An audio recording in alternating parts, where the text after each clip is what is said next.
Hey guys, this is God Harry. How are you all? Please support to subscribe this channel for watching new interesting stories. This video includes a self-recorded human introduction in the first 30 seconds, followed by AI generated narration for creative storytelling purposes. So in this video, we're gonna see second part, what if Harry Potter was the target of a power older than Hogwarts. But before we start, if you want more stuff like this, then please support to subscribe this channel and share with your friends. Now let's start the video. Here is short summary. While facing the Triwizard Tournament, Harry becomes the target of an ancient power long forgotten, one that predates Hogwarts and has plans of its own. But before we start, if you want more stuffs like this, then please support to subscribe this channel and share with your friends. Let's start the video. Yesterday, an emergency session was called for by the Minister of Magic on the insistence of head of the DMLE, Amelia Bones. While the Fudge administration has not had called for an emergency meeting since escape of Sirius Black from the infamous prison Azkaban 2 years ago, this meeting was also concerned with Mr. Black. See page 10 for the exclusive of Daily Prophet about the escape. As the Wizengamot gathered, Madame Bones presented a person long thought dead before the W.I. Zengamot. Peter Pettigrew, who has been thought dead at the hands of Sirius Black and touted as a hero by all of us since last 14 years, was found alive and captive of the DMLE. Madame Bones argued before the Wizengamot that Peter was the one betrayed the Potters and Sirius Black was innocent of all the crimes ascribed to him. CP 8. As Lord Malfoy tried to object to the trial, stating that Mr. Black was already convicted, Chief Warlock Dumbledore revealed that Mr. Black had never got a trial. A scion of ancient and most noble house was sent to prison without a trial in blatant violation of our laws. That is a sacrilege of the sacred laws which have been guiding our society since its inception. See page 9 for the laws governing the formation of W.I. Zengamot.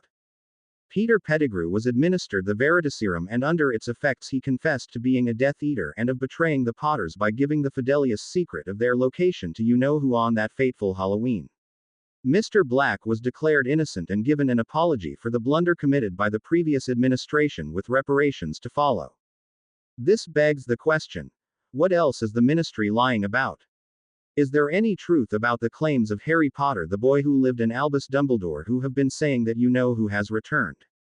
If their claims are true, then we will be in deep trouble when the truth comes to light, and we are not ready for another war as the last war which eliminated many of our houses.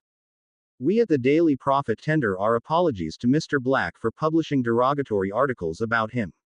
See page 11 about the life of Sirius Black and his association with Potters.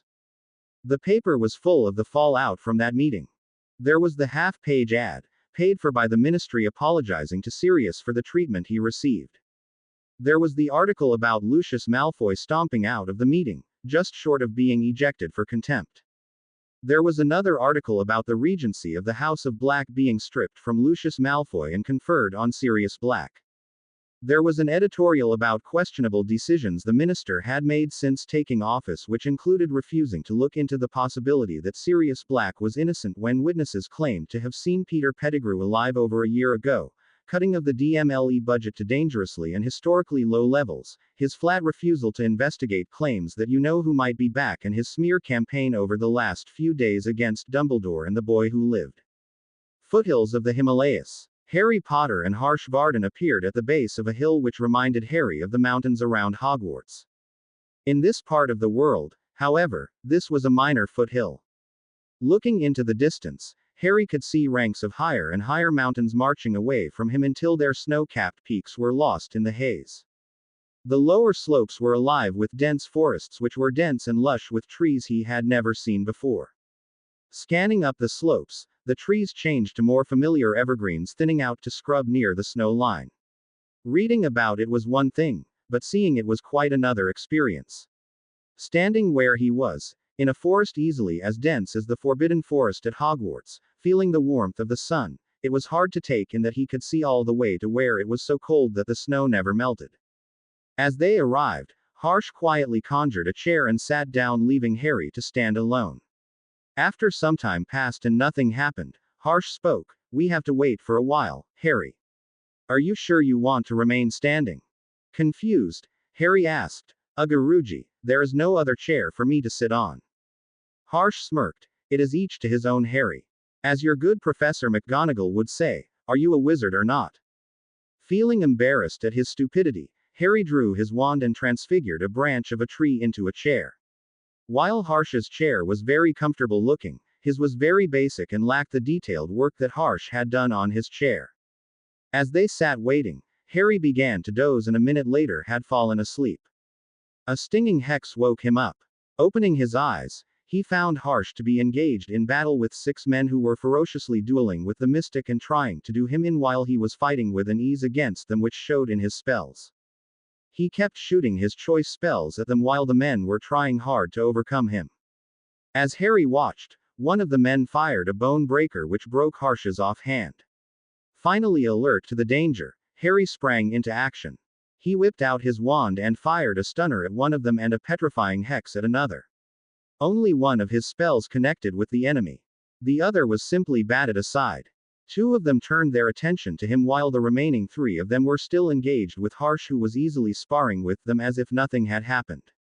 Harry immediately started sending some of the more dangerous spells at the 2 men who dodged or shielded them easily while keeping him engaged. He shot a bombarda at one and a reductor at another, both of which were swatted aside. He kept firing bombarda and reductor alternately at both the men while he shielded himself from the hexes he knew and dodged those he did not recognize. What made it hard for him was that the men were casting their spells inaudibly, making him second guess everything he did while he kept invocating aloud, giving them time to maneuver their way out of his spells. Trying his creative side, he ran forward while he shielded himself from their spells, risking a dark spell which could shatter his basic shield. As he ran, he fired a bone breaker at one of the men who immediately jumped aside. However, as he jumped, Harry shot another bone breaker in the direction where the man was going to land. As the man landed, the hex connected with his rib cage, knocking the man backwards from the force of the spell. The other man, who was surprised with this move, dropped his shield and Harry immediately brought him down with a stunner. He turned to the rest to find that Harsh had disabled 2 of them while the one he had petrified earlier had been released from the hex and was firing lethal curses at Harsh. Harry raised his wand and was about to fire a hex when he hesitated. He did not want to fire when the enemy's back was turned, but then he saw that Harsh was getting tired and he immediately shot a stunner which downed the man. Harsh slumped in relief, leaving Harry alone to face the last man standing. The man turned to his stunned comrade and enervated him before engaging Harry in a duel, making him groan. He was alone while the enemy had just doubled. Thinking creatively, he shot a jet of water in one man's face and jumped aside to avoid a nasty-looking gray-colored curse. While the man was blinded, Harry sent a bone breaker at the man's wand hand. As the last standing opponent turned to him, Harry started firing highly powered bombarda, reductor and bone breakers at the man. As the man shielded himself from the barrage of hexes, Harry sent in a stinger, surprising the man, who faltered for a second, and Harry immediately swooped in with a stunning spell, taking him out. Bravo! Harsh was clapping enthusiastically. Well done, Harry. Harsh immediately proceeded to tend to the fallen men, enervating those who were stunned while tending to the injured. Harry watched in amazement as the mystic tended to his enemies. He asked, Guruji, they attacked us. Why are you tending to them? Harsh laughed. They did not attack us, Harry. It was pre-planned to test your alertness to your surroundings, but it looks like you were drowned in the serenity of the ambient magic of this place. Harry smiled sheepishly. I felt an overwhelming sensation to take a nap, and since you were sitting comfortably, I went to sleep. I did not know that magic could have this effect. Harsh smiled. Ambient magic does that to you? This place is on 3 powerful ley lines and is suffused with so much magic that anyone who is attuned to magic like you would be overwhelmed and feel the urge to sleep. Harry nodded his head, saying nothing while thinking about the mystic's words. Guruji, why did I never feel that way at Hogwarts? Hogwarts is a castle, Harry, where there are hundreds of individuals sharing in the magic steeped into the walls of the castle, so the effect is minimal while this place is sparsely populated and no one save for the magical beasts or mystics come this way, Harsh explained. Markish, what is your assessment of Harry? Harsh asked a mystic. Guruji, Mr. Potter is handy with a wand and his speed is impressive and he is quite experienced for his age. His spells pack a lot of power, but he hesitates from using lethal curses. He stays his hand even in those conditions where it is crucial to act quickly, but he is creative and never hesitates from taking risk to achieve what he desires. The mystic replied, his spell repertoire is either limited or he did not have the conviction to use those spells effectively. He seems boggled into the traditional light and dark spells dogma of the British wizards. Harsh smiled. Did any of you notice that he cast his spells audibly?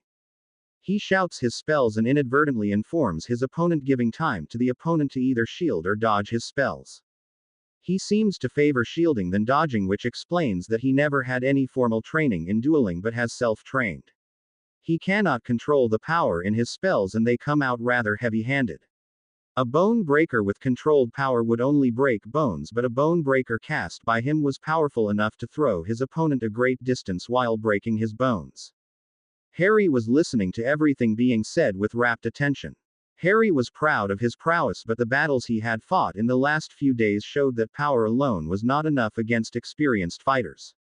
They could dodge or bat his spells aside while he wore himself out casting overpowered spells to no effect. Then, however long it took, when he was tired, they could move in and take him down. Harry, Harsh addressed him, the day for today is almost at an end. Tomorrow, you will start your journey to find our tribe in the upper hills. Find? Harry stammered. I thought you were taking me. Harsh smirked. Yes, Harry. It is part of our initiation that the new recruits are to find our tribe from here. You will meet a variety of creatures in way, wandering magical tribes and many troubles, but when you find us, you will be ready. Ready? Harry asked. For what, Guruji? For starting your training, of course. Harsh said with a wide smile. You are to train after all. As they were talking, Harsh produced a bundle for Harry. This is a 10 for you to use when in the wilderness trying to find us, Harry. It has inbuilt runes of turning invisible with a tap of wand, animal and human repelling charms so that you can have nice sleep, but there is no water and no food inside. That is for you to make do with what you find in the forest, however there are some spices inside. He also produced a small instrument from his pocket. This is a magical compass fixed in direction of our castle. One more thing, Harry, you will need your hippogriff for this part of the journey. But he is not here, Harry said. How then, can I ask his help? It's either that or fly, Harry. Harsh smirked again. You would have to cross valleys full of dangerous beasts and flying is the safest way. But how do I call him? Asked Harry, exasperated. He is your familiar, Harry. Harsh explained. If you call him with all your intent, then he will be able to come before morning. Harry closed his eyes and scrunched up his face in concentration, thinking of Blackstorm, willing Blackstorm to come to him before the morning. He felt nothing for a few minutes and was about to give up when Harsh's voice cut into his thoughts. Don't think too hard, Harry. Just think of him as you think about your owl, Hedwig, and how she is always able to find you. Immediately he relaxed and started thinking of Blackstorm's features and what it would be like to have the hippogriff with him. He felt a very light tug at his magic and he could sense thoughts of the hippogriff. Opening his eyes, he grinned to Harsh. He is coming. Now, Harry, how about you make the arrangements for your own food for tonight and erect this tent before we sleep in?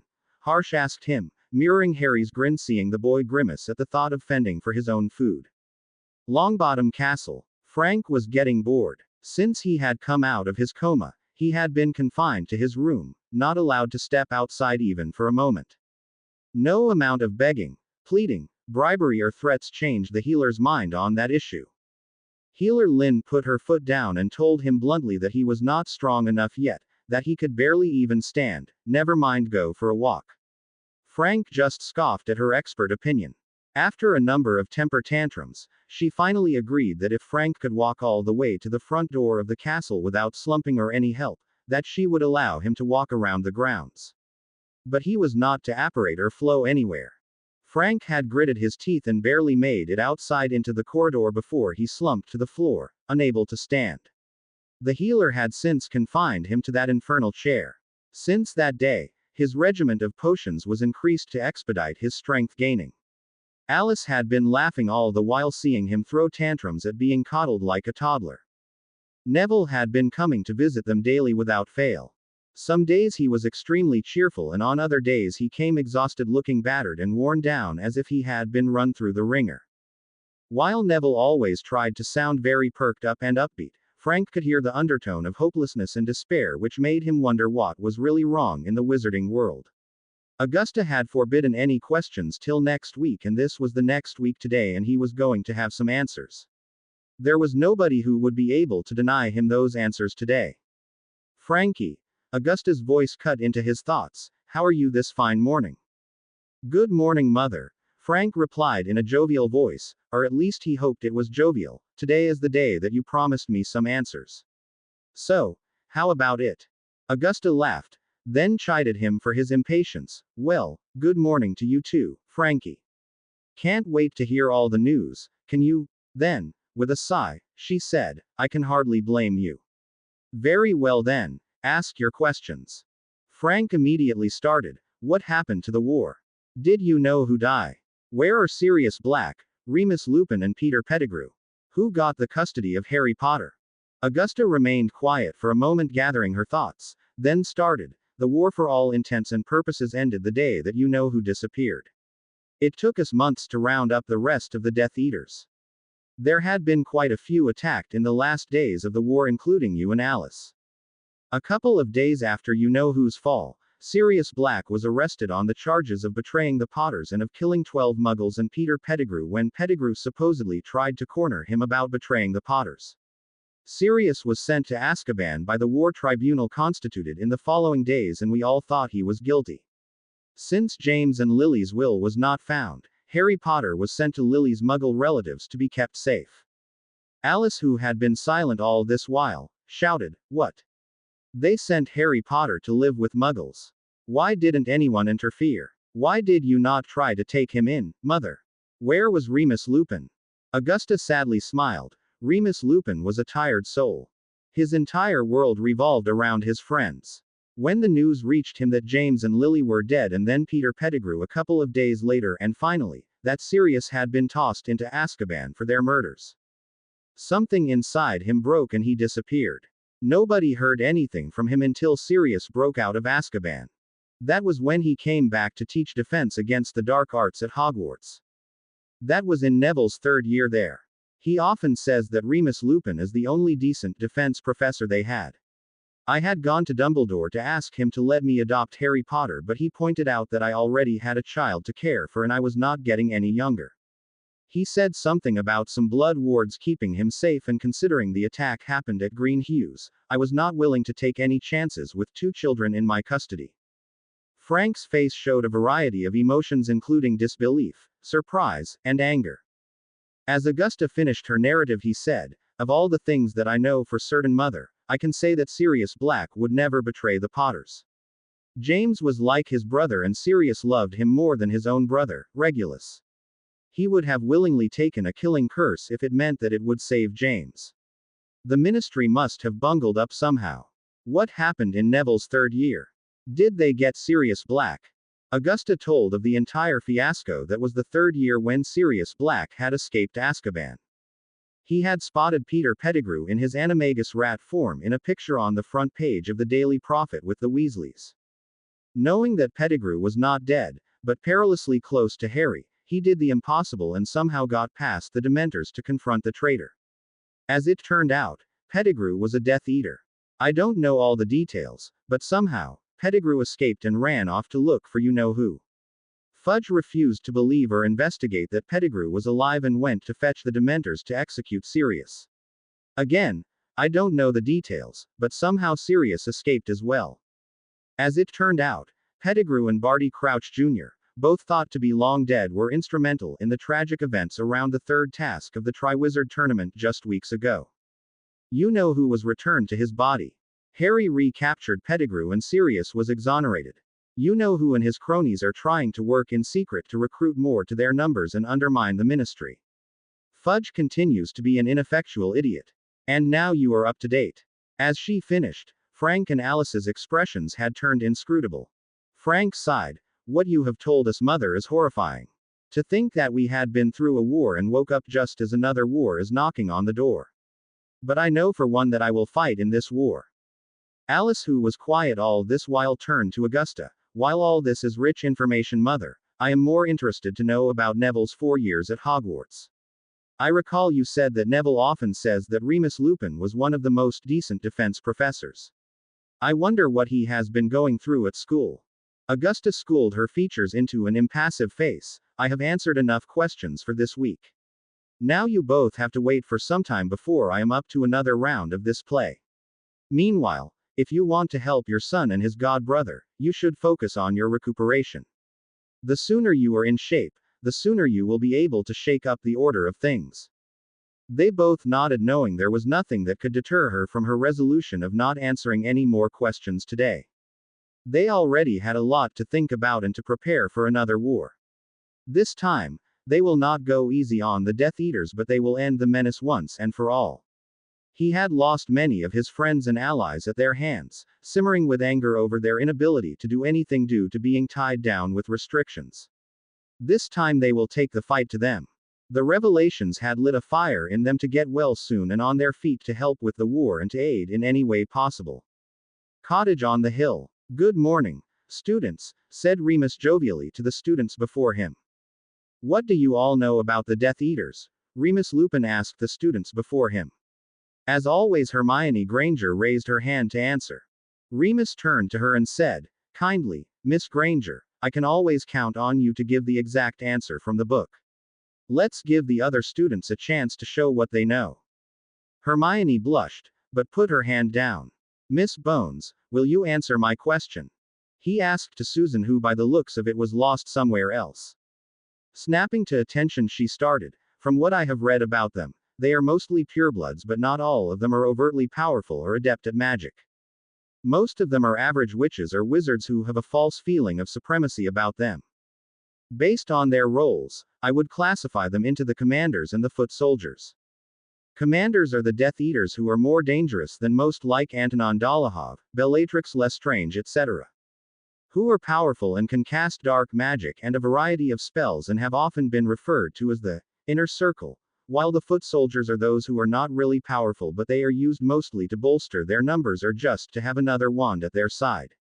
They cannot do magic like the commanders, but all it takes to cast an unforgivable is hatred towards anyone, and it makes them equally dangerous. Remus smiled at her very articulate answer. Your observations are very astute based on what you have been taught. He turned to Neville. Mr. Longbottom, what strategy would you adopt against a foot soldier? Neville thought for a moment before replying. In battle, all it takes for a warrior to fall is one spell. Foot soldiers, as Susan said, are only to bolster their numbers, therefore, they must be neutralized as soon as possible because it takes only hatred to fire an unforgivable.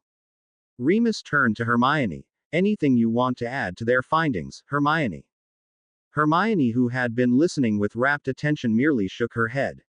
Not everything Susan and Neville said was exactly as written in the books, but they had precisely summed up everything. There were minor things they omitted, but those were not worth mentioning in all that they had recited. What strategy would you adopt against a Dark Lord? Remus was asking. A Dark Lord should not be taken on by anyone except one who is as powerful as him. One who is as adept as him at magic and as equal to or greater in experience than him is suitable to fight him. If someone else wants to engage him in a duel, they should do it in groups. That way, they can keep him engaged and suffer minimum casualties. She finished with a flourish while Remus was smiling at her. He turned to Ron. Ron, if we are to plan an ambush, what should be our approach? Ron sat still for a while before speaking. I guess it would depend on many factors, like how many warriors you have, the battlegrounds, your resources, and your capability. No strategy can be formed without knowing all the variables in an equation. The students were discussing a chapter Remus had allocated them to read from Dark Lords, from Grindelwald to Voldemort, which outlined their strategies, their mode of operations, atrocities they committed, and how they met their downfall. The author was an obscure wizard who went by a pseudonym but had a very firm grasp of facts and details of events as they happened. Ironically, the book had been banned from distribution in England and was brought from the continent by Dumbledore, who had procured enough copies for the students and the members of the order.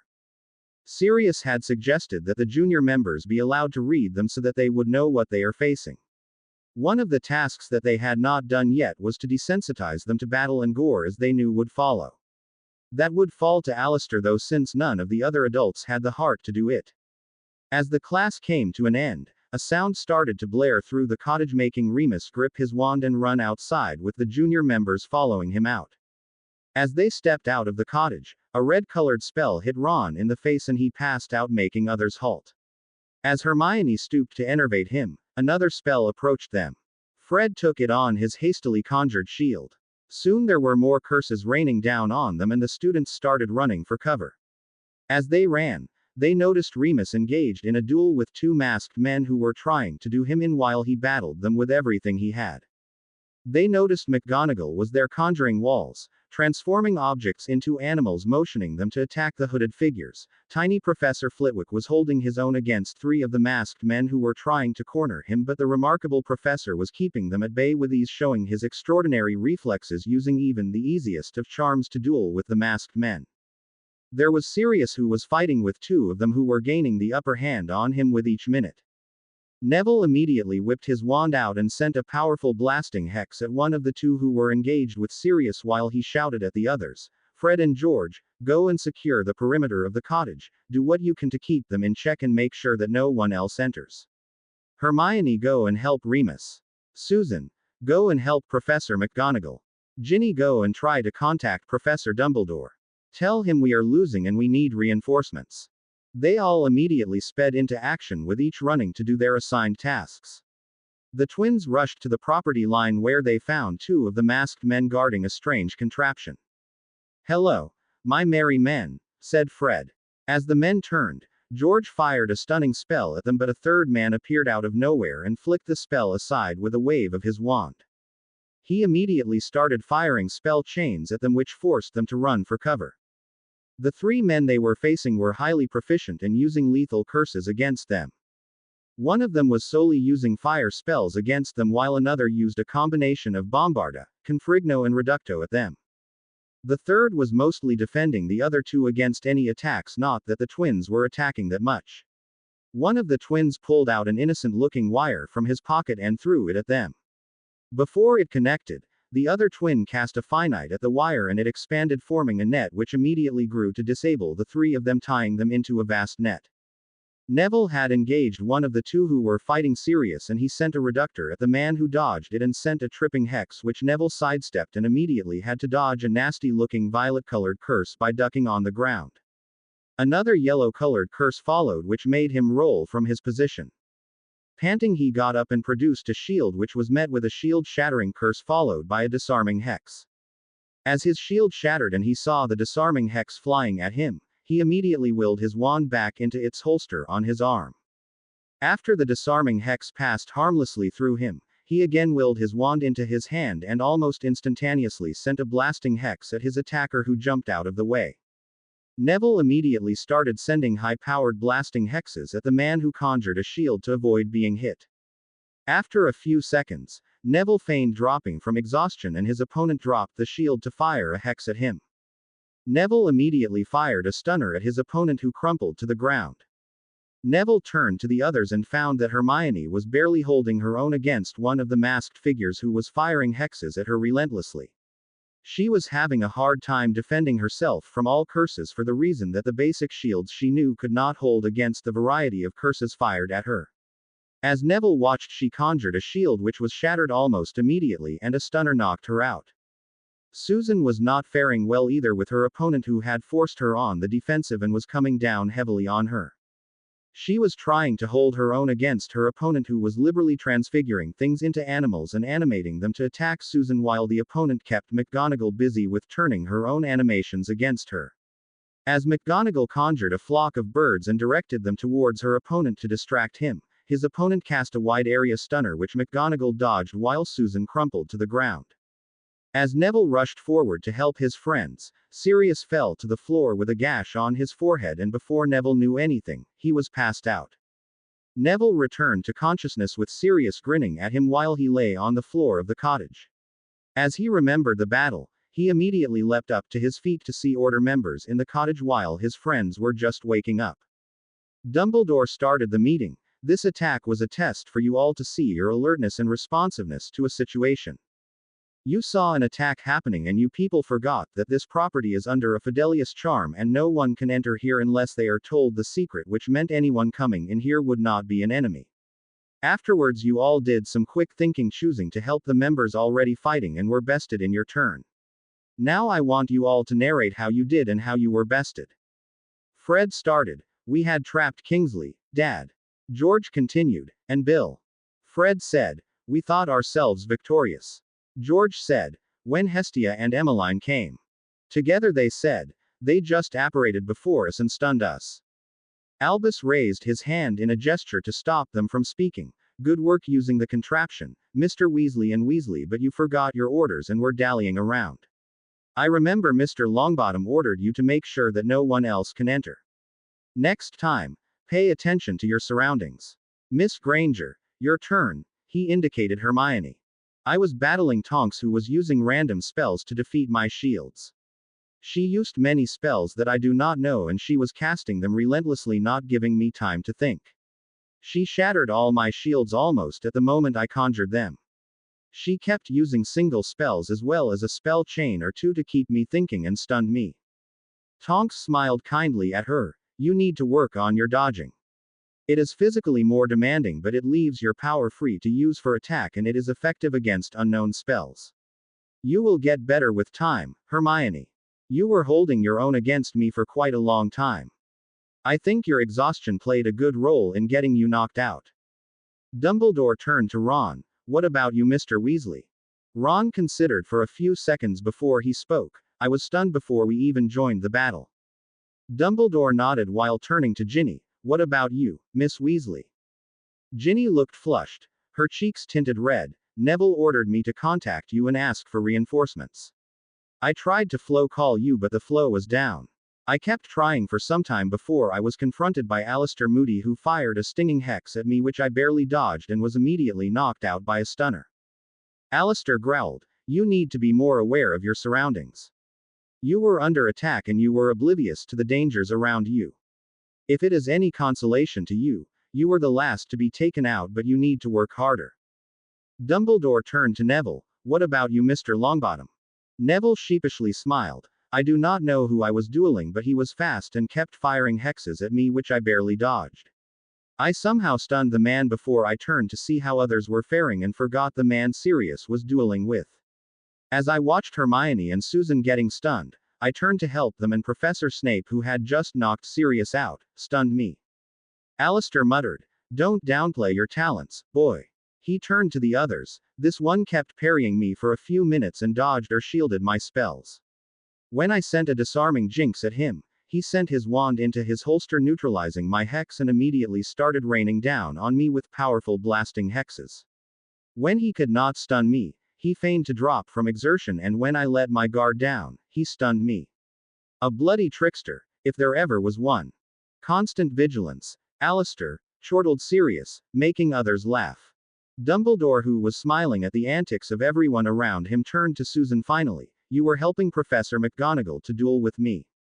You were holding your own pretty well until you missed the wide area stunner which knocked you out. Dumbledore turned to the people gathered in the room. You all did well, but there is much more you will need to learn. You were successful in shielding and dodging, but you will need to do more. With that, the meeting was dismissed, and as they were leaving, Sirius was cornered by Arthur. Sirius, did you do anything to Grimmauld Place? Sirius grinned at him. Why do you ask, Arthur? Arthur shrugged. At random times, when we are eating in the kitchen or people are sitting there, weird things keep happening. Once all the food disappeared, once the table grew legs and walked away, the enchanted mirrors keep saying rude things, the fireplace keeps shutting itself off, and once the mirror called Dumbledore, old goat, making the headmaster chuckle. Sirius was trying very hard not to laugh, knowing it would give away that he was behind these pranks. He had not been to Grimmauld Place since he had come to the cottage on the hill, but he had asked his elves to keep everyone busy with pranks, and they were obviously doing their part. No, Arthur. I had nothing to do with the recent events as you narrated, but I will look into it, he assured the Weasley patriarch. India. As Harry woke in the morning, he found that nobody else was in the tent. He went out of the tent to find that there was no one else in the area either. He collapsed the tent and put it in a backpack which he had in his trunk and had taken out the previous day. As he took out the contraption Harsh had given him, he inspected it more closely and found a parchment with instructions to use the contraption. One of the instructions asked him to tap it twice with his wand and it would morph into a wristwatch that he could wear. He immediately did so, and as he was setting out to find the mystics, he heard the whooshing of large wings and found his hippogriff descending from the sky to meet him. Grinning with pleasure, he immediately bowed to the beast. The beast bowed its head in return and sat on its haunches, allowing him to mount upon it. To his delight, Harry found that the tack was already on its back. He took a minute to check that the tack was in order before he mounted and took to the sky. Going north towards the hills, he could feel the cold wind hitting him in the face, making him shiver. He descended near a stream and got off the hippogriff. Go and forage for a bit, mate. I think I will need to find something to make me comfortable before we can fly.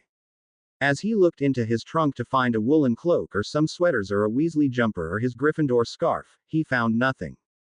As he panicked, he remembered some of the charms that he had studied and some of the transfigurations that Professor McGonagall had taught him.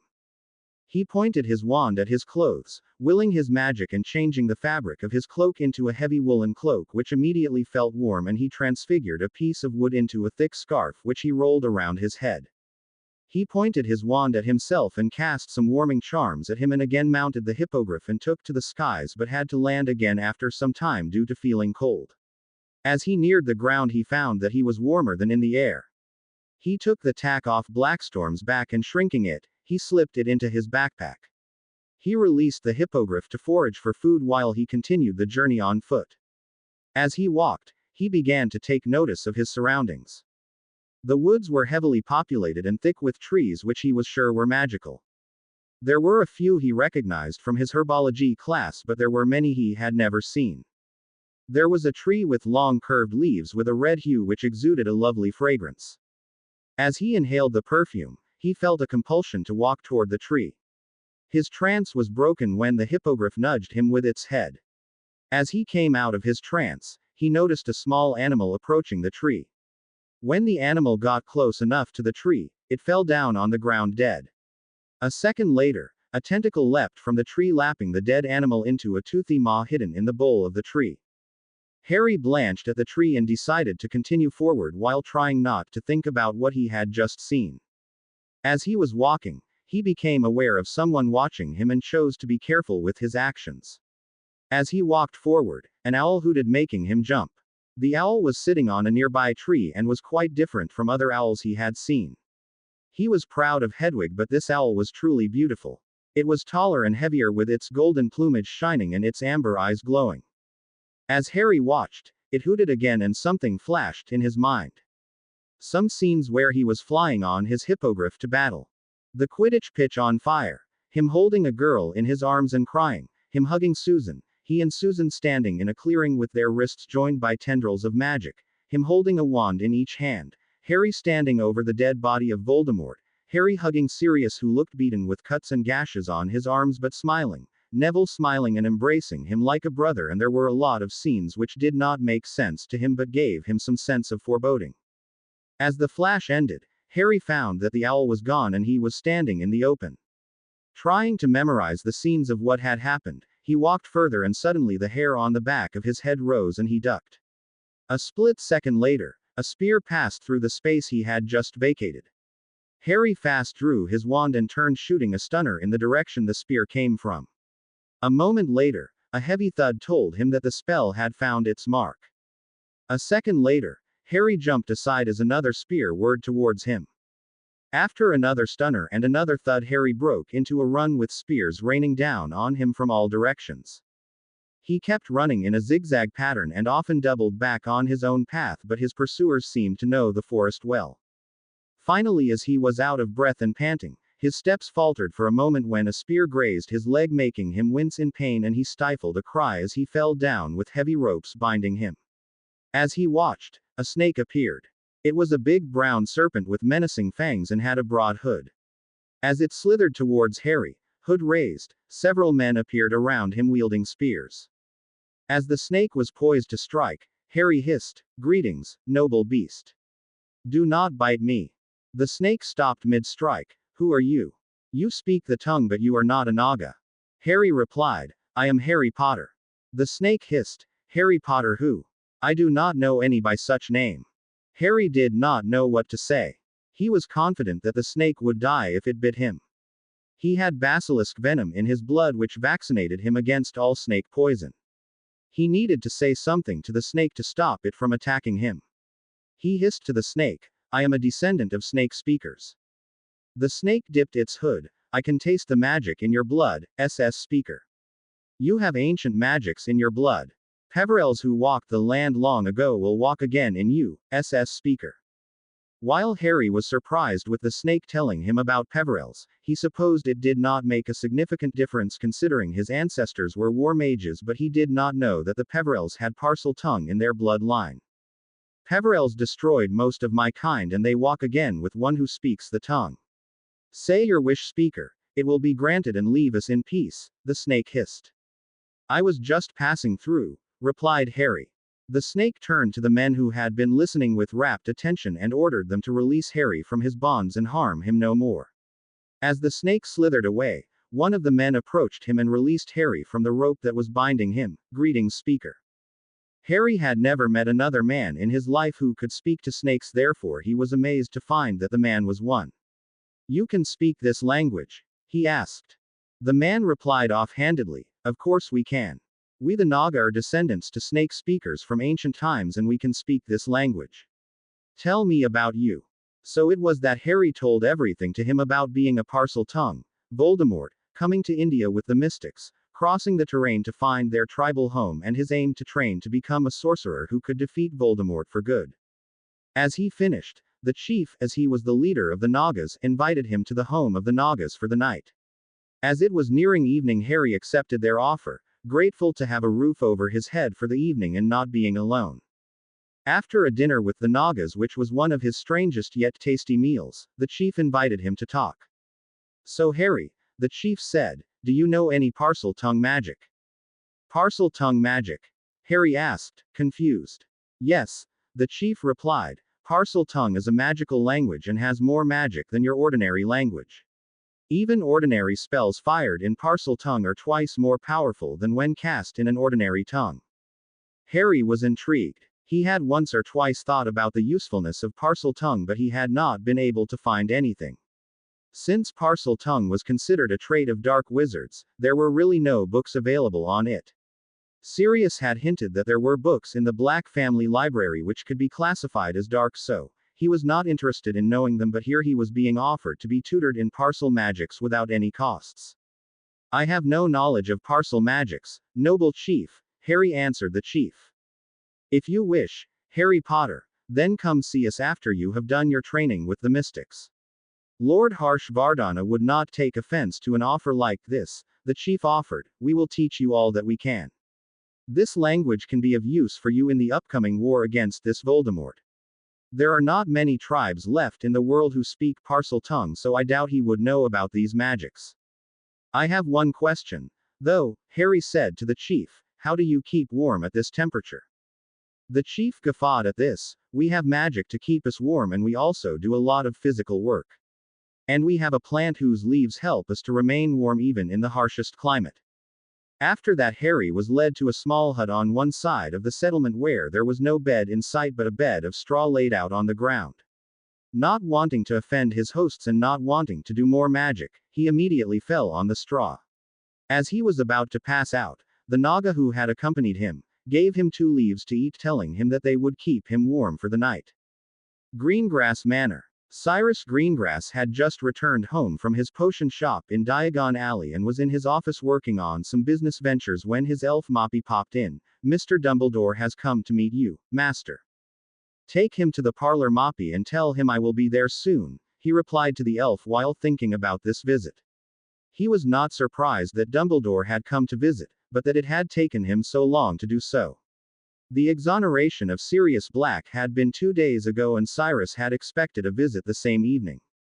Calling Roxanne and Daphne, he went to the parlor where Dumbledore was waiting for him, his face expectant and his eyes full of twinkle. "Headmaster, it is a pleasure to host you in these halls," he said to the older wizard, "or is it Chief Warlock, today?" Dumbledore smiled jovially. "It is a pleasure to see you too, Cyrus, Roxanne and Daphne.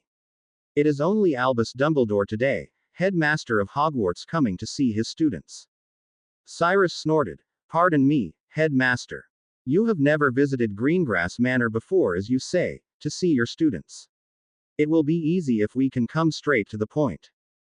Dumbledore smiled in return. If that is your wish, Cyrus. I wanted to talk about what happened in the Wizengamot the other day. I had no idea that the neutrals would vote in favor of someone from a dark family.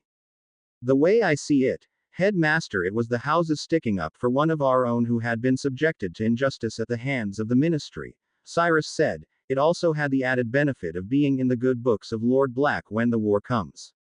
There will be no neutrals in the war, Headmaster, and I intend to see my family through the war with the minimum of casualties. The Dark Lord has already sent his minions quite a few times to try and sway us, but we have avoided them so far. If we do not ally with anyone, I intend to take my family and go into hiding. I dare say House Greengrass has several such places at its disposal. I know of the resourcefulness of your house to stay away from any side of a conflict, Cyrus, but if you are choosing sides, there is no guarantee that all of us will survive the war. People die in wars, Dumbledore said grimly. I know of the hazards, Headmaster, Cyrus replied. I do not want to give a chance to future generations to say that when the wizarding world was fighting for its future, House Greengrass ran and hid. What do you intend to do in the war, if I may ask? Dumbledore asked the other man.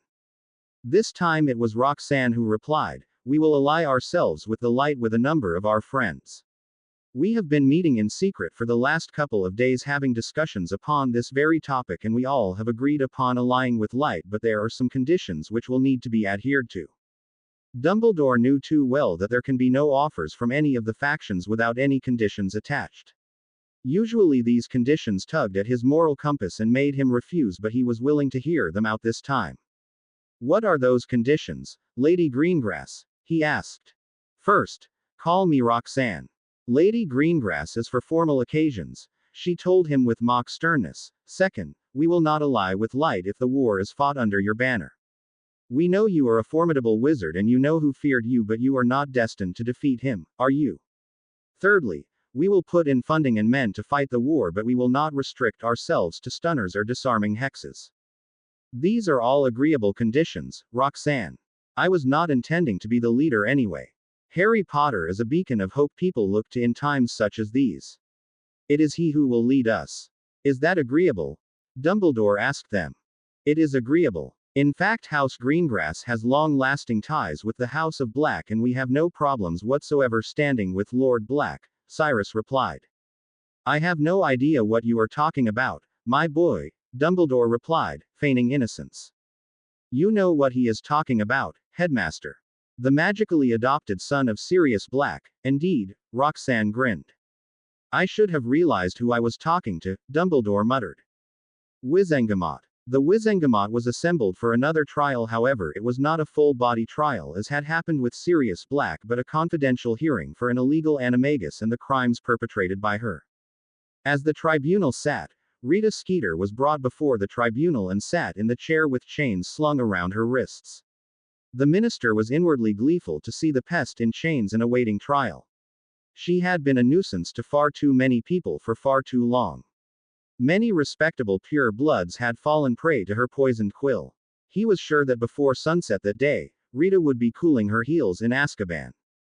Respected members of the jury, Amelia was saying, I have received complaints about Ms. Skeeter spying on the private lives of many respectable citizens, including the chief warlock, the minister, and the boy who lived. When I investigated the matter, it came to my attention that she is an illegal animagus, a fact which has been confirmed to me by Professor McGonagall, who is one of the foremost authorities on transfiguration and has agreed to help us with the investigation. The members were seething with rage at the reporter, but the punishment for being an illegal animagus was 12 years in prison, which was not sufficient for the gravity of her crimes. As one of the members started to raise his objections, Amelia Bones raised her hand, signaling for them to remain quiet. As I took her into custody and investigated into her alleged crimes, it came to my knowledge that all of her exclusives were based on information obtained by her in her illegal animagus form. She has also used this form to avoid detection when she trespassed in the ministry archives to steal and leak official ministry secrets in direct violation of the Official Secrets Act. This last crime carries the Dementor's key. For treason, however, since her information has been, shall we say, Helpful, I am not calling for this sentence. She banished a stack of parchment towards Dumbledore, who distributed it to the members with a wave of his hand. These are some of the crimes which she has committed in her animagus form. I implore this jury of respectable wizards and witches to judge her actions based on the gravity of her crimes. As she finished, the jury retired to deliberate upon the punishment. After 30 minutes, the jury returned and handed a roll of parchment to the minister, who read it with his expression turning gleeful. Hiding his smirk, he started. Rita Skeeter, the Wizengamot has found you guilty of the following charges: of failing to register your animagus form, of multiple counts of libel and slander against members of our community, of multiple counts of criminal trespass in restricted areas of the offices and archives of the ministry, of leaking official secrets and treason. The last charge carries a mandatory sentence of life imprisonment in a maximum security facility or death. However, DMLE head Madam Bones has chosen to commute that sentence, citing your value as a material witness in matters which have not yet been heard before this body. You are sentenced, therefore, to 30 years in the minimum security wing at Azkaban, with possibility for parole in 10 years should you show that you are sufficiently reformed to no longer pose a threat to society. In addition, your estates and account at Gringotts are henceforth confiscated to make reparations to those whose reputations you have damaged with your activities. Should any of your holdings remain after settlement has been reached, they shall be held in trust until such time as your sentence is complete. Furthermore, 2 years shall be added to your sentence if you fail to register your nefarious animagus form within 1 month of pronouncement of this judgment. India. Harry woke up in a hut with walls made of mud with wooden poles. He was lying on a straw bed. As he thought, the events of last night came back to him, reminding him of the snake, being chased by the Nagas and their hospitality. As he came out, he was taken to the chief of the Nagas, who welcomed him fondly. Welcome, Harold James, son of Peverells. But I am a Potter. He frowned. Why would you call me son of Peverells? The chief grinned. Because we can sense the Peverell magic coursing in you. The ancient magics are strong in you, and there are not many wizards alive who have so much power as you do at your age. You have reinstated the line of Peverell, which was not in existence for centuries now. Harry frowned at the explanation. Were not his ancestors also the descendants of the Peverells? They were all descended from Peverells. Maybe he will have to ask the mystics who could explain this. Are you ready for the journey ahead, Harry? The chief asked.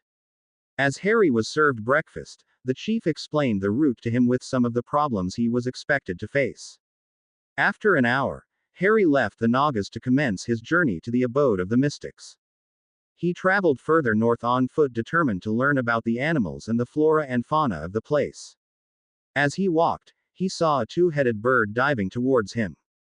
Immediately he whipped out his wand and sent a stunner at the bird, which dodged out of the way, surprising him with its agility. As he was recovering from his surprise, the bird dived again and picked him up in his talons, taking him into the sky. Harry leveled his wand at the bird to stun it, but realized a second later that he would not survive the fall if the bird dropped him. Resigning himself to fate, he looked downwards and saw something which made his heart soar with joy. Blackstorm was flying towards him at a great speed and quickly covering the distance between them. Mentally ordering the hippogriff to stay beneath him, Harry stunned the bird, which dropped him, and he fell hard on the back of his hippogriff, making him wince in pain. He could feel his ribs aching, making it clear that he had broken 1 or 2 of them. Perhaps it was not a good decision to land on the hippogriff in mid-flight. He settled himself comfortably upon the hippogriff, trying to limit his movements so as not to aggravate his injury. As he flew, he kept looking at the contraption on his wrist and steered the hippogriff in the right direction from time to time with a gentle pat on its flanks or a thought. When he felt cold, he dug into the pockets of his robes, pulling out some of the leaves the Nagas had given him. After an hour of flying, they were nearing the snow-laden mountains which Harry had seen the previous day, and he could see the wisdom in having a flying beast. He was able to soar over the deepest valleys in minutes, guessing at their depths, instead of having to spend arduous days scaling their sides. Suddenly the contraption on his wrist glowed red, and he patted the hippogriff, signaling it to go down. The hippogriff plummeted towards the ground at an exhilarating speed, making him shout in glee at the thrill of flying. After 5 minutes, the hippogriff landed outside a ring of trees which were spread in a giant circle, but there was nothing beyond the trees. The contraption on his hand was inert, showing no activity. He remembered the question he had asked Harsh when they had gone to Longbottom Castle about every pureblood property being surrounded by rings of trees, and he remembered that Harsh had not answered the question. Perhaps all magical properties were ringed by trees on their borders. As he was pondering over what to do, he remembered Harsh's advice about magic leaving traces. Deciding to test the theory, he extended his senses to feel anything like he had felt at Ollivander's. As he concentrated, he could feel a tug at his consciousness. As he concentrated more, he felt like he was trapped in a big circle that tugged at him from all sides. Overwhelmed, he sat down on the ground, from all his senses being drowned in all the magic that was present in the place. He concentrated more and finally felt a lone string which extended towards the ring of trees. Getting up with difficulty, he dragged his feet towards the property following the string, and soon, he was caressing the gnarled trunk of a very old tree. As he was doing so, Harsh appeared beside him, grinning. "Welcome to Adrisperum, Harry." Harry grinned at him before he collapsed from exertion and the pain from his ribs. Harry woke up in a room with walls built of closely fitted and polished stone blocks showing no sign of mortar. The walls were generously hung with tapestries and portraits of warriors. Light was provided by a number of torches in wall sconces. He was lying on a bed which was twice the size of his bed in his dormitory at Hogwarts. Harsh sat at his bedside grinning at him. "Welcome back to the land of living, Harry." Harry groaned. "Guruji, why did you not tell me that finding the abode of the mystics was so hard? I had to battle a bird and ran from spears and fly in the cold to find this place. Why did you not tell me that it would be so cold here?" Harsh was amused. "You have just arrived and you already have so many complaints. However, I can relate how being taken captive by a bird would set you off.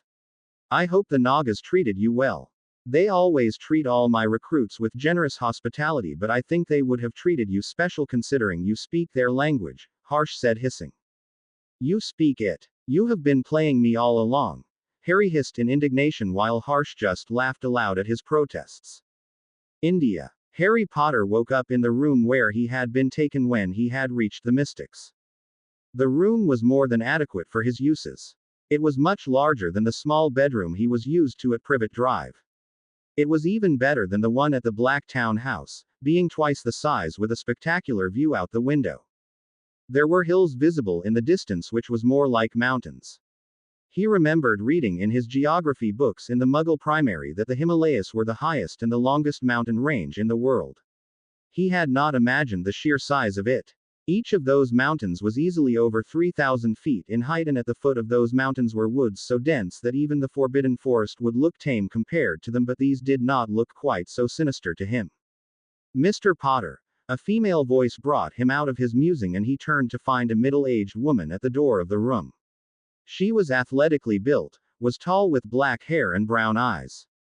While she looked fairly unremarkable, the sheer power which seemed to exude from her was terrifying.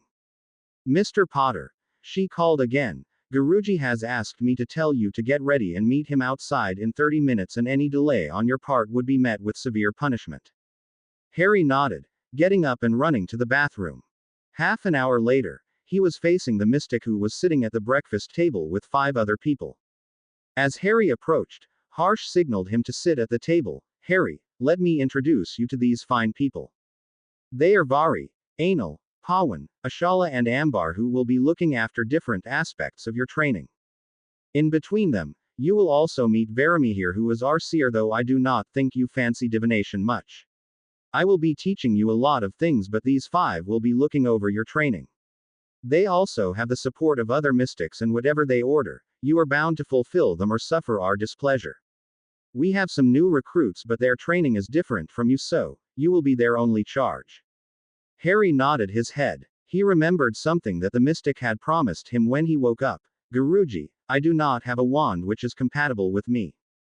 Harsh smiled. "I remember my promise, Harry. As soon as you are done with your breakfast, we are going to collect the ingredients of your wand." After finishing breakfast, they came out of the building they were in, and Harry found that it was a castle, but did not look as imposing as the Hogwarts castle, but rather welcoming with the mountains in the background. The castle was around 4 stories high and spread in a large area with guards patrolling the tops of the walls and keeping watch. Outside the castle, there were large stables, pens and sheds where there were animals being kept.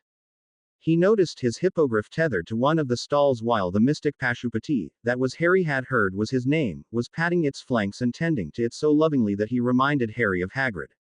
There were many flying horses tethered to their stalls in the stable, and then there were bovines which were being tended to by some mystics.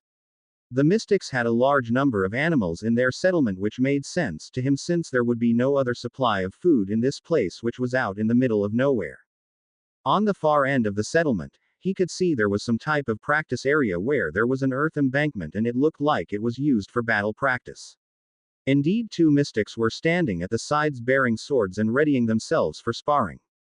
On another side of the settlement, there was a big pool of water which was sparkling in the morning sun. There was a practice area where some mystics were dueling with each other, firing lethal curses and dodging them or shielding themselves with such ease that it fascinated him. He kept watching them as they used those curses and hexes in creative ways and were even putting in some charms or transfigurations to use in the battle. One thing he noticed was that not all of them were wearing cloaks or robes like wizards in England did, but mostly their torso was bare with just a light fabric covering their upper body which they would cast aside when doing any work, but some were dressed in robes or cloaks. Harsh's comments about mystics coming from all over the world came to his mind. Harry, Harsh said, as we are going to craft your wand, so we will be leaving to see our wand maker Shilpagya, who I am told is waiting for a challenge. Harry did not say anything but thought back to how happy Ollivander seemed when Harry did not fit with any of the wands which he had tried. Perhaps this was another enthusiastic soul like Ollivander. Harsh led him westwards in the settlement to a nondescript house where they met a man who was ancient. His beard was big enough to put Dumbledore to shame, and his face was so wrinkled that it was hard to make out his features. He looked like a well-placed jinx would do him in. The only distinguishing features were his brown eyes, which were sparkling with so much energy that Harry could not take his eyes off him.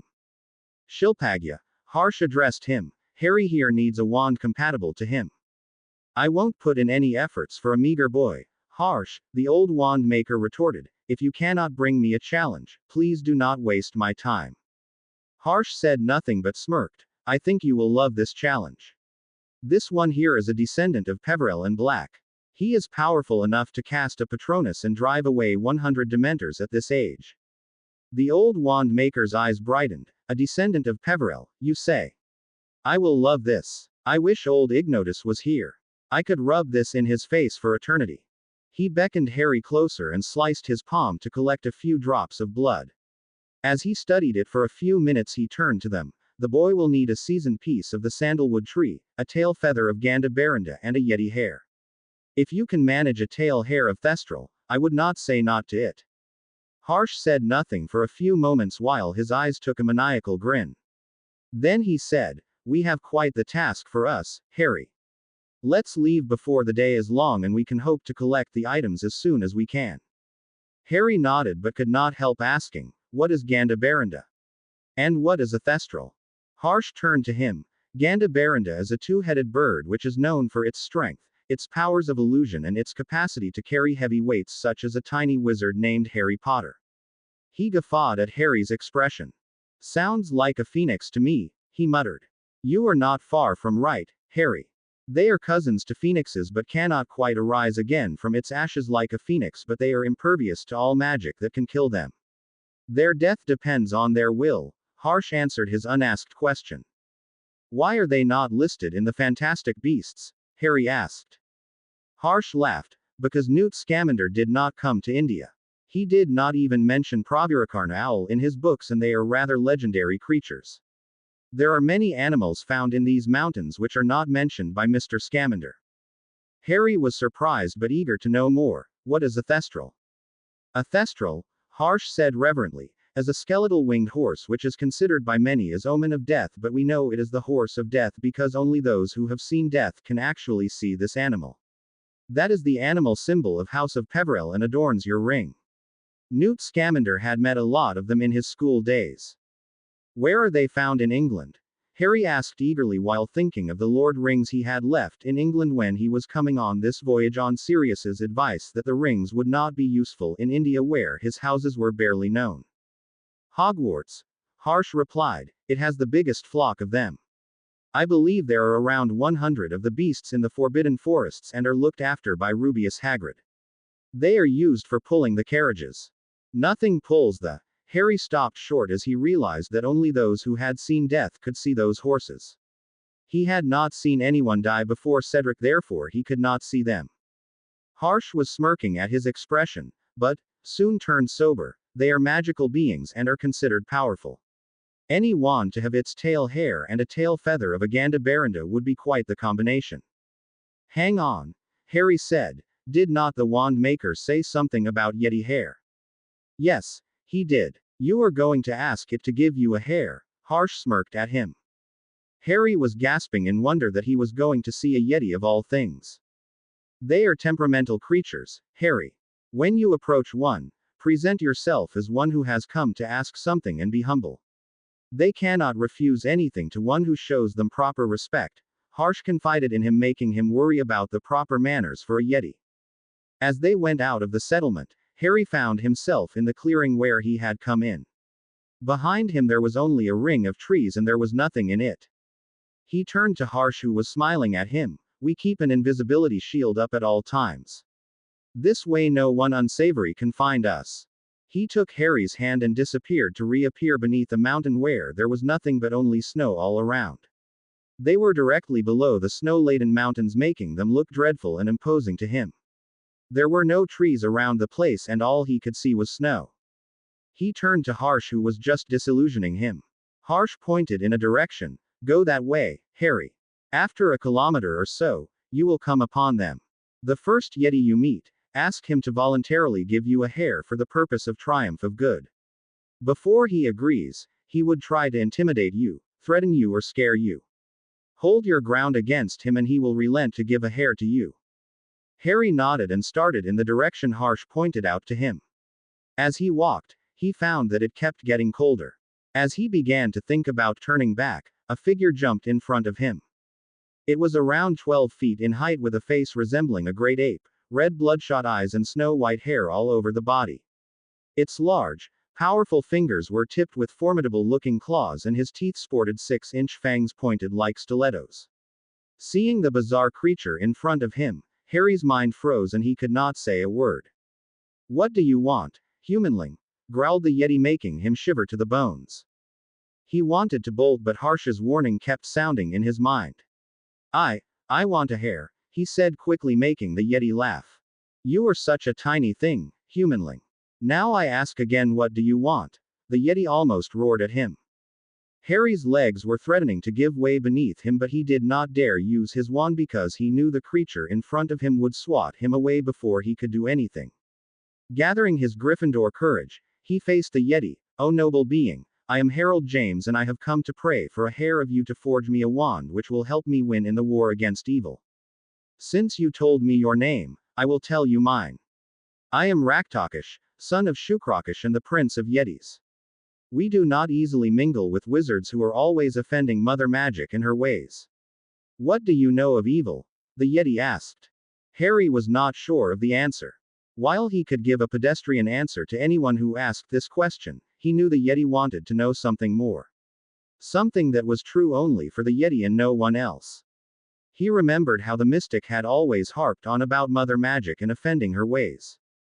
Evil is when someone uses his gifts and tries to beat the sacred rules of magic, he replied confidently. When someone as such arises and tries to instigate others in those ways, it is evil.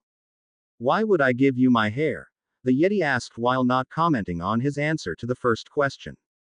Because I need it to craft a wand which will be a useful tool in the upcoming war against evil, he replied after a moment's reflection. I do not concern myself with the world's ways, Harold James, the Yeti said. I can simply kill you and bury your body in the snow. Why should I not kill you? While all of Harry's instincts wanted him to run, he stood his ground. You will not kill me, noble Raktakish, because it is not your nature. I am the only hope against the upcoming evil and your contribution will ensure triumph of good over evil. Well answered, Harold James, the Yeti said, his face contorting into a smile which had the disturbing side effect of showing off his fangs. You will have your wish. He plucked a long snow-white hair from his arm and gave it to Harry. Harry conjured an empty phial and having corked the hair inside, stowed it back into his robes. As Harry turned around, Harsh materialized before him. Well done, Harry. You handled him well. Now let's see you tackle the Gandabaranda. They disappeared to appear a moment later in the clearing where he had encountered the two-headed bird a day before. Harry, Harsh instructed him, as the bird approaches, you have to avoid to being taken as a passenger in its talons, but you have to hitch a ride on its back. It will try all its might to unseat you from its back and you have to keep hanging. When you have broken its will, it will willingly drop a tail feather for you which you have to collect and then jump off its back or it would plunge into a glacier. Harry shivered at the task. The bird was enormous and he was not sure how to break its spirit. As he replayed Harsh's words in his mind once again, he asked a question of him: how will I land on the ground safely? Harsh produced a shrunken broom for him. Marut told me you were fantastic flyer. Sure, you can use your talents. Grinning, Harry pocketed the broom. As Harsh disappeared, Harry heard an ear-piercing screech and saw the two-headed bird dive bombing him. As the bird came near him and went in a steep dive to grab him, Harry waited until the last possible moment, then leapt to one side, grabbing the bird's wing and swinging himself onto its back. The strain nearly ripped Harry's arms from their shoulder sockets, but as the bird rose into the air again, it had a passenger. He wasted no time getting a firmer grip with both hands and getting his knees up behind the wing joints. All the while, it was thrashing and trying to throw him off. As the bird went higher and higher, Harry started feeling the extreme cold and he laid himself closer to the bird's body, trying to use its heat to stave off the cold while cursing himself for not thinking to bring the leaves the Nagas had given him, which would have kept him warm in any cold. The bird kept flying at high altitude for a long time until Harry thought he would become frozen to its back. The bird tried to unseat him all during this somersaulting mid-flight, giving him jerks or going higher. As he kept clinging, suddenly the bird went into a steep dive, making him shout at the top of his lungs, enjoying the exhilaration of the flight. The bird kept trying to throw him off by all means, but Harry could not be shaken loose. Finally, the bird stopped mid-air after a steep upwards climb. He felt some shiver going through its body and it dropped a feather from its tail. Whipping the broom out of his pocket, he immediately jumped down and grabbed the feather which was lazily floating down. As he clutched the feather, he threw the broom upwards and flexed his wrist, bringing the wand concealed up his sleeve to his right hand. He cast a finite at the broom and it returned to its natural size. What Harry had not considered was that he had been in free fall for several seconds now. He was only about 100 feet away from the ground and the broom was not in his hand. Suddenly a spell hit him and he instantly slowed to a halt. Without losing a moment, he summoned the broom to him and mounting it he started flying towards the ground when he saw a blur flying alongside him. When Harry looked more carefully, a face appeared out of the mist. Harsh was grinning at him like mad while he flew like a blur and kept up with the pace of his broom. As Harry landed, Harsh appeared before him. Well done, Harry. There has not been anyone who has voluntarily obtained a feather from a Gandabaranda for almost 100 years now. You were flying, Harry said, his face full of so many expressions that it was hard to decipher them all at once. You have to teach me to do that. It would be cool to fly without a broom in Quidditch and win. Harsh guffawed. Harry, did you not hear that you are not supposed to teach what I will teach to you? You are not supposed to show your talents so openly either. Why? Harry asked, confused. We will continue this discussion when we have obtained sandalwood for you, Harry. Harsh replied, we have to finish gathering materials for your wand today. Shilpagya would be cross with you if you were inordinately delayed. I have never seen that old fossil so excited for years now. Where will we get sandalwood? Harry asked. I have heard it grows in warm climates. You are right, Harry. We are going south where there are sandalwood forests. But I must alert you that you will face another tribe of Nagas who are fierce than the ones you have met, and they are very suspicious of anyone, Parseltongue or not. You will have to kill some snakes and maybe a couple of Nagas before they will acquiesce to give you some sandalwood. This will be a power show. Harry nodded and Harsh presented a stone to him. Grab hold, Harry. I know you are still traumatized with the experience of Portkey, but we have to take this Portkey. Harry was reluctant to but still touched the stone and he felt a sudden jerk behind his navel and was whisked away. Green Hues, London. Neville had just returned home from Longbottom Castle and was preparing to settle for the day when suddenly his elf kitty appeared before him. Master Croaker B's calling you, Master. Algernon Croaker was his great-uncle who, to hear Dowager Lady Longbottom, had some quirks in his personality and had never married in favor of his love for magical research. 50 years ago, he had joined the Unspeakables and had soon become the Chief Unspeakable. He was one of the most powerful men in Avalon right now. Apart from his prowess with wand, he knew of such arcane magics that some of them weren't even available to ordinary wizards and witches. He had visited Neville several times over the years and tried to help him realize things. Neville was always interested in hearing what he had to tell him. Neville sent the elf away and after getting dressed went down where Algernon Croaker was waiting in the parlor. He had silver white hair and a long beard which reached to his chest and his face was full of wrinkles. Seeing Neville he rose and embraced him warmly. Neville, how are you, child?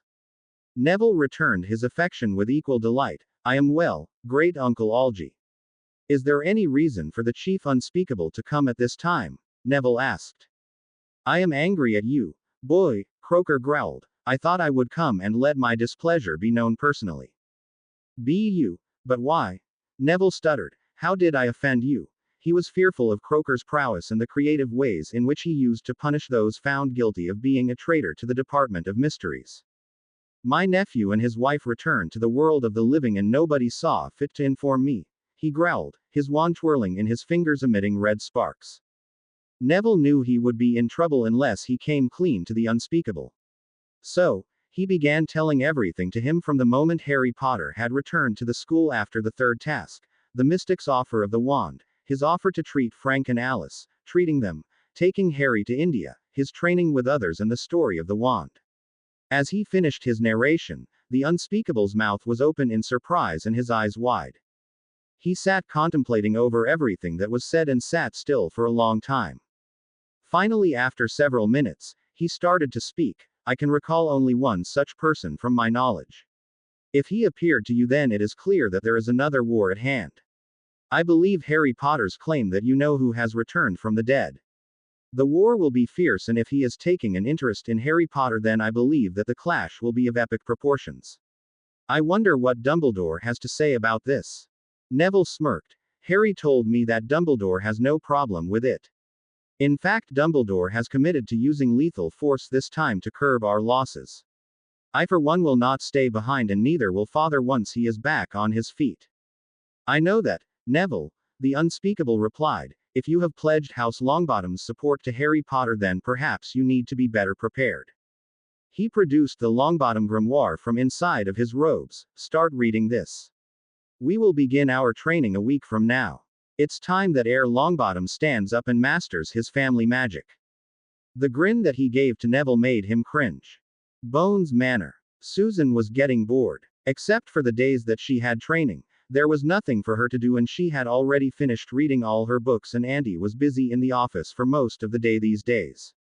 Time was slow going for her, and she had yet to call Hannah. She was going to wait for Harry Potter to return before she invited Hannah over. She was going to keep her word that she would not talk to Hannah if Harry did not forgive her. She had been training hard and was still embarrassed with her performance. She had told Amelia all her experiences and was sufficiently chastised for being so amiss in combat-like situations. Worse still, Amelia had decreed that every time she failed, she would be punished.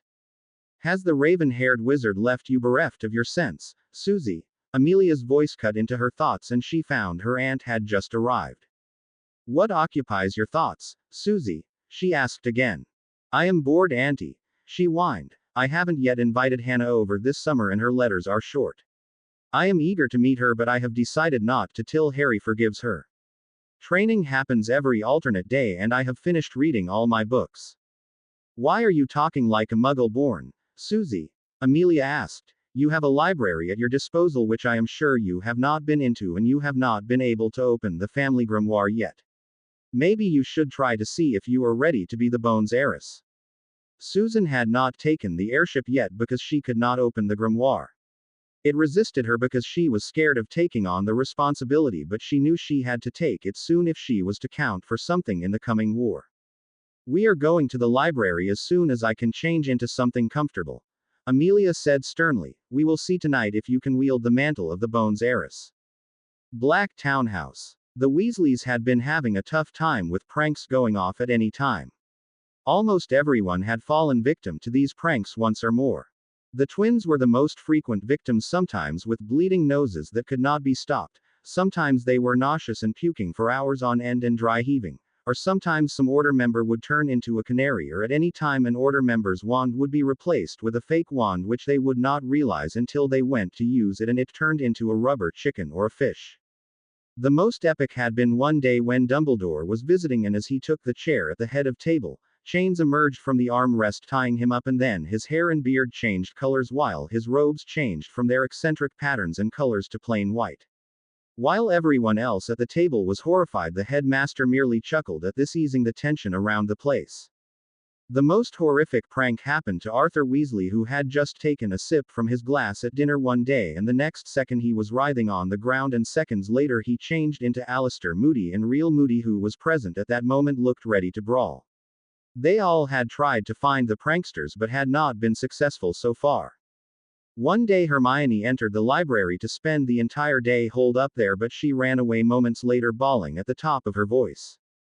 As she was pacified by Mrs. Weasley, she kept sobbing and between her tears told everyone that all the books in the library had been charmed, and when she tried to read them, they began flying around the room. She tried to grab the books but they just danced out of her reach and kept teasing her. This had enraged Mrs. Weasley, and she was vowing to put an end to this menace and to punish the perpetrator whenever she found him, her. The twins had been subjected to a thorough investigation by Alistair Moody, who used legilimency on them to make sure they were telling the truth. To his surprise, they were not the culprits, this time. Remus, who had been living in Grimmauld Place and pranked the twins every now and then, relayed all the information to Sirius, who had taken to living in the cottage on the hill. He cringed when he heard the response his pranks had generated. He resolved to avoid Grimmauld Place for the time being for the safety of his limbs. In the meanwhile, Sirius Black had been training hard in his family magics after he had achieved his fitness to be able to hold his own even against the trusted members of Voldemort's inner circle. He had been to visit Ripfang at Gringotts frequently, where he had been making decisions on Harry's behalf. So far, he had made several investments which were giving him substantial returns, and he had reopened a manor situated somewhere in Ireland which was unplottable, and he was furnishing it for Harry Potter whenever he returned. He knew Harry preferred to live without being disturbed, and they needed a safe place in case the war turned for the worse. Dumbledore had also instructed him to open several safe houses where the families of Muggleborn students and the allies of House Potter could live unaffected by the war if things turned for the worse.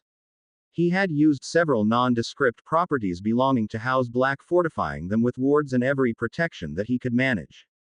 One thing that was always on his mind was Harry Potter. He was concerned about his son and how he was doing, as he had not received a word since Harry Potter had left for India.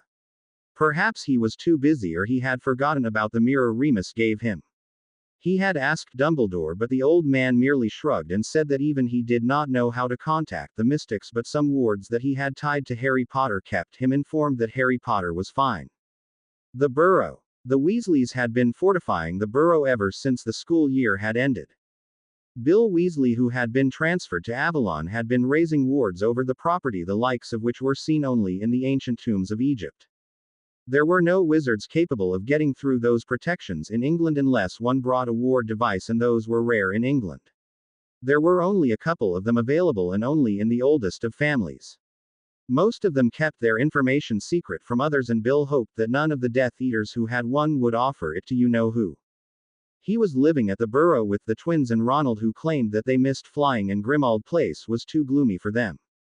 Mrs. Weasley had not been receptive to the idea until Mr. Weasley convinced her, with the condition that they would flow in twice a day for lunch and dinner and would not burn the house down. Ron had come to the Burrow to escape Grimmauld Place and to think upon his life so far. The last year had been hard on his friendship with Harry Potter, and some mistakes he made in his jealousy were now coming back to bite him.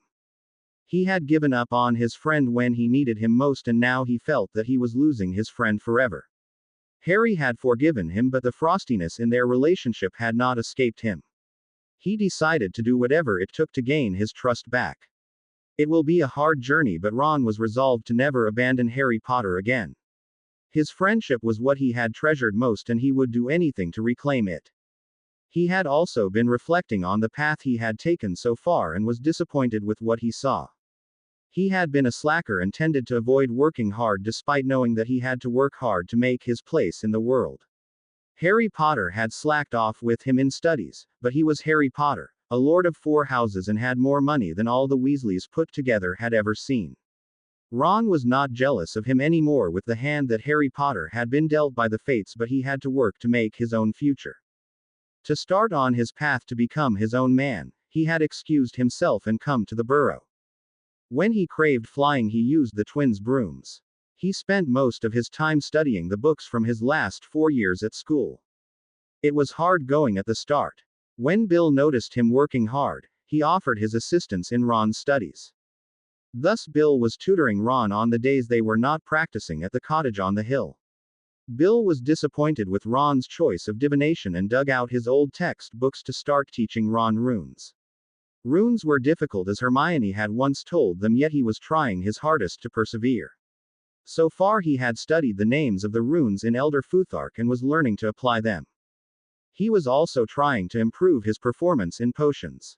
The twins had recruited his help in it by giving him some introductory books to read before he had to start brewing potions for their use.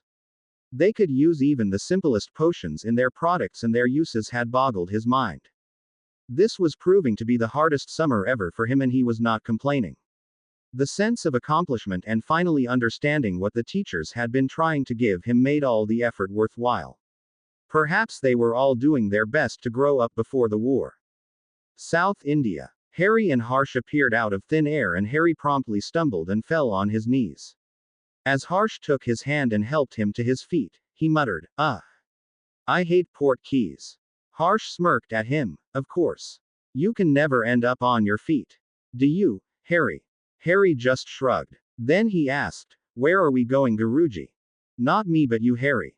Follow the scent that you can smell and keep following until you run into Nagas. They are temperamental people and will not yield to you until you defeat them, so I believe that you will be busy with them quite a bit. A word of advice, if you will, Harry. They seldomly use wands and use staffs to conduct magic, which makes it easier for them. If I were you, I would choose a one-on-one duel with the prize of wand wood." Harry nodded and started following the scent of Nagas. It was actually sandalwood, which is preferred by snakes, and so Nagas stalk them in their residences, which he knew from his time in the other Naga village. He had noticed the scent when he arrived, and now following it led him deeper into the forest. As he went, the forest became so dense that there was no longer any trail visible. The forest canopy was thick enough that no sunlight penetrated to the forest floor. As Harry looked around in the gloom, even at midday, he realized that he was surrounded by trees he did not recognize. He did his best to step around obstacles as he encountered them and stayed on the scent. The hair on the back of his head stood up and he ducked. This time, instead of a javelin or an arrow, a snake passed through the space where he had just been standing. He tried to stop the snake, but it turned and attacked him. Harry had no option but to stun it. As the snake fell, scores of snakes attacked him from all sides, and despite doing his best, he could not keep all of them at bay. By the time he was victorious against them, a few had buried their fangs in him and paid for their aggression by dying horribly as their bodies melted like wax. As Harry stood taking stock of the situation, a man jumped in front of him from a nearby tree. "You are not welcome here," he hissed out. "I mean you no harm. I am sorry that your slithering friends have paid for their unprovoked attack with their lives." "I am not looking for a fight," Harry hissed back in reply. "Go away or we will kill you," the Naga hissed again, baring his teeth at him. "I challenge you to a duel. If I win you will give me wand wood, and if I lose I will forfeit my life," Harry hissed. Without preamble, the Naga produced a small staff which he pointed at Harry and hissed something.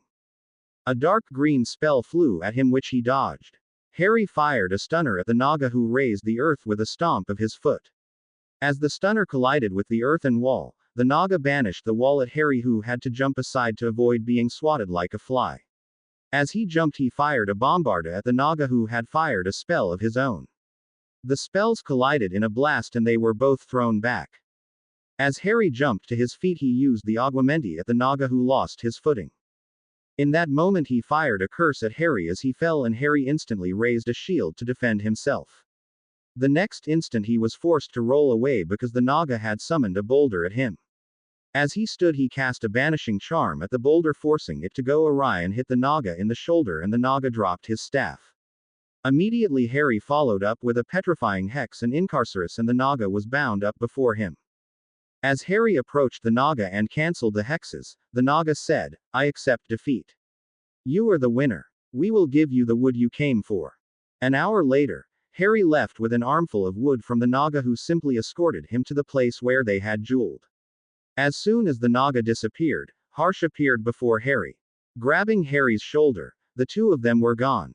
Headmaster's office, Hogwarts. Dumbledore was sitting in his office trying to solve the woes of the school. Of course, the same two problems every year, those being the budget and finding a new Dada teacher. This year, however, were added to the pile finding a new history of magic teacher, a temporary care of magical creatures teacher, and a wizarding etiquette teacher. He would place ads in all the usual publications, of course, the Daily Prophet, Witch Weekly, the Quibbler, but it would be so nice if the answer to his teaching woes would just walk in through his office door. Just then, the gargoyle alerted him to a visitor. As the visitor came up the stairs, Dumbledore trained his wand at the door, waiting for the visitor to enter. The door opened and a man with ordinary features entered the office. He asked the stranger sternly, "What do you want?" The stranger merely smirked at him. "Hello, Mr. Dumbledore. I am a Parachute, and Lord Harsh has told me that you were looking for a defense professor. I thought I would toss my hat in the ring with others." Dumbledore said nothing but looked at the other man, scrutinizing him. He tried to probe the man's mind, but he met solid walls which had no breach whatsoever at first sight. Albus knew that he could win in mental war against the other man, but that would require open confrontation, and he wanted to avoid that. He sensed a weakness in the man's defenses and immediately moved through the breach. He was amazed with what he saw. Beyond the walls was a forest full of trees and mountains with a lot of magical creatures wandering through the mindscape. Some of the creatures he recognized from sightings during his trip to the Himalayas decades ago. As he stepped inside, a giant snake lunged at him, forcing him to break the connection, and the next second, he was in his office again. The stranger said nothing but was smiling at him. "Is that sufficient, or you want me to duel you to prove that I can teach this subject?" "You are hired," said Dumbledore, his eyes twinkling, as he thought to himself, "That's one problem solved." Himalayas. Harry fell to the ground as the portkey stopped pulling him. He noticed that this portkey did not give the usual nauseating feeling or revolve too much, but was a much smoother ride. As he was once again tumbled to the ground, Harsh laughed at him. "Still could not get the hang of it, Harry. Portkeys were developed as means of reinforcements arriving in middle of battle, and if warriors handled portkey like you do, they would have been cut down before they took out their wand." Harry retorted, "Maybe you can teach me to handle portkeys better then, Guruji. Or is it too pedestrian for mystics?" Harsh mock glared at him. "Careful, Harry, or you will rue your outbursts. Now we are going to get a tail hair from a thestral." Harsh led him to a part of the woods which were dense, and there was no living creature nearby that Harry could sense. Harsh looked around for some time before he wandlessly summoned a small animal out of a nearby bush, and whipping out his wand, cast a severing charm, then turned its carcass inside out. "What did you do that for?" Harry asked, flabbergasted. Harsh looked at him like he had grown two heads. "Thestrals are attracted by the smell of blood, and you can pluck a hair off its tail while it is feasting on the carcass of the dead animal, or would you rather that it takes you for a ride while you are trying for a hair?" Harry said nothing, but his jaws shut with an audible click, and he started looking around. Soon he saw a winged animal approaching them. It descended before them, and Harry surveyed it closely. It had a skeletal face, and there was no flesh on its body, but the skin was clinging to its bones.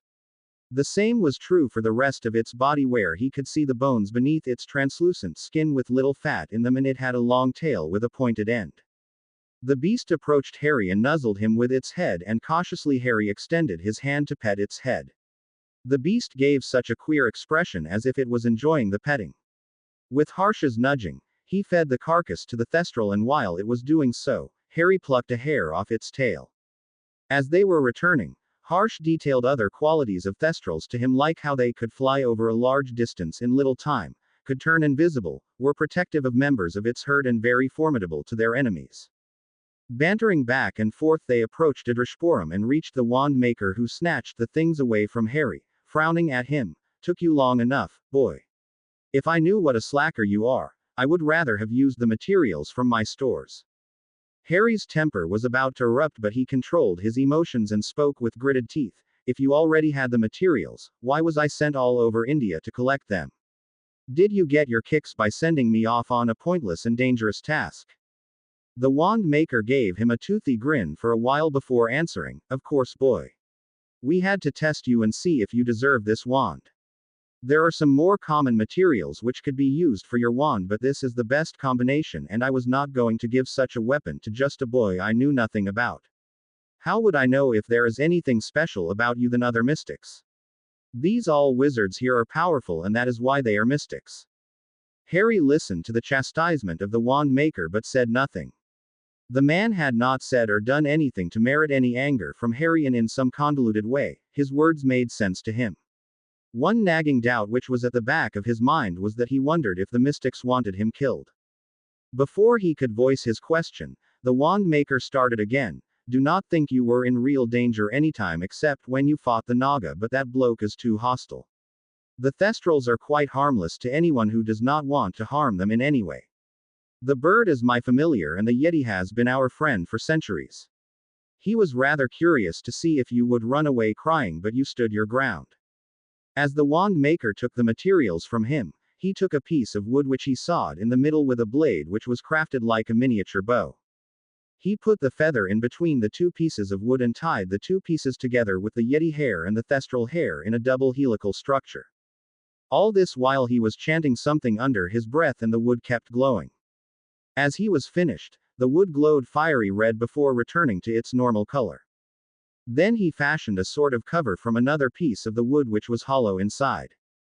He fit the pieces he had sawn and then tied back with the hairs in the hollow piece of wood, thus giving it the shape of a wand. He sealed the cover with some lacquer at the base. Then he proceeded to attach a handle to the wand so forged, whilst chanting some long incantation which fused the handle with the rest of the wand. When he was done, he dropped the whole assembly into a bowl of water that he kept nearby. Harry had thought that the wand would be handed over to him as soon as it was complete. He turned to the wand maker with a questioning look on his face. The wand maker growled at him. The wand is not ready yet. It will imbibe the properties of the magic in this water for the night before it is ready for use. See me at the first light of dawn tomorrow. As they were returning, Harry asked Harsh, Guruji, what is special about the water? I have seen you all drinking nothing but water, and it has some energizing properties, but that's all I know about it. Harsh smiled at him. It is magical water, Harry. The water is from River Ganga, which flows through North India before meeting the sea in Bay of Bengal. It has magical properties, and that is why no insects can breed into its waters. A bowl of Ganga Jal, water, can be kept for years without it getting bad. The Muggles know of the properties of water, but since they are unaware of magic now, they cannot point out the reasons. As they reached the castle, Harsh led him into a study where he was given a seat, and Harsh took the other one. He looked at Harry for a few minutes as if reading his mind before he asked, What have you understood yet of being a mystic, Harry? Harry thought of everything he had learned and gathered his thoughts for a few moments before he finally spoke. A mystic is not just an ordinary wizard or witch, but they are rather proficient at using magic and have access to arcane magic and rituals which have been forgotten by the modern world centuries ago. They are children of Mother Magic and are committed to serve her to the best of their abilities. Harsh beamed at him. That is very astute, Harry, but what you omitted or failed to observe is that we are warriors, Harry. We fight the battles no one else does. We serve when no one else can. We are the weapon against evil, and we are the shield when the times are dark. Harry sat listening with rapt attention for moments before he spoke again. What will you teach me? Harsh smirked. I was wondering when you will ask me the question. I will teach you be in tandem with your magical core, how to increase your magical reserves, to read someone's mind and to fly. Harry was elated at the last word but had many other questions running through his mind. What about dueling? What about my family magic? What about other skills which are needed to win a war? Harsh was amused at his rant. Harry, you will be taught everything that is there to know, but you have to have a little patience. There is so much to learn that I have appointed teachers for you. They will teach you things that you will need to learn. I promise you that by the time we are done with you, nobody in Hogwarts would be able to connect you with the boy who walked in those corridors these last 4 years. He produced a book for him. I want you to read through this book tonight, Harry. This is a small handbook which is issued to all our recruits to help understand our ways. Tomorrow, just before the break of dawn, Vari will be waking you up to begin your training. I have given permission to my 5 warriors to discipline you if they feel you are lacking in your performance, and trust me, you will not like our discipline. After a long, difficult day, Harry returned to his chamber. He opened his trunk to retrieve his pajamas. As he was rooting through his belongings, he found the package that Remus had given to him at the port of London. After looking at it puzzled for a minute, he remembered that it was the communication mirror. He eagerly tore through the wrappings and fished out what looked like an ordinary mirror. As he inspected the mirror, it began to buzz and Sirius's voice was heard from it calling him, Prongslet. Harry grinned and tapped the mirror while uttering, I solemnly swear I am up to no good, and Sirius's grinning face appeared in the mirror. India. Harry was sleeping soundly. Yesterday had been a full day with his adventures gathering the materials to make his wand. He had flown on a bird, battled a Naga, befriended a Thestral and met a Yeti. He had ended the day on a high note after he and the Marauders had talked with each other for quite a while. Harry had told them everything he had learned so far. The Marauders had been pleased with his progress. Harry told them that he did not see any major changes in himself. They assured him that he was already doing great and he should continue to work in this vein. He sat up on his bed spluttering as someone doused him with a heavy jet of water. As he got his bearings, he found Vari grinning at him, his wand leveled towards Harry. Good morning, Potter. It is time to wake up. Groggily Harry looked out the window and saw that the sun had not risen yet. He muttered, it's too early and too cold. Why would anyone go out at this hour? The mystic doused him again, making him shiver to the core. I will take no whining from you, Potter. Guruji has asked me to be heavy-handed with you, if you are incooperative with me. Now, you have 10 minutes to get up and join me outside before I come looking for you again. As he leveled his wand to douse him once more, Harry got up from his bed and ran to the bathroom. After 10 minutes, he was ready for the day with a track suit that Dobby had bought for him and a Weasley jumper which he felt would be necessary in the weather outside, and a good pair of running shoes from a renowned brand he had seen Dudley wear sometimes. It was as cold outside as Scotland was in early winter, but mercifully it was not snowing. As he came out of his room, someone standing behind the door stunned him from behind. 5 minutes had passed with Harry unconscious before he was innervated. Vari growled at him. First rule of a mystic, never ever drop your guard. Harry sighed. He had been in a hurry to get ready for the mystic and was stunned. If this kept going, then it was going to be a long summer. He merely nodded his head. I will keep it in mind, Mr. Vari. As he led him out of the castle, Harry saw that it was not even dawn yet, but many of the mystics were up and going about their business. Vari took him to the lake he had seen the day he arrived. It was not as big as the Black Lake, but it was big enough for swimming or walking around the lake. Start running, Potter, the mystic barked. I want you to finish 2 rounds around the lake in 20 minutes. Most mystics can do it in 7 minutes, but since you are new, I am being lenient with you. Harry started running. After he had covered about a mile of the lakeshore, he slackened his pace for a second and was immediately rewarded with a stinger from the mystic which made his backside ache and put him into motion again. As Harry finished the second lap and slumped on the ground, the mystic again shot a stinger at him, making him yelp and stand despite being exhausted. The mystic, it appeared, was not done with him. Down on your knees and hands, Potter. Start doing push-ups. Get those limbs into action. After a grueling hour of push-ups and sit-ups, he was allowed to go and clean up when dawn was close to breaking. When Harry had finished bathing and dressing, having removed all the outward traces of his morning workout, Vari accompanied him to the wand maker, who was sitting in meditating position. Harry kept looking at the ancient man, who looked serene and peaceful in that moment, with his face relaxed and not showing a trace of worry. 10 minutes later, the wand maker opened his eyes as the first light of the day touched the horizon and grinned, seeing Harry there. Can't wait to try your wand, boy. I suppose the enthusiasm is understandable. Where is your old wand? Harry produced the wand Harsh had given him. The mystic immediately discarded that one. This is not your wand. I can hear its alignment is slightly out of tune for you. Harry started retelling the story of the wand Ollivanders had sold to him. How it contained a phoenix feather core and was a twin to Voldemort's wand. The ancient wand maker did not interrupt him but listened attentively all the while until Harry got to the part where his voice hitched, telling about the wand being destroyed. He told of how another wand with the same core and wood did not fit him after he woke up.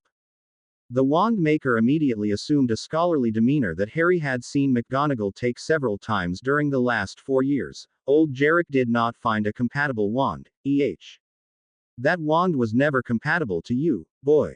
It was attuned to the soul fragment which was latching itself to you all these years, and therefore you could use that wand. When the fragment died, any wand with that core stopped being compatible to you. If you did not had an unwanted guest latching onto you all these years, no wand would have suited you but one. Harry had been listening attentively to everything the old wand maker was telling him. He knew a little of wand lore from what Ollivander had told him, but this was entirely different, and the way the wand maker called Ollivander by his first name made him think that they were on a first name basis with each other. The most astonishing piece was that his old wand never suited him but responded to Voldemort's soul fragment.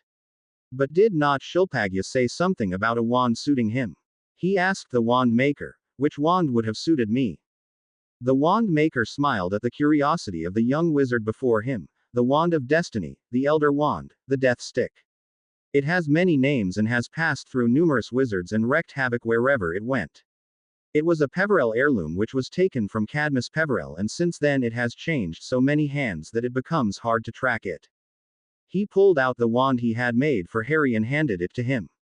As Harry took it in his hands, his magic started singing to the wand and the air around him started rushing, making the wand maker chuckle. I am sure you will do great deeds with it, boy. Use this well because it is not an ordinary wand.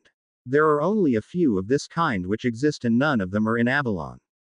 Old Jarek would give his family vault to you to just get his hands on it. Harry looked closely at the wand and there were runes through the body of the wand which he was sure were not there yesterday.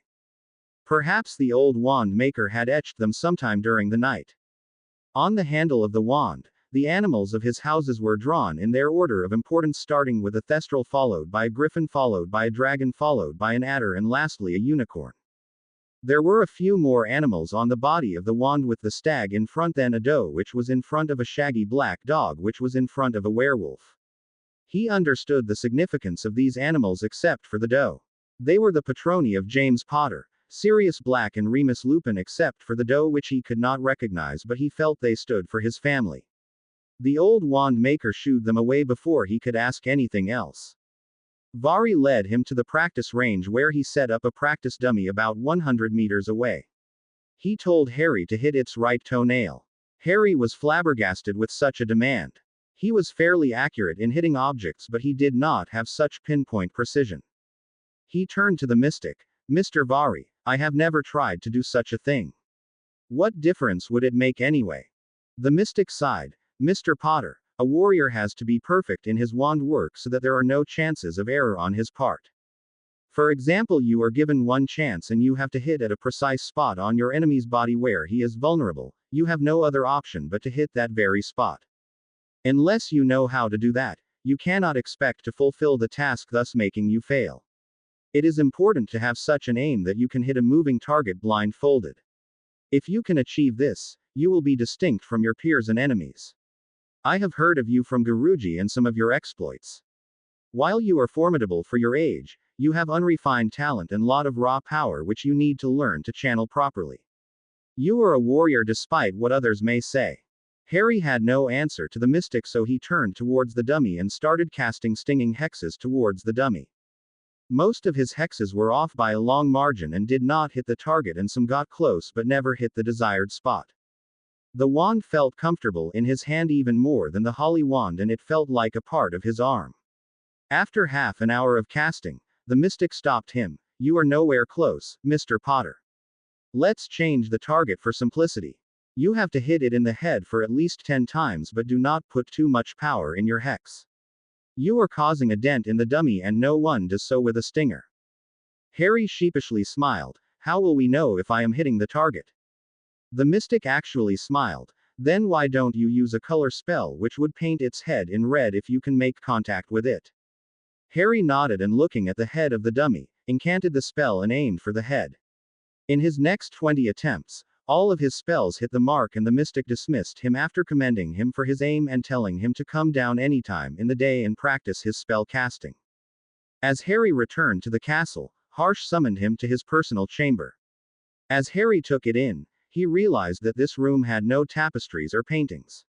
The bed was a simple straw pallet, similar to what he slept on when he stayed with the Nagas. The only concession to comfort was two simple wooden chairs and a table. As they sat, Harsh asked about his day. Harry wanted to grumble and complain but kept his silence, vowing to not give any pleasure to the mystic from his misery. Harry, the mystic said, what do you know of lords in Avalon? Harry hesitated before saying anything. It was a topic which he had thought about a lot in the last few days and had questions to ask. He started. Griphook told me that it was the hereditary position for a head of a house, and every head of house became a lord upon his investment, but he also said that there were true lords. However, he did not explain that. He said you were a lord though, and that I should ask you, said Harry, frowning. Harsh began to explain with a calm demeanor. The word lord refers to two types of lords in magic. One is what Griphook had explained to you, but the second are those wizards who are extremely powerful and they have following of wizards and witches with them. They become lord for all of them who decide to follow that wizard, which and the followers are vassals for the said lord, meaning there is a magical bond between them and it is beneficial to both of them. A bond can be formed when one does fealty to a lord or is taken as a willing follower by another with claiming the other's free will, like Voldemort does with his followers by branding them like cattle. Whoever is a lord has an order which is always ready to follow them and are extremely loyal to their lord to the exclusion of the world. The lords can demand a magical oath of allegiance from his vassals or can claim their magic if he feels that they are betraying him. This is as was decreed by Mother Magic. There are two lords in Avalon right now with their own order: Albus Percival Wulfric Brian Dumbledore and Tom Marvolo Riddle. The next lord who would arise and outshine both of them will be you. Harry's mouth was open in surprise in a perfect, oh, but I am an ordinary wizard. I cannot be a lord like that.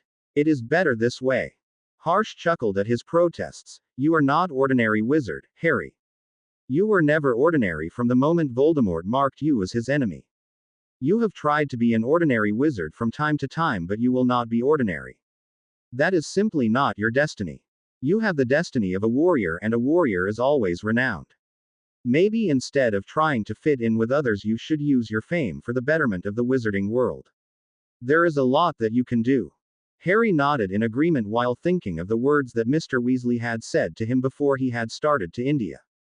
Harry, one of your duties is to learn the manners of purebloods in your country so that you will not appear as out of place when you appear in the Wizengamot, since you can assume how people would critically analyze everything that you would do. To this end, I have secured the services of Rachel, who was a talented witch from the minor house of Higgs and has been a mystic for 50 years now. She was friends with your grandfather Charles and your grandmother Doria and is ecstatic at the chance of meeting you, Harsh said. But why do I have to learn these manners and customs? Harry asked. I do not want to be like Malfoy. Harry, Harsh said gently, knowing your heritage would not make you Malfoy. He is too arrogant for his own good, but he knows the wizarding manners and customs, and it is not amiss to try to learn them. I believe your own mother was fascinated by these customs. Harry acquiesced, finally knowing he had no option but to agree. Harsh was right that there was no harm in learning his manners and customs. If he had grown up with his parents, they would have made him learn those. He should brush up on those manners so as not to make a fool of himself and give the wizarding world more fodder with which to tarnish his reputation. As they were done with breakfast, Harsh took him to a dungeon within the castle which reminded Harry of the dungeons of Hogwarts. There were shelves full of potion ingredients and cauldrons were simmering and producing bubbles and steams. Harsh handed him over to a mystic who was an anomaly among them. While all the other mystics were warriors by their looks and conduct, This one had a pot belly, was of short height and balding. Harry, this is Prathyman, a potions master. He will teach you the fine arts of potion making, which I feel has left a lot to be desired under the tutelage of Severus Snape. Harsh said and left the dungeons. The other man snorted, Snape. He is a teacher. He is a brilliant potions master and perhaps the youngest in centuries, but he is not fit to be a teacher to students who are starting potions. He does not have the temperament for students who have never studied potion making. It requires extreme patience and lot of coaxing the students, gritting your teeth when they make a mistake and all your self-control to not to shout at them when things go out of hand. Snape is fit for those who have obtained their owls but not young students. He would kill hopes of lots of students who wish to make it to aurors or healers due to not being able to brew perfect potions. Harry said nothing but wondered how true the statement was. The first time Harry had attended the potions class with Snape, he had done nothing but called his students dunderheads and told them to start working on the potions without giving them any instructions. He wondered how different things would have been if Snape had taken the time to teach his students about basic steps to be taken before they started brewing potions. Prathyman turned to Harry. Mr. Potter, have you studied the introduction to the delicate art of potion making? Harry had not even heard of the said book, so he shook his head in reply, and Prathyman produced a copy of the book and tossed it to him. Before tomorrow I want you to finish this book and first 5 chapters of magical herbs and fungi. We cannot start this before you know what you are working with. Harry nodded and was about to leave when Prathyman said, since you are here and I have your charge for the next few hours, let's discuss your experiences in potions so far. I sometimes crave company of people who would not just talk about battle or business. I have not taught in a school or untrained minds for years now. Harry asked him, have you taught at a magical school, Mr. Prathyman? The mystic said, since we are going to be in contact with each other for weeks to come, I will call you Harry and you can call me sir. Harry nodded. I would like that. The mystic started again. To answer your question, I was a potion master at the Takshila School of Magic. I taught there for years before one of the faculties turned out to be a dark lord who was after me to obtain a rare potion and I had to run away. The mystics saved me and brought me here. Since then I have not left. Harry's curiosity was piqued. Where is Takshila School of Magic? I have never heard of it. The mystic's eyes had taken a gleam that Harry knew too well. It was the gleam which one had when they talked about something they loved. The mystic started telling. The Takshila School is situated on the other side of the Himalayas somewhere in northeast direction. It is unplottable like Hogwarts and I am not going to disclose it to you. The students are collected by flying carriages for the school and they are allowed to let go home in a month at the end of year. We have a high population of wizards and we figure in the top 5 in terms of wizarding power index in the world. The average for India stands at 120, which is equal with Japan and slightly above China, with the US leading with a little margin. Wizarding Britain was once among the top of the list, but the inferior treatment of Muggle-borns and half-bloods coupled with inbreeding has reduced its standing. It is a shame that the Muggle-borns are treated as inferior when they are nothing but children of squibs.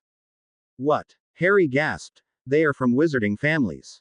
But we surely would have been told about this. There is no way that they can keep it secret. The mystic ruefully smiled at him. This research is classified but has been proved to be impeccable with time and again.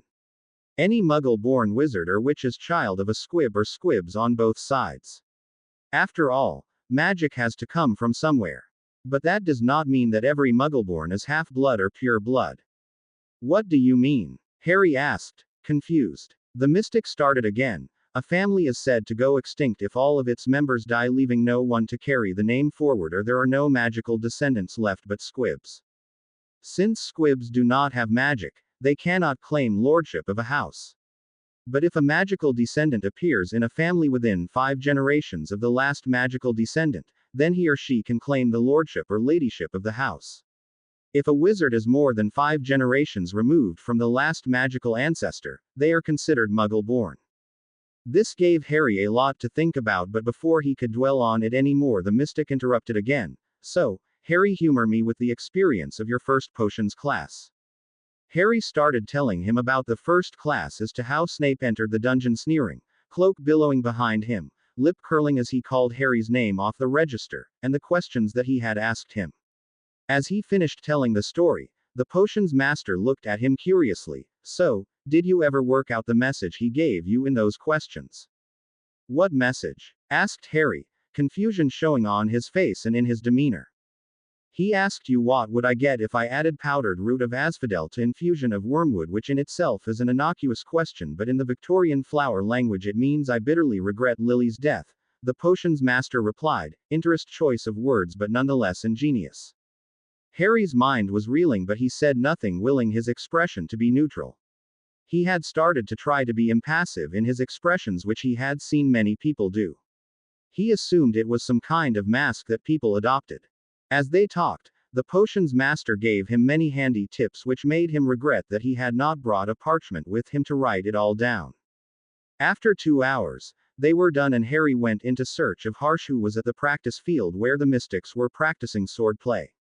As he arrived, one of the mystics handed him a sword which felt odd in his hand. It was a long sword and light, but the length of the sword made it difficult for him to wield it.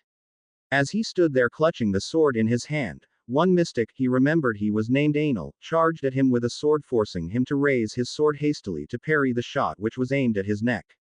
As he stopped the blow, the mystic kicked him in the chest, knocking him to the ground, and immediately started to bring the sword down on him, forcing him to roll away.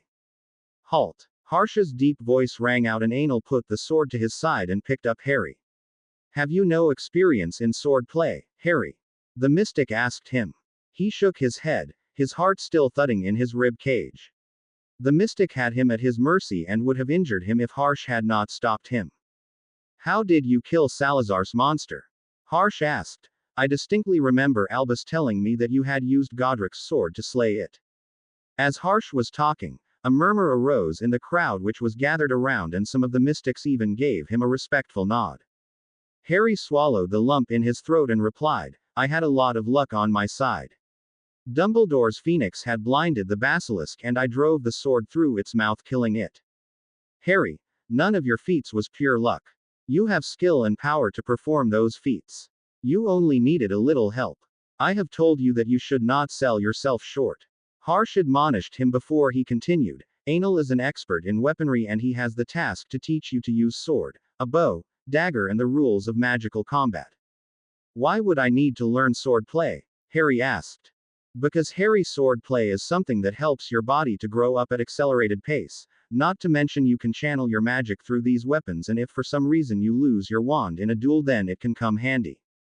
No Death Eater would expect you to know sword play, Harsh replied. I remember Godric using that sword of his to dispatch many of his enemies in a battle where his wand had been taken from him. Harry was fascinated to hear of the feats of a founder. What kind of wizard was he? Was he noble as we all think him to be? Harsh chuckled. He was a mage, Harry. He was a fighter who could fight all day long and yet remain standing. He was the fiercest of all the founders, and it was primarily due to this reason that bravery is a trait often associated with him. As Harry readied again to practice sword play, Anal showed him how to properly grip the sword and the stance to take before beginning to parry with an adversary. Keep some space between your feet, Harry, and the sword at your side clutched tight in your hand but not too rigidly, and to swing it in a fluid motion. Today we will not spar with each other, but you will practice the movements which I have just showed you.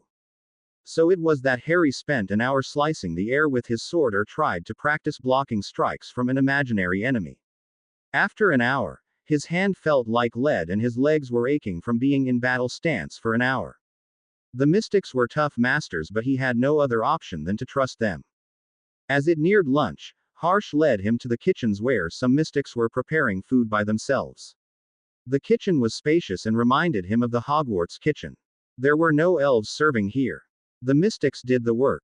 You like the kitchen, Harry? Harsh asked. Yeah, Harry replied absent-mindedly. It's huge and warm. But why are we here? Because we are going to take our lunch here, Harsh announced, and sat at a table which was set for them.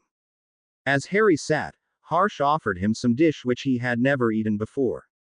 Harry picked it up, and as he took a bite, he turned into a canary, and Harsh burst out laughing. After some time, the feathers all molted off of Harry. Harsh was guffawing at his expressions. Harry tried to look indignant but soon gave up. The mystic had not harmed him anyway, but only pranked him. Has nothing registered into your brain yet, Harry? Harsh asked him. You are so willingly trusting of anyone that you immediately took the cream and ate it. Messrs. Weasley and Weasley would be disappointed that you fell prey so easily. They had put a bet of 10 galleons with me that you will realize that the cream was hexed and not eat it. You bet on me. Harry gaped. But why did you do that? 2 reasons. Harsh smirked. First was that it gave me a chance to prank you and lighten your mood, which was turning gloomy, and second to beat it into your mind that you should not be so trusting unless you are extremely sure that the other person is who they claims to be. He taught a rather simple detection spell to him which he could use to detect simplest of poisons or if anybody had tampered with his food or drink, and bade him to use it every time he sat down to eat. After lunch, Harsh gave him a journal which was made of parchment and had a mystic emblem on top of it. This is a journal that we give to every mystic. You can use it to record everything that you think is worth knowing, and it will never finish. It becomes a treasure for coming generations with the amount of knowledge contained within the pages. Guruji, why do we use parchment? Harry asked. The Muggles use ordinary paper and it is much easier to write on, and their pens are easier to use than quills. Harsh just smiled for a moment, then said, this is the difference between a Muggle-raised wizard and a wizard who has been brought up in wizarding family. The parchment can keep for years without getting damaged, and it is easier to scribble on it with a quill. As the ink on the parchment fades, it can be renewed with a spell, but ordinary pages like Muggles use cannot hold when we use magic on them and tend to crumble or burn down. Harry nodded his head. As he had thought, everything that the wizarding world did, they did for a good reason. He had tried to ask the question of a few others, but no one else had been able to give a satisfactory answer. The mystic gave him answers which made sense to him and quenched his thirst for knowledge. While he was no Hermione, he was a curious person. He tried to act like he did not care so that Hermione would not think that he was competing with her and Ron would not be jealous of him. Perhaps it was time that he should try to be his best rather than part of the crowd. As they were talking, they arrived at a house which was tastefully decorated. The door was intricately carved with a snidget engraved on it. Harsh knocked on the snidget and a woman opened the door. The woman reminded him of someone, though he was not sure who. She had blonde hair, gray eyes, thin lips, and the lines around her eyes told him that she was used to laughing often. She looked like a happy version of McGonagall without the stern demeanor the Transfiguration professor often had, and much younger. Harry! She exclaimed and immediately hugged him. Oh, you are so much like Doria. You have Charles's face with her features just like your father did. You knew my father? Harry asked eagerly. Of course I did, she replied kindly. I was with Doria in Hogwarts and left Wizarding Britain around the time that Grindelwald arose. I went back once when your father was born, but that was the last I saw of them. Soon you know who came along and my family sided with him. Being a mystic, I could not be seen mixing with them. In fact, they told me that I was not welcome if I was not supporting their Dark Lord. Your family? Harry asked. The Higgs family, she spat. My loving family who are all embroiled in dark arts. My nephew's grandson would have been in Hogwarts around your time. Harry was reminded of the first Quidditch match when he had swallowed the snitch and the Slytherin seeker, Terence Higgs. He muttered, yeah, I met him first year and defeated him in my first Quidditch match. She laughed and invited them in. As they entered, Harsh addressed her. Rachel, Harry here is a pureblood but was brought up by Muggles. I want you to teach him the ways of wizards, and by the time he is ready to leave, I want him to look like the perfect pureblood. This way, he would be able to take of some support from Voldemort's followers. She nodded her head. Harry, would you please stand up? She asked him sternly. He stood nervous of the woman who had suddenly adopted a strict demeanor. She looked at him critically, noticing the flaws in his posture, and shook her head. We have a lot to do, Harry. Your grandfather Charles was such an imposing presence in the wizarding world. You will need to work very hard to reach that level. Harry sighed. Ever since he had come to the Mystics, they had been giving him more and more work to do. He would be lucky if he could leave within a month.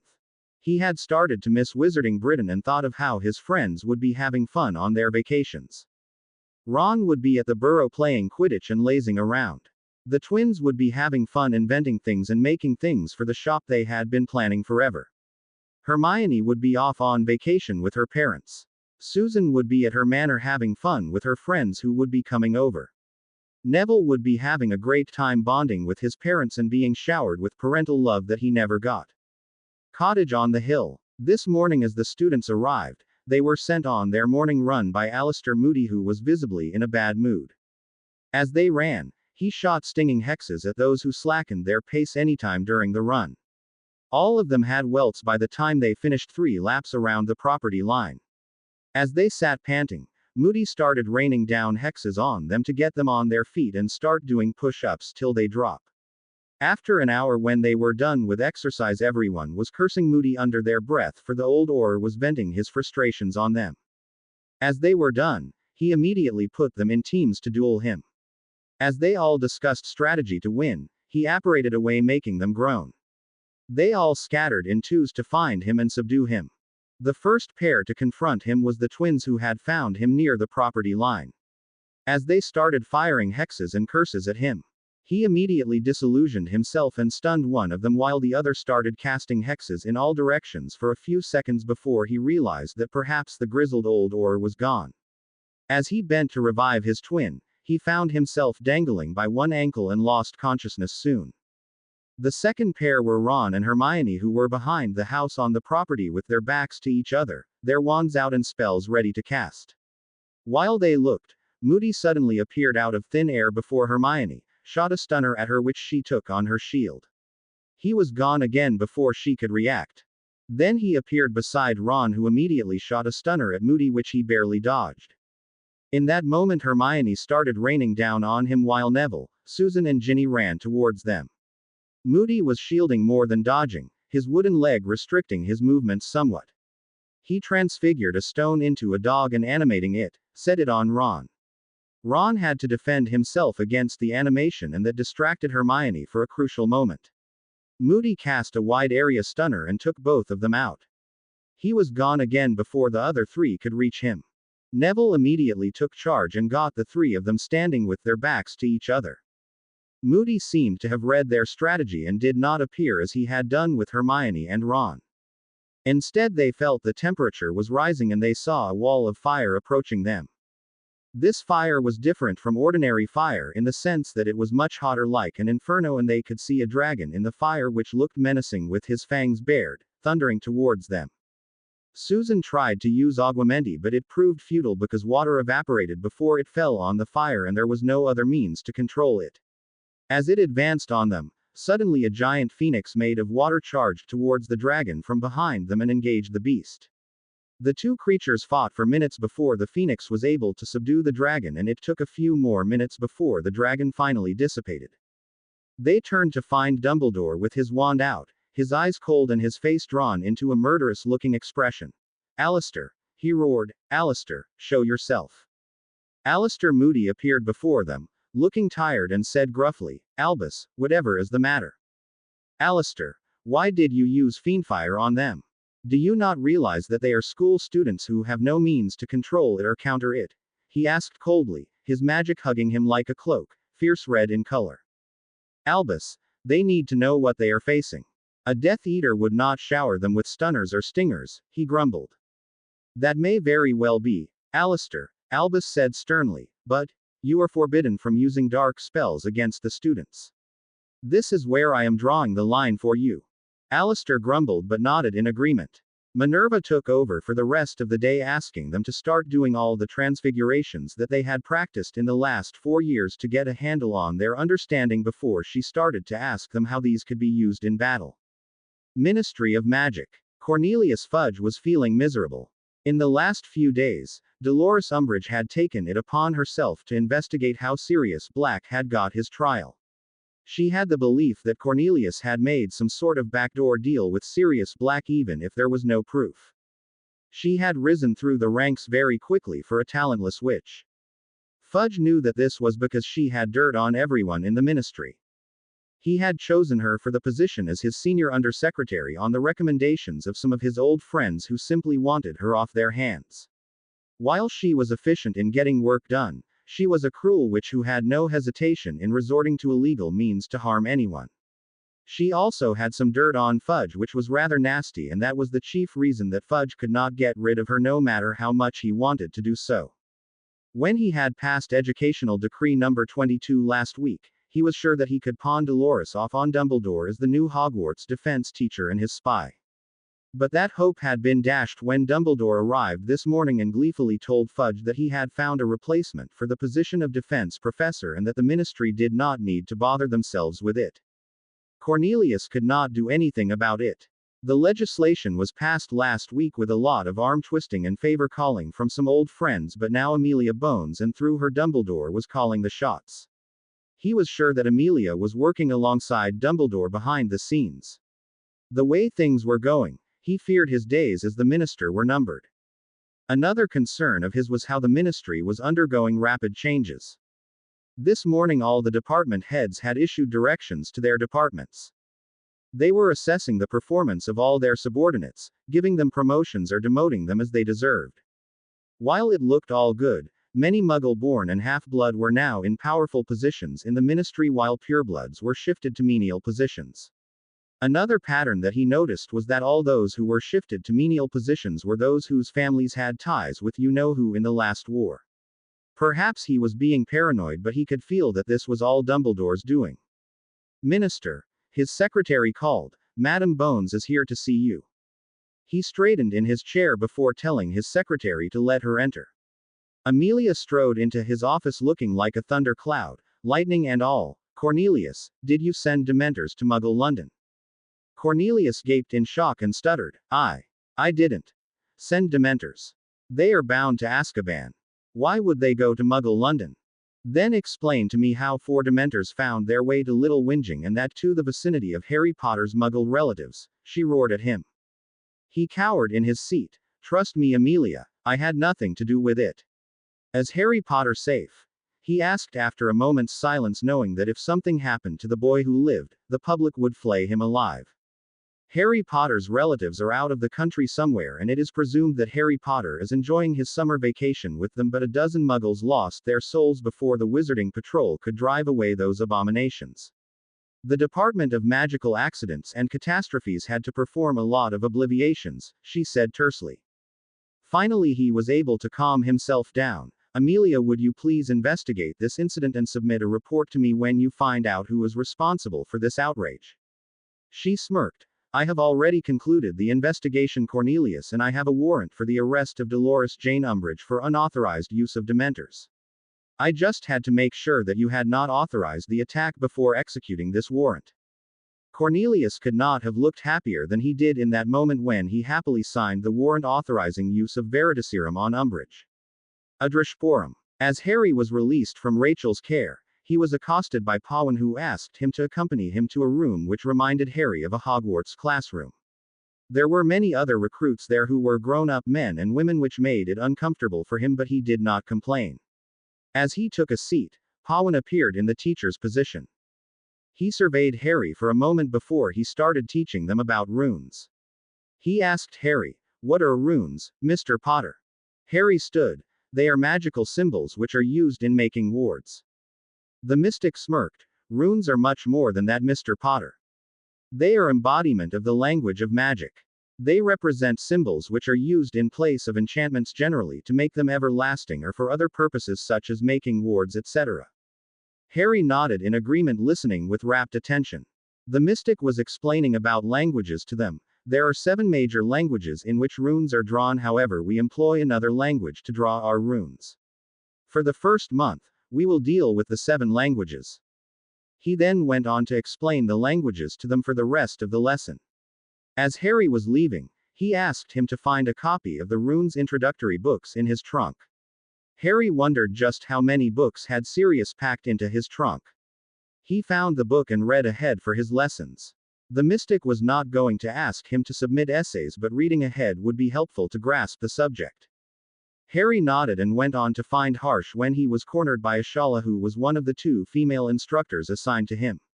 She took him to another class where he was the sole student. "Mr. Potter," she began, "are you interested in charms?" "Harry, please," he said. "Mr. Potter sounds so formal and makes me think that I am about to get detention." "I like charms." "Harry, it is then," she replied. "Which is the most powerful charm that you can perform?" "The Patronus charm," he replied confidently. She smiled at him encouragingly. That is quite some skill, Harry. Can I see it? Harry smiled and whipping his wand, he intoned, Expecto Patronum. Immediately a four-legged creature burst out of his wand. He was surprised to see that it was not the great stag. It was about as big as prongs but it had claws instead of hoofs, whiskers like a cat and looked like a leopard but Harry was sure it was not an ordinary leopard like he had seen in Muggle primary books. Ashala exclaimed, a snow leopard. Sorry, he said, what is a snow leopard? She explained to him, a snow leopard is native to the Himalayas and they are considered to be the topmost predator. They are as big as a lion and equally ferocious, however these days they are considered as endangered by the IUCN, a Muggle organization which keeps watch on animals which are going extinct, endangered or vulnerable.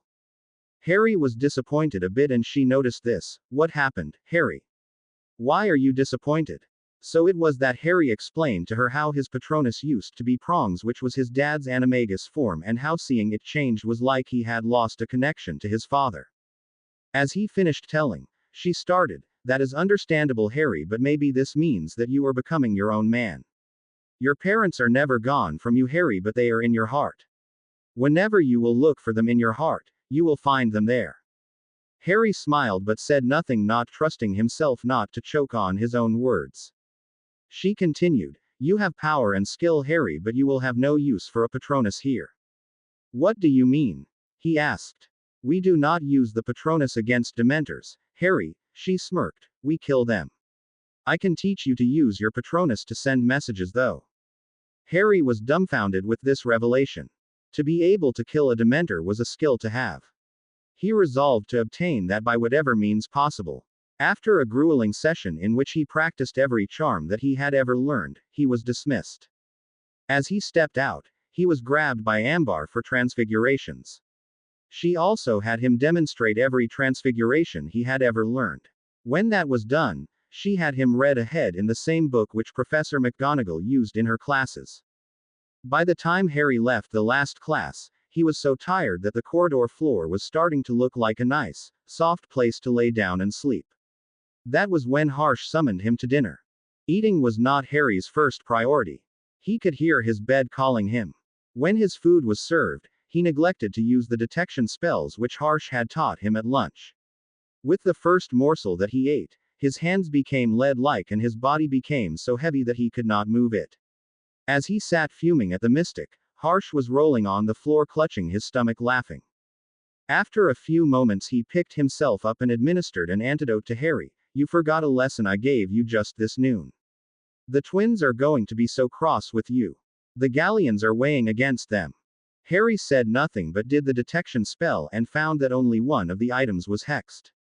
Asking for it to be replaced, he ate in silence before Harsh dismissed him for the night with instructions to complete the work that he was given during the day. By the time Harry made his way to his room, it was all he could do to fall on the bed, face first, and pass out. Bones Manor. Susan arrived home tired and frightened from the ordeal of the day. Mad Eye must have been out of his head to show Fiendfire to them. Last year when she heard that he had shown the 3 Unforgivables to the Slytherins and Gryffindors, she had thought that he had lost his mind, but that turned out to be an imposter. She knew Mad Eye had no hesitation in using any of the Unforgivables but he drew the line at showing them to others who were not Aurors. Fiendfire was a different matter altogether. She had been scared when the roaring wall of fire came towards them. Susie, are you all right? Amelia asked her as she saw the faraway look in her niece's eyes. Yes, Auntie, she replied. I brought your air ring from the vault, Amelia said. I want you to wear it. Susan remembered that last night, Amelia wanted her to take the ring. They were not able to find the ring anywhere in the manor. Amelia figured that they had returned the ring to the Bones vault when Edgar had taken on the mantle of Lord of House Bones. She had promised that she would bring the ring from the vaults when she returned from the ministry. Amelia fished out the ring from inside of her robes. It was laid on a bed of soft silk in an ornately decorated wooden box. The ring was a platinum band topped by an opal with a common Welsh green etched on it. Susan was apprehensive about being the heiress but she knew that she would have to take the seat. She picked up the ring and thought about everything that was going on in the world. Circumstances were dire. They all were in danger, and every day that passed made them more vulnerable. When the war came, there would be a lot of death, grief, and strife. She needed to stay strong for Harry, who would be in the center of things, and being his betrothed, she would need to stand tall despite her own fears. Susan was sorted into Hufflepuff for a reason. The hat had told her that loyalty was one of the qualities which was an endearing trait of the chosen ones of Helga, and Susan was not about to abandon anyone now. If it required her to take on the mantle of heiress of bones, she would do it. As she took the ring and put it on her ring finger, she felt her magic reacting to its presence, and the pressure on her body as the ring scanned her was tremendous. She gritted her teeth so that she would not pass out. After a few moments of agonizing pain, the pressure receded and Amelia was smiling at her, looking proudly on her. As Susan stood straight, she hugged her. "Congrats, Susie. You did it."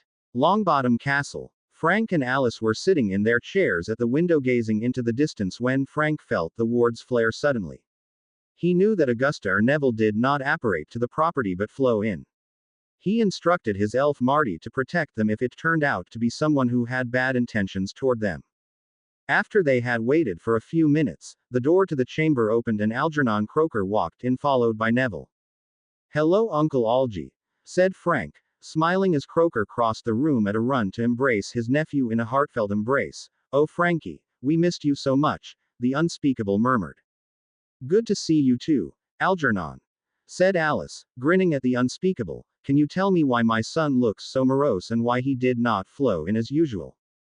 Croaker, who had controlled his emotions by now, grinned. "That would be because I am teaching him to apparate. This was the first time that I took him by side along apparition with me. He is feeling nauseous from the first time effects." "And exactly why are you teaching him that?" She narrowed her eyes. "My son still has time to learn it." Croaker cringed at her demeanor but held his ground. "There is a war coming, Alice, and we need to teach him everything to ensure his survival. In the last war, we had warriors on our side, but this time around, there are not many followers." "But Uncle Algy," Frank interrupted, "if you teach him all the fun stuff, what will I do?" Croaker sighed. "You have enough to do as it is. Getting yourself back into top form is the most important thing, followed by making alliances. We have had our warning and we will be better prepared this time." "So exactly what have you already taught him?" Frank asked. "I got my hands on this one just this morning," Croaker said. "He was sleeping, completely oblivious, without even a basic alert ward to guard him." Frank laughed. "Last I checked you were not mad-eye, were you, Uncle? You are acting like him." "Frankie, the wards at Green Hughes would not hold for too long if someone employed a ward device, and I remember the Lestranges had one. If they were to turn it over to you know who, his followers would enter without any hindrances," he finished gravely. "But aren't the Lestranges in Azkaban?" asked Frank. "Mother told us that they were sentenced to life in the Azkaban prison." "That they are. But their father Rolando escaped the ministry last time and he is still posturing openly as a supporter of the dark," Croaker explained, "so I am teaching skills to survive and fight. Besides, apparition can be good in a duel if you know how to negate the wards set by someone." Frank nodded. "Uncle Algy, would you answer my questions?" he asked. "Mother has been very strict in refusing me any answers." Algernon just grinned. "I am not one to try and cross that old battle axe, Frankie. I do not want her to come after me." India. Harry again woke up to a cold shower, courtesy of Vari. Coughing and spluttering, he sat up and was met with a glaring mystic who had his wand leveled at him with water dripping from its tip. "Wake up, Potter. We have not got all day. Meet me outside within 10 minutes. He barked and Harry flew into action. He was not sure why, but the mystic reminded him of Moody in a bad mood.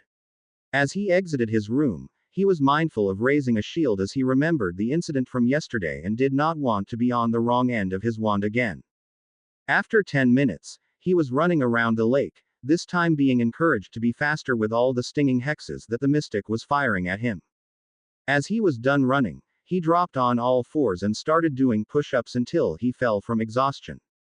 As he proceeded to the training range, his muscles aching from the exertion of the last 2 days, weary from not getting enough sleep, he was walking zombie-like when the hair on the back of his head stood up. He ducked, hoping to avoid the curse he knew was coming. Too late. He realized his mistake too late as a stunner knocked him out. He was enervated after a few minutes with the mystic grinning at him. I knew the trick you would do, Potter. I have heard how sensitive you are to magic and the default reaction you have in those situations. You will have to do better, Potter. Harry snapped. I would do better if I were allowed to get enough rest. The mystic smirked at him. I told you yesterday and I am warning you for the final time today, Potter. I will not keep up with your whining. You may be a hero to the Wizarding Britain, but here you are just another wizard to like us and you will live by our rules. Harry said nothing, knowing another spat with the mystic may lead him into some trouble, but he decided to raise the issue with Harsh later. As they reached the training range, the mystic conjured 2 dummies. They will be firing low-powered bone breakers at you, Potter. You will not use any shield but dodge those curses. It will continue until an hour has passed or you are unable to continue. Harry grimaced but had no chance to protest before the dummies started raining down on him and he was forced to dodge. It was as if the dummies could read his mind, and while he would dodge one, the other would fire in the direction he was going. This kept him thinking and running around continuously while trying to evade the curses. After about 15 minutes, when his aching muscles finally had enough, he stumbled for a moment and a bone breaker hit him in the leg. Then he fell down clutching the leg. The mystic, who had been standing at the side, stopped the dummies. He started working his wand and casting healing spells at Harry, which he recognized from spending years under Madame Pomfrey's care. The only strange thing was that the mystic was using a language which Harry did not know but recognized as Hindi, or rather some ancient form of it. As the mystic finished repairing the bones, he pulled a vial of potion and forced it down Harry's throat. A few minutes later, Harry Potter fell asleep. India. Harry woke up in his bed, his body stiff and Harsh sitting at his bedside, looking amused for some reason. Harry tried to remember what had happened and winced, remembering the bone breaker that had broken his leg. Harsh grinned at him. It is good to see you up again, Harry. How long was I out? He asked. Only 2 hours. Harsh replied. I thought you would use this as excuse to have the whole day off. Harry smiled sheepishly. Believe me, if I had thought I could get away with it, I would still be sleeping. He remembered he had some complaints to make. Guruji, why do I have to wake up before dawn? Harsh laughed. It did not take you long to make that complaint, I suppose it is understandable because you do not exert your body so much ordinarily. Harry smiled shyly but said nothing. Harry, you are being trained in things that will take years for others to learn, and most of them would never get to learn as much as you do. As it is, we have little time on our hands, therefore we have to make the most of it. Besides, I have to train you like you are a muggle born for all purposes. But what does being raised by muggles have to do with this? He whined. You realize that you are important to the wizarding world, Harry? He asked. You are expected to act in a certain way that would befit your station. Also, there is a megalomaniac Dark Lord after you, braying for your blood. To win a war you need to have to be better than that to cut off his support base. Besides, your social standing is such that you have to learn these things in order to not let anyone make fun of you or your family's reputation. If you were raised by your parents, you would have learned these things ever since you could walk. But still, why does Vari wake me up before the crack of dawn, making me run and do all the exercises? He said. I have not had proper sleep for the last few days. That is to stop you from having any nightmares, he said simply. If you are too tired to even stand on your legs, you can't get lost in the realm of Morpheus where he would make you have nightmares constantly. That always happens to those who are sensitive to blood and gore or have been through too much trauma. I have seen my mystics being troubled with such problems till they learn to obtain tranquility. Tranquility? He asked. What does that mean? Have you seen any of us in meditation? Harsh asked. Harry nodded. I did. When you treated Neville's mum and dad, you were sitting in such a position. Right, Harsh replied. In that position, we often can detach our conscious from our body. When you are able to do it, you will be able to have complete control over your mind. This is a useful skill to have, but it takes time. Therefore, I asked your instructors to make you as tired as they can. This has the added benefit that the additional exercise help your body to get stronger and your magical core gets stronger the more you put stress on it. However, I will ask Shilpagya to teach you the tricks to relax your body even with little sleep as possible. Harry nodded, but he was feeling frustrated. This was not something he had thought he would be doing. He had thought that the mystics would teach him something which would take care of Voldemort once and for all without being subjected to such discomforts. Harsh sensed his discomfort and smiled serenely. Harry, while we know of arcane magics, we cannot teach it all to you at once. You have to learn it slowly, taking in account everything that we have to teach to you. Whatever we are teaching you will be useful to you when it is time for your final confrontation. Please be patient with everything. Harry nodded his head, albeit reluctantly. The mystic always seemed to know what was going on. Now I believe that Prathyman is waiting for you, Harsh replied. He has been very enthusiastic to teach a student again. Harry groaned. He had read the book the potions master had given him. Although he now understood many things which he didn't know before, he still had not come to love the subject.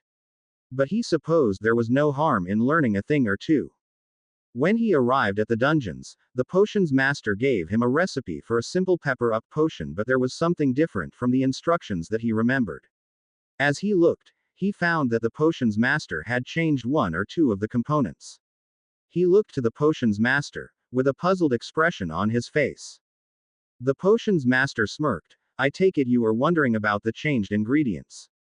While you prepare the ingredients, tell me the properties of each and how they are expected to react with each other and which of them can be replaced with another ingredient to give me a better result.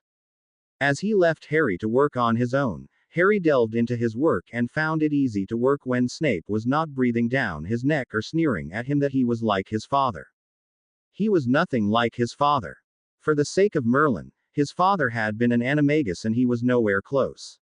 As he progressed with his potion, Prathyman kept asking him questions and he answered. Whenever he failed to do so, Prathyman did not berate him but patiently explained. He found that he was coming to like the subject. Maybe when he returned to Hogwarts this year, he would be able to astonish Snape.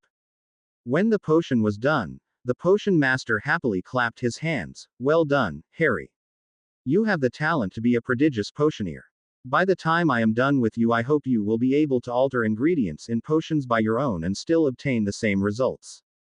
Not that I am surprised considering that potion is a part of your family magic. Family magic? Harry asked, astonished.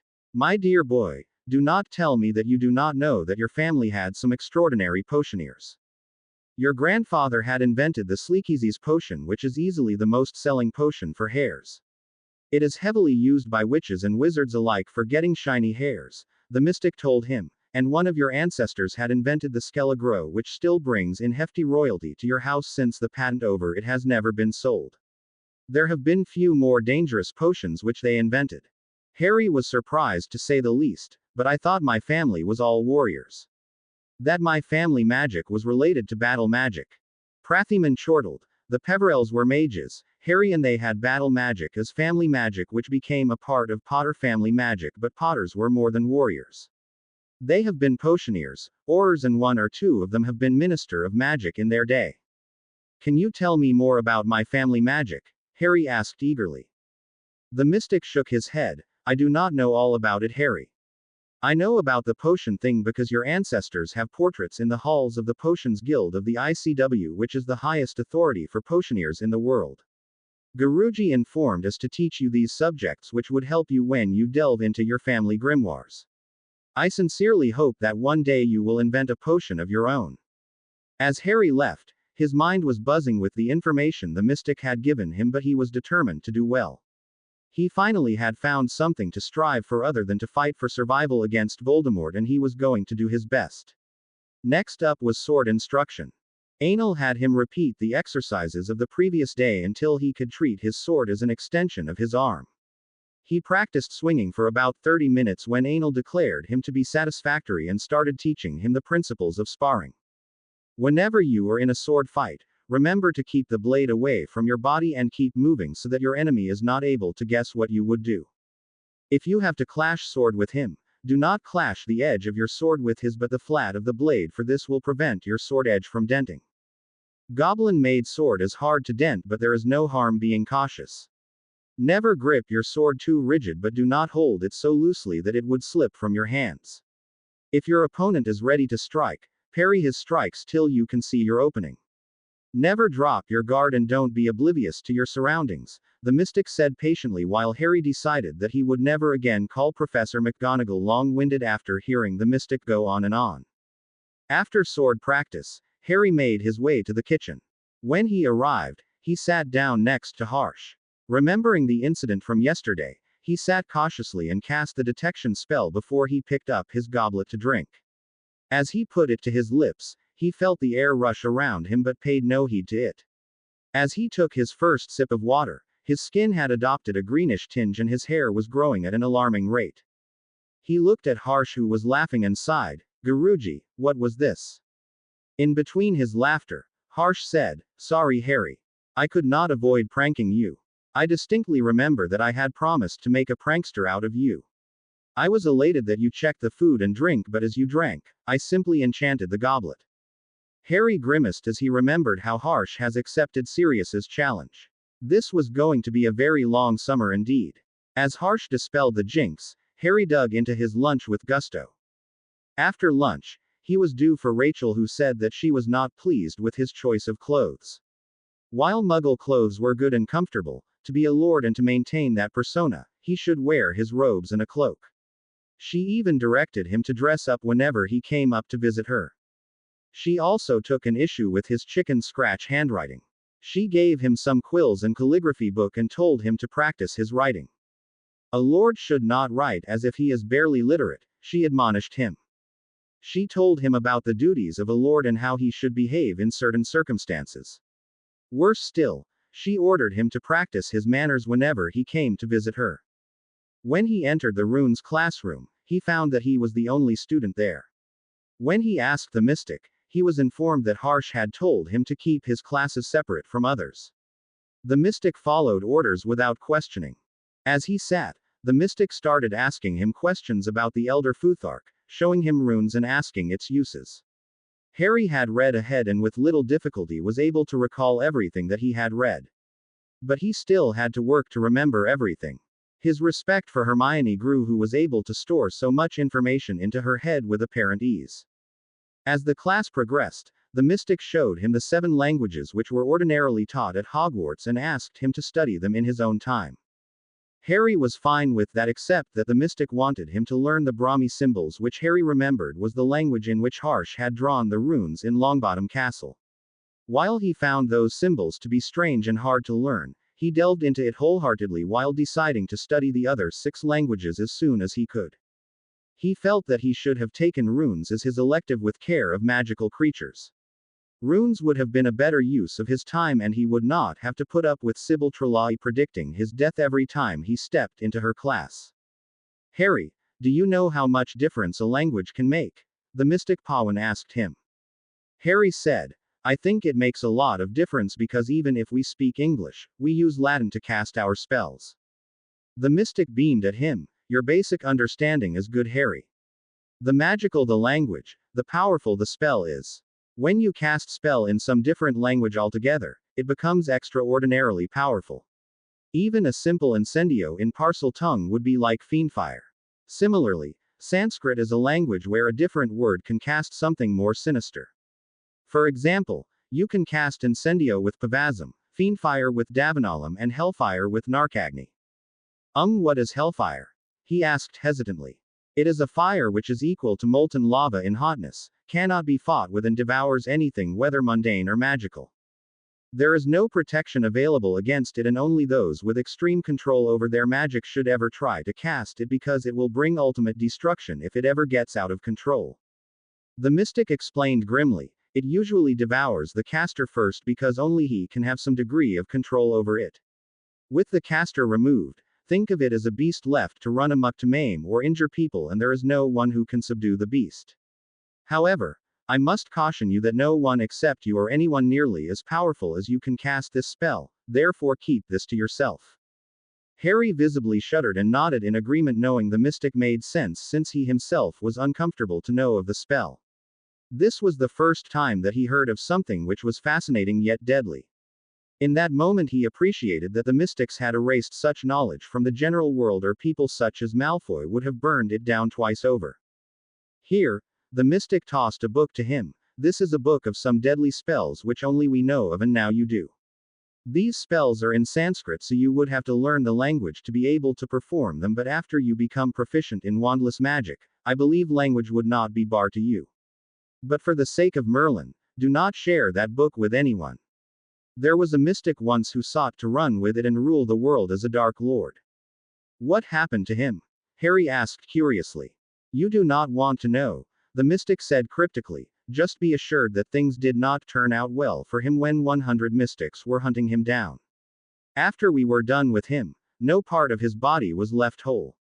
So it was that Harry asked the mystic to teach him the runes of Brahmi and the basics of the Sanskrit language.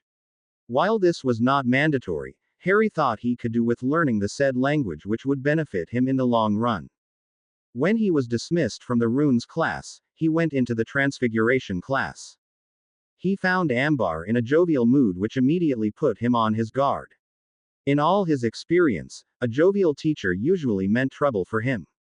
She taught him vanishing objects, which was hard at first, but with a little appreciation from her and some concentration, he was able to do it on his 5th try. A little of the chair remained which he was supposed to be vanishing. Pronouncing herself satisfied, she asked him to practice it on his own. She started to teach him conjuration, which was hard for him. Even after 30 minutes, he was not able to finish it, and she ordered him to practice it when he had time so that he could perform it when he next saw her. As he was leaving, she gave him a potion and told him to drink it just before he went to bed for the night. She said that this potion will help him quite a bit in the coming war. She told him with a wink that it would be fun too. As part of the class, Ambar set him the task of learning some charms, obscure charms which he was sure that Professor Flitwick did not teach as part of the education curriculum at Hogwarts. She made him practice the flame freezing charm, the weather charm which could be used to alter weather over a fixed area, and as they were done, she promised to teach him the Fidelius charm in the next class. When Harry returned to his room, a mystic informed him that Harsh had bid him to stay in his room for the rest of the day and take enough rest to soothe his frayed nerves and overcome his exhaustion. After a quick dinner which was served in his quarters, he drank the vial of potion and went to sleep. Longbottom Castle. Neville was regretting that he had agreed to this insane plan of Croker's. The unspeakable had him apparate to different parts of the country to give him the feeling of it, and it left him dizzy. When Croker asked Neville to do it on his own, he had been unable to do it. Frank, who had been watching Neville struggle with apparition from his window, beckoned him over. Son, there is nothing special about apparition, he said, all there is to it is the need to be someplace. When you are apparating, visualize the place that you want to be clearly in your mind. Keeping in mind the image you have so created, will your magic out of you to move you to that place. Keep doing it until your magic responds to the situation. Neville did as his father had suggested. After a few more attempts, he succeeded at apparating, his arm about a foot away from the rest of his body. Laughing, Croker reattached the arm to his torso. Croker told Neville that he thought that would be quite enough apparition practice for today. They went on to dueling practice. As soon as they took their stances, Croker started pelting Neville with a variety of hexes. Neville responded by shielding. They both kept it up for the first 15 minutes. Then Croker told his nephew to try and hit him. Neville started firing back with every hex and curse he knew, while Croker either dodged or shielded, and a few times sent Neville's own spells sizzling back at him. This last maneuver nearly catching Neville by surprise, he narrowly managed to dodge them. They kept this up for another 15 minutes.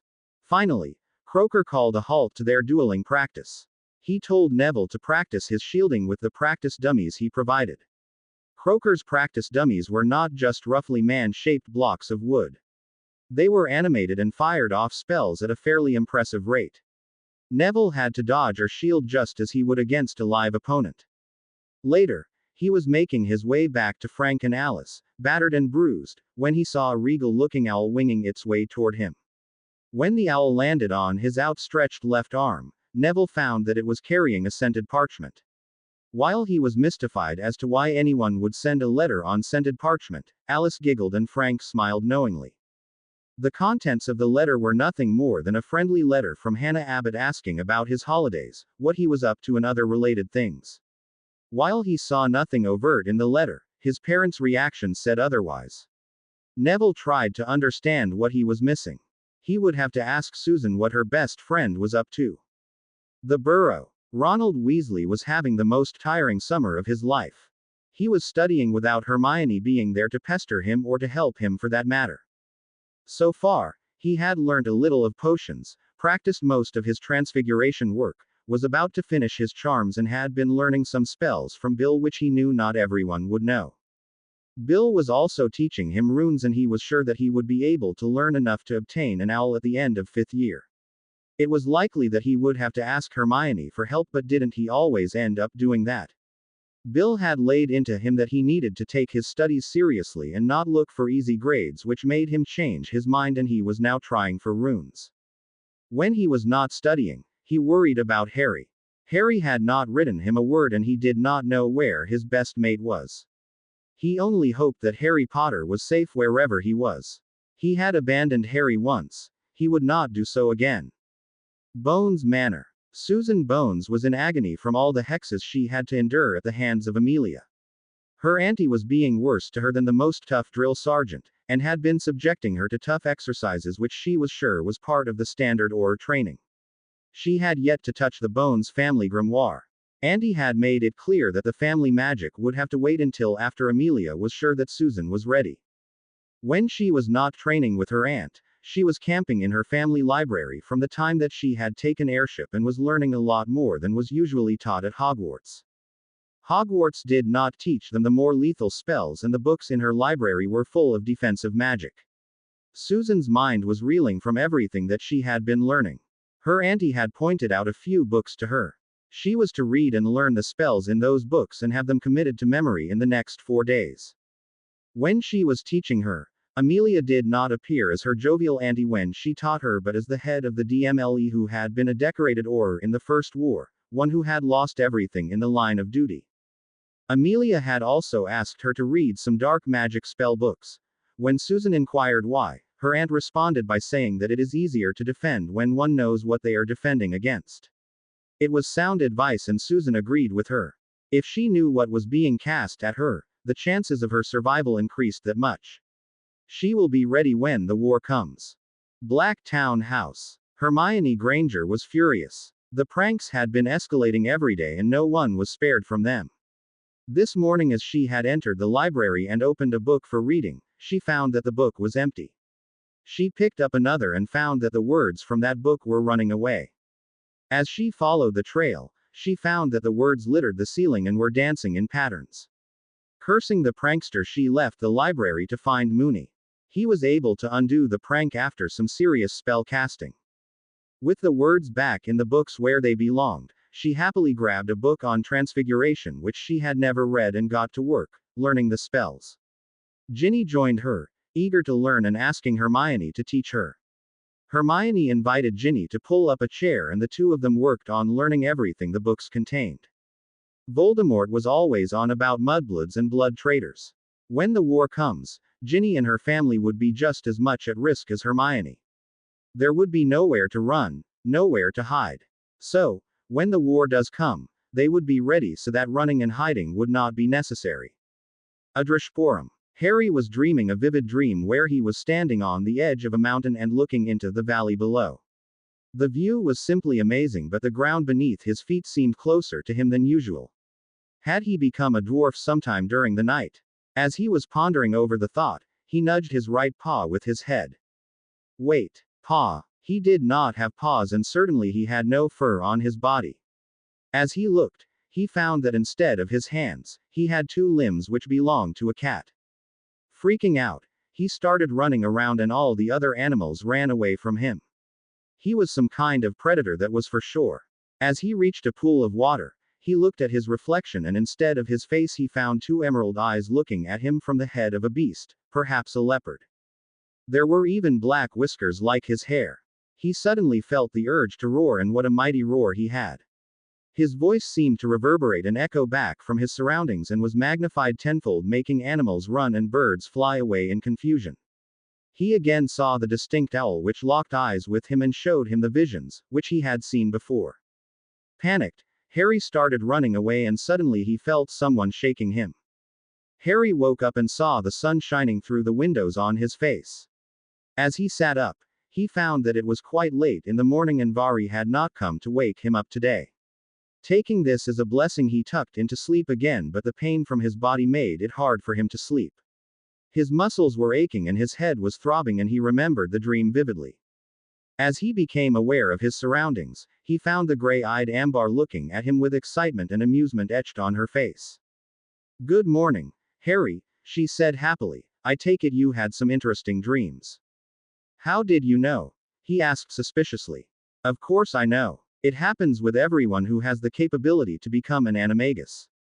It was the mystic version of the animagus potion. Your routine will be different for the next week from the usual. You are not to practice magic but to read whatever is assigned to you and follow some exercises which will help you transform at will," she said excitedly. "Now get your lazy self up and freshen up before we start on today's routine." As he reached the bathroom, he found that the bath was already drawn for him. This saved him the necessity of doing it by magic, and he liked the feeling of it before reminding himself that this would not mean that the mystics would go easy on him. The kind of taskmasters that they were, it was not possible that they could go a day without tormenting him. Half an hour later, he was entering the dining hall. He found Harsh already sitting at the table with a stack of books at his side. He cringed inwardly, thinking of all the reading that he would be made to do. "Harry," the mystic said enthusiastically, "a snow leopard. That is quite an achievement. Such unusual forms are very rare." Harry smiled in reply. Harsh tossed a book to him which was about the snow leopard. "I want you to study this book and understand everything about its anatomy so that the transformation may be easier. While the traditional method of animagus transformation is long but easy, ours will be very hard. For this transformation, you will need to learn legilimency and occlumency. This will help you to keep your emotions in control and to connect with your magical core," the mystic said. Harry said nothing but was thinking furiously. He thought of everything he had ever heard or learnt but came up with nothing. Guruji, what is legilimency and occlumency?" he asked. "Occlumency is the art of protecting one's mind from external intrusions, that is to prevent others from reading your mind. Legilimency is the ability to read others' minds. Mind magics are very powerful branch of magic but are prohibited in Wizarding Britain," the mystic explained. "But why? It sounds like a useful skill. Why would it be banned?" Harry asked, flabbergasted. "You see, Harry, if someone was accomplished to Clumens, they could protect any secret within their mind and no one could know it, while a Legilimens could find information by simply reading others' mind," the mystic explained. Fearing for security of the ministry and confidential information, the British Wizengamot outlawed it about 270 years ago. "However, I know of at least 3 wizards in Wizarding Britain who are master legilimens," the mystic explained while leaving the sentence unfinished to see if Harry would rise to the bait, and Harry did not disappoint him. "Who?"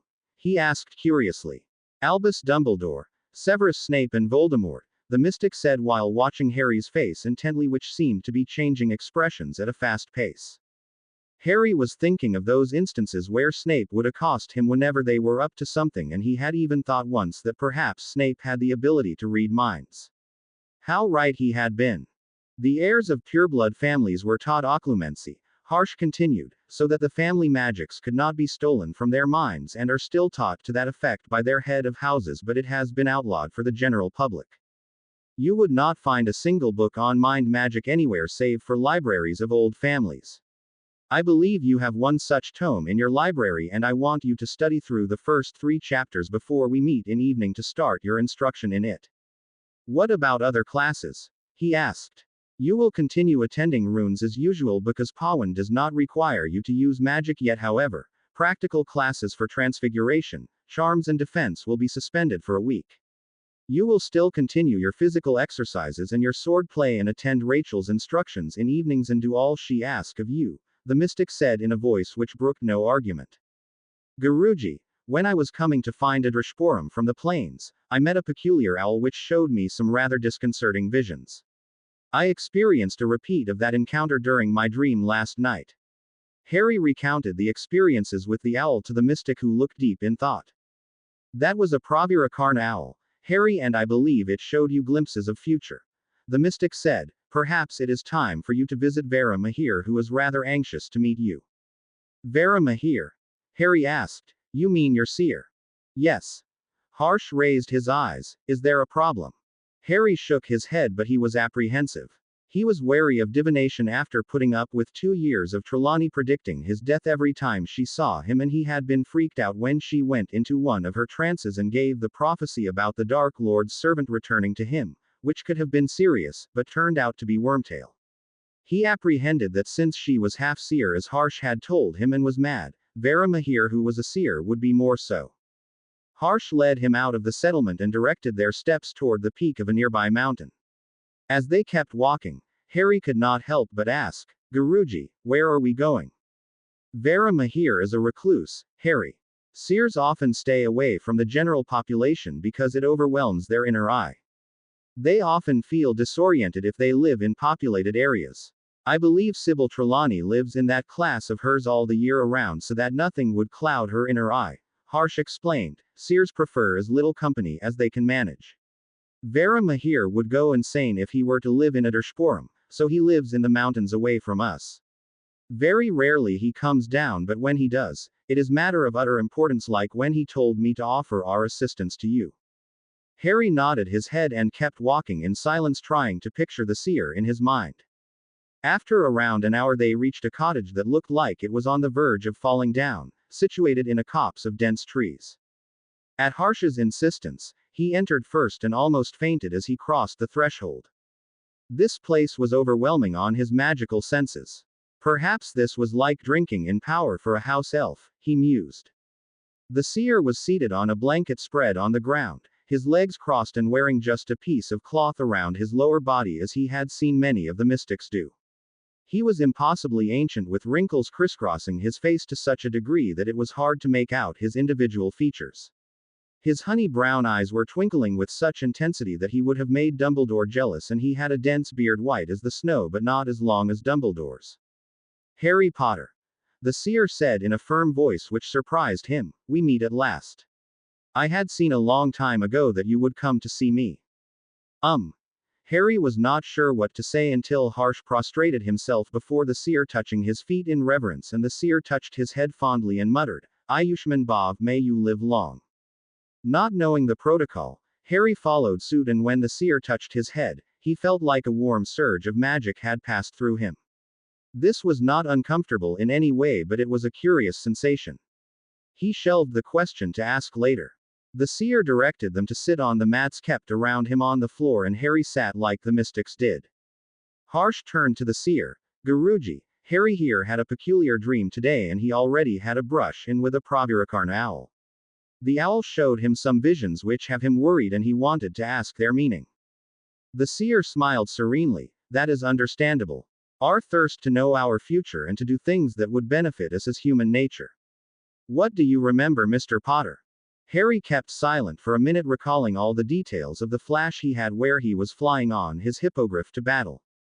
The Quidditch pitch on fire, him holding a girl in his arms and crying, him hugging Susan, he and Susan standing in a clearing with their wrists joined by tendrils of magic, him holding 2 wands in his hands, Harry standing over the dead body of Voldemort, Harry hugging Sirius, who looked beaten with cuts and gashes on his arms but smiling, Neville smiling and embracing him like a brother.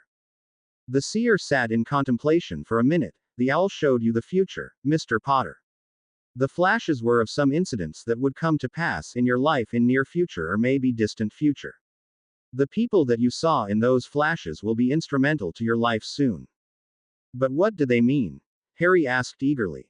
I cannot tell you that, Mr. Potter. The seer smiled ruefully. These events are the future, and anything you do cannot change them.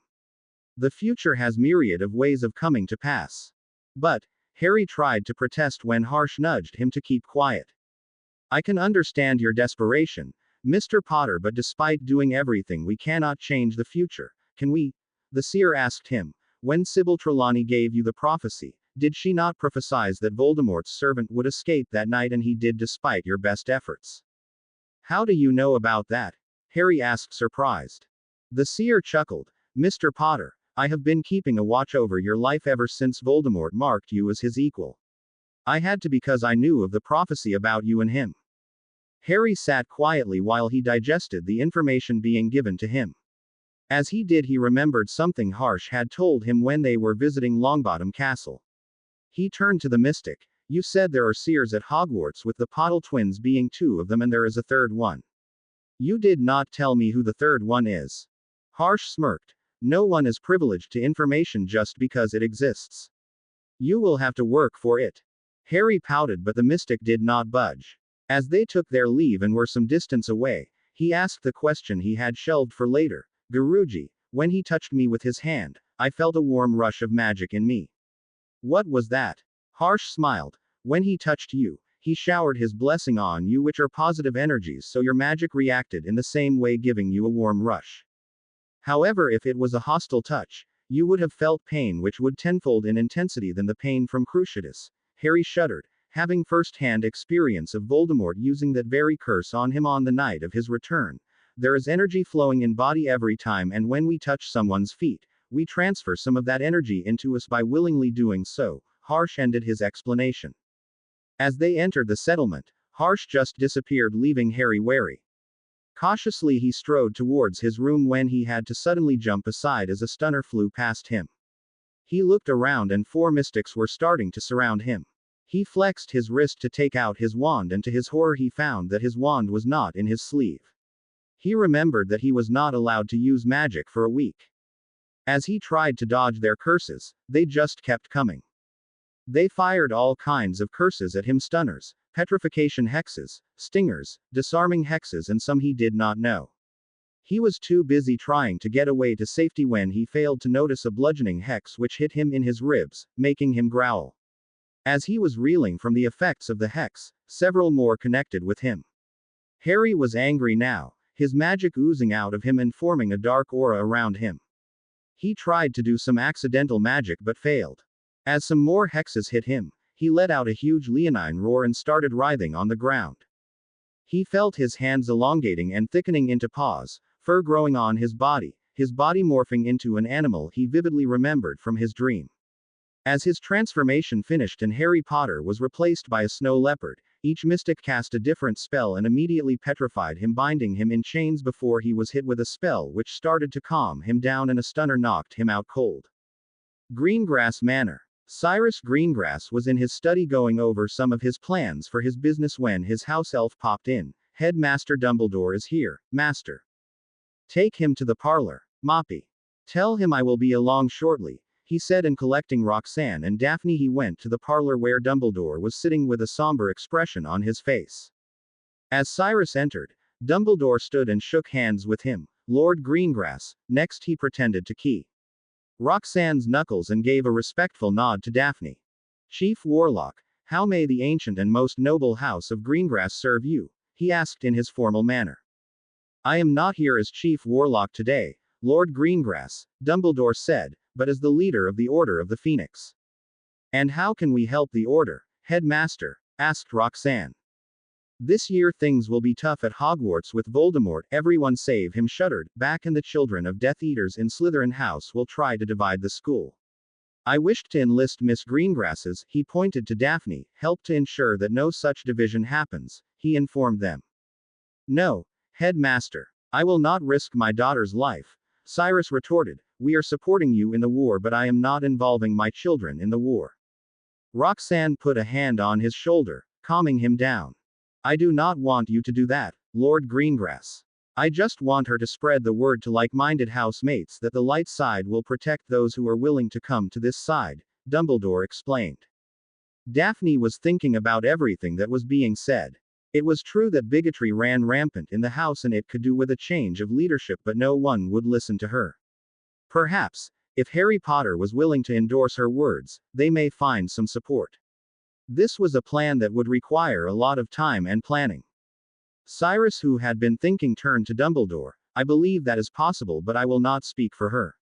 Adrashporum. The snow leopard came back to consciousness and saw that Ambar was looking at him excitedly, examining all his features and making notes on a pad she carried. Harry. Harsh addressed him. I want you to remain calm and I will change you back. Harry was still petrified and could do nothing but roll his eyes. After a minute, The snow leopard had morphed back into Harry Potter, who immediately went ballistic on Harsh. Why did they attack me when they knew that I am not allowed to use magic? Relax, Harry. Harsh chided him. They were only trying to force your animagus out. The next week is going to teach you to control your animagus and to make you able to turn at will. We had to see if the animagus is active or dormant in you. While you still have not become a full animagus, we have shown you what it will be like. You will have to force your magic to help you to transform again. By no means have you become a full-fledged animagus yet, but you will become one eventually. Huh? Harry said, confusion written on his face. I mean, we had to see if your accidental magic would force out your animagus form to defend you, as you are not allowed to carry a wand. Harsh explained, since we found that it is active, we will teach your exercises so that you can get used to it and can learn to will your magic to help you transform. However, with all the help that we can give and despite all the exercises that we can teach you, you will need better part of a year before you can transform at will. As Harsh dismissed him, he was accosted by Rachel, who bid him to get ready and come to her house within 10 minutes or face her ire, which made him run.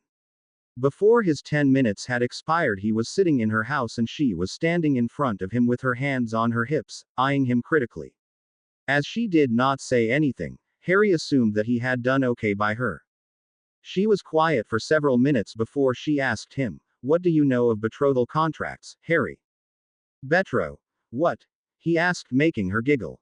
"They are also called marriage contracts, and almost every pureblood family makes a contract for marriage of their children. There are generally two types of betrothal contracts, one which is made for joining of two houses, and some conditions are set in that contract. When the conditions are met, the contract activates and the parties are bound by magic to perform it. The other is where a betrothal is agreed for two persons who are named in the contract and they are bound to be married to each other." "But that is barbaric," Harry protested. "What about their choice of love? If they do not want to marry the other person, what can they do?" he spluttered. "That is why such contracts are not entered into anymore except in emergencies, Harry. Like in the last war, several families made such contracts so that the children named in the contract would not be without a family in case something happens," she explained kindly. "Besides, every pureblood house enters into such a contract when a marriage is fixed and all the terms and conditions of the marriage are fixed. Your mother Lily too had a contract made when she was married to James Potter." "Blimey!" he exclaimed. "I knew nothing about that. Why would Mum agree to it?" "Harry, she thought she was a muggle born, and as such when she married into a pureblood family, she had to bring something to the marriage from her side. James had a long history of family magic behind him and she had nothing. The magic of the contract made her a part of the House of Potter and she could have some claim to the Potter family magic, however she could never become the head of the house," she said. It all made sense to him considering all that he had learned in the last few days, and he was interested to know more. However, he secretly hoped that there was no contract waiting for him somewhere. Little did he know. After Harry finished Rachel's thorough session of gentlemanly manners and the ways of lords, it was late in the evening and the sun was about to set in the west. The entire sky was tinted with orange coupled with streaks of and the green of the woods just made the scene more picturesque. Harry wished he had his broom with him so that he could have flown towards the mountains and seen the sunset. Remembering all the situations he had faced so far, he thought better of it. Giving a sigh, he turned to go to his room when a female mystic approached him. "Mr. Potter, a minute please." Harry gave a slight bow to her. "Yes, my lady, what can I do for you this fine evening?" "You have to do nothing for me yet, however that might change if you can flirt as good as you handle your wand," she smiled suggestively and Harry blushed. "Guruji told me 15 minutes ago that he wishes to see you in 20 minutes. So you have 5 minutes to change and go to his room." "But that's just not fair. It's not my fault," he protested. "No, but I could not find you. Now stop your whining and run." She smirked. Harry turned and dashed off towards Harsh's quarters and arrived there in 3 minutes without breaking a sweat. As he entered, Harsh glared at him. "Did I not expressly instruct you to change before coming?" "Guruji, the one who was sent to fetch me just told me 5 minutes ago that you wished to see me." Harry whined. "It's not my fault that she couldn't find me while I was attending Rachel's lessons." "No, it is not your fault, Harry," Harsh said, "but you must keep track of your time. You were supposed to be done with Rachel about 30 minutes ago. You will need a lesson to remember the value of time. Harry cringed at his tone but only shook his head. I will accept your decision, Guruji. Harsh whipped his wand out and after a few casual flicks Harry was dressed in clothes like the mystics. He raised an eyebrow towards the mystic. Why do I need to be dressed like this, Guruji? Harry, there is no dress code but I often feel that I can concentrate more when I am feeling at ease. I think my definition of ease is different from yours. He raised his wand again and a few seconds later, he was wearing a heavy woolen robe which was quite comfortable to him. He directed Harry to sit on a mat nearby. Take a seat, Harry. Now sit crossing your legs and your hands resting on your knees with palm facing upwards. Close your eyes and concentrate on one thing to exclusion of everything. It can be anything, irrespective of whether is real or not. However, it should be something pleasant, something which soothes you. Keep attention on it and keep thinking about it. Harry did as instructed and in a few seconds, he was concentrating on the scene he had seen just before he woke from his coma, the cottage at Godric's Hollow. His family together and waving to him, the faces lit with smiles and their eyes shining. Harry thought about his father who was one of the most talented wizards of his generation, who had helped his friends to become animagi without any help, one who had gone toe-to-toe with Voldemort 3 times and lived to tell the tale, who had given his life to protect his wife and son. He thought of his mother who had died shielding her son from an enemy, who was the brightest witch of her age, who had performed a feat unimaginable. He thought of the strict-looking man his grandfather was who looked every inch the warrior he was touted to be. His thoughts strayed to his grandmother who was kind yet fierce as per the accounts that Rachel told him. As Harry was wandering, he felt some kind of void in front of him beyond which he could not see. As he stepped into the void, Harsh's voice came to him. Come back, Harry. This is enough for today. As Harry opened his eyes, he found that he was mentally drained.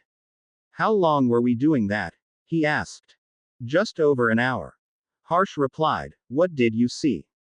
I was in Godric's Hollow with my family and was thinking of them when I felt a kind of void in front of me. I felt like it was pulling me towards it. Harry said. I was afraid to enter it yet I not turn away. I just had to know, had to feel what was in that place. Harsh smiled. Very good, Harry. That void as you say is your mindscape. It is nothing right now but you will have to build something over there like I have this castle as my mindscape. What would be good, Guruji? He asked. Something that would be secure. You have just answered it for yourself, Harry. Harsh said. Something that would be secure. What about Hogwarts Castle? Harry asked hesitantly. Harsh laughed. You are really Voldemort's equal. His mindscape is the Hogwarts Castle with the Chamber of Secrets and a few undiscovered rooms. I would rather choose different mindscape so he would not have run of the place if he succeeds in entering your mind.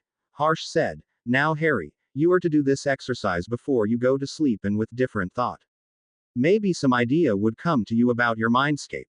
If it does, I want you to describe it with great detail in your mystic journal so that you can make your mindscape just like that.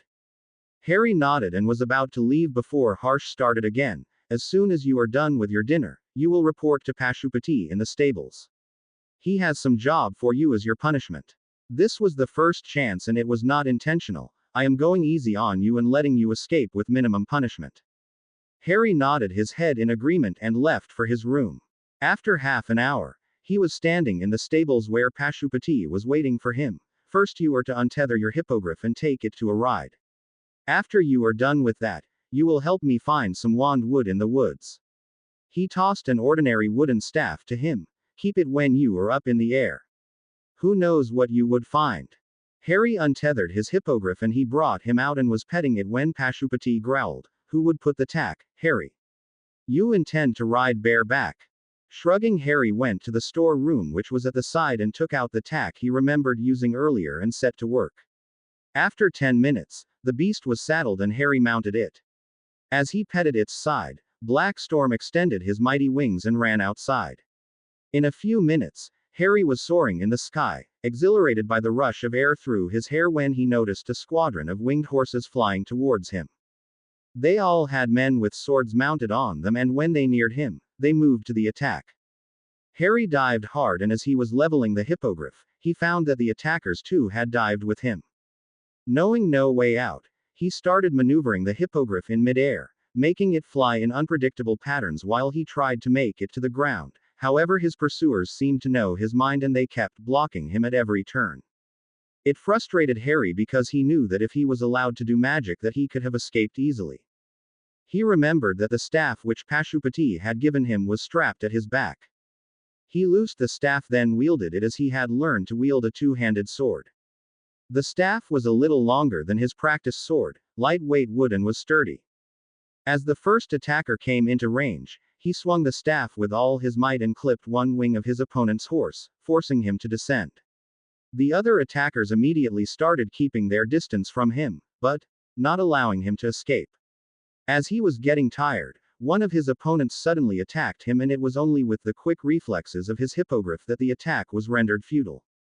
While his opponent was readying a new attack after the failed one, Harry swung his staff and heard the distinct sound of bone breaking. Then he was left with two opponents.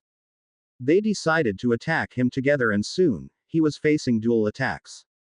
What was making it harder was that they were cloaked in dark hooded robes which, against the night sky, made it nearly impossible to see them. Too soon, he heard rushing wings and tried to dodge away from the incoming animal when he felt a weight fall on the hippogriff. An opponent had leapt on his hippogriff from his horse, hit Harry on the head with the flat of his blade, making him almost faint, and jumped to the ground. Before he lost consciousness, he willed his hippogriff to return to the ground and passed out. He was enervated by Pashupati, who looked kind of disappointed. "I thought you would do better than that, Harry. You should have felt the moment he jumped from his horse." Harry, who was feeling angry for all the times that he was used as a whetstone by the mystics, snapped, 4-on-1, in the dark, complete surprise and no magic. "I had a great time, I'm sure. Is that your idea of fun?" Pashupati gave him an evil smirk. "It was not, but how would you be prepared if you did not know what you can face? They were only trying to teach you. And just what am I supposed to learn from being knocked out of the air?" Harry asked sarcastically. "They will teach you aerial warfare. They were just taking stock of your abilities. They think you can be a great fighter," Pashupati said, "and they also said that your familiar bond is rather weak. I want you here every day in the morning to look after your familiar, and you will do everything to make this bond strong," he said in a stern voice, and Harry could only nod in agreement. After that, he took Harry with him to the woods in the settlement where they were going to search for wand wood. He asked Harry how would they find wand wood, and Harry was stumped for an answer till he remembered a certain creature he had read in Fantastic Beasts. "I will look for bowtruckles in the trees," he said confidently. Bowtruckles are tree guardians, as they are called, live in trees which have wood fit for wand making. "When I find one, I will try to offer it wood lice. Its preferred food are fairy eggs which it loves, and ask for wand wood. A wand wood given voluntarily by a tree guardian is better for a wand than one forcefully taken." Pashupati beamed at him. "It looks like you have a way with beasts, Harry. Did Hagrid teach you about these wonderful beasts?" Harry snorted. "His definition of wonderful is a bit different from mine. Beasts that I would avoid because they are huge, scary, or flat out dangerous. He thinks they're cute and cuddly and wants to take them home and adopt them as pets." Pashupati laughed. "Still, he has a heart of gold, and his knowledge of beasts is second to none except famous magizoologist Newt Scamander, who I believe wrote a book on fascinating beasts he found during his travels." Harry nodded. "His book is popular with the students and the public in general, and his brother was a decorated orar. I read that he fought in the Grindelwald Wars." "You are right, Harry," the mystic said. "Newt, his brother, and few of his friends aided in the war effort. By the way, how many fascinating beasts have you seen in real?" Harry smiled to himself. "More than I would like to see. Most of them were looking to kill me or maim me at the least. In my first year at Hogwarts, I watched a dragon hatch from an egg, and then I fought a three-headed dog at the end of the year. In second year, my friend Ron and I were carried off by acromantulas. Then at the end of year I faced a 1,000-year-old basilisk and had to kill it. In third year, Hagrid showed us hippogriffs. In fourth year, I was introduced to blast-ended scroots, which were some monstrosity Hagrid had bred. Then I faced a dragon and I had to steal a treasure from it. Then I had to face merpeople to rescue what I would miss most, and in the maze, I faced a blast-ended scroot, an acromantula, and a sphinx." Here I have seen a yeti, a Gandabaranda, made a familiar bond with a hippogriff, saw a thestral, and now we are trying to find a bow truckle in the dead of night with nothing to help us to see in this darkness. Pashupati chuckled. You had quite the experience with the beasts, Harry. Perhaps you should write all your encounters with the beasts in the journal. The mystic produced 2 glass vials which looked ordinary till he lighted the bluebell flames in them and handed one to Harry. Now you can see in the dark. I want you to find a bow truckle. He produced a pouch from his clothes.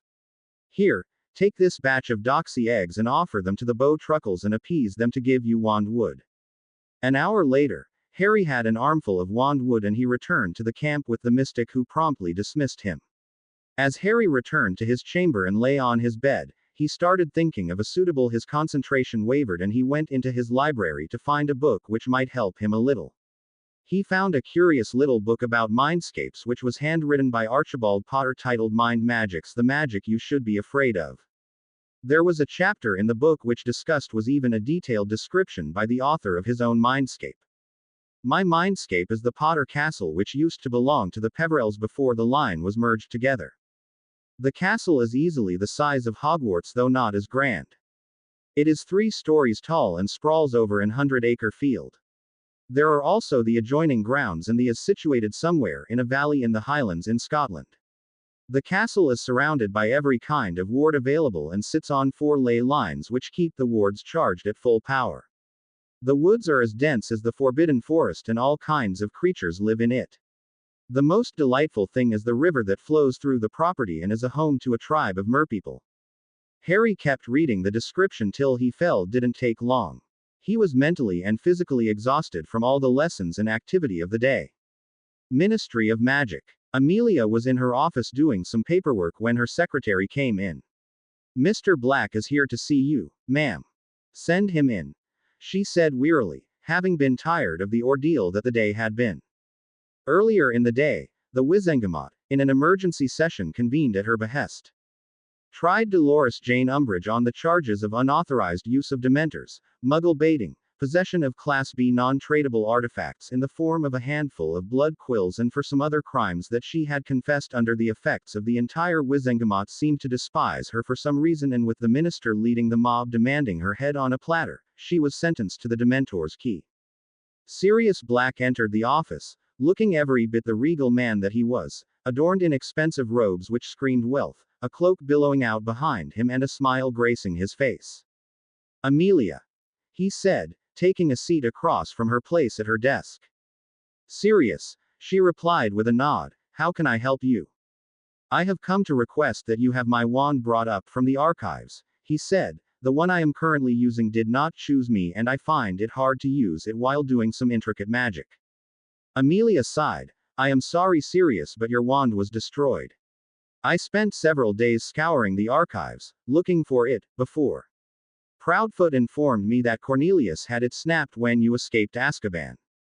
Sirius's reaction of shock and rage was plain to see, but he reined it in before he spoke. I see. Perhaps I will have to pay a little visit to a friend after all.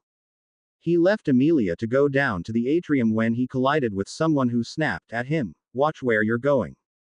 As Sirius looked up, he found himself face to face with one Percy Weasley who had an air of haughtiness about him, but when he realized who he had just snapped at, he quickly deflated. Mr. Black, he nodded, pardon me.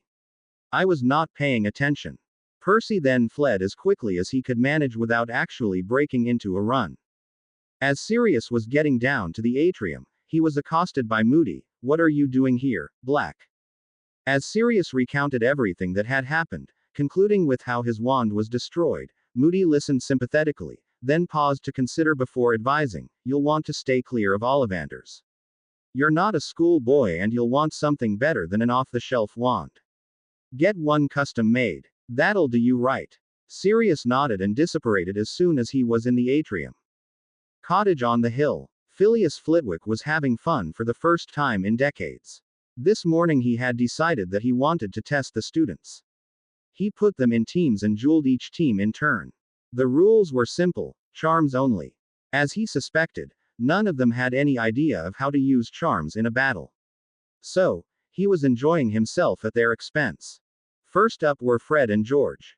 Their opening gambit was gang banishing charms which he casually flicked aside while grinning at them. One of them managed to get a summoning charm in under his guard, but as the tiny professor hurtled through the air towards them, first, one of the twins found himself dangling in the air, held up by one ankle. Next he used Aguamenti to blast the other twin in the face with a jet of water followed up with Tarantalagra and for a finishing touch, used a sticking charm and stuck his wildly tap-dancing victim to the wall. Next up were Susan and Hermione who wildly fired off all the charms they could remember from their charms. Professor merely dodged them all with apparent ease, clearly demonstrating what a 9 times international dueling champion can do. When their barrage of spells let up for the briefest instant, he sent Hermione flying with an overpowered banishing charm, who landed on her bottom some distance away. He followed up by dousing her with a jet of water, then freezing it, encasing her in ice and trapping her where she sat. Then turning his full attention to Susan, hit her with Ascendio, sending her soaring high into the air. She started to fall back to earth, but before she hit the ground, a cushioning charm saved her from any real harm. For the finale, he faced Ginny, Neville and Ron together. Ginny immediately went on the offensive, forcing him to raise a shield. Ron also went on the attack, trying to flank him. Neville just stood there, his wand raised, but doing nothing else. He started by firing a locomotor charm at Neville which sent him gliding across the room until his head hit the wall, knocking him unconscious. Keeping his shield to Ginny, he dueled with Ron for some time, who dodged his spells until he connected with Petrificus Totalis, stopping him, then banished him to a cabinet in the room and followed up by locking it with a final flick. Taking his shield down, he then turned to Ginny, dodging her charms as she cast everything she knew. She was able to keep him occupied for some time until he connected with a well-timed deep sleep charm and Ginny slumped to the floor. An hour later, the students were sitting in the classroom looking at the charms professor who was grinning at them. None of you seem to know how to use charms effectively in combat. Do you suppose that only hexes, jinxes and curses are any use in a fight? Today, all of you have experienced firsthand exactly what charms can do and you must learn to use that for your own advantage. Headmaster's office, Hogwarts. Albus Dumbledore was having to work pretty hard considering it was supposed to be the summer break. Generally he used this time to attend the annual ICW convention. This year, however, he sent his regrets for being unable to attend to the conference committee in Greece. Aparachit, whose real name he did not know, had taken up residence in the castle and was busy remodeling some unused classrooms for his purposes. When Dumbledore had expressed his astonishment, he merely told him that the rooms would be used to teach or train his classes. He had put some of those rooms under the strongest privacy wards which Albus had never seen before. He was actively searching the entire castle, discovering ways in and out and other entrances which nobody stranger did not share everything that he found with Dumbledore, but he knew that Harry James Potter would be told everything and that was sufficient for him. Ever since Harry's departure with the man who had masqueraded as a healer trainee, Albus's thoughts were with the boy he had come to love as he would his own grandson. When Harry arrived at the castle to start his first year, Albus wanted to start giving him private lessons, but delayed his hand, telling himself that he was giving Harry the time to have the childhood that he never had at number 4 Privet Drive. Each year, he considered his decision again and each year he told himself that the boy was still too young. Finally, at the end of 3rd year, he decided to start Harry's training at the beginning of 4th year. After driving off 100 Dementors single-handed, boy or not, he certainly had enough power to be Albus's apprentice. Then the Triwizard Tournament came to Hogwarts, forcing another change in plan and Harry's training was delayed again. The mystic had come as a blessing and a relief to him. They would be able to teach Harry more than he ever could. He supposed that after Harry had become his equal in versatile and arcane magics that he was unlikely to become his apprentice. He would have to choose another for that honor. He had thought long and hard about all the promising young witches and wizards he knew and narrowed down the options. The select few that came to the top of the list were Hermione Granger, Ronald Weasley, Susan Bones and Neville Longbottom. Hermione Granger was an extremely capable witch. Selecting her as his apprentice would send a strong message to the wizarding world. But, as brilliant as she was, she had her limitations. First, She was too quick to judge, and her Muggle upbringing meant that she judged things by Muggle standards. Her narrow-minded attitude and ignorance of deep and ancient wizarding ways meant that she could offend and even cause harm in the name of what she thought as justice. She could be taught. Other Muggle-borns had overcome their own prejudice, learned about the wizarding world thoroughly and embraced it wholeheartedly. Some were even the heads of cadet lines and welcome in pure blood. The problem that could not be overcome was that she simply lacked sufficient power to learn much of what Albus wanted to pass on. Ronald Weasley was ineligible for a lot of reasons. He was a pureblood but could not rise above the bias of house colors. He had a deep-seated belief since childhood that Slytherins were evil. Albus had met many Slytherins in his life who were anything but evil. His friend Horace Slughorn, who had been one of the most popular teachers of Hogwarts, was a Slytherin and head of House of Snakes for decades. Alistair Moody was a Slytherin during his time at Hogwarts, and so was Andromeda Black. Even Cedrella Weasley née Black had been a Slytherin, and she was his grandmother. He was also very lackluster in his studies and tended to avoid working hard. It was a surprise considering his siblings had made their fame by working hard for it. William had been a head boy for his impressive academic record and became a curse breaker at Gringotts. Perhaps one of the best that they had, and his warding abilities were superior to most. Charlie was an extremely talented Quidditch player who had become captain in his day and could have played for the national team but went on to become a dragon handler, an ambitious career. Percival was the most ambitious of them and knew about how to exploit his advantage. He was a top student and became a head boy in his day. The twins, while were not into academics, but they were brilliant inventors. Albus personally liked their pranks and kept a diligent watch on them. If they kept up the pace, they would have their own brand of family magic soon.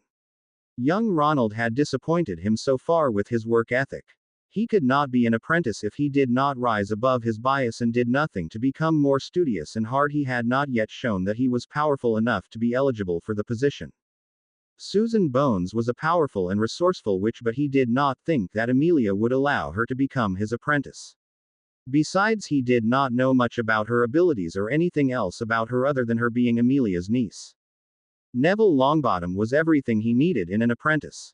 He was well versed in the ways of the wizarding world, came from a family of powerful wizards, had a long magical ancestry behind him, and was as powerful as Voldemort, if not more so. Albus felt that he had focused his attention on Harry for too long at Neville's. He deserved equal attention because he could, just as easily, have been the child of the prophesy. Neville Longbottom was easily as powerful as Voldemort. But all those years of living under the care of a grandmother who was disappointed that he wasn't his father and trying to use his father's wand had hampered his growth and undermined his confidence. He will need a mentor to guide and support him as he grows into and refines his powers and becomes his own man. Neville would make an excellent apprentice should he choose to accept his offer. Albus just hoped that Harry would not resent him for this choice. Looking out of his office window, Albus could see that the day had passed on into evening. It was likely that the students were done with their lessons and drills for the day. It had been too long since he last visited Green Hughes. Now would be a good time to remedy that oversight. He whistled for Fawkes, and the red and gold-plumed phoenix appeared before him. No sooner had Albus grasped his tail feathers than they both disappeared in a flash of red and gold flames. Green Hughes. Neville was sitting in the study with Croaker, who was teaching him some magical theory, when his personal elf, Sippy, popped in. "A Mr. Dumbledore is on the ward line, master. He be wishing to come in and has a firebird." "Firebird?" Neville said, confused. "He means phoenix," said Croaker, smiling. "Albus may have tried to fire travel into the house, but when I was erecting the wards after the attack on your parents, I added an anti-phoenix ward just for the fun of it."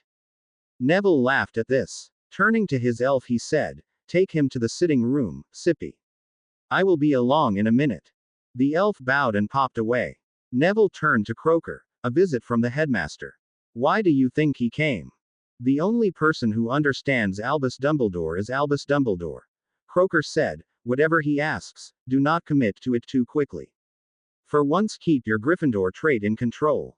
Neville shrugged and stepped towards the parlor, and when he reached it, Dumbledore was sitting in a poofy chintz chair which Neville was sure did not belong to Green Hughes.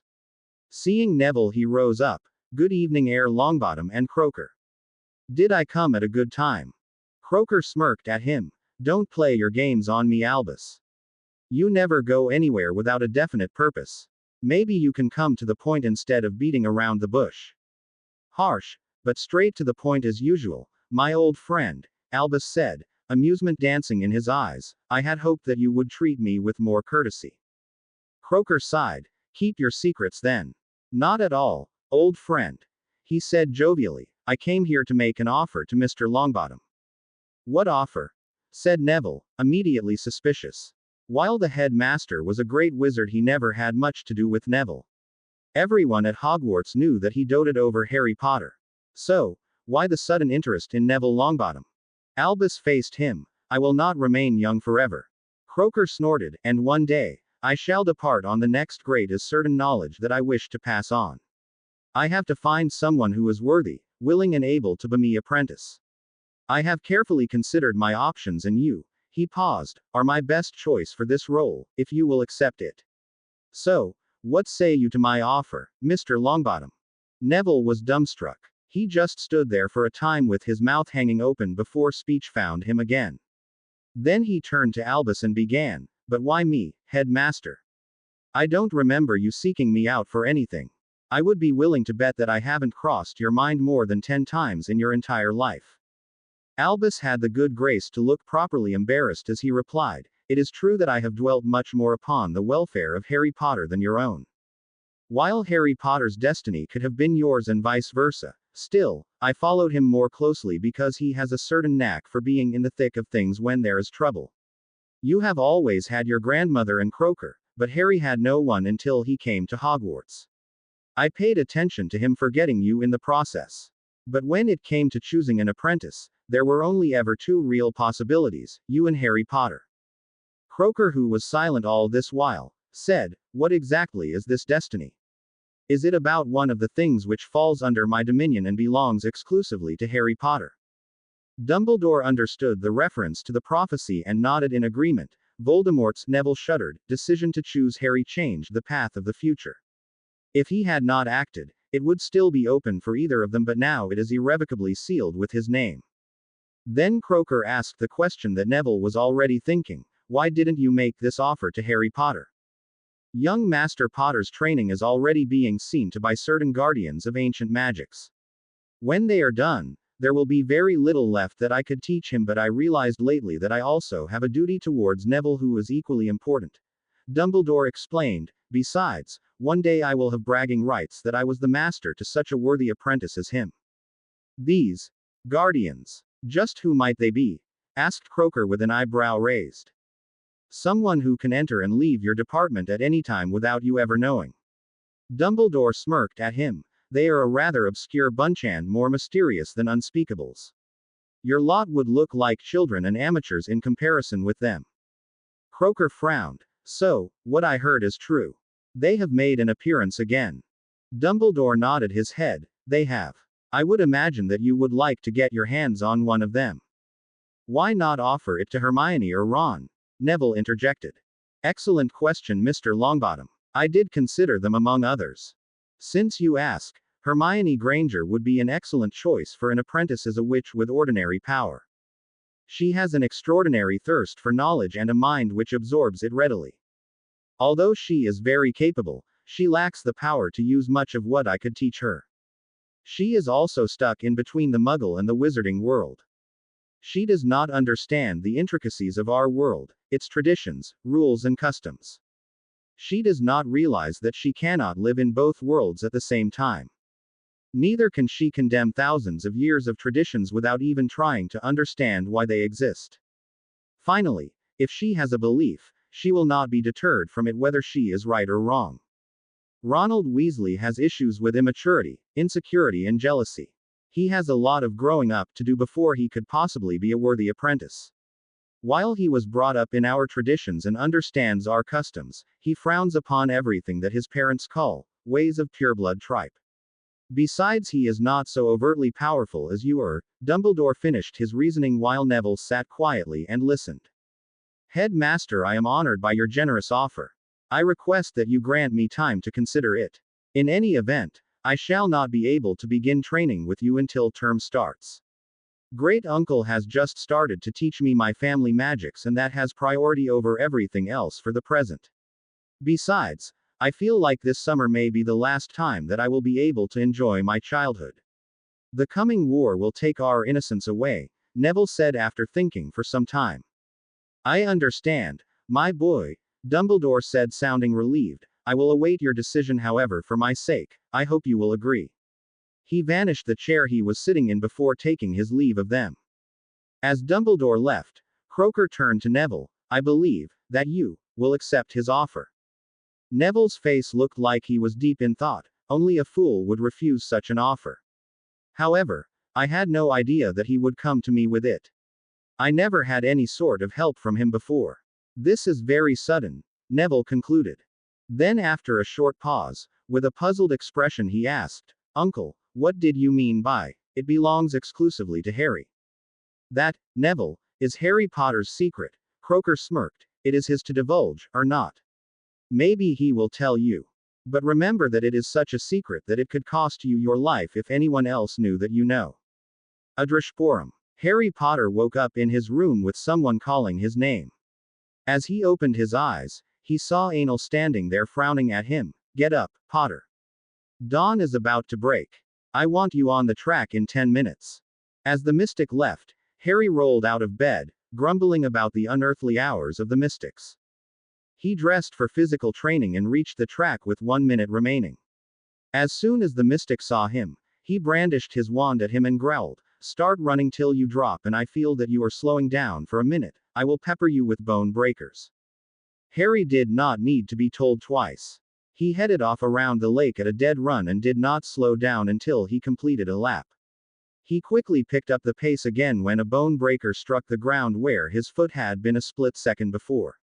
He finished 4 laps of the lake, narrowly avoiding several encounters with the bone breakers before he collapsed to the ground panting. The mystic started raining down stingers on him without saying anything. Harry got the hint and started push-ups and kept doing them until he dropped from exhaustion. An hour from the time he had arrived at the lake, he was spent. The mystic apparently was not done with him and barked, You will report to Ambar, who is waiting for you in her classroom. Grumbling, he went to Ambar, who wanted to discuss the anatomy of the leopard with him. He had read some of the chapters of the book and she questioned him extensively on them. When she was done questioning, she asked him to try to change his features. When he asked how to do that, she explained that he was to will his magic to do that for him, i.e., coax his magic into doing his bidding. As he sat trying for some time but it did not happen, she relieved him and asked to keep trying it whenever he had time. The potions master was in a chipper mood when Harry arrived in the dungeons. Hello, Harry, we thought we should do something today, the potions master said. What? Harry asked, feeling apprehensive about what task the potions master would set for him. I looked into my stores and found that I am running low on some of my most exotic ingredients. Since we usually collect in the forests, there is a trip in order. We are going on a little trip, but do not worry, we will come back by the evening. Harry nodded and the potions master sent him off to wear something more fitting for the cold temperature outside. He wore one of the Weasley jumpers over a robe which was made of some sturdy material, dragon hide boots and a cloak that Harsh had transfigured into a heavy woolen one. As they came out, the potions master took his hand and disapparated. Harry felt like he was being forced into a hose and pressure was constricting him, but soon the pressure eased up and he found that they were in a heavily wooded section of the forest. As Harry appeared out of the air, he stumbled on his feet. What was that? He asked, feeling nauseous from the experience. The potions master smiled. This is called apparition, Harry. It is one of the methods of magical travel, but it seems that you do not agree with it. But I apparated with Guruji before and it was nothing like this, he said in confusion, since apparition with Harsh had been painless and it felt like dissolving into nothingness, but this was like his body was being compressed through a hose and being squeezed out at the other end. That is not apparition, Harry, the potions master told him. That is our own method of traveling which predates apparition and it cannot be hindered by any wards, but apparition can be limited by placing an anti-apparition ward around a place. Harry nodded his head. Now he understood how they could travel beyond wards and the wards would not be able to stop them. Now, Harry, I want you to find these ingredients in the forest. the potions master said, handing him a list. After you are done finding the ingredients, we will see to your instructions in potions further. Harry scanned the list and found many familiar plants on the list which he had used over the years in potions and had never thought where they came from. He had studied about many of them in herbology class, but that was the limit of his interaction with plants. As he thought about the connection between herbology and potions, he had a thought which he wanted to confirm with the potions master. Sir, can someone who is an expert at herbology be equally good at potions? Yes, Harry, the potions master said. A person with good knowledge of plants and their properties can be prodigious talent in the field of potions because he would know of the basic things property of the materials he is using. Harry's thoughts went to Neville for a minute, who was a prodigy student at herbology but dismal at potions, but then considering Snape's treatment of him, that was not unexpected. If Snape was not breathing down his neck, perhaps Neville would have been good at potions. So, Harry started to gather the ingredients for the potions, but for the first time outside the security of the greenhouses of Hogwarts. He worked extremely carefully in gathering all the required ingredients for a few hours when it happened. As he touched a plant, his entire arm went numb and the plant was poised straight, ready to strike him again. This was a plant he had never seen before and mistook it for another plant. His arm was paralyzed and numb from the venom, and he had no option but to go back and find the potions master who introduced the plant to him. This is a magical version of an extremely common plant, Mimosa pudica. While the mimosa plant shies away from touch, this one attacks the one who touches it. Its inbuilt defense mechanism give it the ability to shoot venom at its target, and touching it bare hand is certain death. What is the use of this plant? Harry asked, disgusted. This plant is used in making poison. A poison which is of our own making, and even a whiff of it can kill a grown man, the potions master explained. Sometimes we use to kill dark wizards who are better prepared and in heavy security, or those we cannot kill without exposing our world.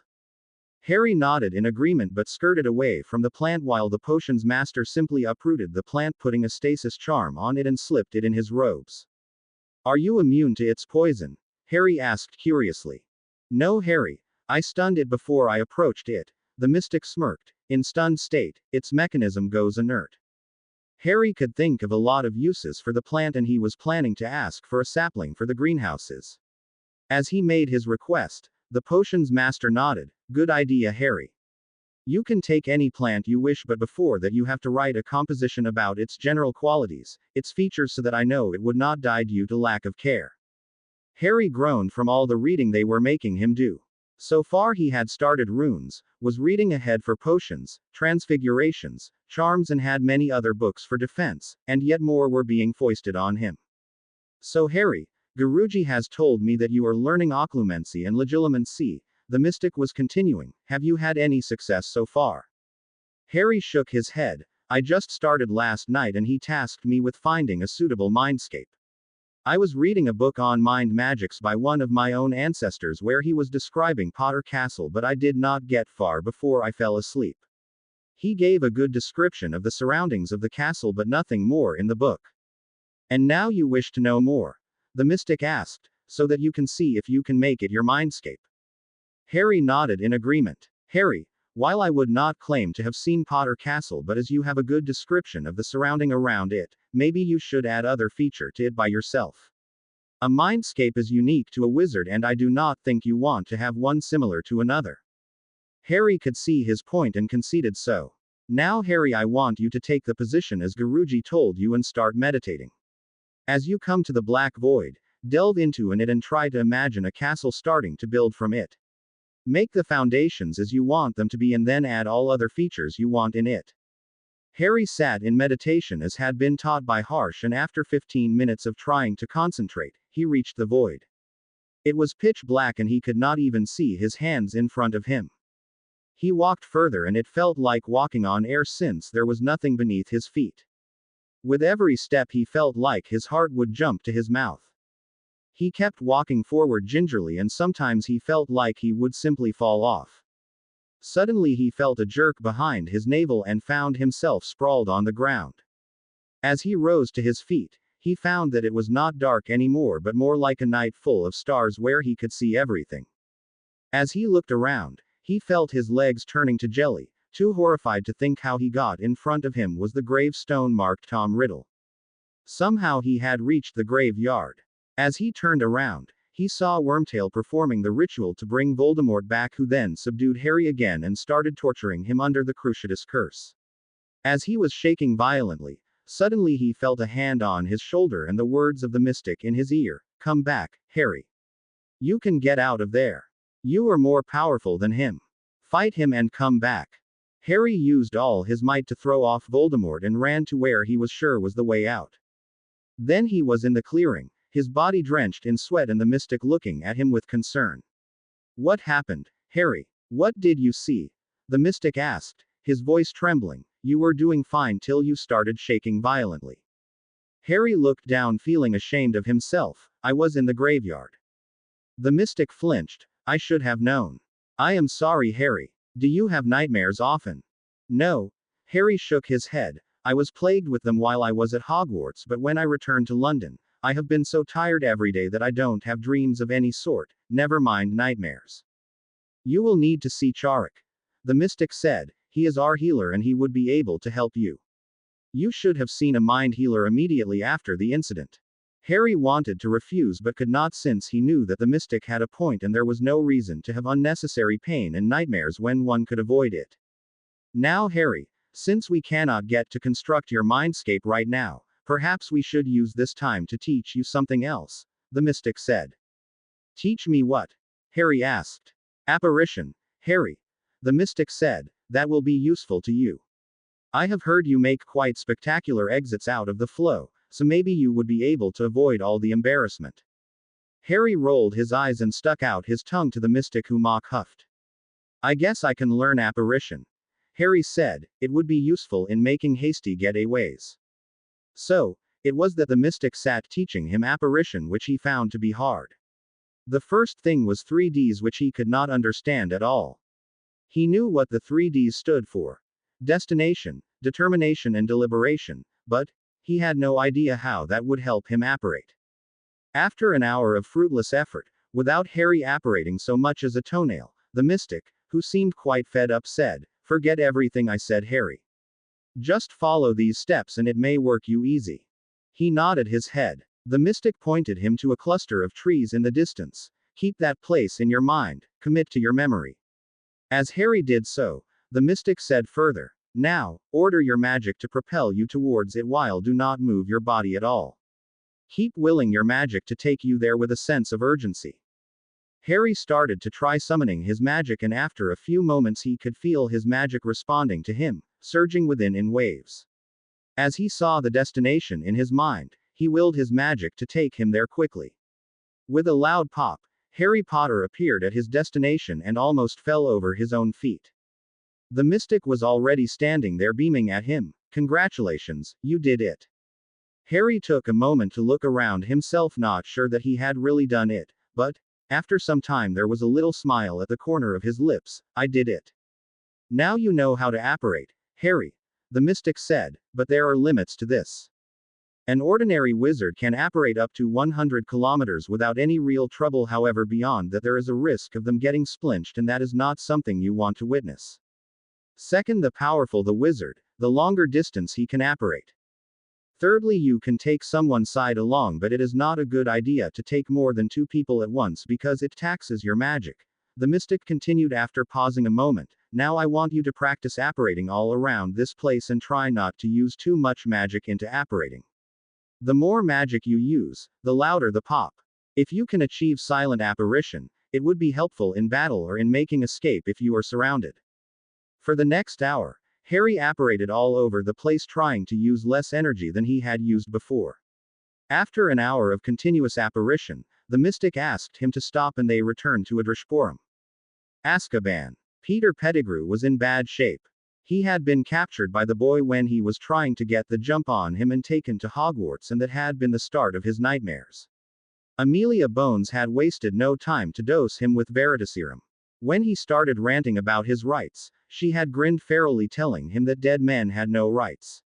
Since he had been declared dead on the night when he had framed Sirius Black, his rights had ceased to exist. After being dosed, he sang like a canary, telling of everything that he had done in the service of the Dark Lord, and how he had ratted out many of the prominent members of the order to him, including Edgar and Ellie Bones. Amelia had wanted to murder him then and there, but had gritted her teeth and interrogated him about everything he had done or knew. Sometime during the investigation, the hand the Dark Lord had given him rose to strangle him for betraying the Dark Lord when Amelia had hastily severed it from his arm and set it on fire. She cauterized his arm and gave him to the care of Kingsley Shacklebolt and Mad Eye. They had taken him to a safe house where Mad Eye tortured him to his heart's content. Mad Eye showed him why he had a well-earned reputation for breaking even the most hardened Death Eaters when he had cursed him with a lot of dark curses, making him writhe around in agony but did not allow him to die. Every day that he was frustrated about something or someone offended him, Mad Eye tortured him. This went on for a few days before Amelia had come to order all torture to cease and he was patched up and presented before the Wizengamot. From there, he had been brought here where Dementors made him relive all his horrible memories.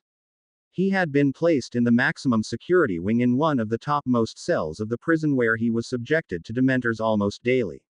While Sirius was not a known animagus and was able to use it to keep his sanity, Wormtail's ability was well known, and so, his prison cell was warded with an anti-animagus spell which did not allow him to change. As he lay in his bed waiting for the Dementors to come and feed off his memories, he heard footsteps coming down the hall, and a few seconds later, the door to his cell was opened and the warden entered, followed by two men he had never wished to meet again. "Hello, Peter," said Remus Lupin, whose eyes were flickering to amber from his usual brown. "I thought we should be good friends to you and pay a visit."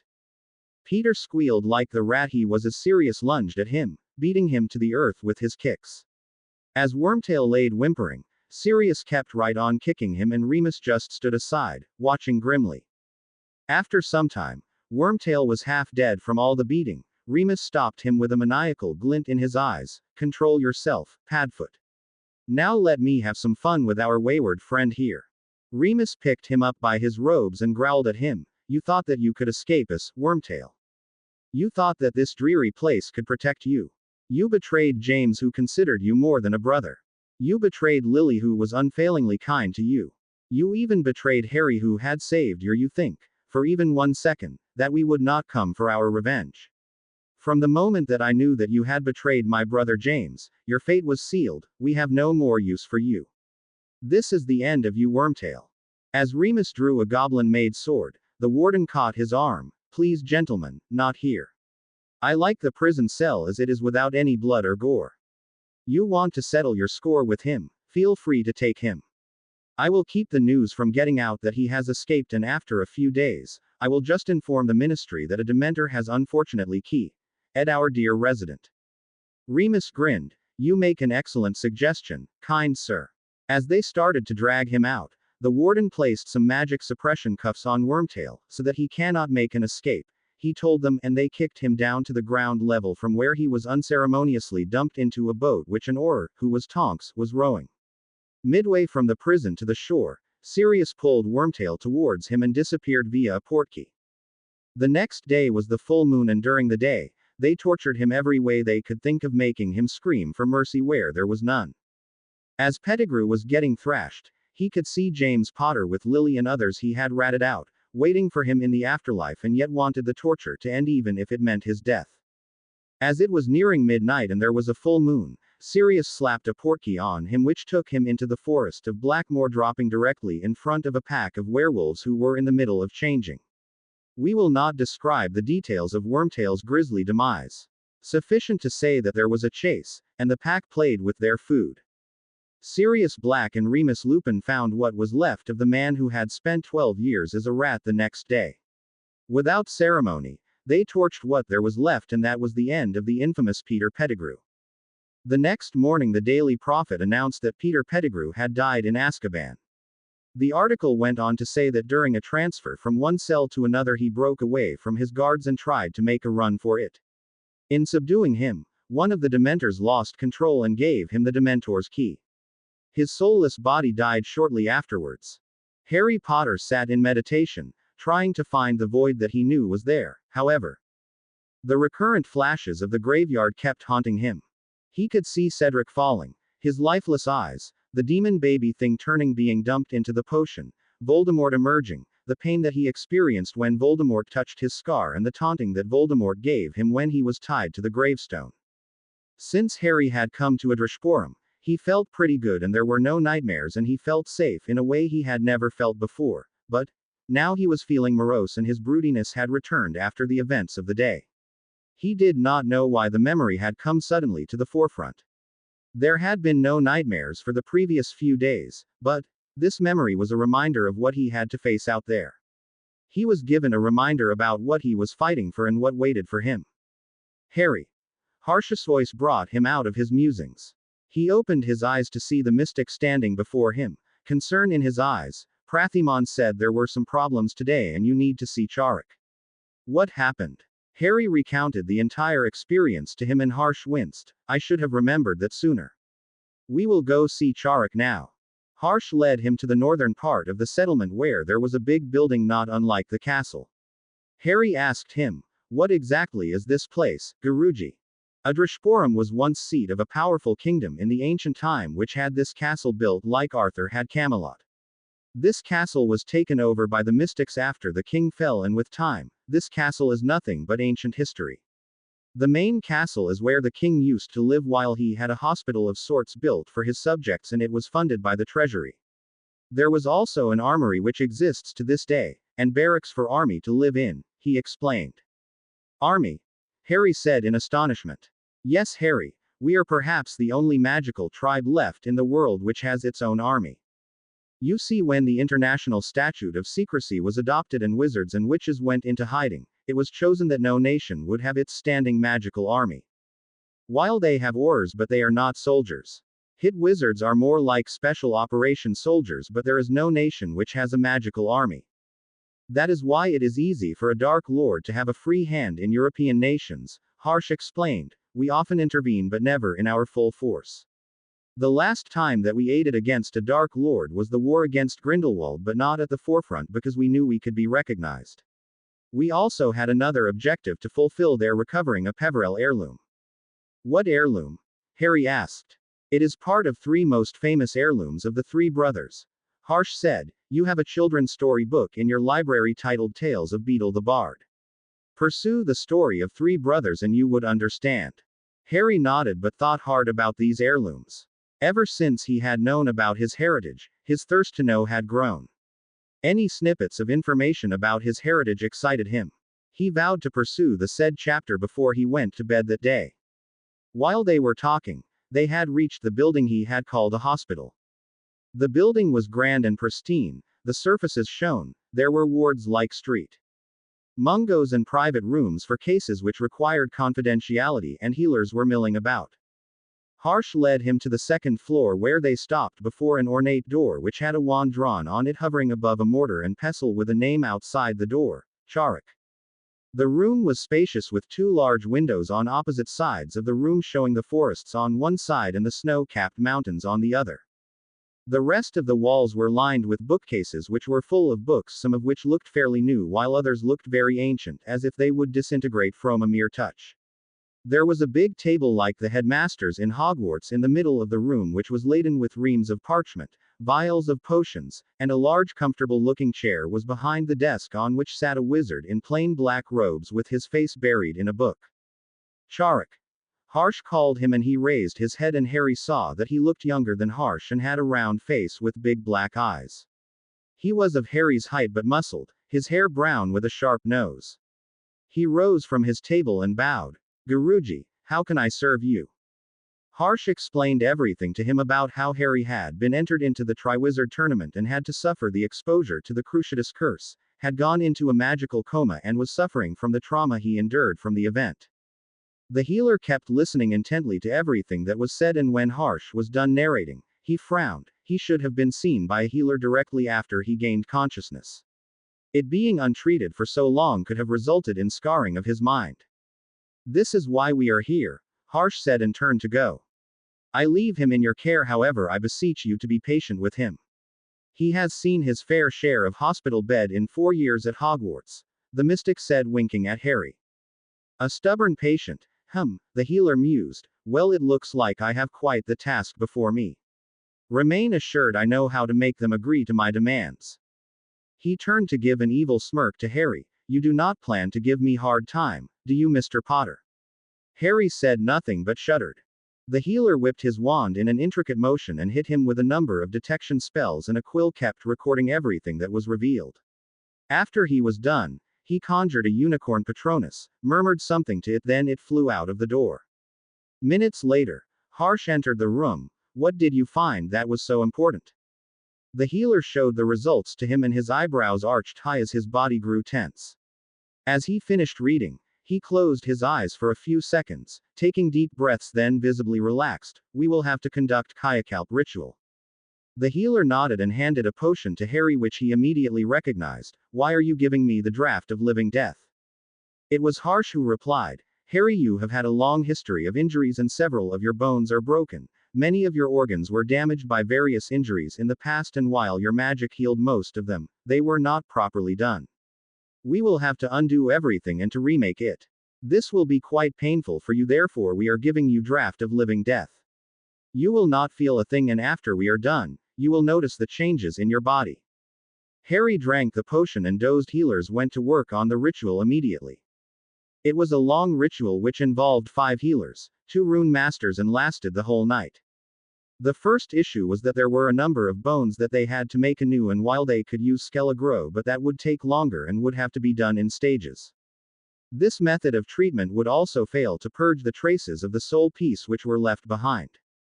The Kayakalp ritual remade the entire body a person as good as new. The basement of the hospital contained a ritual room, which was as big as the Slytherin common room he had seen once, was made of the same stones as the rest of the hospital, and there were ever burning fires present in the scones on the walls, keeping the room lit all the hours of the day and night. There were windows on the walls which would allow sunlight to come into the basement during the day. There were several tapestries hung on the walls detailing all the healers who had been mystics or scenes of famous battles. The mystics were drawing a ward scheme in the shape of a star whose purpose was to keep the process from being disturbed. In the middle of the star was a shallow basin of stone which was more like a tub and was already full of a potion. Several potions were lined alongside the stone basin already. As they vanished, each of his clothes down to the last one, they laid him into the basin, thus effectively submerging his body in it. The healers took their positions at the points of the star while Harsh sat on a stool beside Harry. A number of mystics were standing near the master runes to make sure that the ward scheme was working the entire time, and anytime the rune's color faded from blood red, they would recharge it.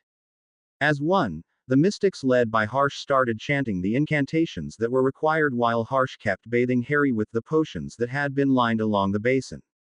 With each vial being emptied, Harry's body would glow silver and then return to its original color.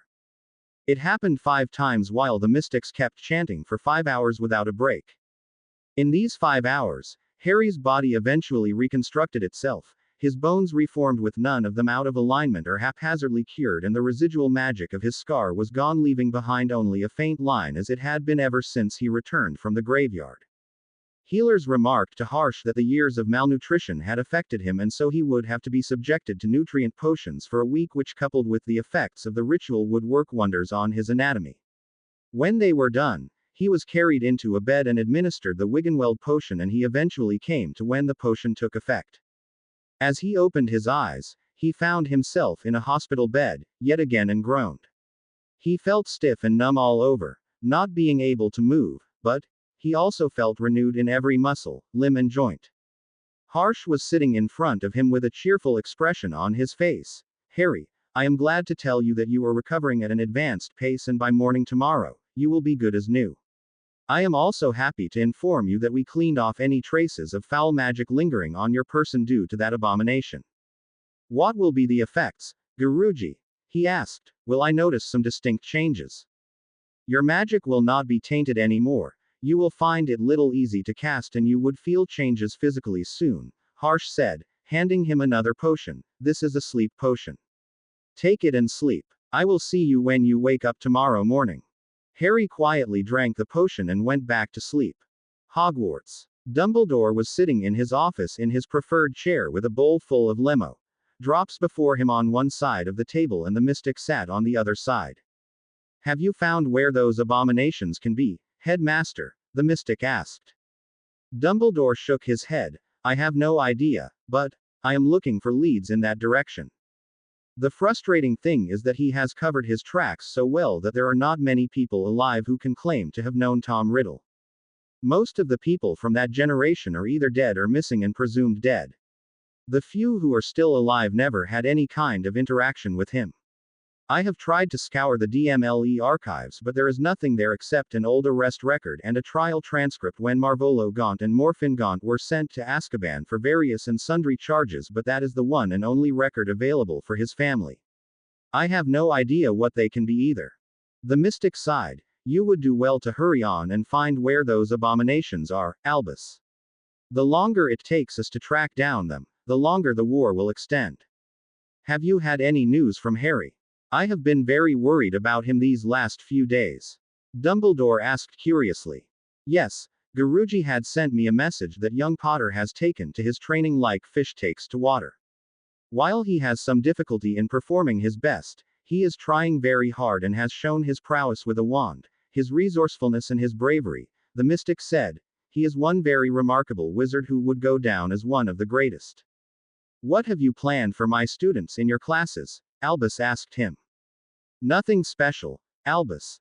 The mystic said. First I have to take a stock of their position as to how much they already know or how much they were taught in previous years. After I have a grasp on it, I will teach them things which would help them survive and mostly things which are in the books apart from dueling.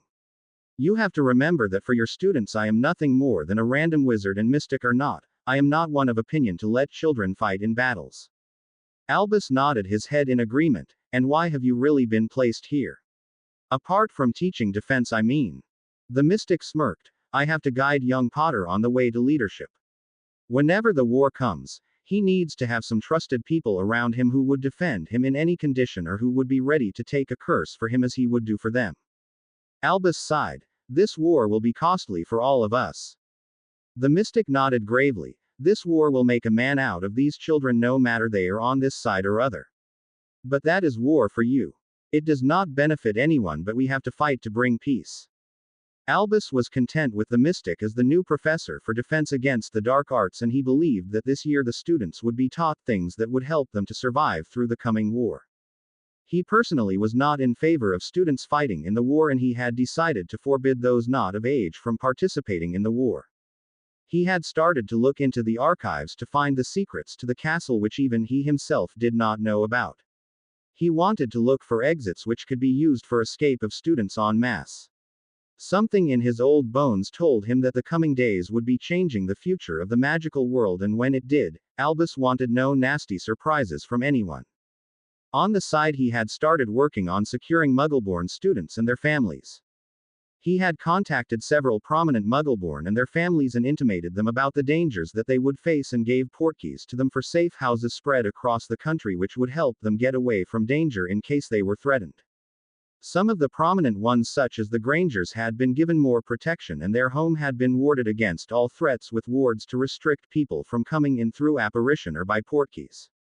The redirection wards were set in a way that the incoming person would be bounced to a pond situated far from their home. Some others had made their own arrangements if things turned for the worse. He had also started to send messages to wizards in other countries to find some allies of his own. However, such attempts were being rebuked due to the fear that they might earn Voldemort's ire.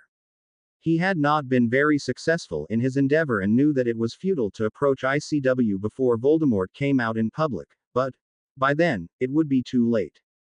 Severus had reported that the Dark Lord already had around 60 Death Eaters with him, and the numbers would only increase as time passed. He also had sent emissaries to the Giants, and word had it that Greyback was seen recruiting on the continent and in other countries. Amelia was trying to rein in Greyback by asking help from other ministries to hunt him down, but he kept eluding the Aurors or Hitwizards. If things kept going at this rate, they would need an army by the time Voldemort moved into the open. While he was in hiding he could not openly recruit, but, when he comes out, he will be a big surprise to the magical government which had buried its head in the sand. Amelia had been working hard to purge Death Eaters and their sympathizers from the ministry. While she could not ask people to show their arms, she had put people to spy on suspected ministry workers. She was trying to get Cornelius to agree to increase the funding for DMLE and allow recruitment of Aurors, but she was not very successful despite all the leverage she had on Fudge. Therefore Albus and by extension the Order of the Phoenix had decided that they would wait him out rather than play their hand early and would use the time to make their preparations. They would use the minister for all that he was worth about and then they would pull the rug from beneath his feet. He had also met Croker and they had decided to take the prophecy as soon as Harry Potter returned from India. The Death Eaters had been keeping an eye on the entrance of the Department of Mysteries and they would know if Harry went in there to claim the prophecy, but they could enter unseen. Removing the prophecy was important because Albus did not wish for anyone to die over it. They would remove the real prophecy and keep a fake likeness there which they would use to lure Voldemort into a trap. It was also discussed that if Harry Potter did not concern himself with the prophecy, then Croker would find a way to destroy it on its shelf. The training of students at the cottage on the hill was going well and they all had mastered the most common spells which could be used effectively for self-defense or attack, and the teachers were going to teach them the more exotic applications of their subjects. It seemed that every student was trying their best to learn as much as they could. They all were very loyal to Harry and Dumbledore could see a new order forming before his eyes. He also knew that the students of Hogwarts in general admired Harry Potter, especially after he outflew a dragon. When Tom comes out in the open, they would obviously flock to the one who could offer them the most. Cottage on the Hill. Minerva McGonagall had her turn today for training the students. As she had arrived, she set them to learn Vanishment, which was harder than Vanishing, which they had mastered save for Ronald, who was having a bit of a tough time, but the boy had been showing more determination and hard work since the end of the school term. She had full faith in him that he would be able to master it in the next few days. The way he was applying himself, it was sure that he will come into his own for the next school year. Minerva herself did not wish for children to fight in the war, but she knew of the loyalty that Harry inspired in them and there was no way that they would stay behind and let Harry fight alone in the war. Today, we are going to study conjuration, which means producing objects out of thin air. This is a branch of transfiguration which is very hard and it requires extreme concentration and hard work. It is supposed to be hard because it causes drain on your magic. The more complex the object, the harder it is to conjure it, and the more complex the conjuration, the more draining it is on your magic. She explained. For instance, it is easy and practically no drain for one to conjure a stick out of thin air, but if you were to conjure something more complex, it would require more energy from you. It is useful in dealing with dark creatures and creating obstacles in the path of incoming curses which cannot be dodged or shielded. She explained. There are a few limitations to its application, with the first one being you cannot produce food from thin air.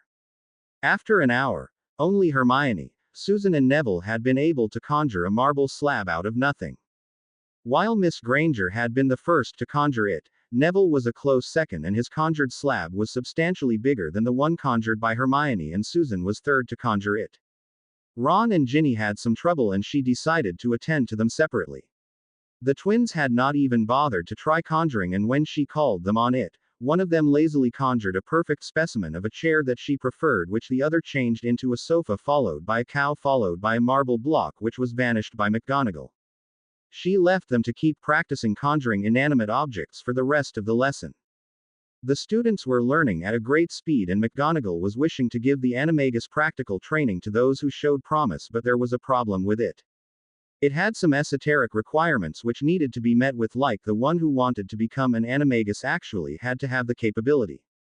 Could go through having to keep the mandrake leaf in their mouth for a month without swallowing it or spitting it out, capable of casting a spell inaudibly for this duration, not opening their mouth too much or risk spitting the leaf out, which means that they would have to start again, preparing the potion among other complex requirements, and then had patience to wait for the form to develop. Perhaps she should offer it in private to those who met her requirements. She was interested to know what procedure the Marauders had employed. She still chuckled at the thought that James Potter had simply strode in the practical for transfiguration newts, brandished his wand and transformed, making them believe that he had achieved the delicate arte of self-human transfigurations for the extra credit which was awarded to only James Potter that year. She had been skeptical when Albus wished for her to teach transfiguration to the students before her for the summer, but when he had given his reasons, she had assented with the condition that she could discipline the slackers. However, she had been pleased with the progress of the students before her. They all worked hard and were able to finish the 5 years course by now and reaching towards 6th year and doing very well. She knew that sometimes she would have to teach them advanced transfiguration, but not all of them would be interested in advanced knowledge. She still winced when she heard that Neville had been using his father's wand for the last 4 years. This was a heavy burden for her as she felt that she had let her lion down. She did not try to find the problem but berated him for every time he failed to do better. She had decided to be more attentive to her students in the future, instructing the students to keep practicing and to try and conjure a wall like the slab they had conjured. She dismissed the classes while asking Ron and Ginny to stay back. "What is the problem, Mr. Weasley and Miss Weasley?" she asked. "Professor, I did not understand the theory behind the concept properly," Ron said, and Ginny nodded in agreement.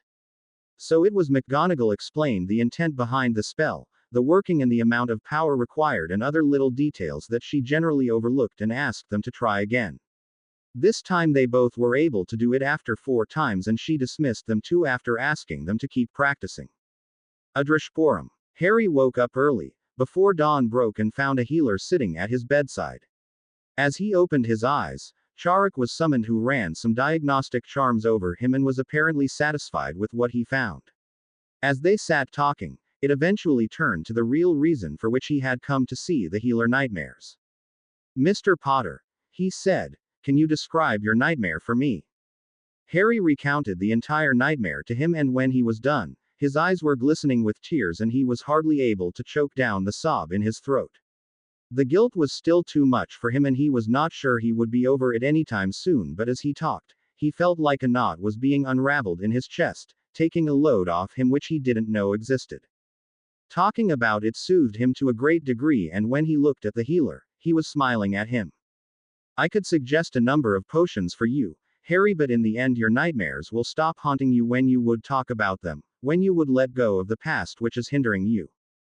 Guilt is something which we can take easily, and it is not easy to shed it off, but by talking about it, letting go of what you cannot change, are some of the ways that guilt can be lessened."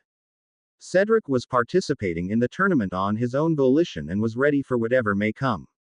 He did not die at your hands but by Peter Pettigrew at the orders of Tom Riddle. You are not to be blamed for this. Instead, Cedric would be happy that you brought his body back from the graveyard so that his parents could say goodbye properly. Harry nodded in agreement. The healer continued, "Now, is there anything more that is further troubling you or giving you nightmares?" Harry talked at length about his life till now. Everything that he had gone through, the treatment of the Dursleys, 10 years at Privet Drive, his 4 years at Hogwarts. He had a lot of secrets and not many people that he could share them with. The healer just sat and listened to everything patiently, and after 3 hours, when he was done with everything that had ever troubled him, the healer ushered him out of the bed, telling him to return once every week to him. As Harry was leaving, the healer told him that Rachel wanted him at her place for breakfast, which made Harry get going. After an hour, Harry was at Rachel's place where she was setting the table for him. As he looked on her in confusion, she shrugged. "Sometimes I miss all the food that I used to eat there, and since I have no one to keep company with here, I generally do it alone. However, I realized this morning that you would need to learn the table manners of a lord, so I sent a missive to Guruji, and here we are." Harry's mouth was watering seeing the dishes on the table. While he had no trouble with the food being served to him by the mystics, he kind of missed what he was used to. As they sat, Rachel started making idle chat with him. "Do you celebrate our festivals, Harry?" "Our festivals?" he asked in confusion. "Do you mean Halloween, Christmas?" "No." She rolled her eyes. "These are Muggle festivals, Harry. Wizard festivals fall around the same dates but have different names and different celebrations. All the old families practice these traditions." "You mean dark families?" he asked. She narrowed her eyes at him. "If you think that the Potters were a dark family, then yes. Do you know anything about the festivals celebrated by dark families?" Harry raised his hands in surrender. "I do not know anything about these traditions." "Are they the same as they celebrate at Hogwarts?" "No, Harry. Hogwarts celebrate these festivals now so that the Muggle-borns will not feel left out, but these are not wizarding festivals. But that does not make sense, Harry complained. Rachel looked grim and started in a monotonous voice. In the Middle Ages, when the Muggles started hunting wizards and witches, killing them, hanging them, beheading them, or burning them alive, we had to go underground and the statute of secrecy was enacted. Their religion called us evil and called for our extermination because we had magic. We were different. We celebrated our own festivals, but they could not see beyond their noses. We kept our traditions alive, and still most of the families follow the old ways. Your family also did the same, and I remember going to several of those celebrations at Potter Manor on Charles and Doria's invitation. You should have been told about this since your childhood. I personally have no problem with you celebrating any festival, but I am only trying to tell you about your roots, your traditions. Our festivals are very much connected with magic, as you can think. Harry sat thinking and realized that she had a point. He had never been to visit a wizarding family home other than the Weasleys, and therefore he did not know the traditions or customs of them. Pure-blooded they may be, but they were not so insistent on traditions and customs, so he knew nothing about wizarding celebrations. While he had nothing against anyone, maybe he should try to know the traditions which his family had followed. He turned to Rachel. What are the old ways? She smiled and delved into narrating the wizarding traditions and the wizarding festivals which they considered sacred for themselves. She told him about Samhain, Yule, Imbolc, Beltane, the Day of Solstices, their significances for wizards and the celebrations associated with them. Harry found the conversation to be intriguing and kept asking her more questions upon the answers received, till Rachel had to strictly remind him that Prathyman was waiting for him. Sighing, Harry ran to the dungeons where Prathyman had ingredients assembled on a workstation. As Harry entered, he muttered, "You are late." Harry sighed. This was his second mistake, and deliberate. Harsh had warned him to keep track of his time and he had failed. Prathyman was looking at him sharply and noticed the change in his countenance. "You do not need to be so morose. You will need to report to Pashupati in the evening for your punishment, but there is no need for you to worry. He does not usually give stern punishment." Harry nodded. The mystic started again. "Harry, I received a letter from the healers who wanted me to brew some nutrient potions for you, but seeing your growing interest in the subject, I have decided to hand the assignment to you. Their instructions are before you and you have required ingredients. If you fail, the potion would be useless and result in punishments. If you cannot understand something, feel free to ask me." Harry nodded and set to work, and the mystic immediately stopped him from going further. "Harry, do you just prepare potion on the fly? Do you not make necessary preparations before you start working? Like readying the ingredients, making sure that they are in required amount, that all your equipment is clean and safe to brew, that none of your ingredient is defective?" Harry shook his head, looking embarrassed of himself.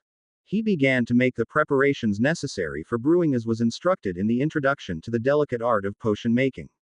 The book had been extremely useful for him to fill in the gaps in his potions making instruction. While he did not hate the greasy dungeon bat, he did resent him for making people dislike this subject which was necessary for so many important careers. He had no malice towards the potions professor, but he did not feel any kind of love towards him either. After an hour and a lot of admonishment, chastisement and rebukes from Prathyman, Harry was able to finish the first dose of the nutrient potion. Prathyman smiled at him. "Well done, Harry. You can come down here any time of the day and brew this for yourself or for others. You can try other potions too, but not those which are too complicated. Anything you cannot understand or you require my help in brewing, you are free to come in." As he left potion and reached Ambar, she told him to sit and practice transfiguring his body parts. He kept trying the leopard in its entirety, and as such, he could not make any headway into it. Ambar sat silently watching him. After he tried a lot of times and he was not successful, Ambar beckoned him towards her. "Harry, what are your thoughts exactly when you are trying to transform?" Harry explained how he was visualizing him morphing into a leopard as his magic did his bidding, and she shook her head. "You are going the wrong way about it. You cannot transform suddenly at this stage without some external threats to you like mortal peril. You have to imagine that your body is changing into a leopard. Like first you imagine that you have a skin like it. Keep imagining that your skin is changing color and become leopard-like. This may take a long time, but when you have been able to do it, turn your focus on other parts like your limbs changing into paws, your eyes changing to a leopard's taking its qualities, growing claws like a leopard in place of your fingers, and so on. You will be able to achieve the skin change in the next week, and after that, you will need to work for your parts, which will take at least 6 months before you can do it without any difficulty. While normal animagus transformation process is painless, but it requires lot of time and patience, and our process would be easy and time saving. However, it goes without saying that you cannot impart this knowledge to anyone. Harry nodded his head. The mystics had been teaching him a lot of things which they did not want the world to know, and he perfectly understood the reasons. Their process of animagus transformation was significantly different than the ordinary process, but all the same it was useful. He focused on changing his skin color, but other thoughts kept interrupting his concentration process. At the end, Ambar dismissed him, telling him to keep trying and to keep reading the theory work in transfiguration. Harsh joined him for lunch in the kitchens. Harsh was looking cheerful as always, which immediately put him on guard. Guruji, you are not going to prank me, are you? I am not supposed to answer that, Harry, the mystic said in his same cheery tone. As Harry was served the lunch, Harsh asked him if he was missing something, to which he raised an eyebrow and received a powerful stinger to his hindquarter, making him yelp. What was that for? He questioned angrily. That was to refresh your memory, Harry. The mystic smiled. You are going to eat lunch. Did not your healer tell you something? Shrugging, Harry pulled out the vial of nutrient potion out of his pocket and downed one of them. It tasted foul and he made a face. Why do they have to make it so disgusting? Harsh guffawed. You have brewed this one, Harry. Nutrient potions as a rule are not made tasty so that others would not get addicted to them. As you can see, one of the ingredients can cause addiction to the user. Overusage of nutrient potions can sometimes be fatal. As they talked, Harsh asked if he had contacted Sirius or Remus or his friends since he had arrived. Harry sheepishly explained that he had talked once to Sirius and Remus but not with his friends, and he was not sure where they were. Harsh admonished him for his callous attitude towards everyone, with strict instructions to keep track of everyone and goings on in their life. After he had suitably admonished him, Harsh asked him, what is the quality of a leader, Harry? Harry has had the time to study the guidebook of a mystic, and it had a long chapter on this. There were a few things which were elaborately mentioned in the book. He collected his thoughts before speaking. A leader is one who leads his team or people, who ensures their safety, who places the interests of others before his own, and who is capable of overcoming any form of adversity that they may face. He has to appear unfazed no matter what happens. He should be able to keep his calm even in the heat of battle and not break under pressure. The mystic beamed at him. Very good, Harry. You have learned the lessons. Now, tell me about the personal qualities of a leader. Harry sat thinking for a moment. He had seen a lot of leaders like Dumbledore, Fudge, etc., but while they both had some good qualities, they were equally flawed. As he thought hard, an answer began to form. A leader can never be seen as an ordinary person. Even if the entire world is crumbling around him, he has to stand tall and present an example to his peers. He should never go around giving secrets that would cause destruction in other hands. He should not blindly trust anyone. He should be seen among his peers, mixing with them, treating them with respect, let them know how important they are, appreciate all that they do for him, and try to keep everyone content with their lot. Harsh sighed. A rather large list of qualities, Harry. Personally, I would say that he should keep his secrets, never treat his friends or followers with scorn or disrespect, and honor their wishes. A leader should never break down, especially in front of his peers. If he wants something done, he should lead by example. Harry nodded his head and Harsh frowned at him. Will you be able to remember all I am telling you, Harry? Harry thought for a moment and shook his head. Harsh kindly said to him, don't worry. I will give you a pensieve and teach you to use it. You can always pull the memories and see them. You know how to use a pensieve. I have seen a pensieve and have seen memories in it in Headmaster's office at Hogwarts, but I do not know how to pull out a memory or how to operate the pensieve, Harry said. As they were done with lunch, Harry arrived at the sword practice ring where Anil was waiting for him. As Harry stood before him, he eyed him critically. Mr. Potter, the Kayakalp has done wonders to you. It did? Harry asked in disbelief. He had been feeling rejuvenated and energized, but he had not paid mind to it before this moment. As they practiced, he noticed that the sword did not feel awkward in his hand anymore, nor did its weight bother him anymore as it did before. He could easily swing his sword, and the speed with which he could do so was astonishing. Each time he swung the sword, he swore he could feel its faint humming in the air. Harry, we are going to duel today, Anil told him. Take your stance. Harry got in the stance as he was taught, with his sword in front of him, poised to move into action at a moment's notice. He waited for Anil to make a move, who stood almost lazily, his sword at his side, like he was inviting Harry to make the first strike, but Harry had realized in the last few days that a mystic was never off guard. Anil started to circle around him and Harry followed his movement. Suddenly Anil lunged at him, bringing his sword down with all his might, and at the last second, Harry thrust his sword between them and a loud clang resonated, telling him that he had parried the blow. The mystic retreated almost immediately, going into his defensive position. Without hesitation, Harry started raining down blows on him, and all his strokes were getting parried by the mystic easily. The mystic did not even use his sword to stop his blows, but merely dodged. His body was flexible like a dancer, and he weaved in and out of the way of his blows so gracefully that Harry was impressed. Suddenly the mystic stooped low and took a swipe at Harry's legs, and Harry jumped in order to dodge the strike. As he landed again, the mystic caught his sword, and with a jerk, he had thrown Harry on the ground with a sword at his throat, a smirk on his face. Yield, Potter. As he helped Harry back to his feet, he asked, "Where did you go wrong?" "I think I lost when I jumped, but if I had not, you could have injured me," Harry said. The mystic smiled. "Harry, we are magical. You can use your magic to get leverage when you jump or run. When I was taking a swipe, you could have stepped past me and got out of the way." Harry nodded. "I will keep this in mind." "Good, now we will see if the message has sunk in," the mystic said. "Ready yourself for round 2. After an hour and 3 rounds later, Harry was tired and had lost 4 times to the mystic, but, with each round he was becoming more adept at sword play. While he was not as agile and light-footed as Anil, he was still making progress. A couple of times he had been close to defeating the mystic, but the mystic would pull some trick and pin him down, forcing him to yield. By the time they were done, his body was sore and he was cursing Anil inwardly for all the beatings. After that he sat in his room reading the runes book. He had finished reading the 7 languages and was sure that he could identify them if presented with the challenge. However, he knew he would require time to memorize them. Sanskrit was a bit hard because he had never studied the language or had any idea about the origins of it. However, he had come up with an easy solution.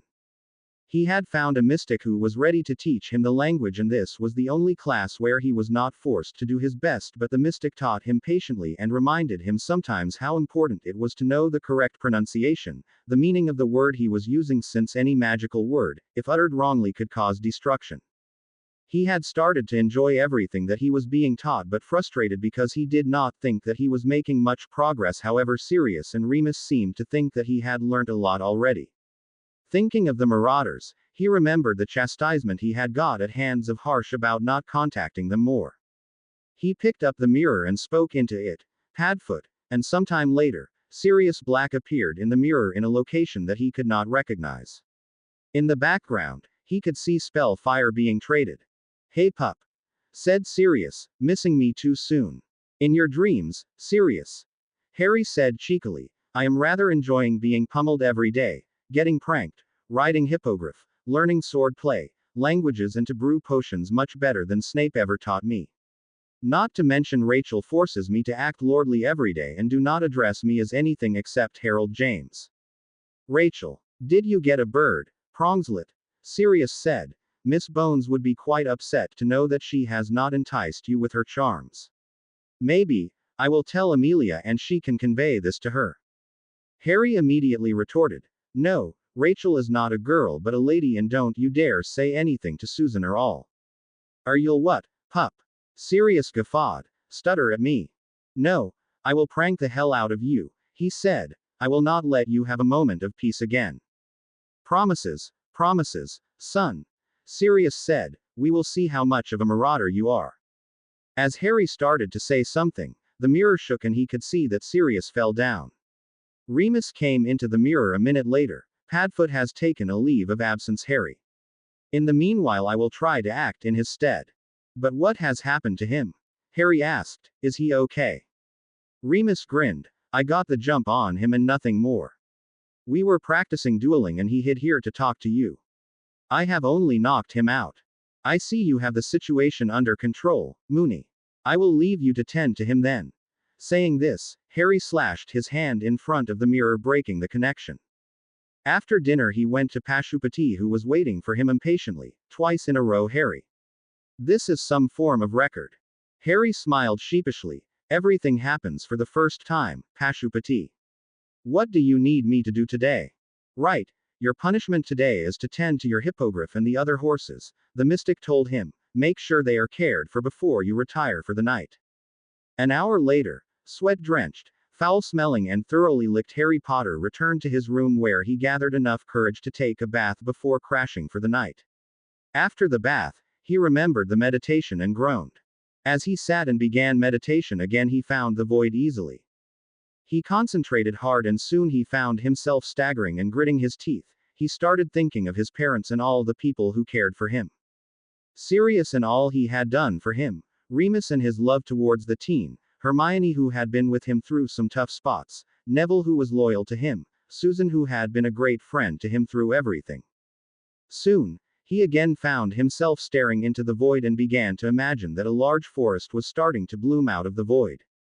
The forest was more like the Forbidden Forest, but there was no sinister feeling to it. A large river was flowing through it with a group of mermen merrily playing just under the surface, but if anyone approached them, they brandished pointed weapons, as he remembered them from the second task. The trees in the forest were not as he had found in the Forbidden Forest, but there were varieties of plants, many of them that he had seen on his travels recently. There were clusters of the plant which had numbed his arm, while there were rows of those which he had seen on the first day of beginning of his trek. There were snakes slithering through the forest which would take command from no one but him, and some of them could fly like he had seen them. A few of the trees had bow truckles in them which attacked anyone who came near them. Just for the heck of it, he placed a Hungarian horntail in the forest which would burn down anyone without asking questions. The forest was situated between two very tall mountains which were capped with snow, and a Gandabaranda was flying in the sky with a hippogriff not far behind. In the middle of the forest stood a castle which was quite tall, but not as much as the Hogwarts castle. At the gates of the castle was a large stable where a number of flying horses were milling about and attacked who would try to tame them. The gates to the castle were flanked by statues of two big thestrals who had their wings spread as if ready for a flight. There was a lot of empty space between the castle and the gates, and there were a variety of creatures roaming about. There was a yeti sitting on the grounds with an axe at his side, ready to cut down anyone who tried to come through. There was a Quidditch pitch like Hogwarts where some brooms could be seen flying, bludgers chasing each other, and a snitch darting all around. The great doors into the castle were guarded by a pair of sphinx who would give a riddle, and if someone gave the wrong answer, they would claw their eyes out. On the right side of the door, a set of stairs went into well-lit dungeons, with shining shelves which gleamed, rows of potion-making ingredients, cupboards full of cauldrons and whatnot. Some cauldrons sat on fires, simmering and working by themselves. One of those cauldrons was simmering the draught of living death, another had some other potions, a third was stirring a mud-like substance that was in the cauldron which was polyjuice, another cauldron contained what he identified as veritaserum from when Snape had threatened him with it. As Harry sat meditating and putting details into his mindscape, he felt a presence in his mind, and Harsh spoke. Quite an accomplishment, Harry. You have already done a lot. But now it's time to come back. Harry opened his eyes and Harsh was standing before him, beaming at him. You have accomplished major feat today, Harry. You can finish fine-tuning the details tomorrow, and we will then start to sort your memories. Harry said nothing but promptly his bed and oblivious to the world. Greengrass Manor. Daphne had been planning for the year ahead. She knew that the coming year would be a defining one for the wizarding world, and since her family had decided to let go of their neutrality for the light, she was making preparations. Then there was Harry Potter, the enigma of her life. When she was a child, her father had told her stories of the boy who lived as every other child of their age was told. She had read those idiotic fiction books which filled everyone's head with ideas about the boy who lived. She had initially believed them until her father had set her straight, telling her that since he was a boy of her age, how could he be doing all that was written in those books? She had been interested in meeting Harry Potter in the first year, but when he had arrived looking malnourished, so small for his age, dressed in rags and apparently not knowing anything about their world, she had quickly lost interest in him. Not to mention, Malfoy kept badmouthing him all year, calling him talentless, blood traitor and whatnot, and it started to grate on everyone's nerves. Then there were rumors at the end of the year that he had killed Professor Quirrell with his bare hands. This news, coupled with the fact that Quirrell had disappeared, had attracted her attention. The next year, he appeared again as a malnourished kid and had arrived at the castle in a flying car. Professor Snape and Malfoy could not stop moaning about it for days. Then the attacks started and people started to call him the heir of Slytherin, and he did nothing to stop the rumors. At the end of that year, she again heard rumors that he had found the Chamber of Secrets, and some even went to say that he had slain a basilisk, as if someone could do that. Some even claimed that he killed it with his bare hands. This definitely got her attention, seeing how Dumbledore had given 200 points apiece to him and Weasley in awards for services to the school. She had decided to become his friend the next year, but the next year, it seemed that the enmity between their houses worsened, and with the Dementors, an escaped criminal breaking into the school threatening to kill students, made her keep her distance from him. At the end of the year, she heard that he had fought a werewolf, killed a Dementor, and single-handedly captured Sirius Black after Black had injured one of his friends. The fourth year was when she had decided to befriend him, but again her courage failed her when the entire school lined up against him. She refused to wear the badges which Malfoy was distributing around, but could not talk to him for the fear of persecution by her house. However, when he had arrived comatose at the end of the third task, she could not control herself anymore and sneaked in one day when no one was in the hospital wing, but had to make her escape when she heard someone approaching. Now, she was tasked by her father to make his acquaintance. She had a long task ahead of her, since she did not even know if he hated Slytherins on sight, considering her housemates had only given him grief over the years. She also did not know anything about the boy Harold James Potter, who was not the boy who lived but the boy who studied alongside her for the last 4 years. She knew that he was powerful and strong at defense, but that was all she knew about him. She had thought hard about this, and when she could not find a way to approach him, she had flown her best friend Tracy Davis for her help. Right now, she was sitting in her parlor and waiting for her friend to arrive. She heard the flow roaring and someone stumbled out, cursing all the time. Grinning, she stood to greet her best friend, who perked up seeing her. "Hey Daff. Tracy, where have you been? You did not reply to my owl," Daphne complained. "Hold on, girl. I told you that I was going for a vacation to Italy and I just returned this morning," Tracy said. "Perhaps you didn't hear me when I was telling you this because you were lost in dreams of a certain raven-haired lion." She wiggled her eyebrows at Daphne. "I do not think about idiotic foolhardy lions," Daphne huffed. "So, what have you been up to?" Tracy asked. "Don't tell me that you decided to do a Granger and were studying ahead," she glared at her friend. Daphne snorted. "I don't need to do that, Tracy. I read a little but not more than necessary in vacations, and I'm pretty good with a wand, so I don't need to worry about it too much. I have been watching the shift in Wizarding Britain while you were off traipsing in Italy." "Meaning?" Tracy arched an eyebrow at her. "Did you know who come calling, or did Malfoy succeed in pestering your father to a betrothal contract?" Daphne shuddered. "No, he did not. Thank Merlin, father did not agree to his demands." "Then what has got your pants in a twist?" Tracy asked. "Harold James Potter." Daphne breathed the name with fondness. "Huh," Tracy said. "Since when is his name Harold James?" "Since he claimed his lordships." Daphne smirked, knowing Tracy was about to go berserk. "Just what's so special about lordships?" "Hang on, lordships? You mean, he is lord of more than one house?" "How? Which houses?" Tracy did not disappoint her friend. So, Daphne told her what she had been permitted by her mother. His real name is Harold James Potter, Lord of Peverell, Potter, Black, Rosier and Weber. "How is he related to Black and Rosier? Also, what is Weber?" she asked, confusion written hugely on her face. Daphne was openly smirking now at her friend's inquisitiveness. His mother was not a muggle born, but she was a pureblood. Her mother's father was Vincent Rosier and mother from the House of Weber, a pureblood family from Germany. Since there are no members to these houses alive, being the last scion, he has ascended to lordship of these houses. Also, he is the magically adopted son of Sirius Black, who was the blood heir of Black, and therefore, he is Lord Black. Tracis' mouth was open in shock. After the shock wore off, she began laughing. This is rich. I cannot wait to see Malfoy's face when the ferret realizes that he is not the heir of Black anymore. He has bragged so much about it that he cannot hide his face anywhere now. Daphne told her about the task that her parents had set before her, her family's changed stance in the war, and the headmaster's task for them. Tracy was astonished, to say the least. So in the last few days, Harry Potter has turned out to be a pure blood, Lord of 4 houses, and you have to befriend him, said Tracy. I do not envy you, Daph. It will be hard. I know. That is why I told you all this.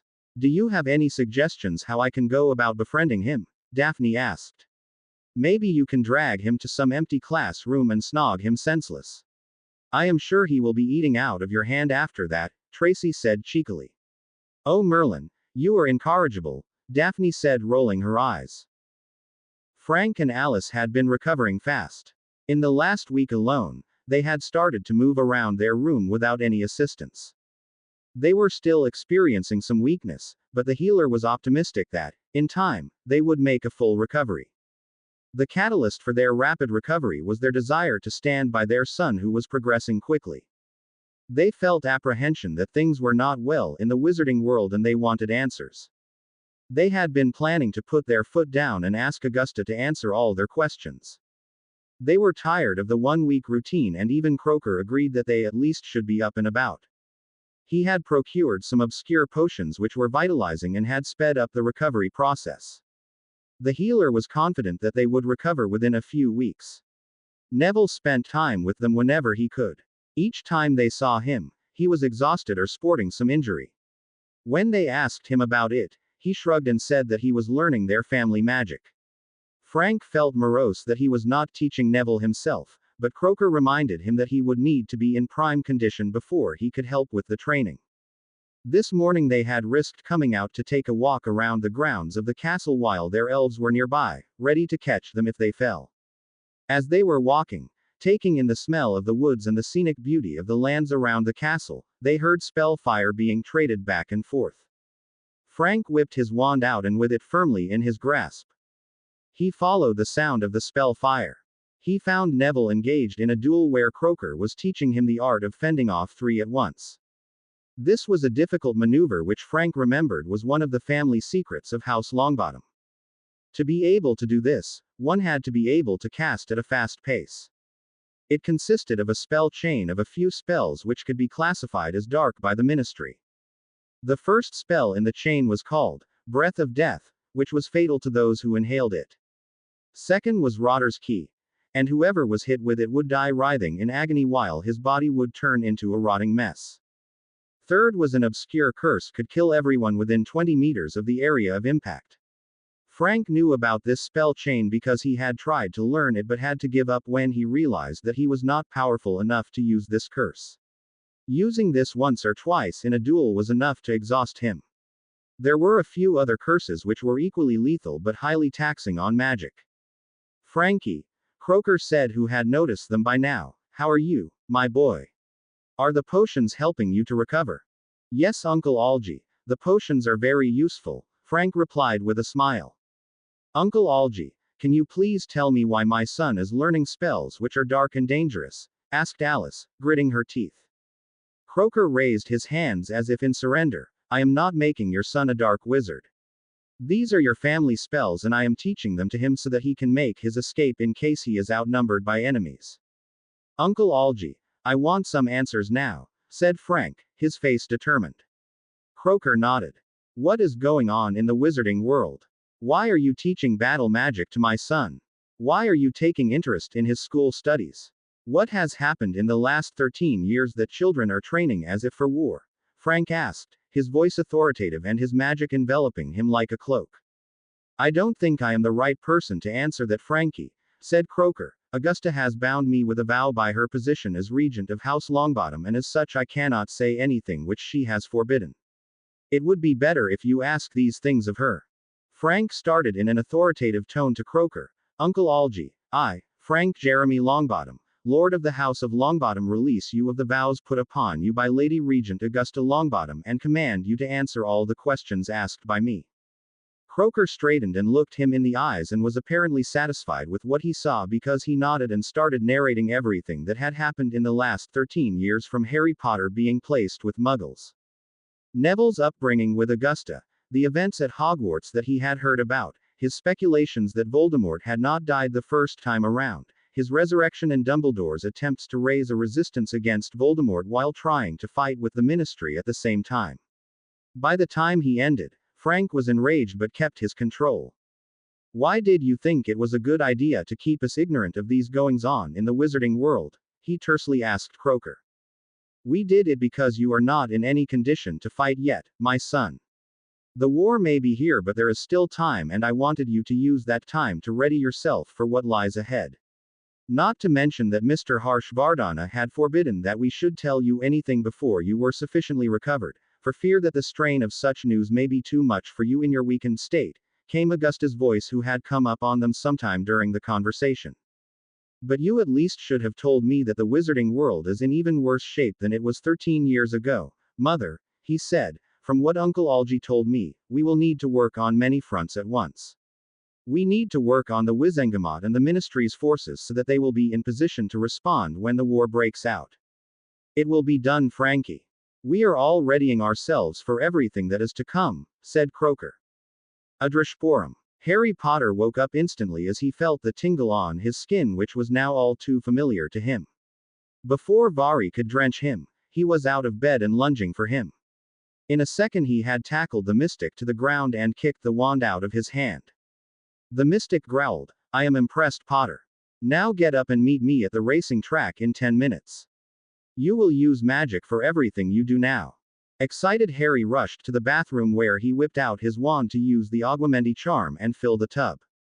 In the last week he had been so focused on learning Sanskrit that the incantation came into his mind in Sanskrit. When the spell left his lips, a jet of water he had not imagined left his wand, and the tub was filled in seconds. He realized that using a magical language had put more power behind his spell than was ordinarily required. He was told that he would need to learn to control his power. Immediately he tried to imagine the water flow as it used to be before he had achieved some success with unifying himself with his magical core i.e. He was able to use most of his magic without faltering due to exhaustion, and even if he used high-powered spells, he would last a lot longer than ordinary wizards. A thinner jet of water flowed from his wand and he practiced a couple of times so he could get the hang of it. This was one of the exercises that he had been told to do by Harsh so that he could control the amount of power he put in his spells almost without thinking about it. As he looked at his reflection in the bathroom mirror, he could see the differences that the ritual and nutrient potions had brought to him. The emaciated, malnourished kid was gone and was replaced by a Harry who was heavily muscled. His physique told of him spending hours on physical training. He was tall, sturdy and heavily built now. The only feature which remained the same was his Avada Kedavra green eyes, which twinkled brightly like Dumbledore, and the mop of black hair on top of his head. He was sure that no one would be able to identify him at the first look because he was so different now. A perfect pureblood lord, as Rachel was fond of saying. Rachel had taught him everything that she could about being a lord, which even included table manners, not that Harry needed lessons with those. She taught him about how he was to behave in certain conditions, the forms of address and other little things that he would not have known otherwise. She had taught him about a lot of things which were part of pureblood society, and if he disliked something, she would talk with him about it, told him why the practice existed, and encouraged him to get a practice put out of use it if he found it irrational when he had the power to bring those changes. She also inspired him to be confident in his approach and master the subtle ways of manipulation. While he was not willing to commit to manipulation, he paid attention to them all the same. He knew the importance of manipulation as he had been faced with it since he came to Hogwarts. When she was done with her part in his education, she had just asked one favor of him. She wanted him to seek out Terence Higgs and bring him to the side of light before he took the stupid mark. While he did not promise anything, he was willing to try. As he reached the track, Vari had his wand in his hand and a grin on his face which made him shudder.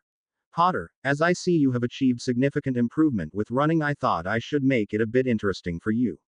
From now, while you are running, I will keep shooting random hexes at you. You can shield them or dodge them, but you will not stop running. The mystic told him, grinning evilly. Harry started the course and pretty soon he was being hexed from all sides by more than one mystic. He kept a shield up to block what he could while he ran with all his strength. At times he was hit with a stinger or a bludgeoner would brush his skin or he would stumble to a tripping hex. As he finished his last lap, he was panting and had welts all over his body from being subjected to all the hexes which he had failed to avoid. I am impressed, Potter, Vari said. You have made some good improvement, but all the hexes that you missed could have been death of you. You would continue this practice run for the rest of your stay, and with improvement that we see, we will take it up a level further. As Harry finished the exercises for the day, Vari commanded him to accompany him out of the settlement, where he produced 2 brooms and handed one to him. Potter, you are to accompany me. I have been told you are a prodigious flyer. Let's see your skill. As they took off into the skies, Vari kept flying to a higher altitude, forcing Harry to do the same. When they were flying high enough, Vari motioned for Harry to follow his actions and jumped down from his broom while holding the broom with one hand. After a second, the mystic disappeared into thin air. Harry tried to do the same, but then hesitated and kept hovering in the sky. The mystic rejoined him after some time and asked, Did you not hear me, Potter? Follow me. Concentrate upon the ground. Jump and apparate. Harry tried to imagine the ground from where he had taken flight, and concentrating on it, he jumped. As he was falling, he apparated, clutching his broom hard, and appeared on the ground, falling down promptly. The mystic raised him from the ground and muttered, Whenever you are traveling by apparition or portkey, start walking as soon as your feet are about to touch the ground. You would never fall. Same goes for flow travel. They practiced apparating from their broomsticks several more times before the mystic was satisfied that Harry could do it without difficulty. As the practice session ended, the mystic asked him to take him by side along apparition to the gates of Adrishporum. As they parted company, the mystic asked Harry to join him in the evening for some defense lessons and sent him to Anal. Anal's most recent lessons had been dagger fighting. The mystic enjoyed tormenting him in duels between them, but doted on him equally. He often told Harry that he was his finest student in sword play. He had taught him to use the sword and now was teaching him to use daggers, and even fashioned him a belt of thestral hide which could hold a dozen daggers. For today's lesson, Anal handed him a sword and a dagger, asking him to get ready. But Anal, I have not used both together, he complained. How can I compete with you in this then? The mystic only smirked. Harry had started to hate that smirk because it meant he was about to be pummeled. The mystic took his stance against Harry and pointed for him to start attacking. As Harry relentlessly attacked the mystic, he kept fending off all the strikes with the dagger in his left hand while he held the right hand at his side. As Harry got careless, the mystic parried the blow with his dagger and kicked him away. As Harry was getting up to his feet, the mystic was upon him and his sword was at his throat. He had taught him a lot of maneuvers in the last few weeks. His favorite trick was that when Harry was attacking him relentlessly, he would step aside, allowing Harry to be carried forward by his own momentum, kick him in the back on the way by, and then make him yield. Harry had fallen victim to that trick a couple of times before he learnt his lesson.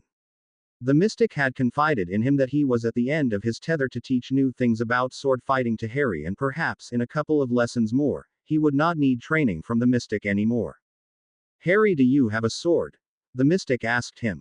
Harry thought for a moment before replying, No, I do not have a sword of my own, though I suppose I can ask the Sorting Hat to bring the sword of Gryffindor to me.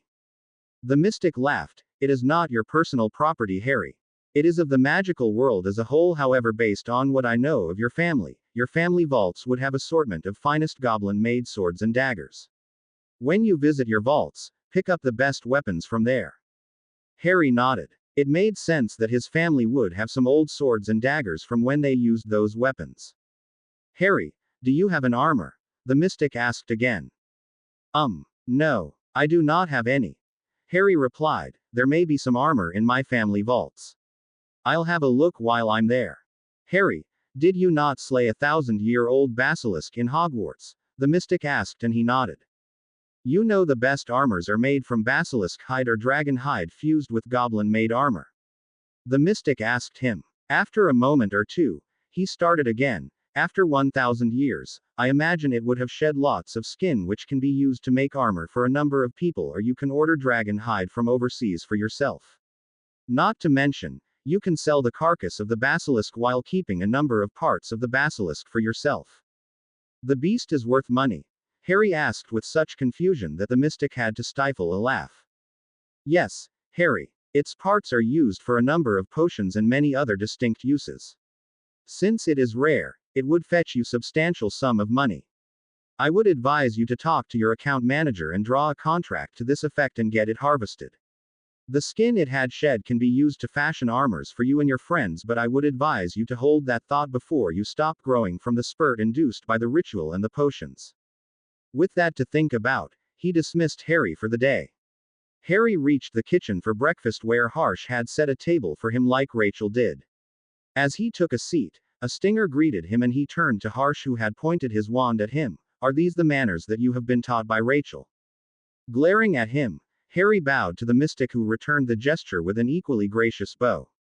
As they sat to eat, Harry remembered the manners of the table which were typical for a lord, and the breakfast was over without any further incident. The next thing was potions. It had become his favorite subject because the potions master was being kind and reasonable towards him and took extra pains to teach him everything that there was to know about the subject. He had also been sending Harry out of the settlement from time to time to fetch ingredients for his potions. As a result, Harry had seen some very exotic plants which were native to the Himalayas. The potions master had assured him that he could take a sample of them to Hogwarts where Professor Sprout would be happy to care for them. During the last week, his mystic journal was getting filled up nicely. He had divided it into sections so that he would not miss or mix things. There were chapters on plants that he had discovered and he had written everything that he could find out about them. There were at least 5 plants which he had found and recorded in his journal. One of them was the plant which was used in making the special poison used solely by the mystics. Second was the one he had encountered on his first day of trek to find Adrashporum. The third was an innocuous-looking plant which had golden bark and brownish leaves, and it seemed to emit some musical notes which could put a person into charmed sleep, and it was impossible not to fall under its charm. However, after one fell into its trap, they could not be enervated except with a Wiggenweld potion.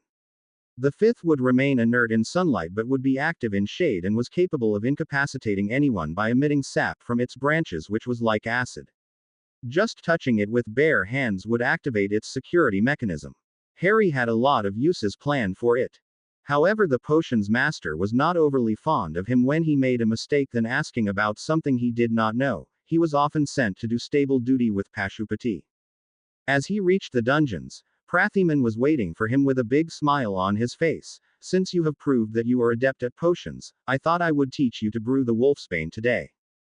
This was one potion Harry had been looking forward to brewing since he wanted to change one of the components of the potion which would reduce its toxicity to the drinker. He had discussed a lot of it with Prathiman, who had agreed that they could experiment a little with it, and he had shown a special herb to him which they had been testing the past 2 days. It satisfied their requirements and they had decided to make a batch of the improved potion which they would test on a werewolf that they could capture from a pack living in a remote area which was constantly under surveillance of the mystics. The potions master had taught him a lot of potions, but whenever Harry asked him about the special potion which had been the reason he had to run away from the Takshila School of Magic, the mystic refused to divulge anything. He only said that the potion was something that should not have been invented in the first place. It was a potion made of an extremely rare obscure herb which could bring a dying man back to life, and the only person in the world who knew of its existence was Prathiman. Outside of the mystics, no one knew of his existence, and the potions master was determined to keep it that way. He had taught him all of the other potions which were taught at Hogwarts or were of any use to him. In fact, the potions master had given him a handwritten book which contained altered recipes of potions. Harry was sure that if he brewed a potion in Snape's dungeons with the help of that book, he would blow a gasket over it. However, he was beyond caring now. Prathyman had helped him a great deal in learning new things than he ever learnt with Severus Snape. Today was the last lesson that he would have with the potions master before his education for the subject was over, but the potions master was keeping him for the rest of the month to help him perfect the potions he had altered. This was one of the subjects which Harry knew he would miss when he was back at Hogwarts, because Snape's directions were almost non-existent for when one had to brew a potion in his class, and the dungeon bat would not show any kind of leniency towards him or other students. As Prathyman started to instruct, he started a fire under one cauldron to brew wolfsbane, which was easily the most difficult potion that he had tried to brew. After 2 hours, the potion was at the stage where it was left to simmer for 2 hours before it was ready for consumption. As he was about to leave, he asked the mystic, Sir, would you show me how to brew polyjuice potion?" The mystic smirked at him. "That is for you to learn at your own." He left the dungeons and arrived at the charms class. Or rather where the charms class should be, but he could not find the room. Panicking, he started to search all around the corridor but could not find the classroom that he was sure was there. It looked as if the room had disappeared all of a sudden. After some time, Ashala appeared alongside him grinning. "What happened, Harry? Did you forget something? Where did you come from? Where did the classroom disappear to?" he asked in confusion. She raised her wand, incanted some words, and the charms room appeared again where it used to be. As he raised an eye at her, she said, "The room was under a Fidelius secret and I was the secret keeper. Unless I chose to give the secret, no one else could find this room no matter how hard they tried." As he accompanied her into the classroom, he told her, "I know the basics of the Fidelius charm as I have overheard Professor Flitwick explaining it to someone. I know what it does but not how it works." She nodded her head. "Phileas Flitwick is one of the foremost experts in charms and he would know about it. The Fidelius charm is cast with the objective of one being able to conceal a secret within a living soul. The secret can be about some existence of a place or even to conceal incorporeal things such as memories, etc. However, concealing memories under a Fidelius charm is part of mind magics, which is extremely delicate business. This spell distorts reality around the thing or place which is bound with the secret. In other words, it makes it disappear from the memory of everyone who ever knew of it. It is the top-notch security measure which can be employed and surpasses all wards. However, a wizard must be extremely powerful or capable to be able to cast this spell, because the larger the property to be contained in the secret, the harder it is to cast it." Harry sat absorbing everything that was told to him, and it made sense that nobody could perform it save for very powerful wizards like Tom Riddle or Albus Dumbledore. He had a question in his mind about who cast the Fidelius charm over the cottage in Godric's Hollow, but chose to tackle the issue when he was faced with it. The most important thing is that you must have the intent. If you can visualize it in your mind, and when you are performing the incantation, you are intending with all your will for your magic to bend reality and conceal the secret, then it will work, she finished. She started to teach him the incantation, which was long. She made Harry practice it, without a wand, until he got it right 10 times in a row. Then and only then, did she conjure a small desk and directed him to put it under the Fidelius charm. They spent the rest of the lesson working on the spell, but Harry was not successful. At the end of it, she only smiled and told him to practice it overnight again, telling him that it would be easy once he had learned to arrange his thoughts and organize his mind. During the last week, Harry read ahead on his theory of charms and had learnt about several charms which he felt would be useful and was looking forward to practicing them. When Harry arrived for lunch at the kitchen, he found that he was the only one there. As he was about to take the first bite, he felt something rush by. He ducked under the table and whipped out his wand and erected a shield. He cautiously looked around and found nothing amiss, so he stowed his wand inside his robes. Then a stunner hit him and he fell unconscious. As he was revived, he found a grim-looking Harsh standing over him, wand in hand and stern expression in his eyes. "How many times do I have to hammer it in you, Harry? You felt my presence, but when you found nothing amiss you simply stowed your wand back in your pocket. Did it not occur to you that someone may be under an invisibility cloak? Those are not that rare and anyone with enough money can afford one." Harry hung his head saying nothing. He knew the mystic was right and he had allowed himself to be lax. The mystics had warned him too many times that he would have to stay on his toes all the time. And he had failed yet again. He remembered learning the charm Hominum Revelio, which was used to detect the presence of humans in an area, and should have cast it when he felt something was amiss but failed to act. You deserve to be punished for failing me again.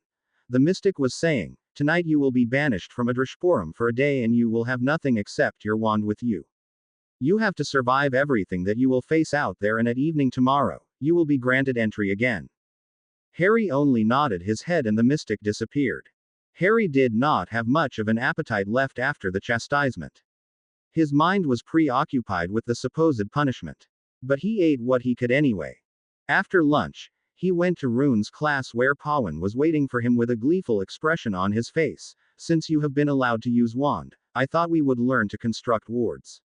We will start with the basic wards and proceed to the more complex ones. Harry nodded his head, listening attentively, and the mystic continued, to lay down a ward, we generally use a ward stone which are imbibed with runes and are charged through your powers and sometimes can be linked to ley lines, thus not needing to be charged every times.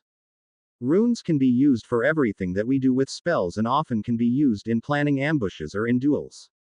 You can use a combination of a few of runes and destroy a number of enemies at once. This is a strict discipline and one wrong drawing can cause devastating damage. After that they set to drawing the simplest wards such as alert wards and containment wards for the rest of the lesson, which Harry had to draw and power with his magic. After they were done with the lesson, the mystic was elated with his progress and was already planning lessons for more complex ward schemes and how to procure rune stones to draw a warding scheme on them, or how to make a ward based on rune stones like he had seen on the Marichika and at the Black Town House. While ancient runes was interesting as a subject, Harry did not feel inclined to study them more than was necessary. He knew that he would not have enough time to learn it in detail before the final confrontation came with Voldemort, and had made up his mind to pursue it in more detail after his eventual demise. He had learnt the ward schemes during the last few days while he had not been allowed to use his wand, and knew he would have no problem in using them if the need arose. While he thought of war, he also dreamt of school and the owls which were due to start in the next year, and was confident that owls would be an easy ride for him now. In the last week, he had thought about his friends more often, but had not been able to talk to them. He had often talked to Sirius, who had updated him that his friends were training themselves to be better fighters and had been making significant improvement, and he kind of hoped for once that he could have trained with them, but when he remembered all that he was being taught here, he knew that he was better served here in Adrashpuram. It was the middle of July now, and in the last 2 weeks, Harry had changed a lot. While he could not say that he had mastered everything, he had learned a lot of things that will be useful for him in the long run. He had been concerned that his animagus transfiguration had been going slowly. He kept working at it, but his skin had refused to change itself into anything leopard-like, and it frustrated him. All the week he had tried to achieve the desired transfiguration, but that was not happening. His skin refused to change at all. He hoped today there will be some change. After Rune's class, he went to Transfiguration, where Ambar pounced on him as he entered the class. Harry, did you have any success with changing your skin color or texture or anything? Harry shook his head. It refuses to change and remains the same. I have tried every night before I go to sleep, but it's just not happening. She was undeterred, however, and asked him what he was thinking while trying to change his skin to leopard-like. Harry remained silent for a moment before he started. I see my skin as like a leopard has. Like the one that I had seen in my dream, but it never happens. The mystic smiled at him. Harry, do not imagine that you have leopard-like skin. Visualize yourself as if your skin is changing its color and texture and becoming leopard-like. Be at ease and allow your magic to flow freely through your body and let it react to your mind's demand. If it helps, I would suggest that you take up the meditation position, which I find the most relaxing. Harry sat in meditation, his legs crossed and hands propped up on his knees with palms facing upwards, and his concentration went to the leonine form that was his but was evading him. Initially his body was all stiff and his mind was at alert, but suddenly he felt a calming presence in his mind, and Ambar's voice echoed in his thoughts. Imagine the snow leopard that you have seen, Harry. Pay attention to its skin, its patterns and everything that is unique about it. Imagine your skin is changing itself to become like that, and when your magic surges within you, let it flow. Enjoy the rush of your magic within you and revel in the feeling it gives when it is coursing in your veins. Harry relaxed and started thinking about the creature that he had seen and followed Ambar's instructions as she had relayed to him, his magic flowing through him and the feeling of elation which ran through his body. At times he felt doubt creeping in his thoughts, but he persisted with sheer will and set aside the nagging feeling at the back of his mind and concentrated on changing his skin tone. Soon enough he felt magic tingling all over his skin, and as he opened his eyes, he found that his skin resembled at some places like the snow leopard. Beaming at his success, the mystic instructed him to practice it before she let him go for the day. Harry was returning to his room when he was summoned by Vari to the practice range where a dueling arena had been set and several mystics were milling about. As he reached, Vari beckoned him to the middle of the dueling arena. The mystic turned to him. While I can take a classroom approach with you to teach you everything that I can, but that would be easy and take too long for the lesson to set in. He spread his hands around towards the other mystics. These are some of our new recruits who have been here for a few years now and are proficient enough in dueling to teach you a thing or two. You will duel them one by one till you are exhausted. Harry could only nod before the first recruit rushed at him, casting a dark gray curse at him which he ducked. His opponent followed with a string of hexes and curses which he deftly avoided. As the mystic kept coming at him, he was forced to raise a lot of shields. While some were simple shields, a few of them were more complex and would be useful against the majority of major hexes and jinxes. While he had been defending himself against all the curses, he was yet to fire a single hex and waited for the perfect opportunity which he knew would come soon after. However, his opponent soon progressed to lethal spells and Harry was forced to dodge them because he knew that only a mage shield would be useful against them and he was not yet sure of his strength to use one. As the opponent faltered, Harry started his own rain of high-powered bone breakers which forced the other to hide behind his shield, but Harry kept breaking one shield after another while the mystic did not always raise a shield but rather dodged when he could do so. Harry was speedily exhausting his energy while the mystic was conserving it. Harry belatedly realized the error in his plans and ceased his casting to bait the mystic into attacking him, and as the mystic raised his wand, a bone breaker took the wand arm of the opponent, forcing him to yield. The mystic politely clapped for his victory, but disdain was evident in his voice. What did you do wrong in the duel, Potter? Harry replayed the entire duel in his mind before answering. I shielded most of the time when I should have been dodging. I fired high-powered spells at my opponents when I should have used moderately powered ones, as they work as well as high-powered hexes. The mystic frowned. Not to mention that you only used bone breakers on him, making it predictable that you are not intending to injure him seriously. He could have been an enemy using the killing curse and you could not shield against it. You should use wide variety of spells against them instead of just one. And you should know dark spells too, because sometimes a dark spell can assure your victory. Never use same curse or hex more than once in a fight and try to mix transfiguration and charms in duel and you will win. The mystic made him fight 2 more duels where he fared little better, but he was not using any hexes more devastating than bone breakers, which angered the mystic, who quickly dismissed him while telling him to access some of the dark spell books and learn them. Harry knew that he would have to learn a lot before the final confrontation came. There was much he did not know and Voldemort had decades on him. Not to mention the repertoire of spells that he had at his disposal and his experience. He had read some of the special books in his library on defensive and offensive magic and had been learning those spells, but had hoped that Vari would teach him to cast those. But it looked like he would have to learn those by himself in the practice range. As he finished his dinner by himself, another mystic informed him that Harsh had summoned him to the entrance of the hidden settlement where all the mystics had gathered. He was dumbfounded at their sheer numbers. They all had their facial expressions melded into a mask of impassivity and stood attentively. Harsh was standing at the gates, his eyes grim. He beckoned Harry closer and addressed him. You, Harold James Potter, have been found to be unable to learn a lesson which has been imparted on you time and again in the last few days that you have stayed here. As a consequence, the mystics have decided to banish you from our midst for an entire day, which you would spend in the wild without any assistance from any of us. During the period of banishment you cannot expect any assistance from us, nor will we be held responsible for your conduct. Do you, Harold James Potter, accept this punishment for yourself. Harry knew from his teachings with Rachel that this kind of banishment meant that he was being shown to others that he had committed an error which was unforgivable and was being asked to atone.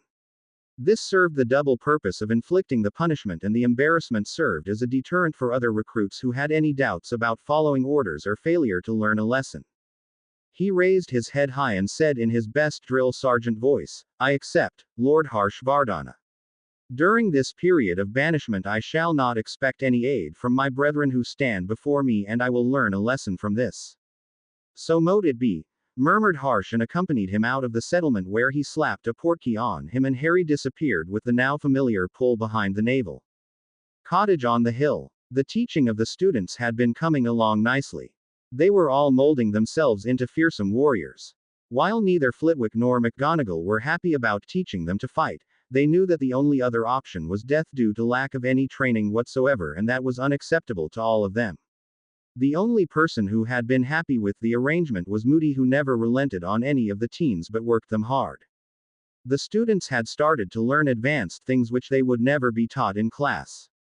Flitwick had started to teach them some advanced charms which could be used in combat, while also quizzing them about using the simplest of charms in a duel. McGonagall was teaching them what she ordinarily taught to her 7th years, and everyone had been lapping it up with so much eagerness that she was puzzled as to why they never showed such eagerness back at school. She was also teaching them using transfiguration they could defend themselves against more lethal curses. Moody had been running them ragged, showing them some dark curses which were not meant for everyone's eye. While he showed it to them, he expressly forbade them from using them, citing that using those would not be prudent for a student except in very dire circumstances. However, he had taken an offense to them using only stunners and taught them the bone breakers, bone crushers, and bone exploding hexes which he told them to use when in a duel with a Death Eater. They had noticed that Neville Longbottom had been getting more confident and cast everything with an apparent ease which was otherwise inaccessible to them. He seemed to work hard and had no troubles in even casting some dark spells. While McGonagall had some suspicions regarding him, she kept her silence, knowing that he came from good stock, and as such, it was only time before his brilliance shone through. However, she had a suspicion that he was dabbling in his family magic because he had taken to wearing his heir ring in the last week. While the boy was not overtly powerful like Harry, he was more powerful than most of the instructors, and she suspected that by the time the war ended, he would have his own shining personality that people would flock to.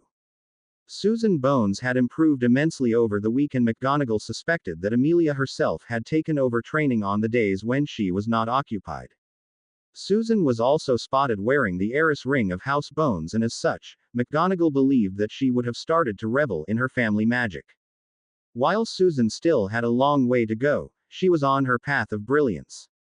She had often fought with Daphne Greengrass, Hermione Granger, and Padma Patil for top spot in the class, and McGonagall was kind of looking forward to see what the new year would bring. She knew that some new players had entered the race this year, with Ronald Weasley really coming into his own with the hard work that he was putting in. However, he was still far behind some of the others. Hermione Granger had been doing her best as ever. She still preferred the library to practice. She was often sent out of the library by Winky, who was under strict orders to limit Hermione's time there to no more than 5 hours per day. She had tried complaining to Sirius about how unfair it was that she could not take books out of the library. He barked his usual laugh and told her that summer vacation was better suited for learning how to survive than hanging out with books. Even Hermione had to agree that he had a point. Ginevra Weasley had been advancing at a rapid rate. Considering her performance at school, it was not very surprising. She learned everything that was taught to them and was determined to not to let anything dent her determination to learn. She was often the second place in learning a new spell behind Susan and Hermione, who were fighting for the top spot so often. Neville was not far behind, but he seemed almost casual in learning new spells, and whenever he was called upon, he would perform it with precision. The twins were a menace to everyone. They were very casual in their outlook but learnt everything. They often worked together and were formidable if someone deigned to challenge them. They often worked well together, and seeing them, sometimes McGonagall was often reminded of young James and Sirius or the Pruitt twins. Today, the students were being subjected to Severus Snape, who had acquiesced to test them on their defenses. He had opted to duel them one by one, where he faced Hermione first, who was defeated very quickly when her shields could not absorb much abuse at his hands. He was liberally using dark curses which she had a problem defending against. As a result, she fell to one of his dark stunners. The twins were up next. They harassed him for quite a long time before he got the upper hand on them by mixing some transfiguration in the duels, which enabled him to face two enemies at once. The rest had fallen to him likewise. Then it was Neville's turn. Neville was smirking, an expression which he had never worn in Snape's presence before. As Snape kept raining down on him, the boy used some spells which McGonagall was sure that none of the students knew about. At one point, he even forced Snape to raise a shield. After that, Snape used some very lethal curses on him till he got the boy with an underhanded technique and caught him off guard. Snape had left the cottage with fear in his eyes at the boy's growing prowess and what he could do when he was really fighting a war.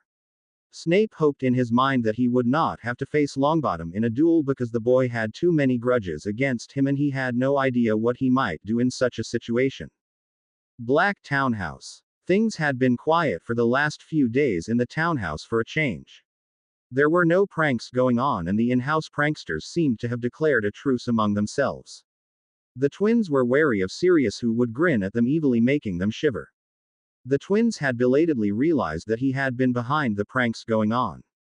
They had made a tactical retreat to form a strategy before they launched their next assault on the Marauders. Molly was relieved when the children had told her that they were only being taught to protect themselves and not anything too dangerous. She was still a little worried but hoped that they all would come through this unharmed. She had taken to living in the townhouse and attending the order meetings, helping where she could and looking after the food and everything in general, but was still feeling a bit put out that the house elves never allowed her in the kitchen. While the elves prepared excellent food, what they did not know is that cooking was a calming activity for her. Bones Manor. Amelia Bones slumped into a chair in the parlor after having a tiring day. She had never been this busy in the last decade, but the news of Tom Riddle's return had set her in a frenzy and she had to work on many issues. It didn't help that Cornelius made her job difficult. He opposed her every move and she was not sure if she could do anything by her own means until Harry Potter changed the equation in the Wizengamot. There were whispers on the sidelines of increased movement of Death Eaters, of prominent people receiving death threats or demands to pay extortion money, but the minister had buried his head in the sand and refused to listen. She had threatened him with exposing his corruption and he had dismissed her threats. She was seething but decided to bide her time. Once Harry Potter returned to Wizarding Britain, Cornelius Fudge would find the ground slipping from beneath his feet. On a happier note, the ministry was getting in shape, with the loyalists of Tom Riddle being pushed to the fringes while those loyal to the ministry were being put in charge of things. She had started allying department heads with herself and they were closing all loopholes which could be exploited by Tom Riddle and his supporters. The only thing that she had not been able to achieve was approval to increase funding for the DMLE and to recruit more Aurors. She knew that they were outnumbered and with every day, Tom Riddle's ranks were swelling.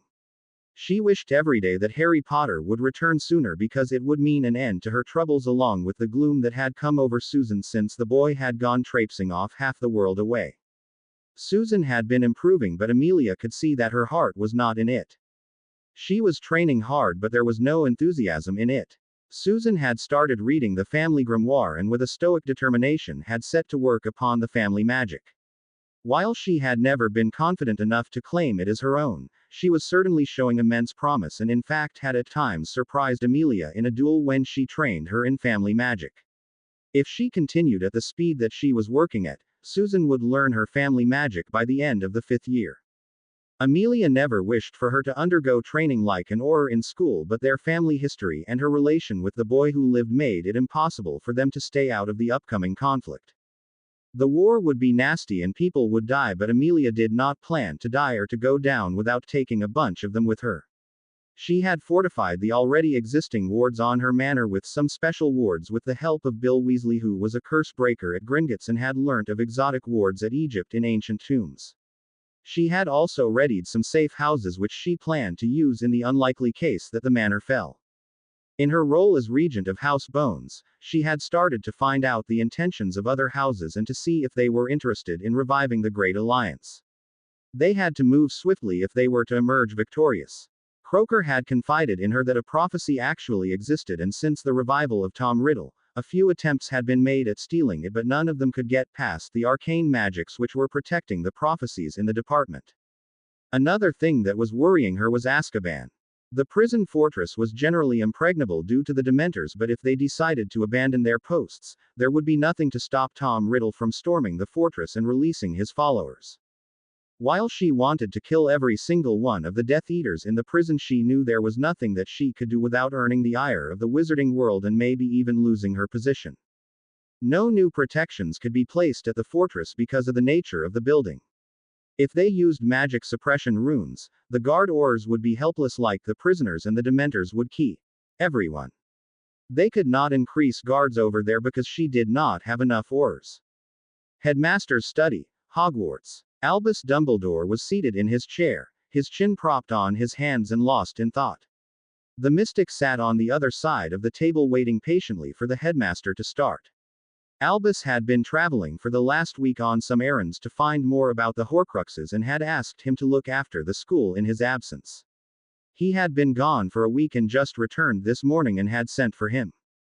"Did you find anything about those abominations, headmaster?" the mystic asked him. Albus took a deep sigh before he started. "I was looking into the history of Tom Riddle from his younger days to find where he could have hidden those Horcruxes. I listed a couple of places which I thought may contain them. The first place was the orphanage where he grew up, but it was leveled around 30 years ago. Another was a seaside cave where he had tortured some children from the orphanage, and he indeed had kept a Horcrux there, but that is out because Creature already gave us the Horcrux which had been kept there. As I ran out of places which I thought may contain his Horcruxes, I looked into his history and found that his uncle Morphin Gaunt was still alive a few days ago and a resident of Azkaban. I visited him there and found that he was convicted of killing Tom Riddle Sr. and his parents.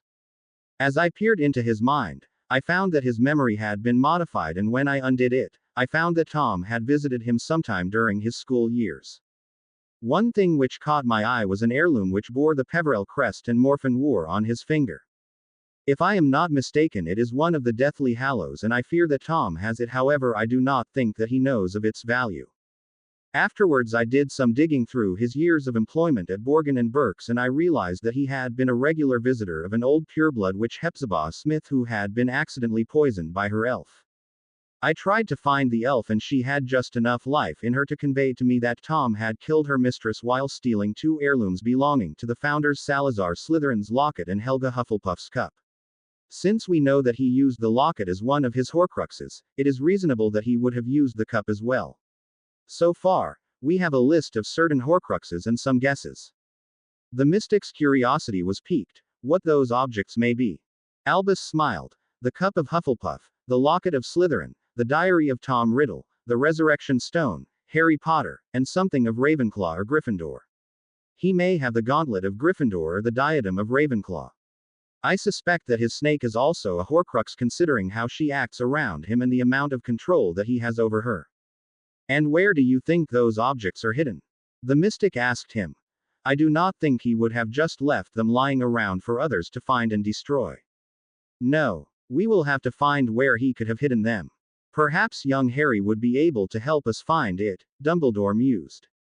Dumbledore was planning to take another week off to go searching for his old friend Horace Slughorn to confirm his speculation that Tom had created only 7 Horcruxes. He knew that Slughorn had something in those memories he had altered and decided to confront his friend about his cowardice. Mr. Aparichet, would you assist me in a little endeavor of mine? He asked the mystic. He tilted his head slightly to the side. Would it be worth my time and energy? Dumbledore smirked. From what Amelia told me, you can be very persuasive when you want to be. A colleague of mine is very reluctant to part with some crucial information, and I think he would need the same kind of persuasion as did Rita Skeeter. The mystic grinned. Of course. Himalayas. Somewhere in the wilderness. The moment that Harry felt the portkey stop pulling him, he started walking and landed on his feet. This time, he barely stumbled. He made a deliberate effort to stretch out his senses and instantly became aware of the eerie forest surrounding him. Thinking fast, he drew his wand and cast the Hominum Revelio, which showed that there were no other people in that part of the forest. But Harry remained alert because he knew that there were several different dangerous creatures living there, both mundane and magical. All around him, the forest was deathly quiet as if holding its breath. As he tried to look into the dark, his eyes adjusted to the requirement and suddenly everything was visible to him clearly. What he did not know was that his eyes were gleaming like a cat in the dark, his leonine form responding to his need.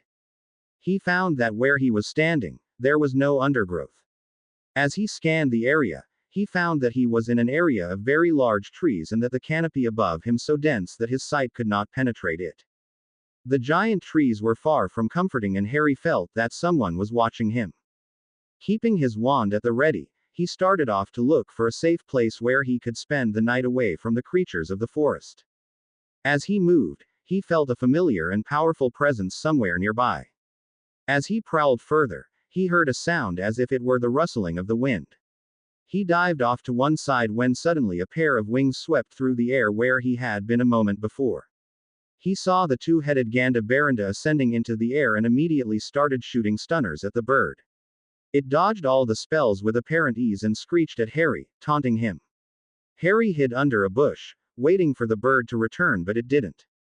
As he started to walk again, a mystic appeared out of thin air in front of him, shot a stunner and was gone before Harry had a chance to retaliate. Harry cursed himself for letting his vigilance slip after the encounter with the bird. Readying his wand again and with a curse on his lips, he stretched out his senses. He heard a rustling in the bushes ahead of him and let loose with a stunner faster than thought. He heard a body hit the ground which let him know that the stunner had found its mark. When he looked in the bushes to see who or what his victim had been, he found a deer with a golden coat that glowed in the dark. Laughing at himself mentally, he enervated the deer and patted its head. He started to move on when suddenly the deer lunged towards him. It was thanks to his reflexes that he jumped aside at the last moment and the deer passed through the space he had been occupying a moment earlier. As he watched, the deer transformed into a mystic who started shooting curses at him, forcing him to raise a shield. The mystic used very common spells against him which he could parry with a simple protega, but the curses kept coming. When there was a lull in the casting, he immediately went on the offensive, shooting bone breakers at the mystic who was laughing and sidestepping his every curse. With each curse that he dodged, he would taunt Harry saying that he could not fight, how he was a disgrace to the Peverils and the Potters, how he should break his wand and become a hermit because his fighting was rather pedestrian. He even taunted him that he was shaming his forefathers' legacy who would be turning in their crypts because he could not use lethal curses when they were needed. Harry had taken all the insults without being provoked. He remained determined to disable the mystic, but the mystic was yet to raise a shield and he had dodged all his curses so far. Desperate for a hit, Harry used some of the dark curses which he had read in the books that Sirius had placed in his trunk. The mystic, who had just raised a shield for the first time, barked at him, "So you are not a total loss, I suppose. Maybe we can make a warrior of you yet, Potter." The mystic started casting inaudibly, but all his curses were dark, as was clear from the color of the curses. A myriad of curses varying from gray to magenta to dark purple to light green left his wand and collided with Harry's curses midway, causing explosions whenever they collided. Harry started casting some dark spells of his own, thinking of those that he had read in books which detailed dark magic. Bone exploders, bone crushers, entrail expelling curses and the likes left his wand at a speed with which he had never cast before. As the duel progressed, the mystic started shifting the duel away from where they had started. As they moved into a darker area of the forest, the mystic grinned at Harry and disappeared. Harry stood there with his wand out and his senses on alert, waiting for the mystic to return. After a few moments, he realized that the mystic had simply disappeared. As he looked around, he realized that he had ventured far off from where he had started the duel, and in the distance, a figure stood wrapped in the shadows. As Harry leveled his wand at him, the figure barked, "Lower your wand, boy. If I wanted you dead, you would not have seen me." Harry could not believe it. He had not expected to hear this voice half a world away. Hesitantly he asked, "Alistair Moody?" The veteran Auror hobbled forward, grinning maliciously at him. "Did not expect to see me here, did you, lad?" Harry was about to lower his wand when he remembered why he was banished from Addersporum in the first place. He immediately leveled his wand at the Auror, What did Alistair Moody say that he wanted me to do when I returned to England? The Auror growled. I said that I wanted you to learn enough magic so that you would be able to kill that abomination. Harry immediately shot a stunner knocking down the Auror and proceeded to bind him with chains while muttering, Alistair Moody would not call Voldemort an abomination, not to mention he said he wanted me to be able to duel him. Leaving the stunned man in the forest, he started moving to find a safe spot for the night since the duel with the mystic had taken a lot out of him. As he walked further, suddenly somebody jumped in front of him from a tree and instinctively he shot a bone breaker which was useless against the newcomer. The Yeti, with Harry's luck, who else could it be, roared at him, you use your magic against me, humanling. You wish to die. Despite not being easily intimidated, Harry shuddered and hastily putting his wand in his cloak, he prostrated himself before the Yeti, no great one. I am looking for a shelter to protect me from the perils of the long night and the mighty creatures of the forest. The Yeti grunted, did Harsh banish you too? Harry smiled sheepishly, yes. It was my fault anyway. There were some essential lessons that I was too slow to learn. The Yeti sounded amused, be on your guard, humanling. The night is still long and the perils are many. Your life is too important for you to die at the hands of a dumb beast. Your destiny has a lot in store for you: love, pain, family, duty, honor. You would have to stay strong for those who love you because not before long, adversities would find you. You will find love and you will lament over what you will lose. Your destiny is interwoven with one who is epitome of evil. Remember that a warrior has to stay strong even if the world around him is dying down. There is nothing higher than duty and honor. As Harry was pondering over his words, the Yeti bellowed and leapt into the trees, then was gone, jumping from tree top to tree top. Harry was brought back to the present with the rustling of wings and he realized that a group of airborne warriors were approaching him fast. Great, he thought. The night just had to get more interesting. The oncoming group jumped off their mounts and appeared around him in a large circle and he rolled his eyes in annoyance, muttering, show-offs. He noticed that they did not have wands with them but swords and he realized that there was a pattern to the attacks. The mystics were systematically testing him on everything that he had learned. He realized that he did not have a sword with him. He shot a disarming spell at one of his adversaries who dodged it lazily and brandished his sword at him, grinning. Harry realized he would not get anywhere by using a wand against the warriors who were adept at magical warfare, and stowing his wand away, he took a position that Anil had showed him for just such a situation. His opponents were circling him cautiously, waiting for him to make a move while he stood attentive waiting for one of them to attack. After 5 minutes of waiting on both sides, one of the mystics jumped into the air intending to come down hard on him. Harry sidestepped at the last possible moment before his opponent landed. In the blink of an eye, he had kicked his opponent away from him, knocked his sword from his hands and picked it up. The next few minutes were a blur with his opponents moving in to attack him. He parried when he could, dodged when he could not, slashed when he got the opportunity and kicked his opponents away when he could. After a few moments, all of his opponents had been hit by him at least once. As he moved in to make them yield, they all disappeared at once. Half an hour later, Harry found a small cave which was uninhabited and had no other entrances. Barring it with some alert wards he had learnt that day and placing magical fire at the entrance, he went to work on his mindscape. He had made much progress on it in the last week with Harsh's help. Harsh had entered his mind and helped him sort through his memories and place them accordingly. He had placed the memories of the years with the Dursleys in a ridge which was hidden behind a mountain and placed a lot of traps so that no one would be able to see them. He had placed the most important memories in an underground vault designed like the high-security vault at Gringotts from which Hagrid had retrieved the Philosopher's Stone in first year. The entrance to the vault was under a trapdoor upon which sat a mighty Hungarian horntail like the one he had faced in the tournament.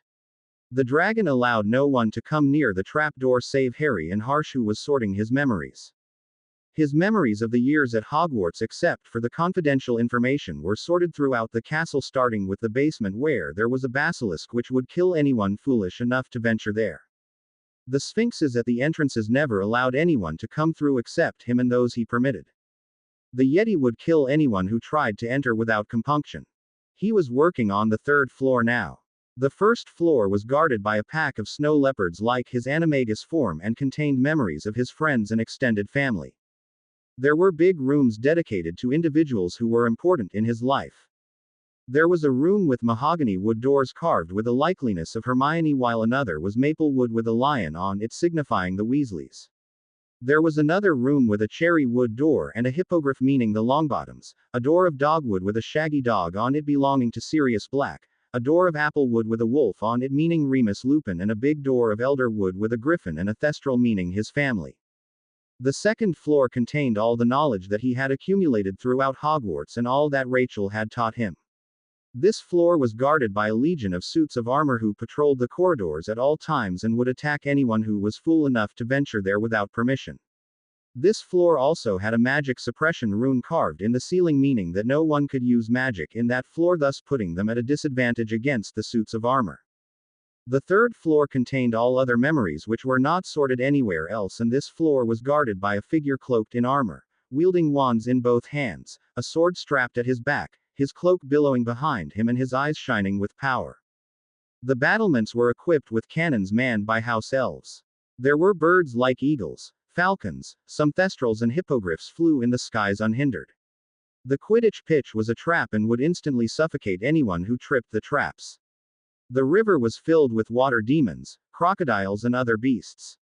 The forest was stocked with all kinds of beasts that he had seen or read about in his books or Harsh had shown him.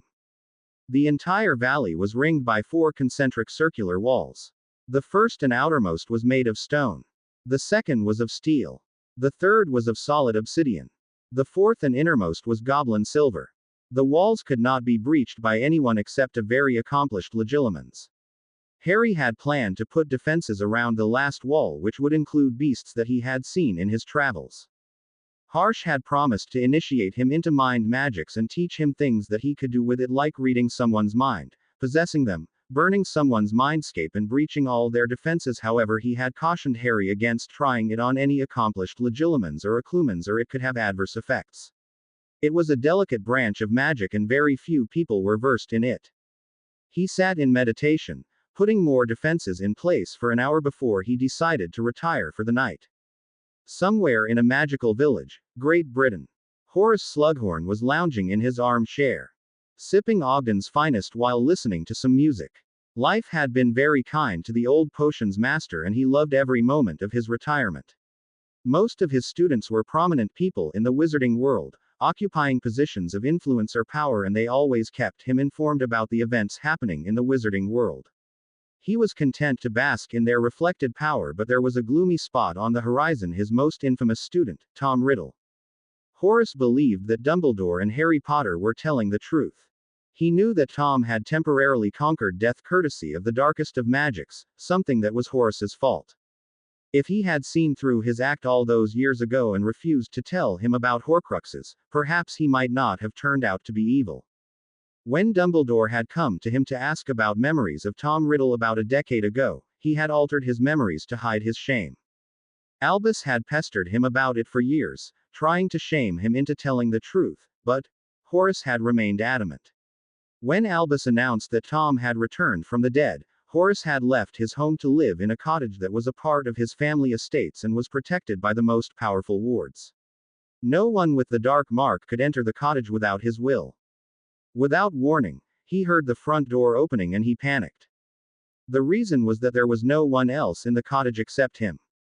Someone had bypassed the wards entirely and entered the cottage. Fingering his wand, he disillusioned himself, ready to blast his way through a horde of Death Eaters. He could hear footsteps just outside his room and near the door. Now there was someone just outside the door, using an unlocking charm. The door flew open and a bright light filled the room, forcing Horace to cover his eyes, and when the brightness lessened, he found a man in a leather mask standing before him with his wand leveled at Horace. The stranger's magic had wrapped around him like a cloak, fierce and violent.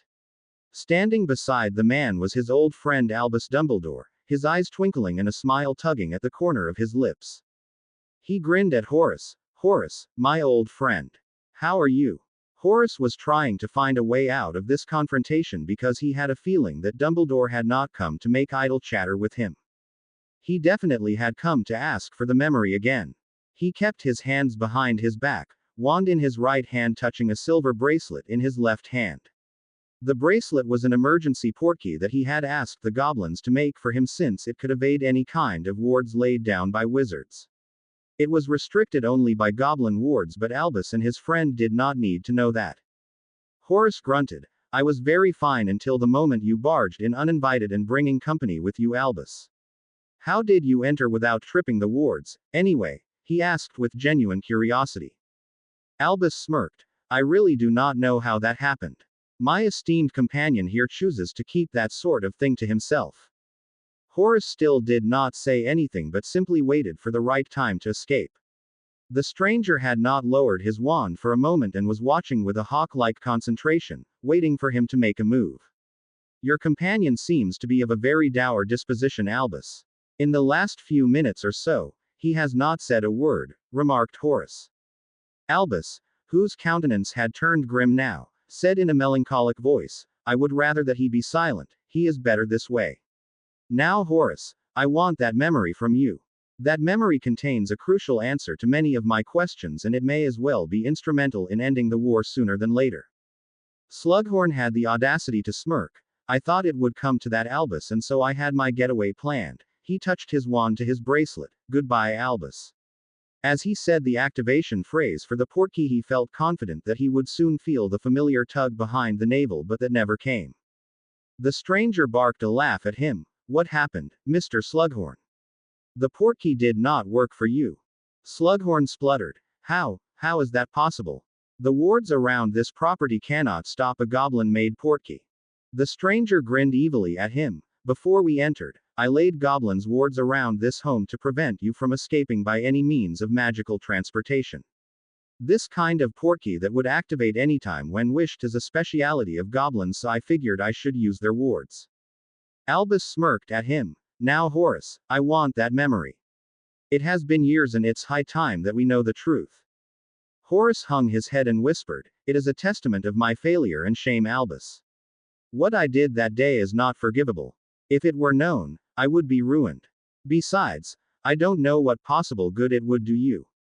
Albus answered, Now, Horace, you are going to have to let me be the judge of what good it will do. Besides, we have no interest or reason to share this with anyone else. With a mulish expression, Horace said, No, absolutely not. I will not give it. The mystic barked, We have not asked your permission, Slughorn.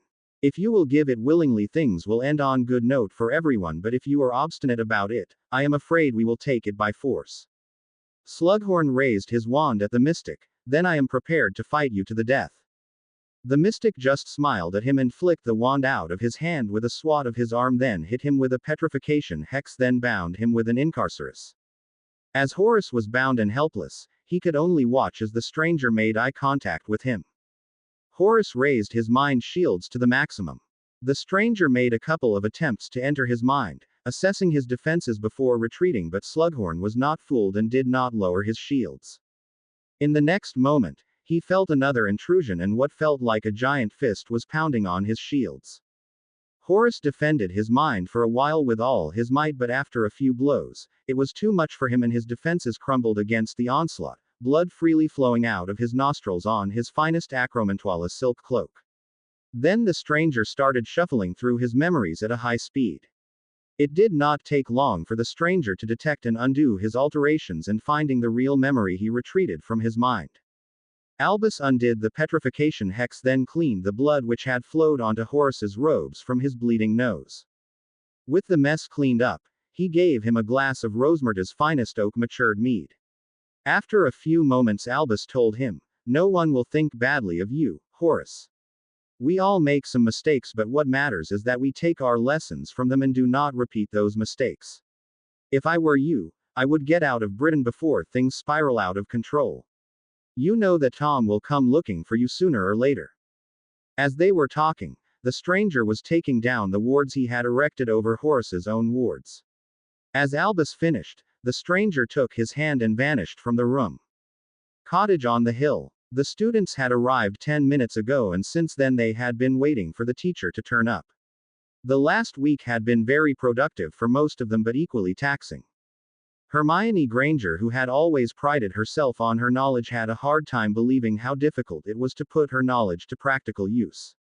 While it was true that she could learn spells faster than the others, but she tended to dither and take too much time choosing which spell to use when the pressure was on. And that was the main reason she struggled during the drills. She also had the unfortunate tendency to think like a muggle when a witch was what's needed.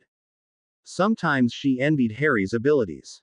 There were times when he really struggled to learn a new spell, but once he learned it, he always seemed to know which spell to use without even thinking about it.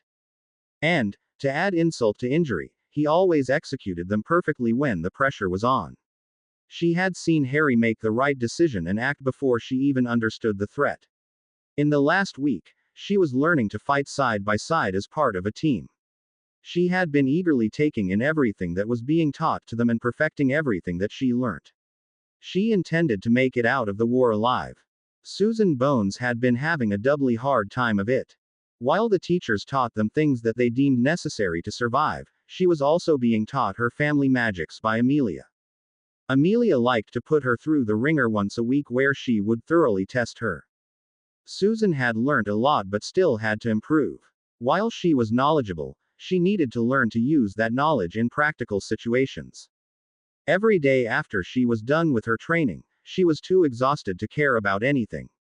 She had been taught occlumency since she was a child, but recently Amelia had started to teach her legilimency, though she had told Susan that passive legilimency was something she would have to learn by herself because it depended upon one's ability to do wandless magic. She was also being subjected to 2 hours of practice with the dummies in the dueling arena in her family manor. Ronald had learnt a lot of things that he should have known since he started first year at Hogwarts. He had recently finished reading all his school books from the last 4 years plus the books for the next year. He had even taken to joining Hermione in the library at Grimmauld Place to study. He had started to appreciate the value of knowledge, and looking at how he had lived for the last 4 years, he was ashamed of his lackluster performance, lack of foresight and immature attitude. He had trouble at first learning everything they were being taught by the teachers, but as he had started to understand the theory, learning had become easy. Neville had been having the best time of his life and perhaps the hardest. While he got to see his parents and interact with them, Croaker made his life hell. The unspeakable had been putting him through so much that Neville felt like his brain was going to explode. The curses and hexes that Croaker made him learn nauseated him at times, but he knew that it was his own inheritance and Neville was not about to scoff at his inheritance. He was learning everything that was in his family grimoire and the little tips and tricks that his father gave him every now and then from his time as an Auror. He had encouraged Neville to find his Auror manuals to learn the spells inscribed therein, but Neville already had a full schedule and he was not about to overburden him. He had learned to cast with pinpoint precision, to fight while being airborne and to dodge more than shield. The professors had started to teach them to duel by using charms and transfiguration combined with most common hexes and curses. Neville was quickly learning that dueling or fighting was not just casting all the curses and hexes that you know, but also to use them in ways that would benefit you most. Ginevra had been having the most satisfying summer so far. While she learned to defend herself more, her romantic life had also been progressing well.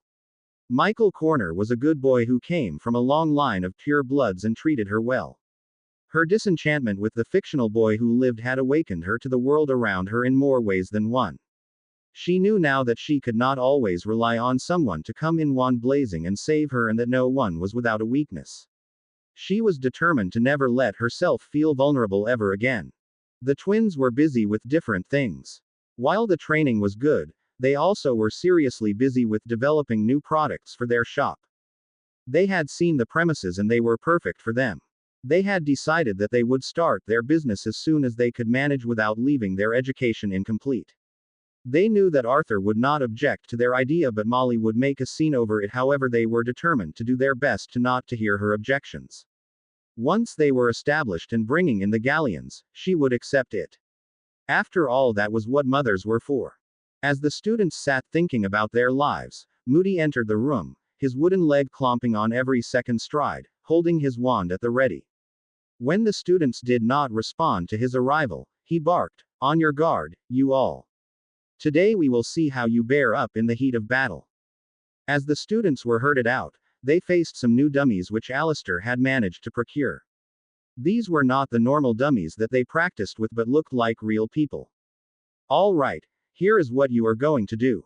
These dummies will be battling with you all one-on-one. You will start at different points of entry from the boundary of the property.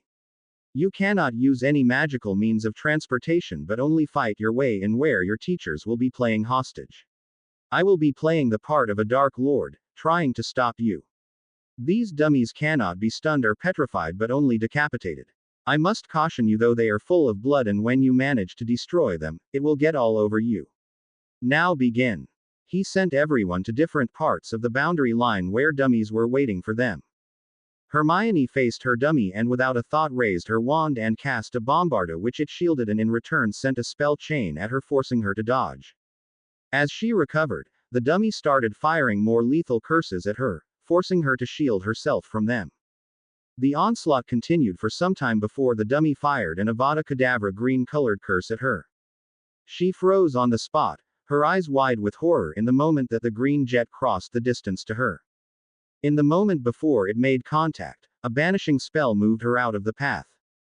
She turned and found Ron who had fired the banishing charm at her and was looking anxious. Before she could reply, Ron's dummy started firing at him, forcing him to jump aside.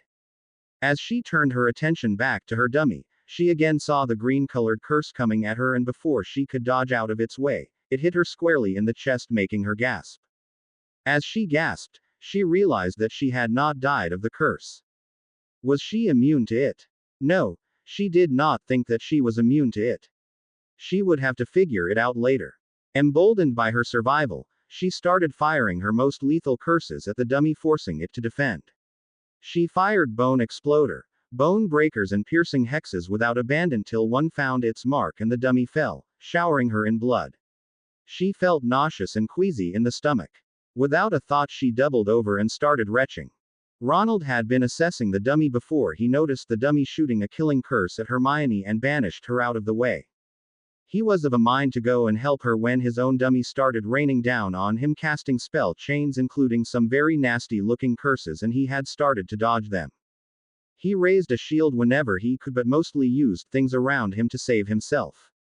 He saw his dummy casting the killing curse and summoned a stone in its way but the stone was not disintegrated when it collided. As he pondered over it, he was hit with a bone breaker which hit his left arm forcing him to cry out in pain. His eyes tinged red with anger, he started using the curses that Bill had taught him and within seconds his dummy was on the defensive. As he hit it with a reductor, it exploded and blood spilled on him. He felt dirty and wanted to wash till he got it out of his system however he realized it may not be possible before the lesson was over. So he ran to the cottage and in his hurry failed to see the stunner which took him down. Neville's dummy had started with a blood-red curse at him which he countered by firing a curse of his own. He kept casting at his opponent and countered every spell with one of his own. He used very simple curses but nonetheless effective in countering everything that was thrown at him. Croaker had taught him to fight this way if he found himself in such a position. He was fighting it with spell for a long time before Neville realized that he would not get anywhere unless he decapitated his dummy. Reluctantly he cast bone exploding curses in rapid succession at the dummy until it gave under the onslaught drenching him with blood. He was really grossed out and wanted to take a bath immediately to get the smell out of his nostrils but that could not be before the duel was over. He ran towards the cottage and by sheer luck avoided the stunner which had been fired at him from the side. As he entered, he found Professor Flitwick bound to a chair and smiling smugly. He looked around for anyone who could be there guarding the prisoner and finding none, he went to relieve the tiny professor when he was stunned from behind. Ginevra made short work of her dummy. She started with her favorite bad bogey hex and followed up with a reductor which destroyed the dummy and drenched her with blood.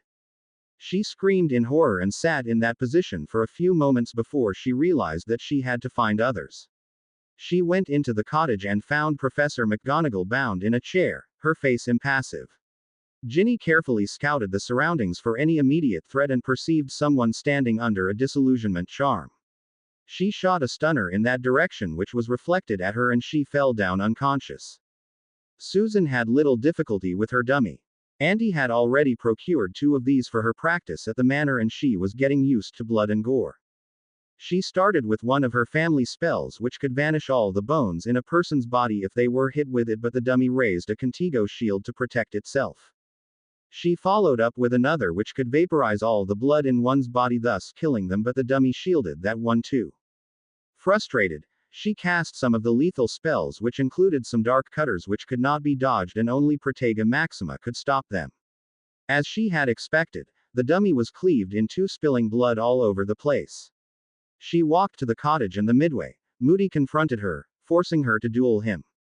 She held her own against him for a minute, but he eventually was able to stun her. The twins combined forces and faced their dummies together. Fred cast while George defended. They kept at this for a few minutes before they started to use some charms and transfiguration in their duel. Fred conjured birds to attack the dummy while George conjured wooden stakes which he banished at one of the dummies, spearing it. They followed with a barrage of cutters at the other dummy and in a few seconds had destroyed the other one too. Grinning at each other, they entered to find Moody with his wand trained on them. George immediately cast the Solaris spell, blinding him in the magical eye, and as Moody stumbled, Fred stunned him and followed with an Incarcerus. After 10 minutes, the students were assembled with an angry-looking Moody who instantly went on to tear them a new one. All right, let's hear it. What mistakes did you all make? Hermione was the first to raise her hand. She started. I was fighting the dummy and keeping it busy very nicely until it hit me with the killing curse. I thought I was dead, but then I remained standing. When the dummy fell, I was drenched in blood. I felt nauseous and threw up. Doing that in the middle of battle would have been the death of me.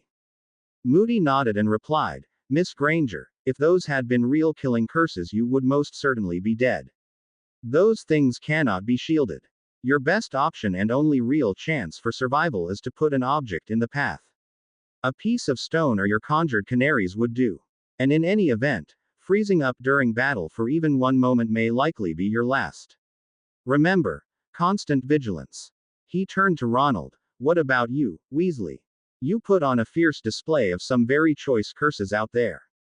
Ron's ears turned red, but he collected himself and started. When I saw the dummy casting the killing curse, I blocked it with a piece of stone. I stood there like a gormless twit, wondering why the stone hadn't been shattered when I let in a bone breaker. I used some of the spells which Bill has taught me but told me to use only against an enemy, since using them except in battle can take me to Azkaban. While it shielded them, I took it down with a reductor. After getting drenched with blood, I ran to the cottage to rescue the hostage and failed to see the stunner that took me out. Moody nodded but said nothing and turned to Neville. What about you, Longbottom? You were enjoying sparring with your dummy until you fired off a rather impressive barrage of bone-exploding hexes. Neville refused to look down despite the compliment from Moody, and looking in his eyes, he said clearly, my only mistake was that I did not check outside the cottage before I went to rescue my hostage. Moody grunted. You dodged my stunner and ran inside. I simply waited until you checked inside, then followed you in and stunned you. You should pay more attention to your surroundings. He turned to Ginevra. You took out your dummy faster than anyone else. Too bad none of the others realized the value of a good diversion like your bad bogey hex. Good job spotting me under that disillusionment charm too. But you are going to need to work on your reflexes. I should not have been able to take you out by reflecting your own stunner. He turned to Susan. You were great out there, lassie. You used lethal spells without hesitation and did not feel nauseous or vomit at the sight of blood. You chose to duel me outright based on your own strength. That was your mistake. He finally turned to the twins. You two menaces were the best today. But you did not heed my instructions. You banded together and defeated your dummies. Gred grinned at him. You never said we could not team up. Forge supplied. We realized we could face them better when we were combined. They said together, and we found a weakness in you today. Moody said nothing but dismissed them with a wave of his hand while resolving to never let the two of them gang up on him again. Himalayas, India. Harry woke up in the cave with a feeling that someone was watching him. As his eyes adjusted to the world around him, he found himself in the cave with the remains of the fire at the door. The fire that he had conjured at the entrance was long gone. He had not felt the cold thanks to the leaves that he had eaten. As he prepared for the day ahead, he decided to move around because he feared that the mystics would hunt him again. As he came out, he found Vari and some other mystics who were grinning at him with their wands trained on him. Vari growled, "We are going to have some fun, Potter. Since you are not in Adrishporum anymore, I am at liberty to hunt you. Start running."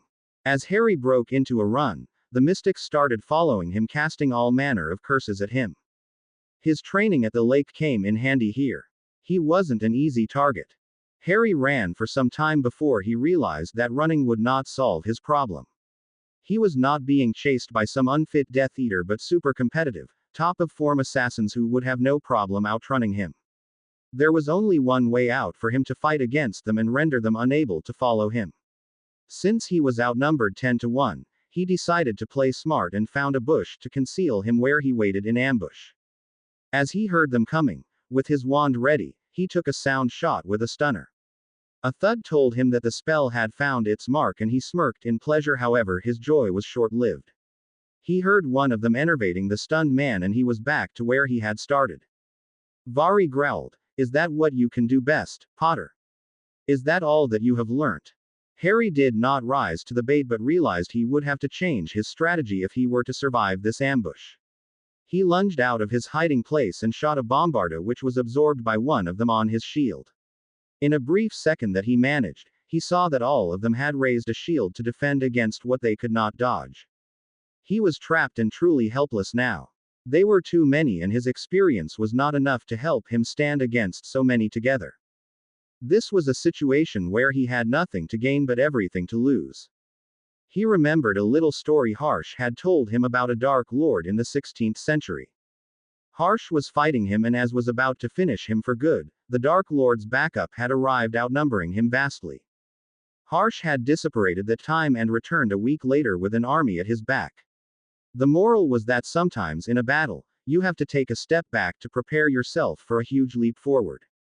While it was a bitter pill to swallow, it made sense to him.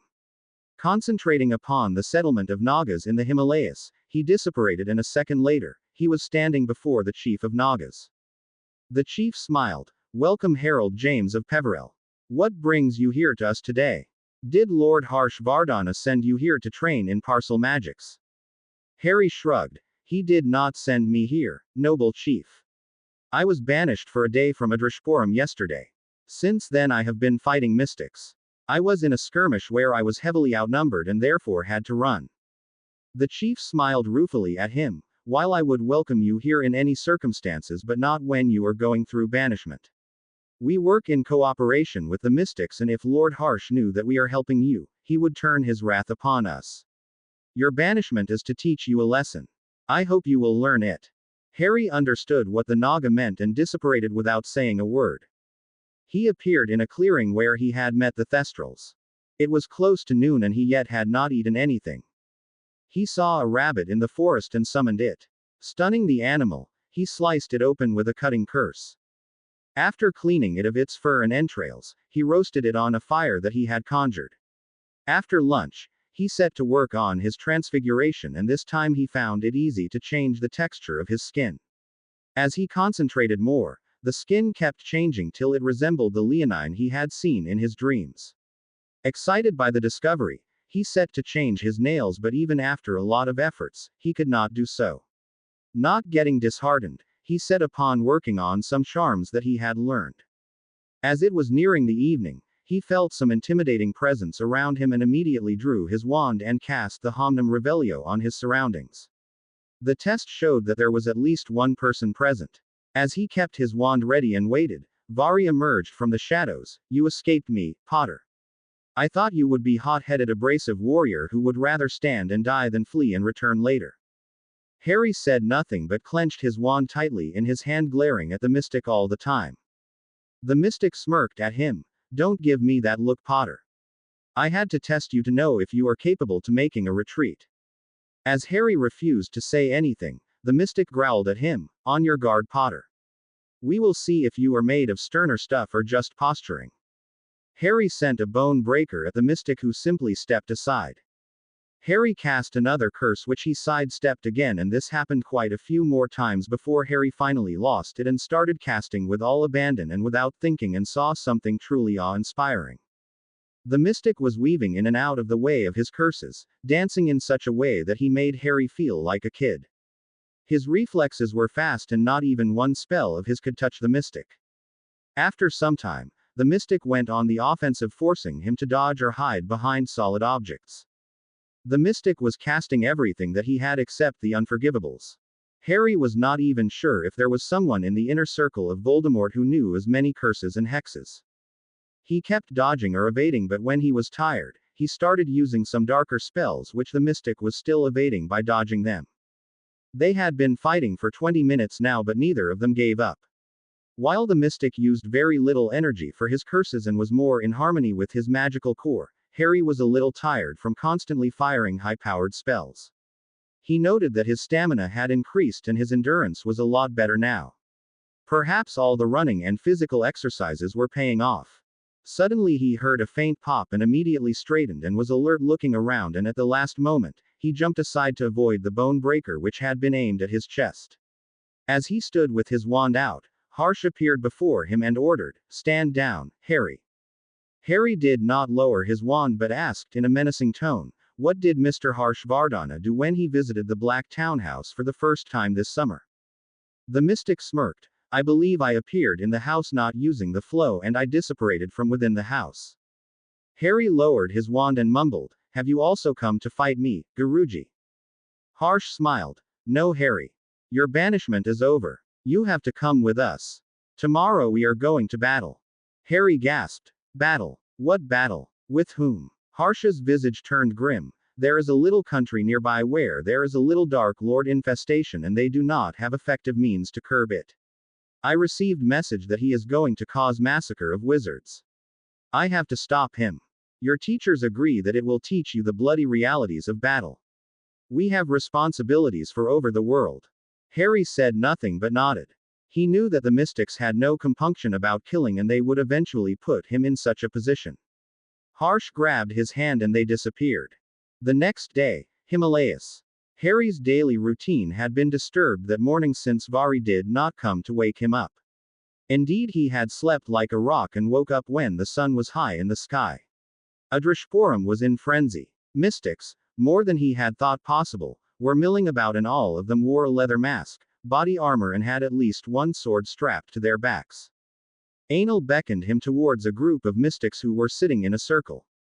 As Harry reached him, he said, "Harry, we are going to battle today and around 200 fighters have gathered for this.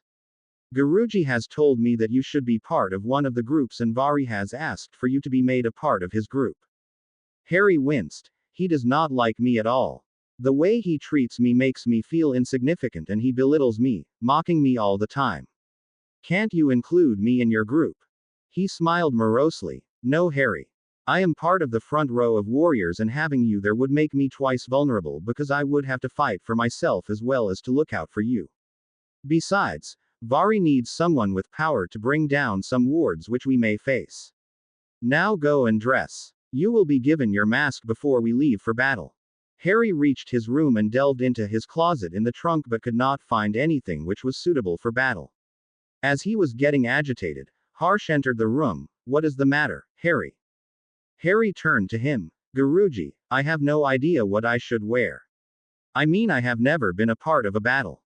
Harsh smirked. "Do not worry, Harry. Your adoptive father had seen to this need. Before we left Avalon, I had suggested him that you may need a set of battle robes and he was very kind to procure one which he gave into my keeping." He produced a bulky bundle for Harry to examine and departed. Harry gleefully tore open the bundle and found a set of battle robes, black in color and thicker at the sensitive areas of human anatomy. As he donned it and looked into the mirror, he could not recognize himself at first. He had come a long way from the boy who was ecstatic to see a chocolate frog to the boy who was learning to be a warrior. As Harry joined the mystics again, Anil presented him with body armor made of dragon hide and instructed him to put it on, telling him that Harsh waited for him in his chamber. Harry wore the armor over his battle robes and went to Harsh, who was waiting for him. Harsh addressed him, Harry, we are about to go on a mission where there are equal chances that some of us may die. It is a matter of life and death, and you have to keep it in mind that one enemy left alive is one dagger in your back. After the battle, if your enemy is left alive, then it is a testament of your weakness to do what one must do. Remember, Harry, duty and honor are the greatest things one can strive for, and one action of yours can get you great honor or eternal shame. If you fail to abide by my instructions today, you will regret it every moment of your life. Harsh accompanied him to an amphitheater-type structure set to the northwest corner of Adrishpuram where hundreds of mystics were gathered. Harsh signaled him to go and mix with the mystics while he ascended the stage. As he reached the great table on the stage, the mystics went silent. Harsh was wearing his mask and started to address the mystics. My brethren, today we set out to fulfill the reason of our existence. A dark lord has raised his poisonous hood, and it is upon us to crush it. It is for us who pledged our wands to light. It is for us to extinguish this fire before it becomes a raging inferno. It is time for us shadow dwellers to make our strike. This night either we will attain glory or the heaven meant for a warrior. Every warrior was listening to his speech captivated, taking in every word that he said, and Harry could feel the magic in the room, oozing out of the warriors present. Harsh continued, today we are going to make our strike against evil. Today we will get our chance to serve Mother Magic and punish those who transgress against the ways of magic. Today is also a day when I announce another addition in our ranks. Harold James Potter of Avalon has been made honorary mystic and has been training with us for some time. I call forth Harold James Potter to make his admittance into our ranks known. Harold James Potter walked up the stage where Harsh was standing with his mask in place, his cloak billowing behind him, looking every bit a war mage. As Harry reached him, he motioned for him to get down on his knees. Harry hesitated for a second before he eventually sunk to one knee. Harsh addressed him, you are here because the tribe felt that you are worthy of the honor of being considered as one among us. The tribe will look after you like it looks after its own. Do you, Harold James of House of Potter, accept this honor and serve the tribe as the tribe will serve to you? Harry raised his head and firmly replied, I will serve the tribe to the best of my ability as the tribe will do to me. Harsh said, rise, Harold James of House Potter, and accept these symbols of your admittance among us, the defenders of good, the sworn enemies of evil. Harry raised his head and saw that Harsh was clutching a bundle in his hands. As he accepted them, Harsh opened the package and produced a cloak like the mystics wore. Taking the cloak, Harsh draped it around Harry's shoulders. Next, he presented Harry with a mask which he touched to Harry's face, and it adjusted to fit him. Harsh raised his right fist and roared, Satya Sarvata Vijayasya, truth is always victorious. The mystics took up the call and the amphitheater shook to the roars of Satya Sarvata Vijayasya for quite a few minutes before Harsh raised his wand and let out a cannon blast. Harsh started addressing them again, we are going in 10 groups with 20 mystics in each group. I will lead one of them while Vari, Pawan, Anil, Ashala, Ambar, Nikolai, Anne, Petrov and Mark will lead the others. You will follow orders, and anyone found guilty of disobedience will be punished most harshly. We will not take any hostages and make sure that whoever chooses to engage you in a duel can never stand again. Vari cornered Harry as they all were given their orders to report to their leaders. He growled, you are with me, Potter. You will do as I say or you will see what real punishment looks like. Harry nodded. He could feel apprehension and excitement building in him in equal measure. It was something that he had not hoped to see so soon. It meant that the mystics were treating him as an adult, unlike others who treated him like a child no matter what he achieved in his life. Before Vari could say anything else, Anil took him away. Harry, I know that you perhaps would not need it, but it would make me feel safer if you have a sword with you. He passed Harry the sword that he had been practicing with and strapped it on his back. Harry sat making small talk with others in the group which was going with Vari and was pleasantly surprised when no one paid any extra attention to his name. They treated him as anyone else among them, an equal and not some boy wonder. Soon, they were all being herded to the entrance of the settlement where Vari was waiting for them with a long rope which he told all of them to hold tightly. As they held onto it, he touched his wand to it and said, Dharma Arman, duty and honor, and they all felt the familiar tug behind their navels as they were whisked away. Headmaster's office, Hogwarts. Albus had seen the memory 5 times at least before he came to the conclusion that his guess was correct. Tom had made 7 Horcruxes. He had shared his observations with a Parachute who was looking glum and had been pacing in his office for the last hour. What is the matter, Mr. Aparachit? He asked genuinely. You do not seem to be elated with what we obtained from Horus. The mystic grunted. I am content that we have established how many of those abominations are out there, Albus, but my reasons of concern are entirely different. What are those, if I may ask? Albus asked him, curious as to what had caused the mystic to lose his cool. Did you receive some bad news? I received news, yes. Favorable or unfavorable, that is yet to be seen. The mystics are going to battle as of now while we speak, he replied. Battle? But where? With whom? Is Harry all right? Albus asked, genuinely concerned for the teen. He is fine, Albus, but it has been decades since we gathered in such numbers. I have received reports that there is a formidable force waiting for them out there, he replied. I feel like I should have been there, but Guruji has stationed me here to take care of Avalon and Tom Riddle. Albus said nothing but pondered over what might be happening in the war. He wanted to know everything that there was to know. For the first time, he did not have any of the cards in his hand and was forced to play spectator. His only concern was that Harry Potter must remain safe, because without that boy, all hopes were lost for Wizarding Britain. Tell me, Albus, have you come close to figure out where the Horcruxes can be? The mystic asked him, bringing him out of his reverie. There are a few places that I suspect he may have hidden them.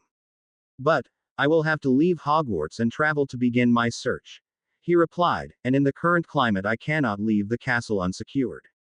It means we have to wait for the term to begin then, the mystic said. Malfoy Manor. Lucius was tired of the pain that he had to endure. The Dark Lord kept using him as his whetstone. Whenever something went wrong, he punished Lucius. He had been elated when the Dark Lord had returned from the dead, but it was all downhill from there. He put up a brave front in front of the other Death Eaters so that they would not think that he had fallen out of favor with the Dark Lord, and so he would not incur more of the Dark Lord's wrath. He knew there were many who would love to replace him and sit at the Lord's side, but Lucius was determined to keep that place. His talents as a shrewd businessman were coming in handy to gather funds for the Dark Lord. He had also found an old castle which was a remnant from another era and converted it for the Dark Lord's use. His motive for doing that was to keep the Dark Lord and Death Eaters away from his pristine home, because Narcissa did not take kindly to being made a prisoner in her own home. Not to mention, this meant that the Dark Lord and his minions could not feast upon the vintage wine and mead in his cellars. The Dark Lord had been recruiting heavily lately and his ranks were swelling. In the last week alone 30 men had pledged their allegiance to him. While it was not much by any means, it was sufficient for the time being. Lucius dreamt of the day when he would rule over Wizarding Britain while the Dark Lord continued to pull the strings from the shadows and remain hidden, as was his preference. Perhaps he would be able to solicit favors from the Dark Lord and manage a handsome betrothal contract for his son Draco to one of the oldest and richest houses. There was only one dark spot on the horizon: Harry Potter. Lucius had seen the boy stand defiantly against the Dark Lord, laugh in his face, and the fire burning in his eyes had made him shudder. If the boy gained any power, he would be a formidable enemy. He had thought the boy to be a wizard of mediocre talent, as he had been often told by his son. But, that night in the graveyard, he had realized that if Harry Potter survived, he would be the death of them. Even the Dark Lord had praised his courage, and such praise rang warning bells in his mind. Speaking of the Dark Lord, he had been punishing his followers for their failure to get the prophecy from the Department of Mysteries. Most of the time, there was an order guard present at the entrance to the department, which made it hard for them to try anything. A few times when they were able to enter, they were thwarted by the unspeakables who guarded the place with everything that they had got. A few times, Lucius had been able to reach the shelf of prophecies, but he was unable to lift it off the shelf. The magics guarding it were lethal to anyone who was not the subject of the prophecy he was trying to take. They had tried magical and muggle means to remove the prophecy from the shelf, but they were not successful so far. Every time they failed, the Dark Lord liberally used the Cruciatus curse on him. It was only due to Severus that he was able to recover for the next round of torture, or he would have been broken long ago. Ministry of Magic. Percy Weasley felt foolish. He had alienated his family and sided with the minister because he believed the minister was the most powerful authority figure in Wizarding Britain, but the last few weeks had been an eye-opener. Within a fortnight, the minister had fallen. The minister's senior undersecretary was on the way to Azkaban. Percy's former pet rat had turned out to be a wizard long thought dead, and he was barely clinging to his job. What Cornelius had not realized, but Percy knew to be just a matter of time, was that Cornelius's days as the Minister of Magic were numbered. Like the minister, he had underestimated Albus Dumbledore, but the old headmaster had shown why he was the most powerful wizard in Great Britain. Percy could see his manipulations in everything that had happened in the last few days. What befuddled him was the absence of Harry Potter. If what Dumbledore was saying was true, then Harry Potter would have a greater role to play in the near future, and yet, he was kept hidden from everyone.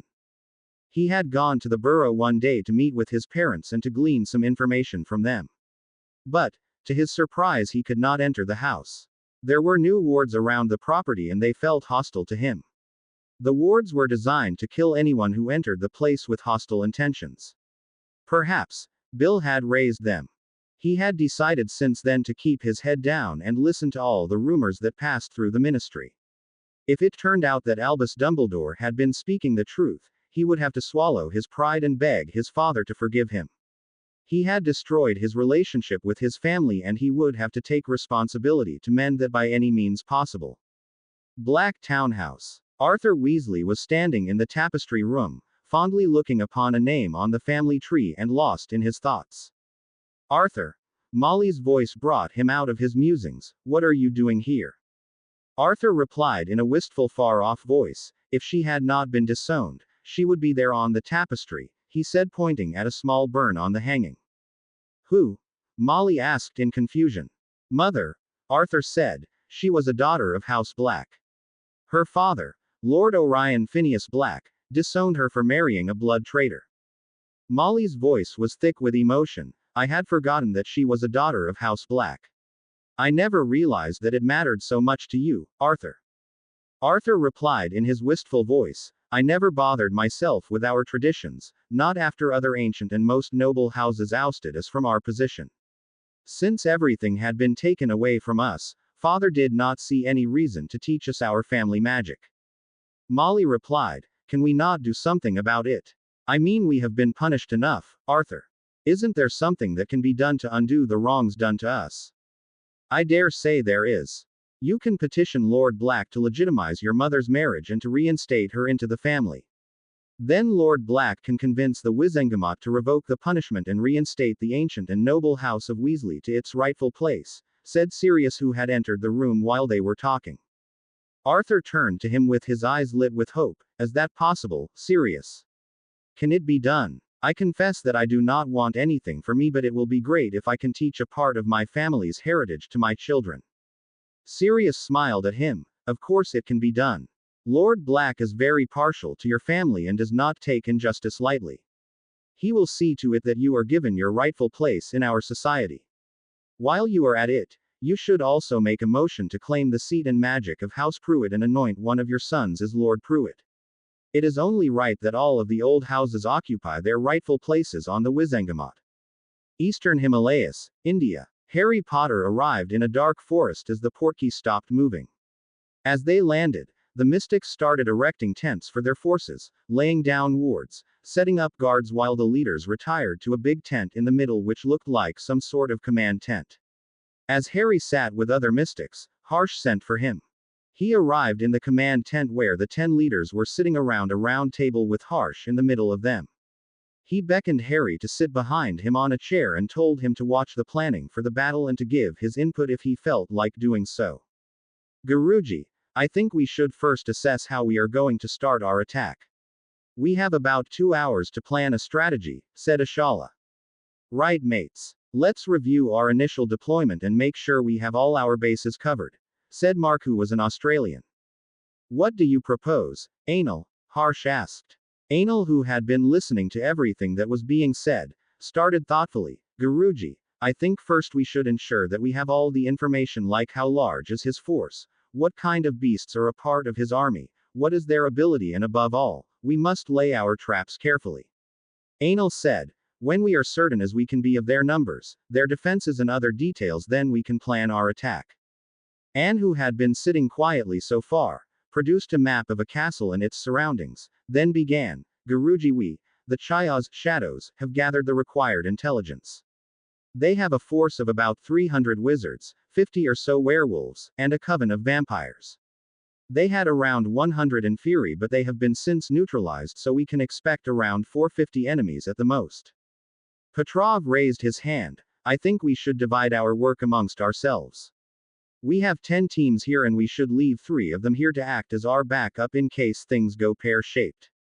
We can choose our target based on our own strengths. Others assented to his plan, and thus Ambar, Pawan and Anne's teams were asked to stay back. Pawan's team was mostly ward masters and their work was to lay wards and traps around the area that they had chosen for battle. After that they would retreat and act as backup. Anne's team was composed of mostly those who worked in gathering intelligence or were expert in covert operations, so they were to stay and keep an eye on things. If something came up that would require their intervention, they would be deployed as such. Ambar's team was composed mostly of newer recruits and she was to intervene only if their side started losing. Anil's team was tasked with hunting the werewolves because they preferred swordplay more than wands, and silver blades were far more effective against werewolves than magic. Petrov, who was from Romania, was an expert vampire hunter and so he took the responsibility for dealing with the vampires. Vari's team had the duty to bring down the wards by destroying the ward stones which had been located by the Chayas earlier in the day. Pawan had given them rune stones which they could use to gain entry through the wards and subsequently destroy the ward stones. After they destroyed the stones, they were to join the main force and act as the vanguard. Mark would lead the left flank while Ashala's team would lead the right flank. Harsh was to lead the middle column. Nikolai would lead the rear guard. Soon enough it was time to battle, and as they were arranging themselves according to plan, Harry found Harsh. Guruji, where is this place? Harsh smirked. Your questions do not cease even in middle of battle, Harry. This is what Muggles know as Eastern Himalayas and we are on the side that is known as Myanmar. Harsh handed a bracelet to him. Harry, strap this bracelet to your right hand. It is a portkey which would activate when you will touch it with your wand and say, Dharma or Man, and will take you to a Drishpuram. However, do not use it unless you are in life or death situation. Keep your wits about you and do not hesitate to take down your opponent. They would not play fair and neither should you. After 10 minutes, Vari was giving a briefing to his team. All right boys, this is what we have to do. We will divide ourselves into 4 teams of 5 warriors to each and we will attack the wards from 4 corners. Use the rune stones which Pawan has given us. These stones interrupt with the wards, destroying them because they are loaded with enough energy to act as ward explosives. As we have gained entry inside the ward lines, we have 5 minutes to find and destroy the ward stones, because as soon as one of the stones are destroyed, Pawan will lay down his own ward scheme over the area, preventing anyone from escaping. Many of you are young and inexperienced in our ways of magical travel, therefore it would be difficult for you to disapparate or use a portkey out of there. Harry raised his hand. Maybe we should set up communication with the other teams so that we keep each other informed and coordinate our attacks better. The leaders can send Patroni to the other leaders to signify that they have destroyed the ward stones, and if someone has not been able to send a Patronus for more than 10 minutes after we depart from here, we can rescue them. The other mystics were looking at him appraising Ly while Vari gave him a rare smile. That is convenient. Get ready boys and do not forget to disillusion yourselves and silence your feet. According to the battle plan, Vari led Harry and 3 others from his team to the eastern side of the area. They were expected to attack. Just like 2 nights ago, his eyes became cat-like and he could see clearly in the dead of night. The target zone was in the middle of the forest and a wall ran all around it. It was only about 4 feet high and there was no other defense visible. Vari pointed to the trees and he saw guards sitting in them keeping watch. Vari signaled some of his recruits who soundlessly disapparated to appear in the trees and plunged their daggers into the hearts of the guards, killing them instantly. Harry watched in morbid fascination until one of them wrenched his dagger free and it came out making a sound like a plunger and blood gushed out of the wound. As the smell of blood invaded his nostrils, he wanted to throw up, but Vari, who perhaps was looking out for him, hit him with a spell which vanished his queasiness. After a few moments, the guards were all dead and the mystics were near the wall. Vari turned to him. Potter, I am going to throw the rune stones now. As I throw one of them into the air, hit it with a finite so that it would be activated. Harry drew his wand and took aim. As Harsh threw the stone high into the air, Harry shot it with a finite, and a moment later, they could hear a faint sound of detonation. Vari smirked. Let's begin the party, boys. Vari and the others with him jumped beyond the wall in a single leap. Harry hesitated for a second before he remembered the trick that Anil had taught him. Jumping into the air, Harry willed his magic to propel him higher and farther. Within a second, he was beyond the wall with the others. Vari led them to a small cabin almost completely obscured by trees and vines. As he was about to open the door, Harry stopped his hand. Did you check if there is anyone inside? Vari smirked. Maybe I forgot. Why don't you check and let us know? Harry cast the Homnum Revelio and found nothing. He turned to Vari, who motioned for him to open the door. The inside of the room was pretty pedestrian for a ward room. There was nothing there but two rectangular ward stones. Vari raised his 3 fingers into the air and every mystic readied their wands. When the third finger went down, as one, they cast an obscure spell that Harry did not know. He had an idea that they were about to destroy the ward stones, and so, he mixed a reductor in the casting which caused a small explosion. Vari growled at him. Are you out of your tree, Potter? You want to let the enemy know that we are here so they can send a welcoming committee. Harry spluttered. But I thought that we had to destroy the ward stone and so I used reductor on it. Vari scowled and shook his head, then grunted. We will deal with your failure later. He flourished his wand, conjuring 4 Patroni horses, and sent them to other leaders, telling them that his work was finished. Shortly he grabbed Harry by his hand and they regrouped with the main force. After some time the rest of his team had regrouped. Vari ordered him to be in the front row with some others. Shortly thereafter, Harsh's magnified voice boomed amongst them, charge. Greengrass Manor. Daphne was having a pleasant summer. Her father had promised to take them to Greece for a week in August and she had been enjoying the days as they went by. It was always a relief to be away from the castle where she played the part of the Ice Queen. Although she wasn't really like that, there were only 2 ways to get along in Slytherin. Either they were far above others' social standing, aloof and above all reproach, or they were powerful like some of the dark families. She was the Ice Queen, so others who wanted to keep all their body parts never bothered her. Some of the more stubborn ones had to learn their lessons the hard way and had to go visit Madame Pomfrey to sort them out and suffer the humiliation of having their private details being aired to the public. She had her priorities sorted out since before Hogwarts. She wanted to inherit her father's empire and make it more prosperous. To that end, she had resolved to work to that effect while she finished her studies. However, one person had messed up her plans. Harry Potter had entered the equation and disturbed all her plans with her visions of the world being forgotten. She was not one to fall for a boy, but she had fallen for him, and fallen hard when she had learnt of the deeds he performed while in school.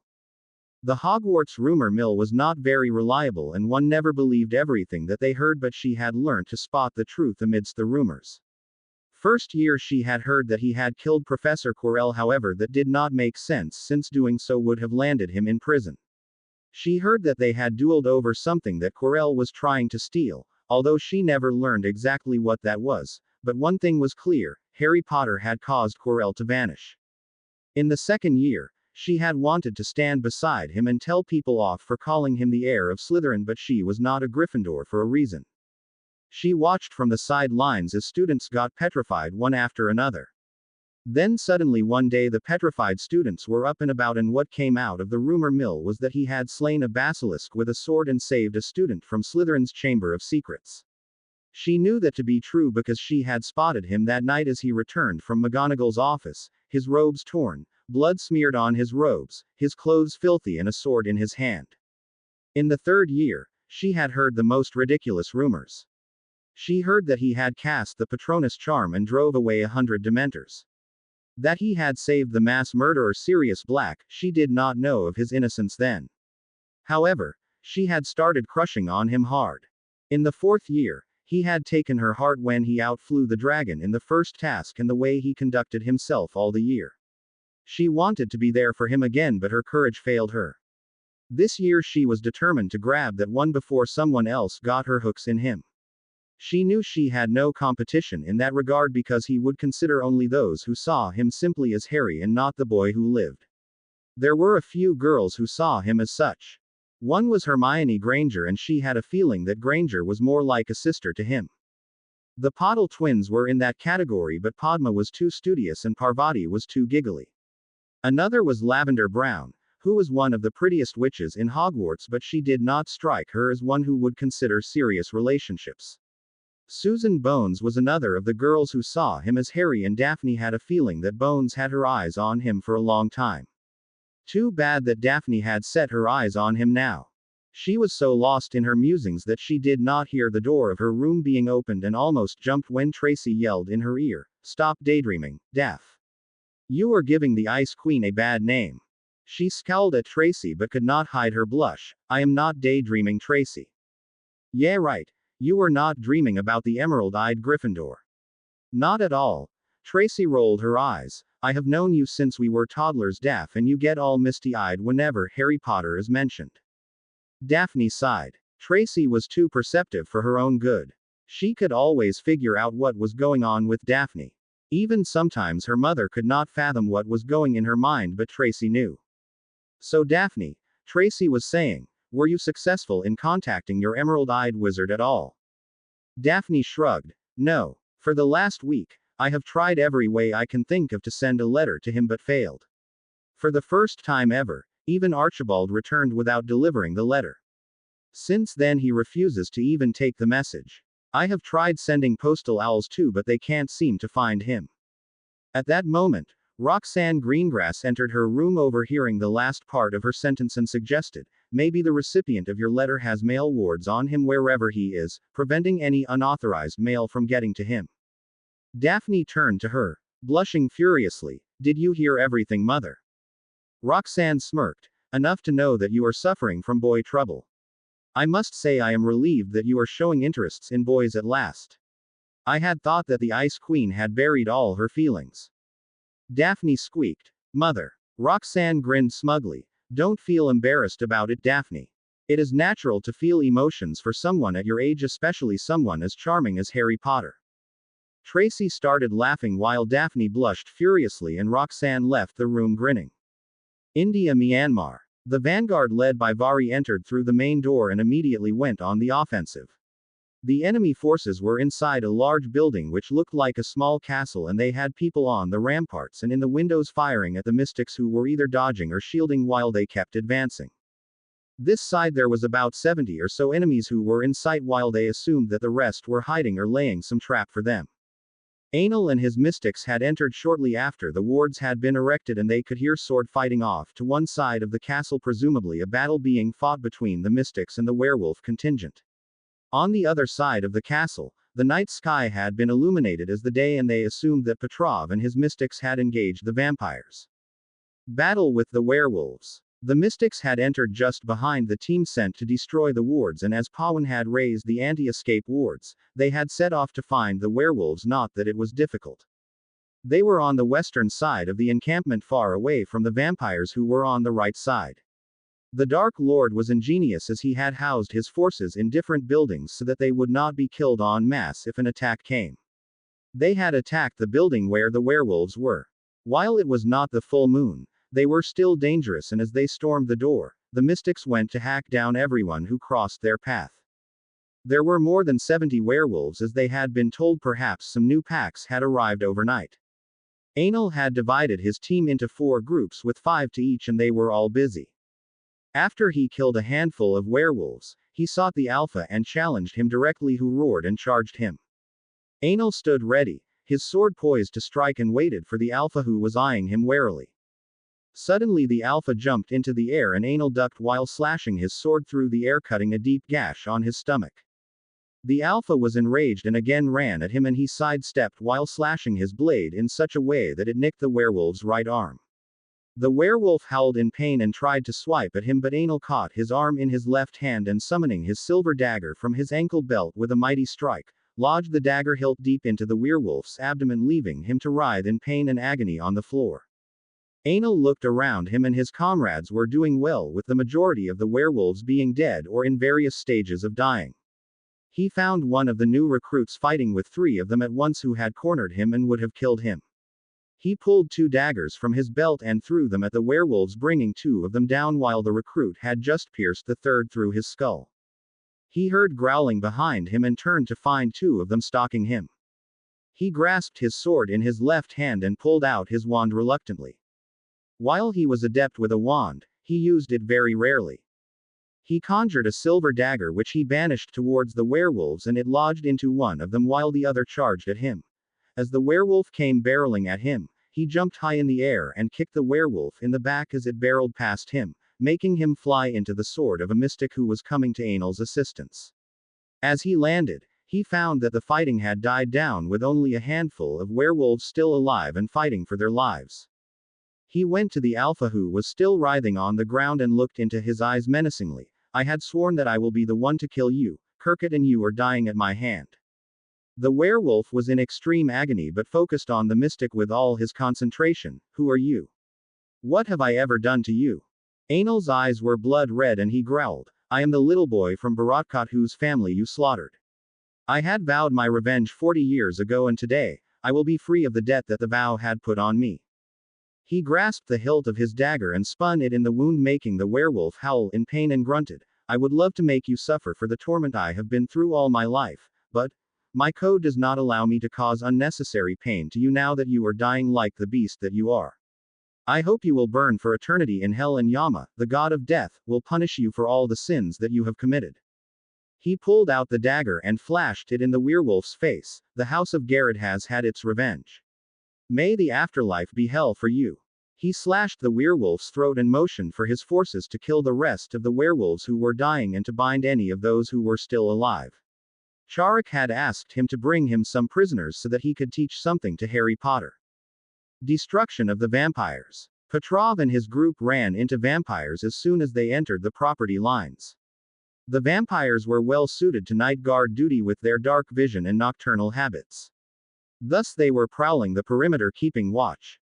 They knew of the invasion as Petrov's group entered the property line and started laying a trap around them, circling them. As the mystics came into their line of vision, the apparent leader of the vampires roared and they charged. Petrov, who had been anticipating something like this, yelled, Makar crocodile, formation and wands out. On three, we burn them like kindling.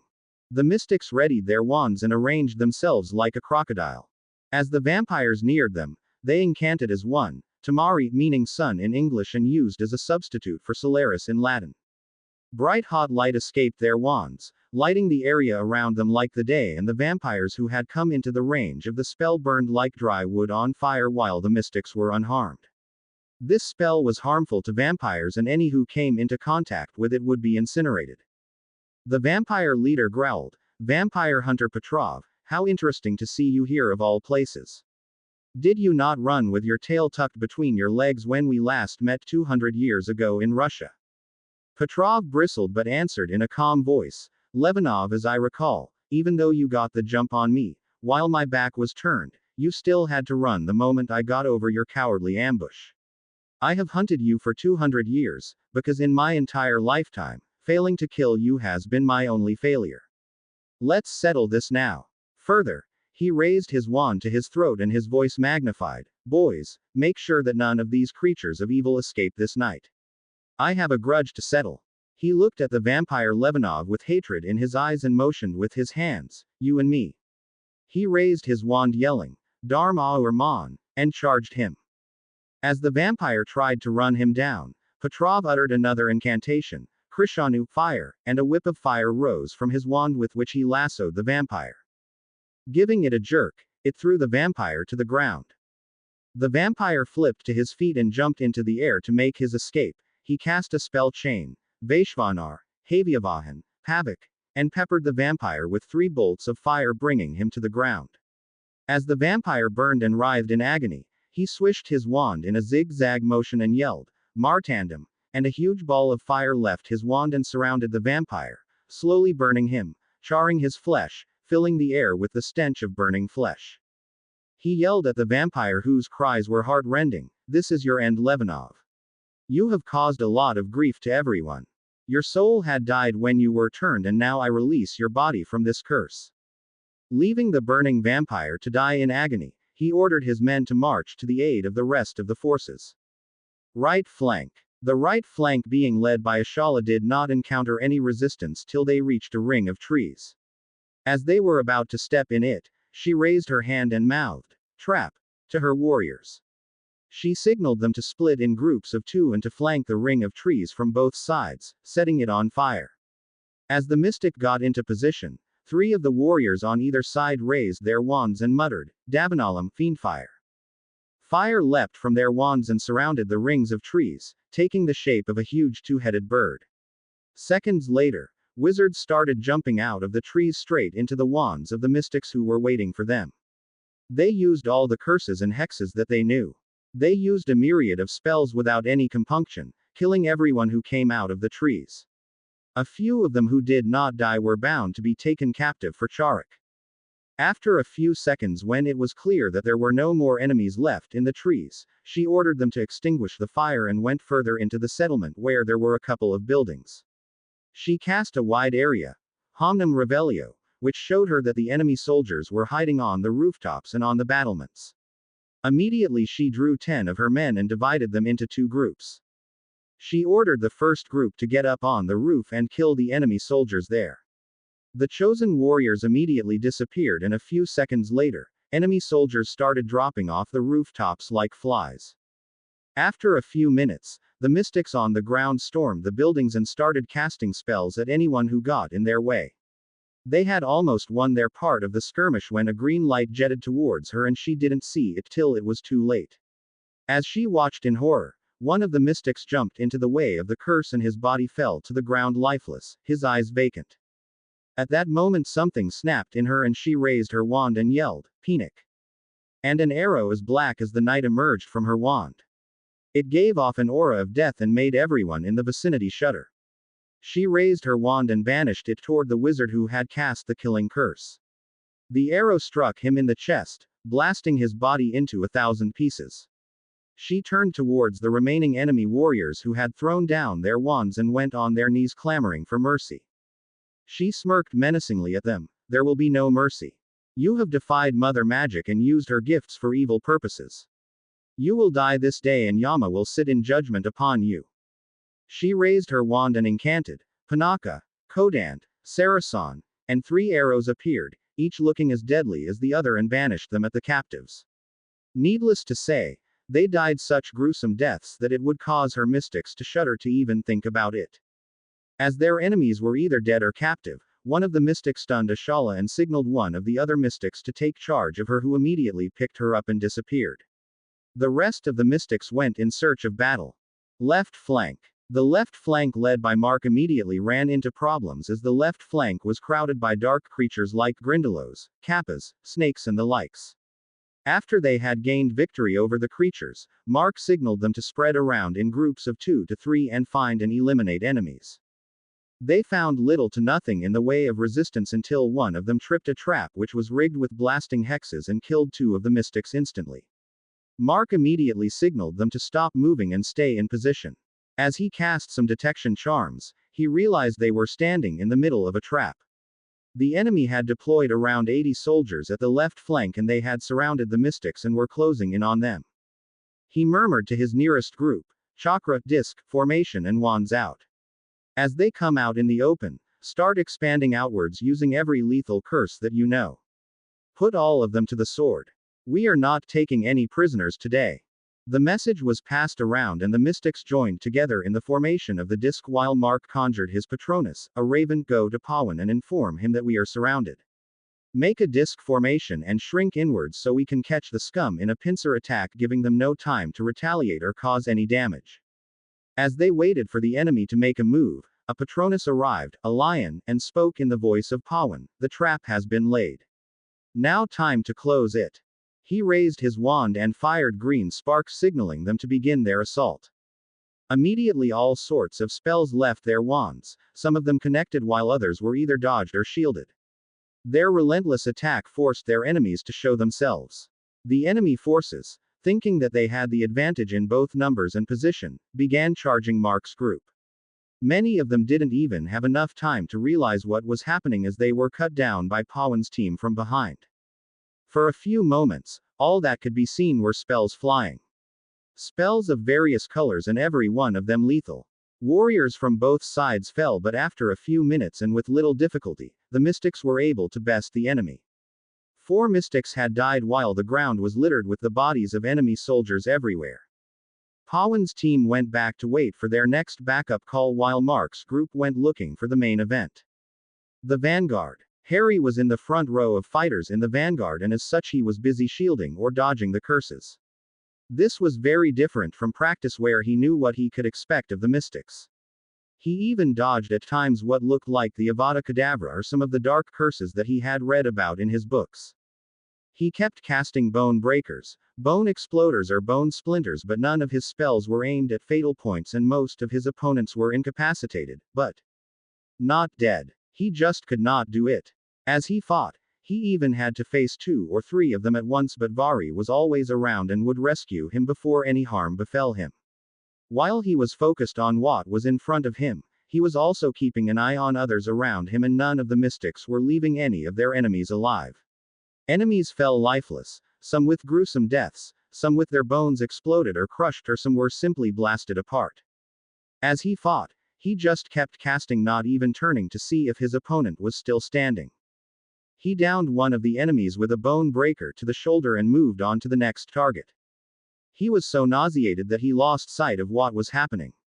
He did not realize until it was too late that the enemy whose shoulder he had just broken had cast a killing curse with his other hand and it was headed his way, but at the last moment, a mystic tackled him to the ground and Harry shot a bone breaker in the direction the spell had come from. The sickening sound of bone breaking told him that he had found his mark. The mystic picked him up and barked, "Look sharp, Potter. This is not practice. You do not kill them, they will kill you." Harry looked around and found that the enemy suddenly had swelled in numbers. Just a moment ago, the battle had been all but won and suddenly they were outnumbered. The mystic started casting with more fervor. There was Vari who cast a magenta-colored spell that sliced 5 of the enemies in one go. Another of the mystics cast a sky blue spell which pierced 7 of the enemies at once, but they were still outnumbered. He heard a loud cheer of Dharma or Man somewhere around him, and suddenly Harsh was there with 20 mystics and they turned the tide. In a few seconds, the mystics were the only ones alive on the battlefield, but Harsh was frowning at something. Vari asked him, "What is troubling you, Guruji?" "We have won." Harsh warily answered, "Their Dark Lord is not here. Nor we have killed as many as we had expected to be here. It seems that they have some surprises in the store for us." Vari asked, "What does that mean?" Harsh smirked. "Send a Patronus to Pawan to bring down the wards and send a message to Nikolai to arrive with his team 5 minutes after the wards are taken down.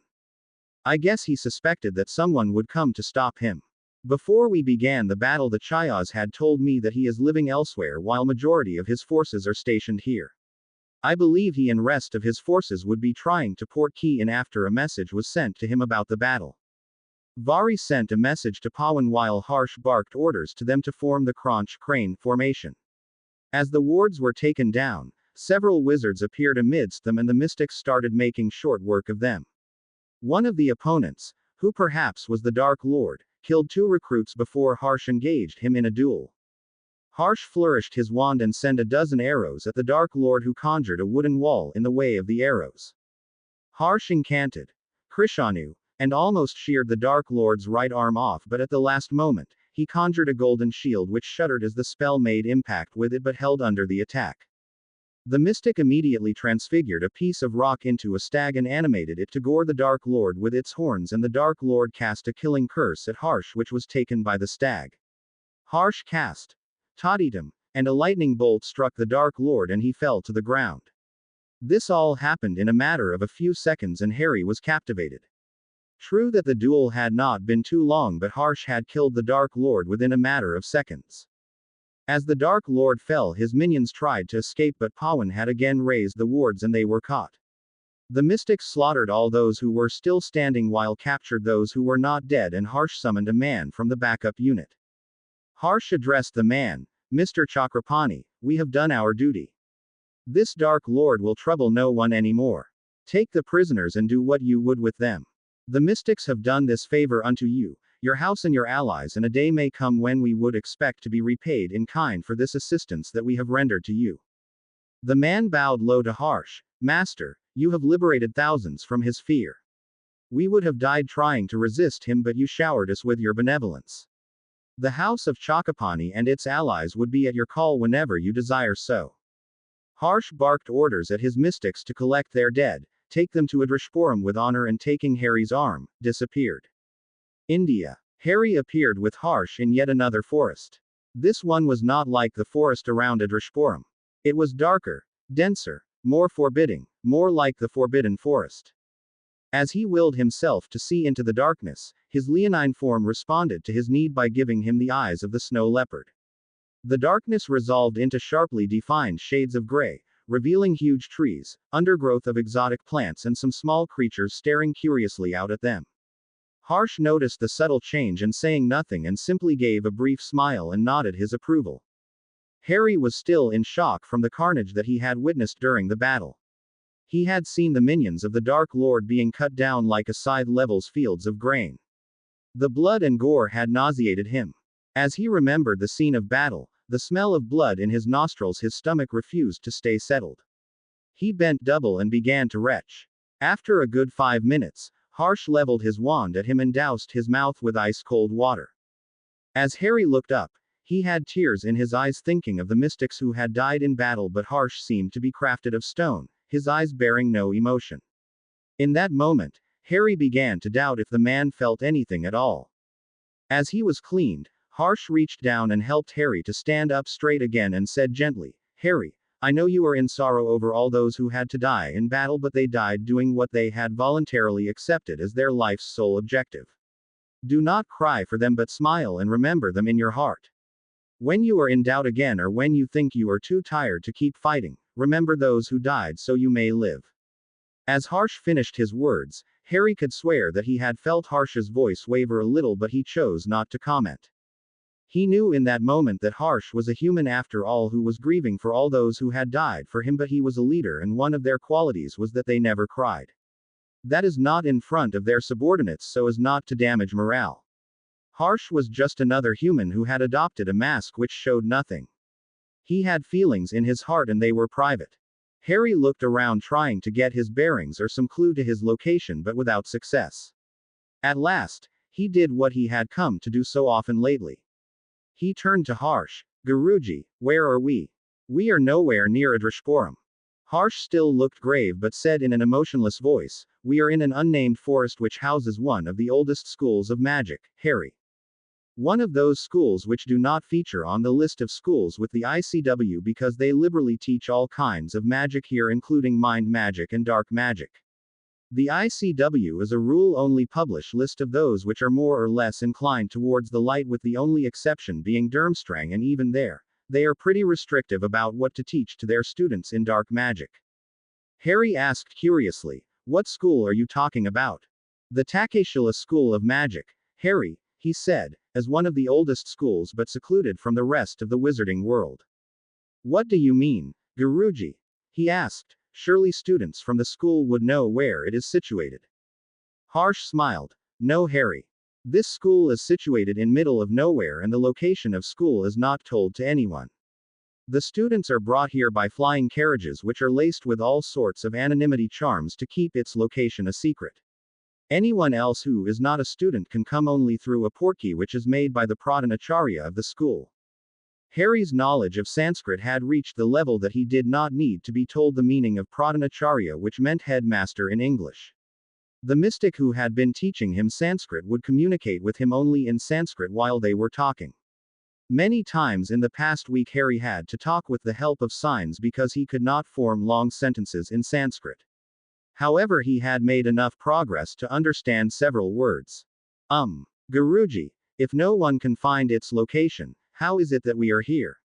I mean, would we not need a portkey to go to the school?" he asked. "Not when you are with me, Harry. You see, I am a frequent visitor to the Pradhanacharya Shravya Vahan, who trusts me enough to give me a reusable portkey.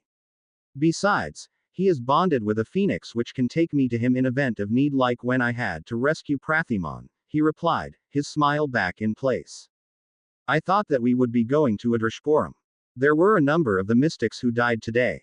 I thought that we would be there to honor and bury them, said Harry anxiously. Harsh said gravely, they will be given the honor they deserve, but that will not happen for another 3 days. We are here to do something important which needs to done anyway. Shravya Vahan is one of the foremost experts of mind magic, and he has agreed to teach you the delicate art of mind magic. Harry frowned. I thought you were going to teach me that. Harsh said genially, I was going to teach you that, Harry, but teaching you may lead you to some of my secrets, and I would rather that those secrets were not given to anyone. This will not take long anyhow. In 3 days he will be finished teaching you the basics of mind magics, and you can do the rest on your own. Harry knew that he could not persuade the mystic to change his decision by any means, so he merely nodded. Harsh started leading him westwards, and after about an hour, they reached a copse of trees beyond which was a huge intimidating castle in the distance. The castle was at least as big as the Hogwarts castle and probably even older. From outside it looked like there were 5 floors to it, and the distance between the gates and the castle was almost as much as at Hogwarts.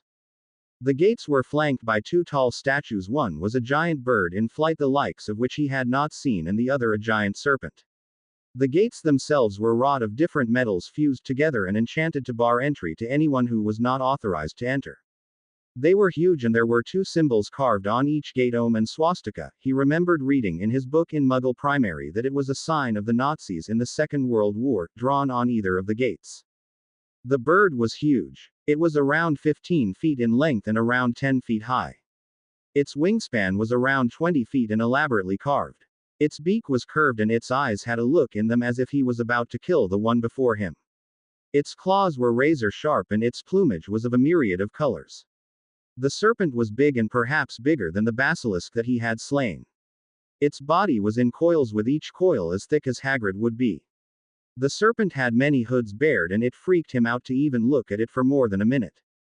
He asked Harsh, Guruji, what are they? Harsh, who had got down on his knees and folded his hands before the statues, started as if in awe. These statues represent Garrett and Sheshnog.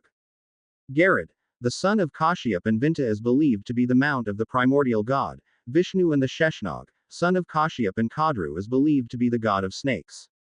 These are much venerated in Hindu mythology and are revered as gods.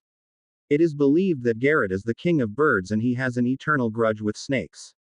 It looks for them to kill them, but it never harms Sheshnog, who is the bed of Vishnu in the Sea of Time, Shir Sagar, the Milky Sea. The epics go on to state that they are always instrumental in helping the god to rid the society of evil. Harry listened with rapt attention and was in awe of the story, though he did not know what he was supposed to do. He was still thinking about the swastika symbol on the gate, which had disturbed him a little. He turned to Harsh. Guruji, why is the symbol of Nazi Germany drawn on the gates? Harsh scowled at him. Please do not say this in front of anyone inside the school. The swastika is symbol of auspiciousness, of new beginnings, and a sacred symbol among Hindus and to most of the school students. Hitler just used this sign and beeped it for his own nefarious means. Harry asked again, why would they get angry if I mention that to them? Harsh smirked. For the same reason that you would get angry if you knew that Grindelwald used your house crest as the insignia of his forces. Harry gasped. My house crest? What do you mean? Harsh kept silent for a few minutes, gathering his thoughts about how to explain it to the teen beside him. Gellert Grindelwald had a fascination with the heirlooms of the 3 brothers, and he spent major part of his life looking for them. While he only wanted the Elder Wand, he sought the others because he thought he would become the Master of Death if he obtained the 3 Hallows. Do you not realize what the symbol of House Peverell means, Harry? As Harry remembered the rather simple symbol for House Peverell, realization dawned on him. The circle in the symbol stood for the Resurrection Stone, the line in the middle was the Elder Wand, while the triangle represented the invisibility cloak. His invisibility cloak, which he had taken for granted. He had never tried to discover its origin.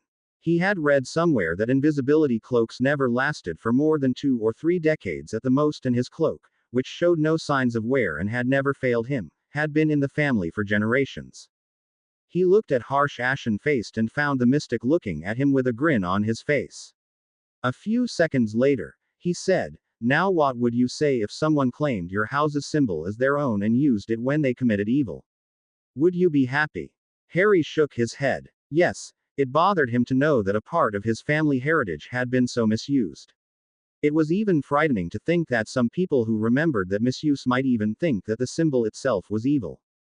Harsh wrapped his hands on the gates of the school, and seconds later, two men came flying on brooms to the gate. They were tall, heavily built, and had the same tone to their skins as other mystics who he knew for sure to be Indians. One of them had a staff in his hand like he had seen Moody carry around, but this one looked like it was made of metal, was about the thickness of Harry's wrist, and the end was fashioned into two snake heads. The entire staff looked like it was made of two snakes intertwined with each other. The other man carried a similar staff in his hand, but the end of his staff was fashioned into the head of a garrod. They both pointed their staff at the visitors, and one of the guards asked, "Identify yourself and your purpose. Keep it in mind that no one can lie under these gates without Mother Magic punishing them for lying. The ancient altar of Mother Magic would see if you are lying and smite you if it is found that you come here with malice in your heart." Harsh clasped his wand in his hands and intoned, "I, Sharanga Varun of the lineage of the mighty Sheshnog, do hereby swear on the cost of my magic that I am who I claim to be, and I come bearing no ill will or malice to anyone in the castle. May Mother Magic smite me if I am found to be untruthful in anything that I have uttered. So I say, so mote it be." A pure white glow emanated from the gates and circled Harsh and kept hovering over him for some time before it disappeared into his body. He turned to Harry, whose mouth was open in shock, and the mystic deduced that he wanted to ask a question and immediately signaled him to keep quiet with the movement of his eyes. Harry shut his mouth with an audible click, but he had a lot of questions for the mystic. One of the guards, the one who bore the staff with the serpent heads, put his hand on the gate and it melted away as if it was an illusion. Harry gasped with wonder at the sight, and the mystic stifled a chuckle. The guard addressed Harsh, "Welcome to Takeshila School of Magic, Sarang Varun. I, Karkotik, the son of Vasuki, welcome you on behalf of the Pradhanacharya, Shravya Vahan, who is waiting for you in his quarters. May I know about your companion?" Harry had been listening to the conversation with rapt attention, and when the guard asked of him, he felt uncomfortable for some reason. Harsh was saying to the guard, "Why don't you ask him yourself? He can understand every word of our conversation with ease." The guard looked at the mystic with confusion and then turned to Harry and asked him, "Who are you, young man? Would you give me your introduction?" Harry started speaking, "I am," but suddenly he stopped as he realized that he was speaking in Parcel tongue with the guard, who was looking at him with interest. Harry looked at the other guard, whose face was vacant of any kind of expression, and it occurred to him that perhaps the other guard was not a Parcel tongue. Harsh prodded him to go on, and he started again, "I am Harold James of the House of Peverell of Avalon." Now the guard was looking him up and down, sizing him up, to determine if he was a worthy opponent, and after a few moments said, "House of Peverell. It was my understanding that they were all extinct with the death of Ignotus, and certainly none of them could speak the tongue." Harsh chuckled. He was born in the House of Potter, which blended into the line of Peverell later. One of his ancestors was of the House of Black from the ancient country of Kemet. Harry turned to him. "Guruji, why did I state that I am of the House of Peverell?" Harsh did not answer for a few minutes before he started saying, "This place is situated on the site of old magic where one cannot lie. However, it also brings one's real identity out of them. While the Potters were one of the most powerful families, but I believe ever since you started on the path of becoming a war mage, perhaps the first war mage after the last war mage of Avalon, Ignotus Peverell, died centuries ago, Mother Magic identifies you as a Peverell and you are a Potter no more." Harry was saddened to hear of it, but he remembered the rush of his magic whenever he would utter Peverell and could understand what Harsh meant. However, he had no idea how it would change things. He turned to Harsh, who was looking at him carefully, and answered the unasked question, "Harry, it is your choice to become what you want. You can present yourself to the world as Harold James Potter if it pleases you, or you can become Harold James Peverell, which Mother Magic has decreed for you." In that moment, Harry had decided what he wanted to be, but the formal announcement would have to wait. It would not do to declare it where no one can hear it. Rachel had put it into his mind that a lord must speak when he can derive the most advantage from it. Harsh took his arm and they began walking towards the castle in the distance. When it loomed near, it looked even more impressive. It was 5 stories high and spread over a much larger area than Hogwarts did. He could see that the castle was lit with ever-burning magical fires and that there were many beasts prowling the grounds while wizards were walking the corridors, their eyes alert to the surroundings. He asked Harsh, "Guruji, why all this security? If no one can find them, then why is there so much security around the place?" Harsh grinned. "This is because the castle is more than a school. It is a symbol of hope for the wizarding world in this part of the world, and there are so many students from many countries studying in here that fights can break out in a second, and unlike Hogwarts, they can be rather bloody with a death or two. Therefore, the security.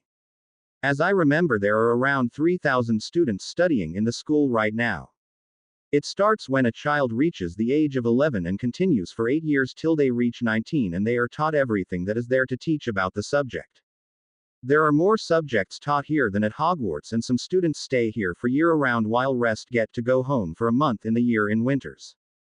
There are around 150 teachers in this place divided into groups for the subject that they teach. Each floor has around 18 classrooms on each floor with 50 students to one section like a house in Hogwarts. Students are not divided by houses and they are divided into sections. The 2 blokes we met at the entrance are the Rakshak, or the first line of defense. Their position is one of the most vaunted ones, and only those who are the most adept are selected for them. The teachers live in quarters assigned to them on other side of the grounds, and the ground is barred for apparition. Harry asked the question which had been nagging at the back of his mind. "Guruji, you can ignore apparition wards, yet we are walking. Why is that?" Harsh smiled. "That is cost of my entrance in this place. I had promised on the cost of my magic to one of the headmasters of the school that I will never try to enter this place except through the entrance." He led them to the other side of the grounds where there were a lot of quarters scattered about, and stopped in front of one of them. It looked rather normal considering it was the abode of the Pradhanacharya of the school. Harsh raised his hand to rap on the door when suddenly a phoenix flashed in trilling, and Harsh smiled. "Greetings, Shuka. Is Shravya Vahan awake?" The bird looked at him as if scrutinizing him and then turned its gaze to Harry. It seemed to be looking into his soul, and after a moment gave a long trill and the gates opened. Harsh led him inside where the front room was rather bare with just a portrait on the wall depicting some scene which Harry could not understand. There were a few people in it pulling a huge snake from either side which was coiled around a mountain hovering in a sea, apparently unsupported. The people in the portrait kept an eye on them till they took a seat on the mats spread on the ground. Harry found it odd but knew that most of the mystics preferred sitting in that fashion over sitting on a chair or a sofa. A few seconds later, a man entered who was even more ancient in appearance than Dumbledore, with his snow-white beard long enough to make Dumbledore jealous and his pitch-black eyes full of power, glowing like 2 brightly lit orbs. He was tall and muscled and had a staff in his hand, the end of which was fashioned as a white elephant head. He wore a yellow dhoti, and an angvastram, a cloth to cover the upper body, was draped around his shoulders. He took a seat on the opposite side from them and snapped his fingers. An elf appeared. This was the first elf Harry had seen outside of Avalon, and this one was dressed like the Pradhanacharya minus the angvastram, and said something in a deep voice which he could not understand except for snippets of the conversation, and he understood that it had happened in Sanskrit. After a few seconds the Pradhanacharya dismissed him, and the elf returned seconds later with a tray of food and refreshments. Before Harry could touch the food, however, the Pradhanacharya doused him with a heavy jet of water. Spluttering and coughing, he saw that Harsh was using a drying charm on himself, meaning he also had been doused with water. After drying himself, he turned to the Pradhanacharya, who said to him somberly, "While I ask pardon for giving you a bath against your will, it is not custom among us to partake food without a bath when one has returned from battle and is soaked in blood and gore." Harry understood. He himself had been feeling unclean but could not figure out how he could ask for a bath without sounding rude. He bowed his thanks, then drew out his wand and set about drying himself and removing any of the grime that the dousing had failed to cleanse. The Pradhanacharya was saying to Harsh, "Now that we are away from battle, perhaps you both should get rid of your masks. We are all friends here." Harry realized that he was still wearing his mask and put his hand to his face. The mask came off without an effort on his part, and he turned to the Pradhanacharya. Harry followed the familiar flick of his host's eyes to the scar on his forehead. He looked a little shocked. You are Harry Potter. I never thought I would see you here of all places. It was the first time since Harry had come to India that someone had exclaimed at his presence, and the old feeling of being a celebrity and hating every moment of it returned. Rachel's training kicked in at the moment, and he said rather amicably to the Pradhanacharya, I did not know that people know me even here. He chuckled. It would take even more farther than this for people to not to recognize you, Mr. Potter. You are the only survivor of the killing curse, but I do not believe that it was due to any ability of yours. I mean, you could not even hold a wand at that age. It's just that I have received news of your exploits since you started attending Hogwarts, which makes me respect you as a warrior. You are a formidable wizard, and soon in the future you will be one of the foremost leaders of the wizarding world. Harry wondered at how their host knew about his exploits at school. He turned to Harsh with a grieved look in his eyes, but the mystic was already raising his hands in surrender. I did not tell him anything, Harry. He did not even know that I was bringing you here to meet him. Harry turned to the other man who was trying to rein in his laughter. After a few seconds, he started, No, Harry. He did not tell me anything. I had a second-hand account of your exploits from a couple of your year mates. Now Harry wanted to know who the informers were. Who? What did they tell you? Shravya Vahan smiled. That is story for another time, Mr. Potter. But trust me when I say that nothing negative has been said about you. Harsh, who had been mostly silent and eating the food as it was offered, started to speak. Shravya, I have brought him here because I want you to teach him mind magics. While I could have easily done it, but it is easier this way because I do not want to chance my secrets to someone when revealing them can be catastrophic. Shravya Vahan nodded his head. I will do it, but I have only 3 days to commit to this task. Harsh rubbed his hands in excitement. Excellent. We will start tomorrow. After dinner, Shravya Vahan showed them to sleeping chambers within his quarters and offered a change of clothes to Harry like the clothes that he wore. Left with no better option, Harry donned them and retired to sleep, fatigued by the exertions of the day. Hogwarts. Albus was in his chair anxiously waiting for some news from the battle that the mystics had fought. It was early morning and he had not been able to sleep a wink. The mystic had said nothing about Harry Potter fighting in that battle, and so, he wished to be certain that he was safe. The door to his office opened and the mystic entered looking grim. Albus's heart sank with the anticipation of some unfortunate news. However, before he could speak, the mystic himself started. The battle was won, Albus, but we lost around 15 of our ranks. Albus spoke anxiously. What of Harry? Is he okay? The mystic took a full minute before he started answering. He handled himself very well, as it befits a wizard of his caliber.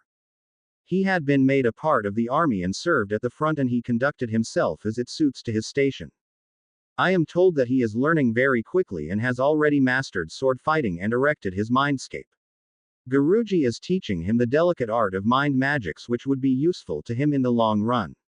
As it happens, he does not have much to learn now, but still it would take him at least 3 weeks to finish his training.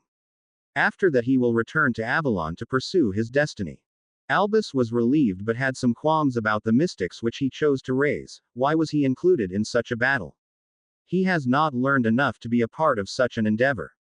The mystic smiled. I know you care about the boy Albus, but this was necessary in order to tell him what can be the cost of war. He had to have taste of battle so that he would not falter when it came to fighting.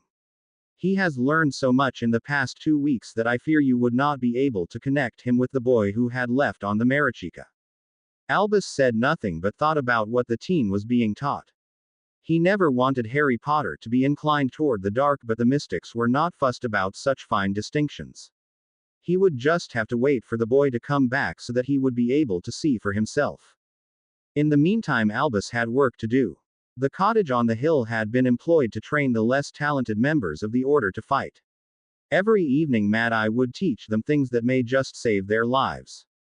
There weren't many members who were fit to fight, but those that were able turned up every day and practiced. Sirius had brought some books from his library which Moody used to teach them. His primary concern was the Horcruxes, and he intended to check one place where he was sure he could find one of them. He had found the wizard who had been sent to serve Morfingaunt his summons when he had been arrested for attacking Tom Riddle Sr. the first time. Using his memory, he had found the location of their home, which was more like a shack, and he intended to visit the place once to see if one of the Horcruxes was hidden there. He turned to the mystic who was sitting on the other side of the table. I think I know where one of the Horcruxes is hidden. The mystic eagerly asked, then why we are dallying here? Let us go and retrieve it at this moment. Albus chuckled. Patience, my friend. I need someone to take care of the castle before we can go. As it happens, the castle is empty during the month of July and only Mr. Filch, the elves, and I live here during that period. I need to secure it first because if Hogwarts fell, no other place would be safe.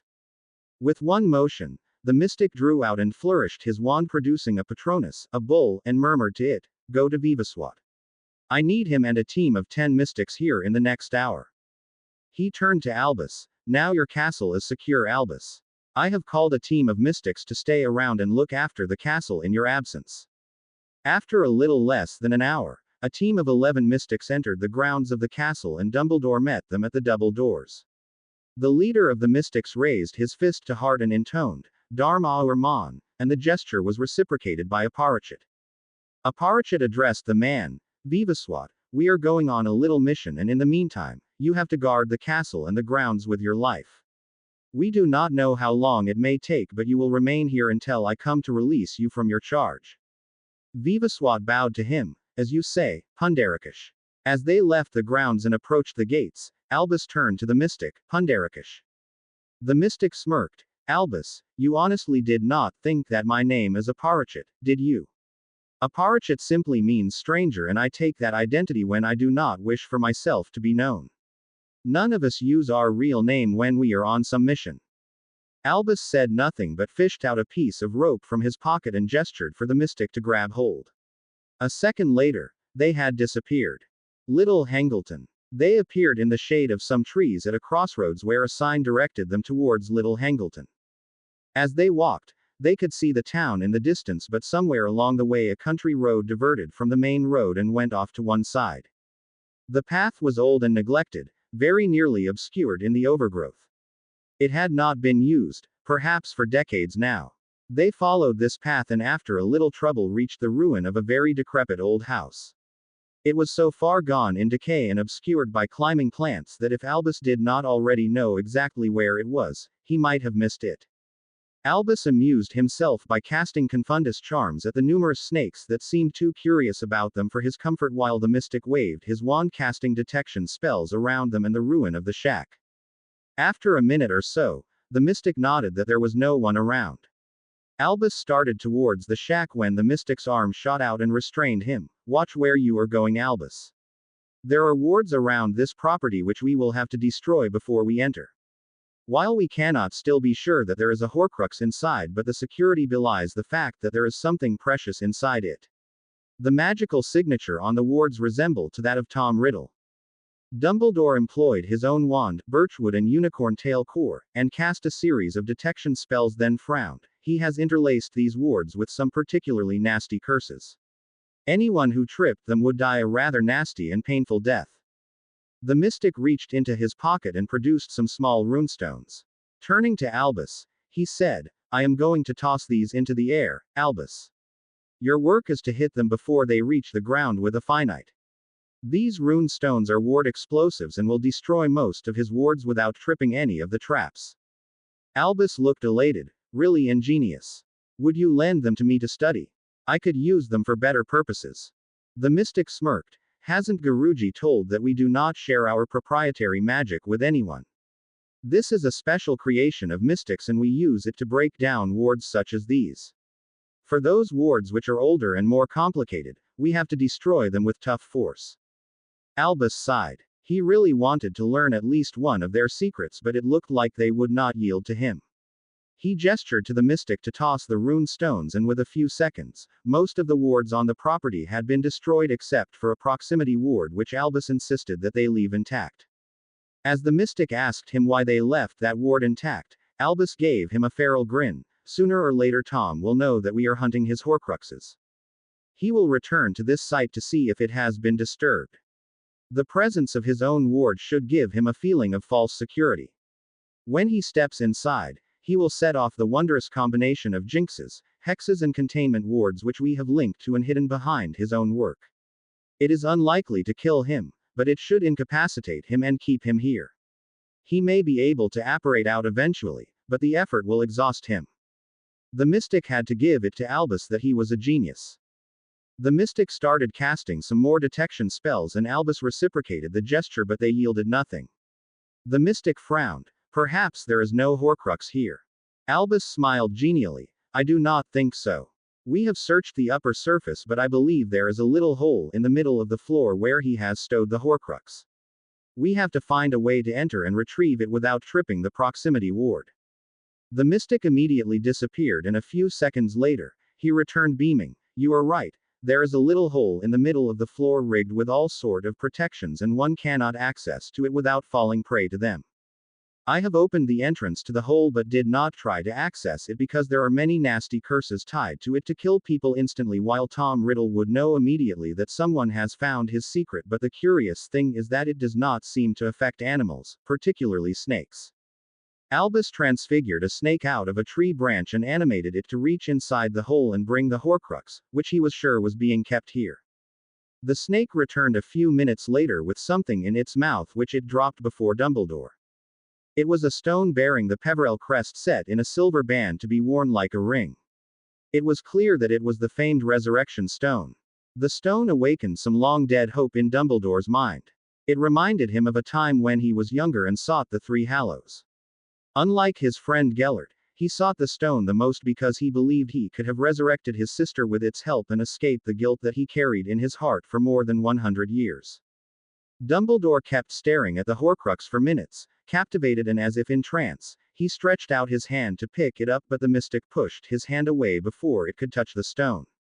Albus's vision came back into focus and he looked at the mystic, with confusion in his eyes. What? Why did you do that? The mystic was scowling at him. Honestly, Albus. Did you not cast a detection spell at the Horcrux?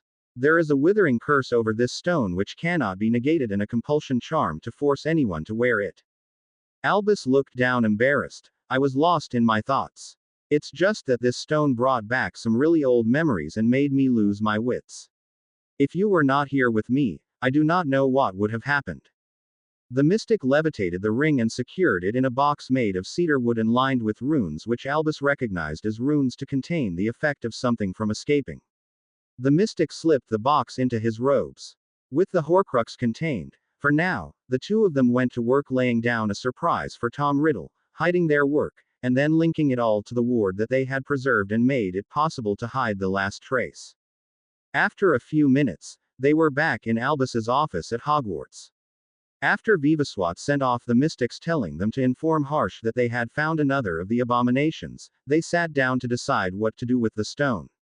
The mystic said to him, we should destroy it, Albus. There is no other way. Albus looked as if the mystic had suggested committing sacrilege. He paused. This is the resurrection stone, a heirloom of legends and part of Harry's rightful inheritance. We cannot simply destroy it. I thought that your leader, Harsh, said that you had a better way to exorcise the soul fragment than our crude methods. The mystic smirked. Of course we do, but that would not remove the withering curse or the compulsion charm. We need to destroy it so that it would free of any taint. This is one of the most powerful relics ever made, and I do not believe that its powers would be broken anyway.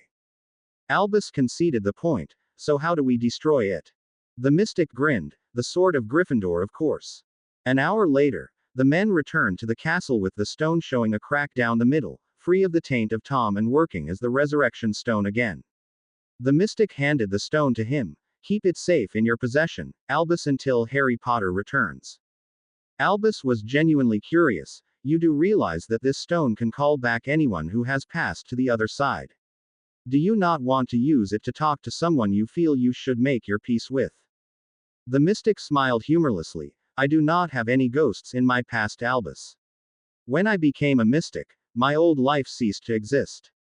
There is no one that I wish to see again, but I feel like you need to come at peace with something that happened in your life sometime. Just remember that it is not wise to disturb the dead more than it is really needed. Use this wisely. Albus said nothing but only nodded. There was someone he needed to make his peace with, and perhaps he would do so in the presence of the only family left to him. Takeshila School of Magic. Harry Potter was sitting in front of Shravya Vahan, who was telling him the intricacies of mind magic. Mind magic is a delicate thing, Mr. Potter, because the mind controls the body and any small mistake on can cause great harm. Mind magics are not practiced except those who have well organized mind, and then too, most of them can only use it to employ occlumency or legilimency. Most of the more exotic applications of mind magics are not available to general public for a simple reason that it will lead to chaos and anarchy. Imagine every wizard capable of intruding others' mind. That is why the exotic applications of mind magics are kept out of the reach of people. Most of these include using force to bring down someone's mental shields even when they are keeping it raised to the full, utterly destroying their mindscape, making someone insane with a little force, and these must not be used liberally but with a little caution and not be taught to someone whose morals are questionable. Harry nodded, taking in every word that the venerable Pradhan Acharya was telling him.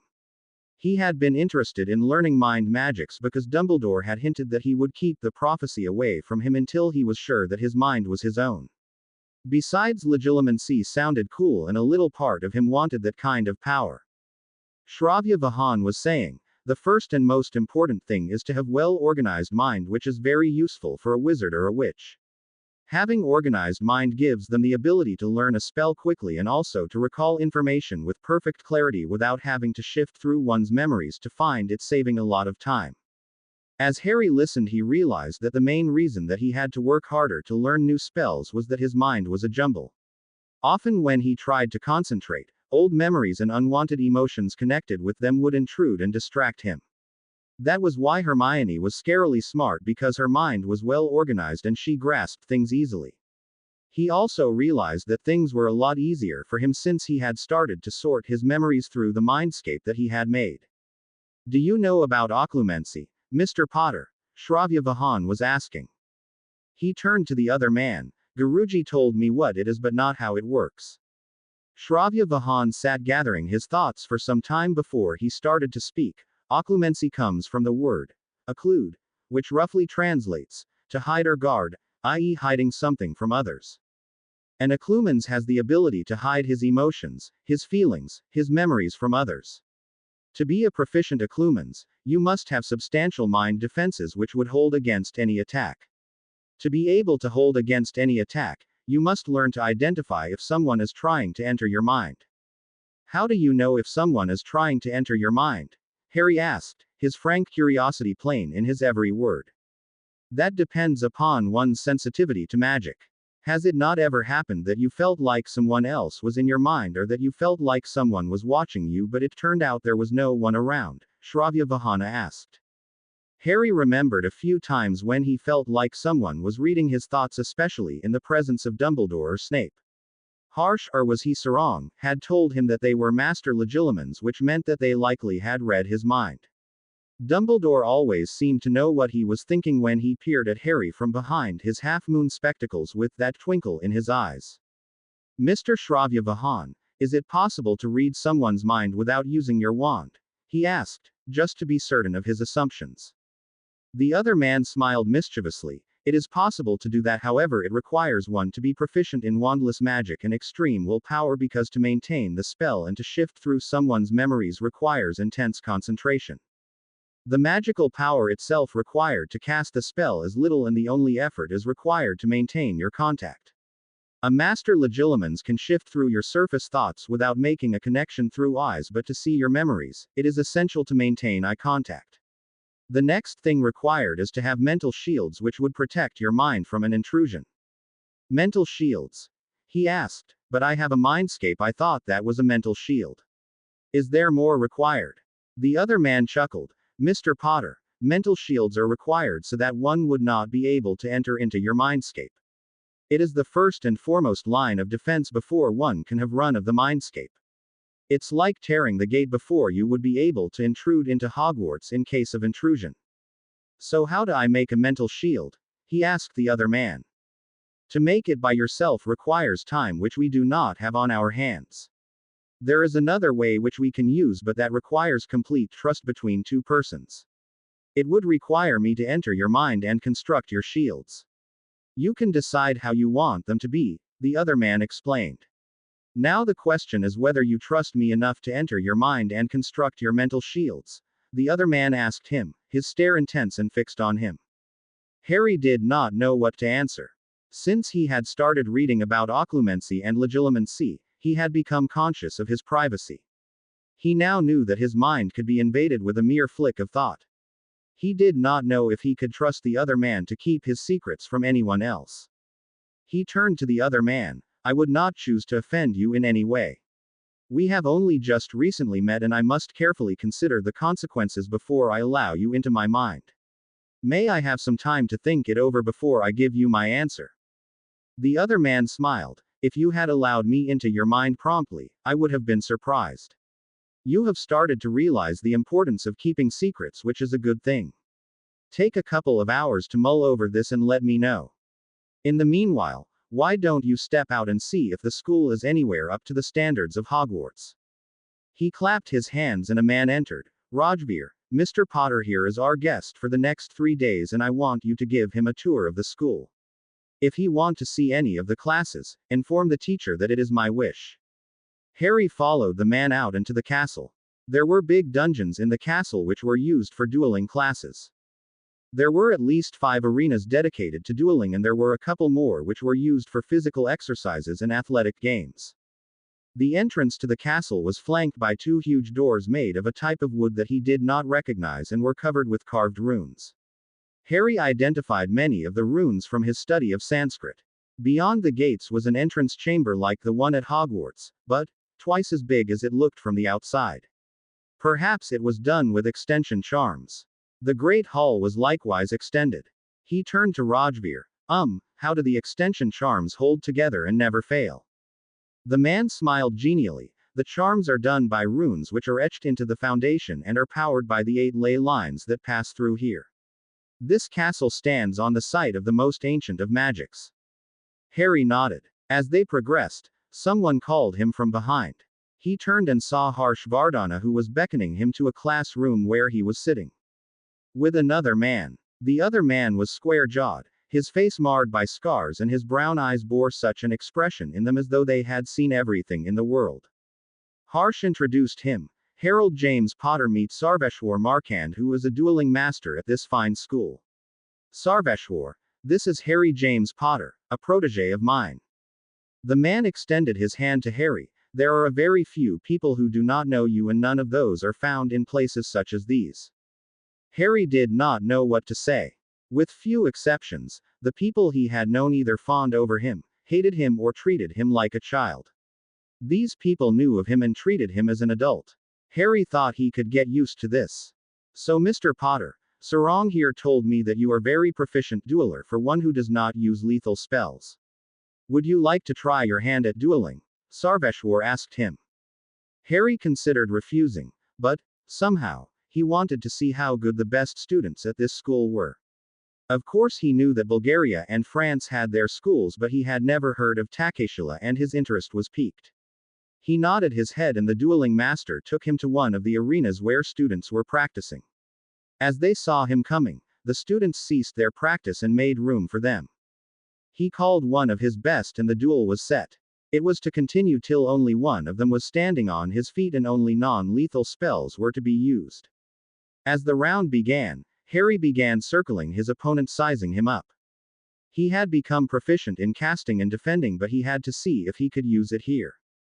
His opponent waited for a few minutes but Harry did not lead the charge.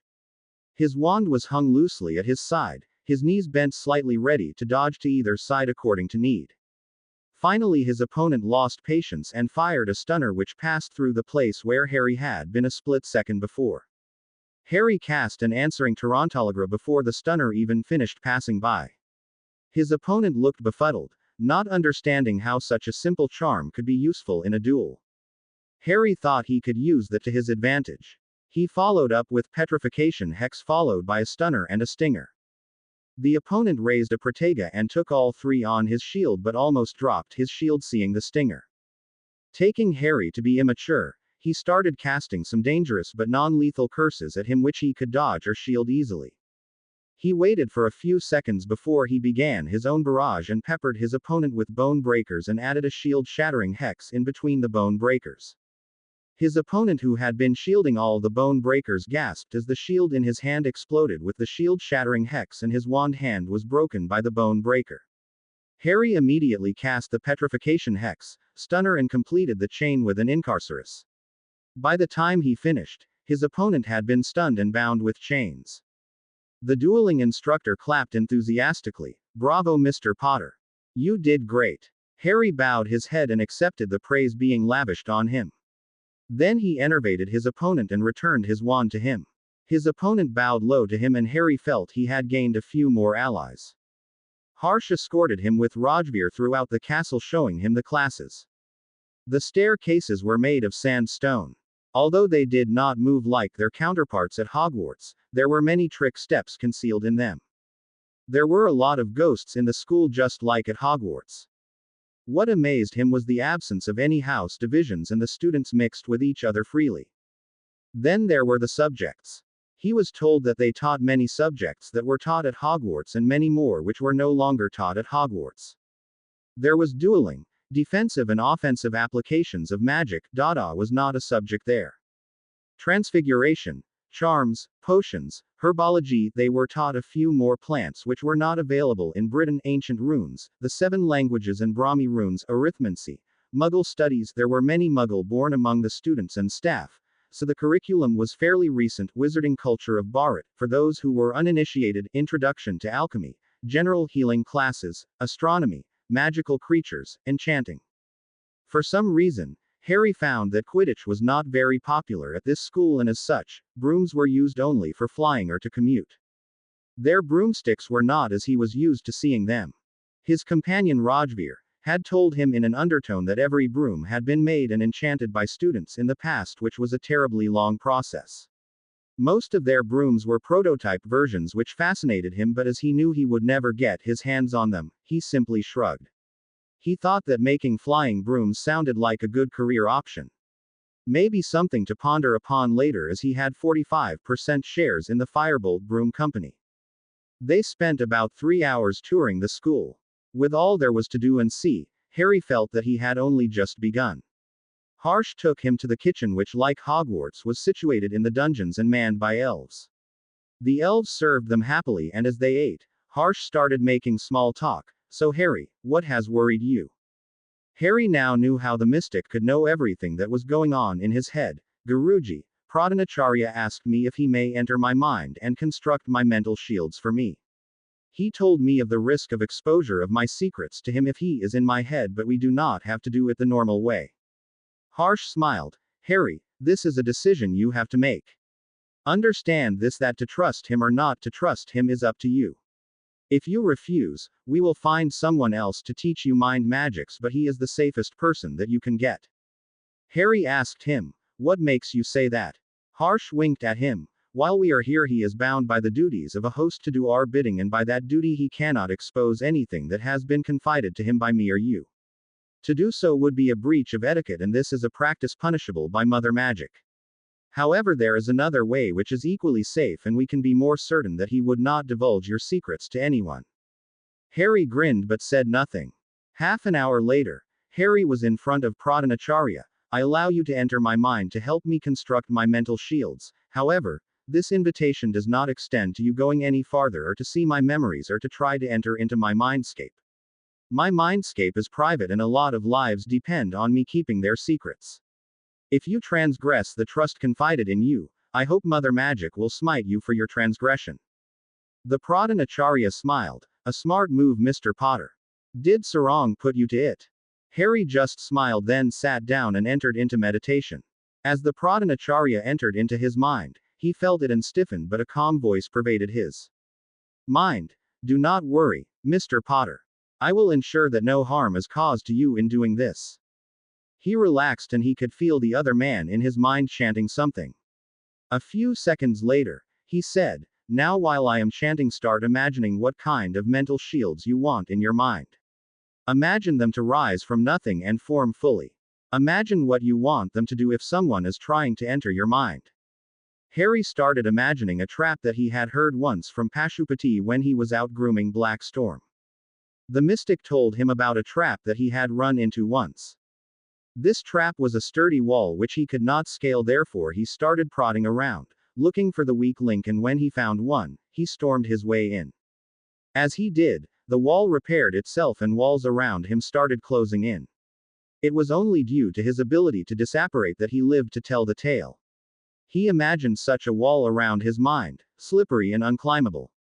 There was a little place in the wall where it was weak, and once one entered with very little difficulty, the breach in the wall would close behind them and the person would be trapped with the likeness of a torture curse being used on them. As he kept imagining the mental shields, it kept rising from his mind while Shravya Vahan chanted. When they were done and he opened his eyes, it had been 6 hours. Shravya Vahan dismissed him for the night and he happily went to sleep. In the next 2 days, Harry visited the castle twice more and saw the portions he had not seen the first day and was impressed, but still nothing would ever replace Hogwarts for him. Hogwarts was his home. The master of mind magic had taught him to guard his mind against intrusion, how to detect an intrusion and how to fight it.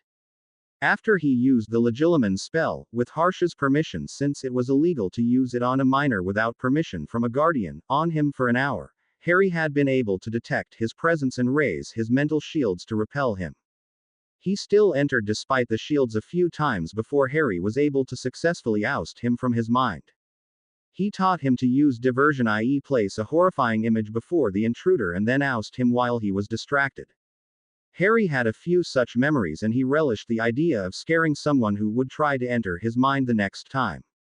The important moment had been when Shravya Vahan taught him wandless casting, telling him that passive legilimency could not be done except wandlessly. He told Harry to practice wandlessly for the simpler spells at first, and as he succeeded, he should try it with more complex spells. So far, Harry was able to use petrification, hex and stingers wandlessly, and he was confident that he would be able to cast more wandless spells with more time and practice. On the 3rd day, he taught him the theory of how to destroy someone's mindscape and told him not to try it on an accomplished legilimens or someone who was able to fight back. If someone was petrified or otherwise disabled, they could not resist it. He taught him how to utterly destroy someone's mindscape with fire or to cause enough agony to break their spirit, like with Slughorn, to gain something they had. Harry was thoroughly tested by Harsh on occlumency and legilimency, and he was pleased with the progress Harry made during his time with Shravya Vahan. At the end of 3 days, they returned to Adrishpuram. That evening they had the funeral of the warriors who had fallen in battle. Their bodies were placed on pyres made of wood, draped in the mystic cloak and their wands on their chests. A mystic stood on one side chanting some hymns while other mystics stood rigid, their faces impassive but their eyes full of tears which fell without any inhibition. When the mystic was done chanting, Harsh raised his wand and cast a wide area, Pavakam, fire, which engulfed all of the bodies. The blue-white flames roared heavenward for some time, then left the ground, leaving no trace of the bodies or the pyres behind. Harsh summoned Harry to his room that night. Harry, I trust you have some questions for me. He nodded. What is your real name? Why did we not place the bodies of the fallen warriors into crypts and bury them with honor, but burn them instead? The mystic sat and considered before starting. My real name is Sarang Varun. Centuries ago, I was the prince of this little kingdom where Adrishpuram is now situated. When one becomes a mystic, his old identity burns away and there is nothing left but only the mask and the cloak. We do not inter them into the crypts because we are not like other magical families. We believe that we return to where we come from. We mystics come from nothing and we return to nothing. Only thing that is eternal is magic and soul. Harry nodded, yawning. Harsh saw this and immediately dismissed him. Harry returned to his room thinking all the while that the whole of Adrishpuram once belonged to the mystic. Adrishpuram. The morning after the funeral, Vari came sneaking into Harry's room to see if the lad had learned anything yet. He was fairly confident that he would not be detected under a disillusionment spell with his feet silenced. Unknown to Vari, Harry was feigning sleep and oblivion with his wand ready in his hand and his cat-like night vision active. When the rather subtle proximity ward, which Harry had placed in his doorway, informed him that there was an intruder, Harry blasted the doorway with an augmenti that had the force of a Muggle fire hose. He thought that perhaps he had overdone it as Vari went tumbling backwards out of the door. Vari did a back flip and landed back on his feet, wet and spluttering. Harry knew that there was no serious harm done, but, watching the glint in Vari's eyes and the amazingly Snape-like curl to his lip as Vari dried himself off, Harry knew that training today was going to be fun, for Vari. When Harry arrived at the track, Vari vanished. His trainers then banished him to the middle of the lake, where he landed with a splash. Before beginning his training with the Mystics, Harry had only the slightest idea of how to tread water, never mind swim.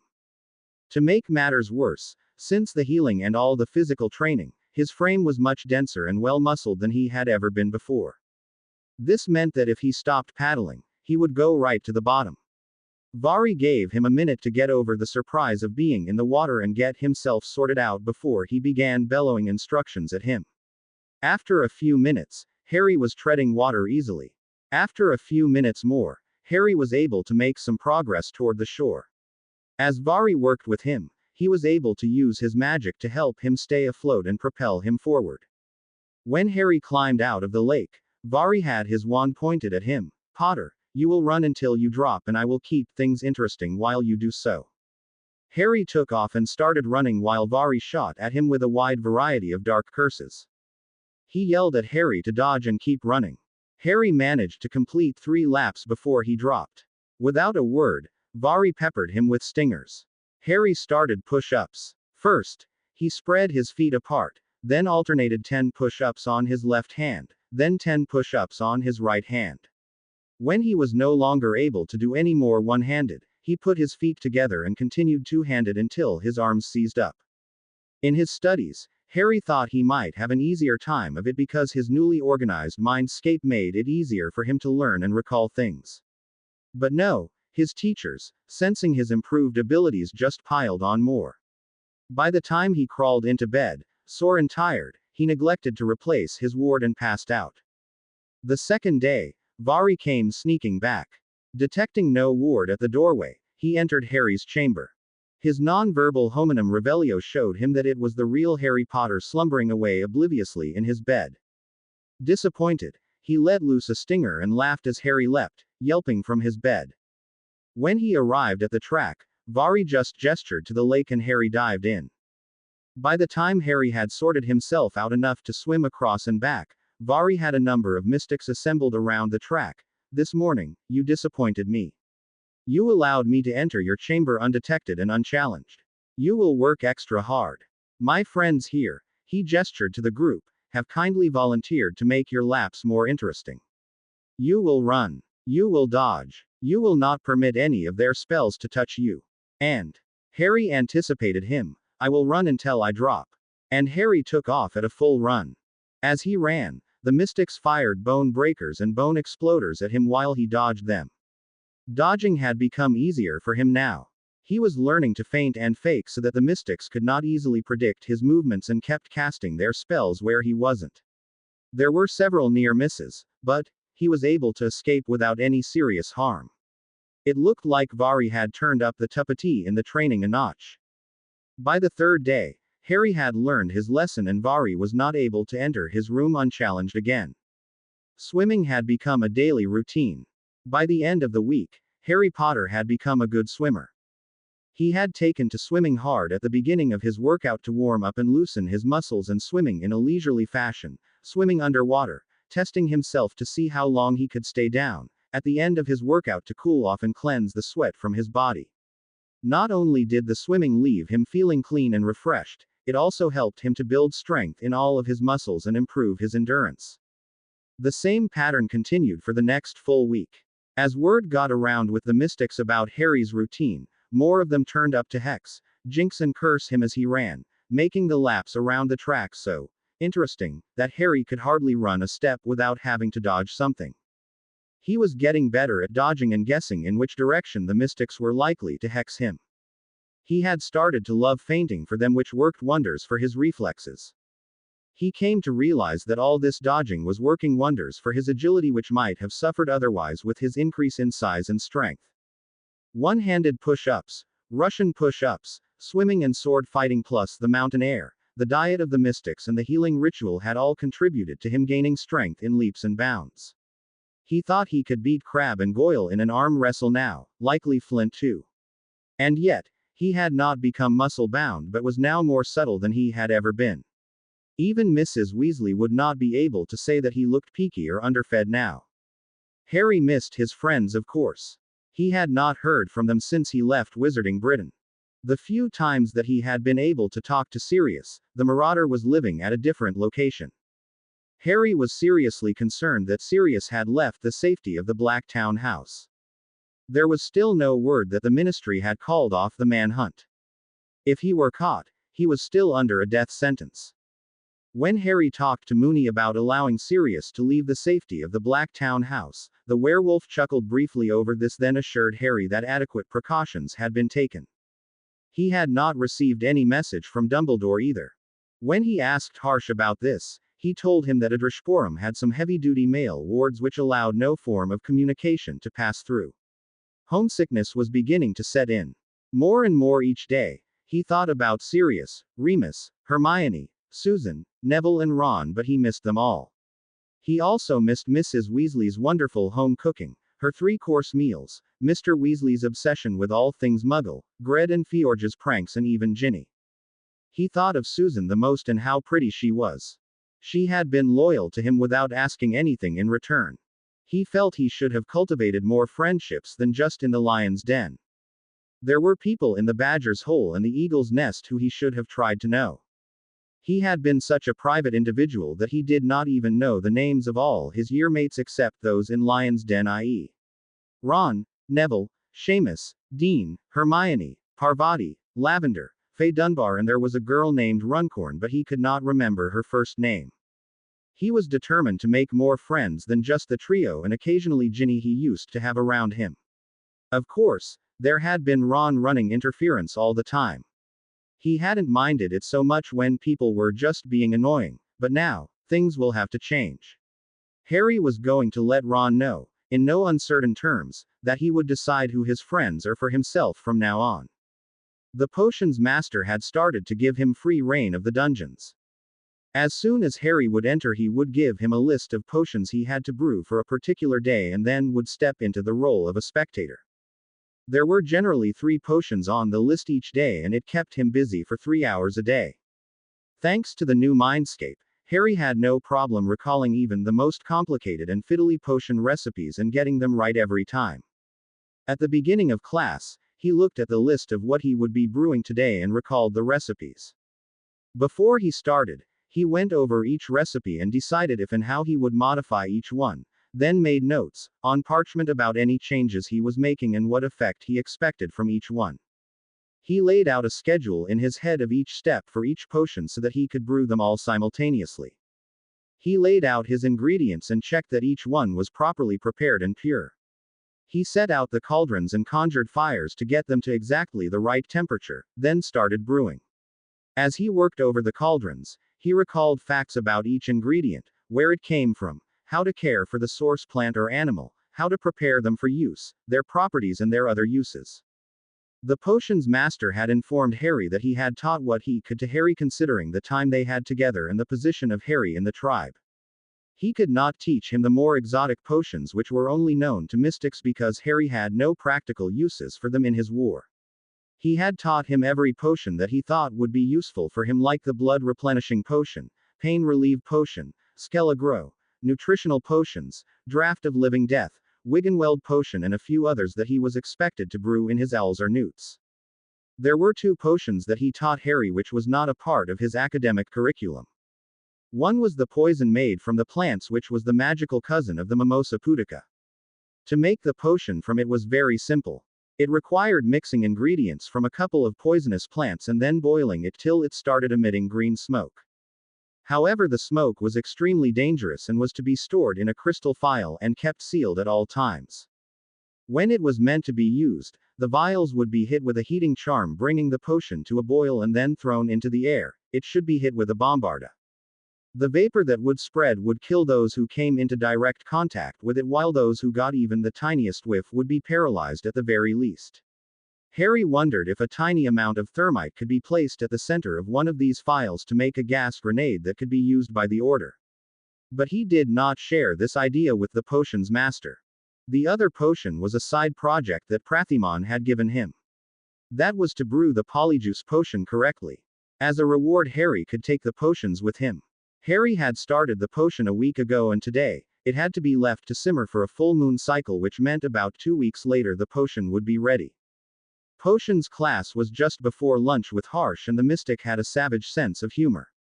His frequent pranks were both subtle and inventive. He would strike at the most inopportune moments and never the same way twice. Harry was more wary of him than Vari, and Vari used him as a practice target. He had learned some prank-worthy tricks from the mystic and was looking forward to trying them out on the Marauders. Although he thought that this would earn their ire, he thought that he may even be able to teach the twins a thing or two. One prank had been when Harry had sat down to eat after making sure that there was nothing amiss, and as soon as he sat down, his chair trapped him with chains around his wrists, and a jinx which was tied with the chair locked his tongue.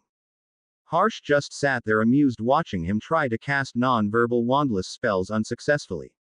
It had been a very agonizing 20 minutes before Harsh released him, telling him the secret behind non-verbal casting and to practice it any time he could. He had started to do so, but it had been very difficult going. He had tried to cast the spell which was his personal favorite, Pitra Dev Sanrakshanam, Expecto Patronum, inaudibly. After working at it for an hour straight, he had not been able to so much as conjure a wisp of silver. When Harsh asked which spell he was trying to cast and Harry told him, the mystic started laughing so hard that Harry felt he would fall over. After he controlled his outburst, Harsh told him that Expecto Patronum could not be done inaudibly. It was one of those spells, along with the Unforgivables and a few other curses, which required being cast audibly. So, Harry had started with a stinger, which was easy. Then he went to work on the stunning until he could fire them effortlessly without even thinking of moving his lips. As he worked at it, he added progressively more difficult spells, some of them getting into the borderline dark spells. The non-verbal spells didn't quite have the same punch that he got by shouting incantations at the top of his lungs, but the trade-off for the element of surprise or being able to cast when speaking aloud was ill-advised or impossible was well worth it. Speaking of surprises, he decided to keep this new ability to himself. There was a certain satisfaction to keeping secrets, especially those that could give him a tactical advantage. However, he resolved never to keep secrets that may allow harm to come to another person. Another time he had been caught in a prank was when he had been walking to classes and suddenly his feet started dancing of their own accord. He was sure that nobody was near enough to curse him in any way. He tried to use finite and all other counter curses he knew, but nothing helped. When he went to the healer, Charik discovered that his robes had been enchanted to keep him dancing on his feet, and he had been trying to finite himself, thinking someone may have cursed him. He had been totally embarrassed the day when he was walking towards his room after his classes for the day and his shoes vanished from his feet. As he turned around, he found Harsh holding his wand and grinning at him. Harsh often enchanted his stuff, and the jinx tied to them took effect when Harsh was not around, so Harry was unable to retaliate. Harry was determined not to let it get to him. The mystic would get what was coming to him. He often ran into traps which were meant solely to prank him. As he stood there laughing, Harsh would send him off to stable duty because he had not been vigilant enough. As a result, Harry was on very good terms with the animals now. They seemed to know him and often expressed their joy when he came to visit them. In Transfiguration class, Ambar was teaching him animation. She had taught him all the basics of animation in the last week. She also showed him memories of some of the animation she had seen or done in her life. The most impressive had been when she enchanted water to resemble a horse and attack her opponents while she brought them down. It was a very fascinating event where she had been deployed to kill a group of 9 wizards who were starting to become a menace, and the mystics had chosen her for the job. In yet another ambush, she had transfigured a boulder into a stone golem and enchanted it to shoot fire bolts at her enemies. She showed him another memory where Harsh was fighting 30 wizards and animated a couple of statues to come alive and fight on his side. Yet again, in another duel, he was shown that Harsh had transfigured stone boulders into animals and animated them to attack his enemies. He had been having the most trouble in animation because his raw power was his own enemy. Animation required him to use his power in controlled measures rather than putting in too much power at once. He was able to control the amount of power in his spells lately, but Animation required him to use his power in controlled amounts for longer periods of time. So far, he had been overpowering his animations, causing them to explode. Ambar had been patiently dealing with him. She told him how power rushed into one's body and in his veins. He had to control the flow of magic he put into animation, and to that end she had told him that as he achieved proficiency in occlumency he would be able to successfully animate things. His animagus training had been coming along beautifully. She had taught him to transform his nails into claws. In the same manner, he had been getting his other features to develop. He hoped that his animagus form would be complete before the final confrontation came. If he had to, he would be able to tear Voldemort limb from limb without any wand or magic. In the last week, he had been successful in turning his hands and feet into the paws of his leonine form and was working on the midsection now. He was sure that his complete animagus form would cause a great sensation if he changed it in front of his friends. She had been teaching him everything that she could and sometime even jeweled with him using only transfiguration. In the past week, they had tangled 7 times and yet he had not been able to best the mystic. She would often pull something on him at the last moment. In charms, he had been disturbed to learn that Ashala had been in the care of the healer for 2 days after she came back from the battle. She had some sort of meltdown at the battle when her subordinate soldier had leapt into the path of the Avada Kedavra curse which was meant for her. She had been very patient while he attempted the Fidelius charm, and whenever he failed, she would only encourage him to work harder. He was finally able to learn the Fidelius charm and was able to attempt it on the classroom. Ashala told him that he would be able to do it easily for any place when he was in tandem with his magical core. She also taught him all the shields that were there from Protega to Contigo to Protega Maxima Horribilis to Mage Shield. Ashala was more ecstatic than him with the prospect of bearing a mage shield into battle.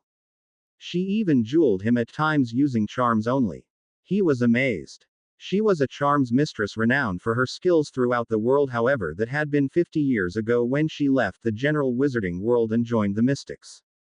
She was a fierce fighter and Harry had seen her training some of the other mystics. She was ruthless with them. She would use some of the more dangerous and difficult charms with such ease that it boggled his mind. She was ruthless when she had a wand in her hand and an opponent before her. She had left the world because her talents had caught the eye of some unsavory wizards and they wanted to use her talents for nefarious purposes. Her family had been slaughtered when she had refused to join, and since then her sole motive had been to serve Mother Magic and prepare new warriors who would save helpless wizards from evil ones. He had been doing the exercises recommended to him for getting in tandem with his magical core. Since he had built his mindscape, sorted his memories and arranged it, he was able to find his magical core more often. That alone meant that he could draw more from his core without worrying about getting exhausted after a matter of a few spells. The use of his core to full capacity was restricted by his inability to connect fully with his magical core. Harsh had assured him that he would teach him to connect with his magical core when he learned to find his core without concentrating upon it. He watched Harry's progress each night and was satisfied with what he saw.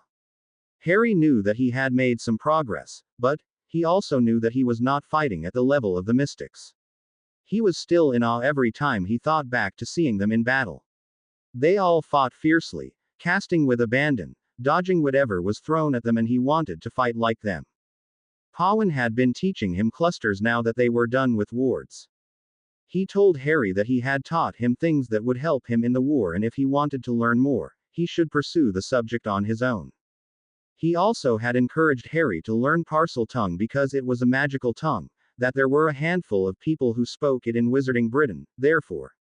Even if people did manage to find your wards, they could not decipher them. He suspected that even Tom Riddle, who can speak Parcel Tongue, has no idea how to read it. He recommended that Harry go to the Nagas. They would be able to help him with reading and writing the runes and with speaking the language without having a snake in front of him. Perhaps they would even consent to teach him parcel magics while he was there. He had progressed to teaching Harry runic clusters, which were important because they had a lot of uses and could often be used in wards to make a single ward perform multiple functions. He often told him to read ahead and would explain things once, and if even then Harry had a problem, he would draw a cluster and explain it to him by example. The mystic had taught him to construct anti-escape wards like the goblins made and some which even escaped the goblins. He had traveled across the world and knew of many ward schemes, and as such, he taught him a lot of them. Harry had a pretty good idea about using those runes. There were a few runes which could even be used to kill, however they required fast wand work because those runes were to be etched in the air. For them to work, it was imperative that they were cast with precision without any time gap. It was slightly hard for Harry, but Pawin helped him a lot by explaining how it was done, and after struggling for a day or two, he had got the gist of it. Vari had been the hardest of the lot. He had started to teach Harry some of the lethal spells that he had seen being cast on the battleground that day. He taught Harry the motion and then left him to practice it. He would conjure a dummy before him and ask Harry to start practicing, generally shooting a particular part of the anatomy of the dummy. The dummies were smart and would often move, dodge or shield against his curses. This also helped him improve his casting by trying to guess where the dummy would move if he cast a curse. At the start, most of the time he had been wrong, however. Lately he was able to defeat a dummy by predicting its moves. When Vari noticed that his dummy did not present a challenge to him anymore, he put the dummies in pairs of which one would shoot while the other defended. The mystic had told him to evade any of the spells shot by the dummies, and if he ever got hit by one, it was stable duty. When he had enough of practice for the day, he would make a small mistake and Vari would send him to Pashupati, where he would spend the rest of the day grooming the animals and cleaning out the stables. While some considered stable duty to be beneath themselves, Harry was starting to enjoy it because often, Pashupati had some creature to show to him. Reading or hearing about a creature did not measure up to meeting them up close and personal. He had time to become friendly with them and to learn more about them. As much as he learned to love these creatures, he didn't think he would ever develop Hagrid's tendency to think of really dangerous creatures as cute and cuddly pets. He was filling his journal with notes and drawings of every new creature he met.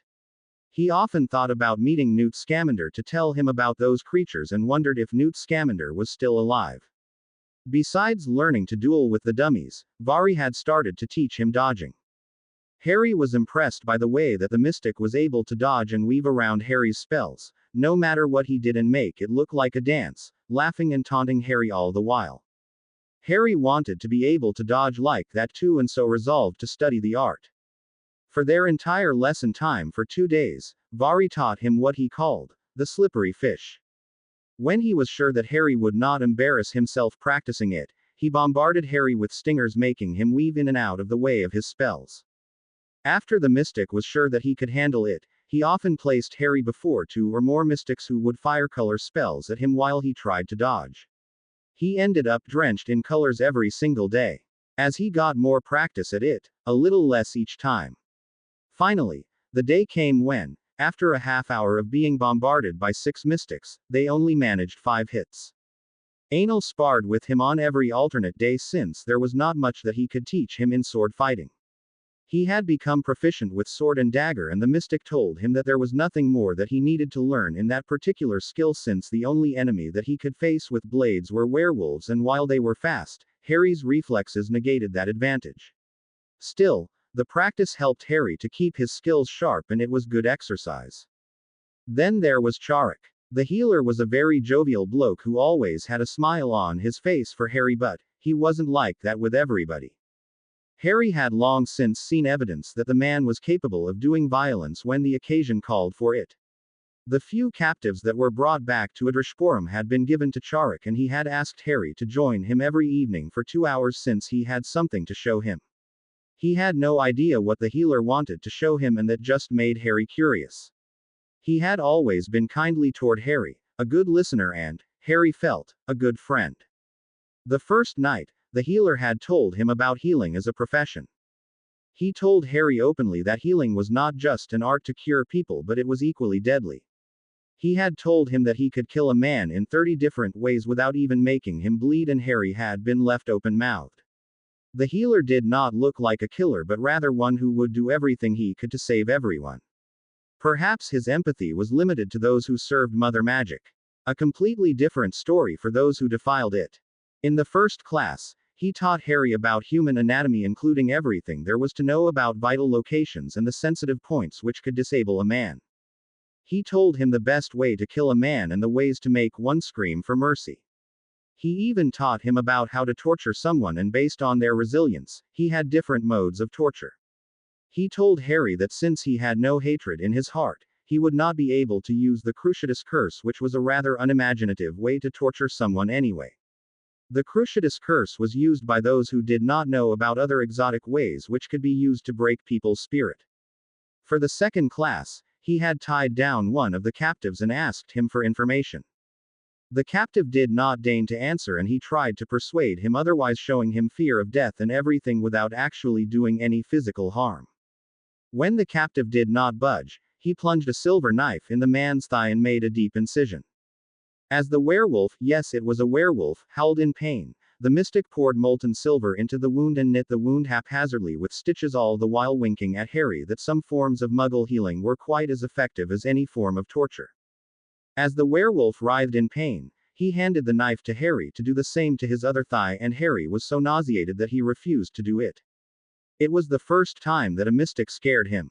The healer pinned him to a wall with the knife at his throat, telling him that this was not a game and he did not have a choice.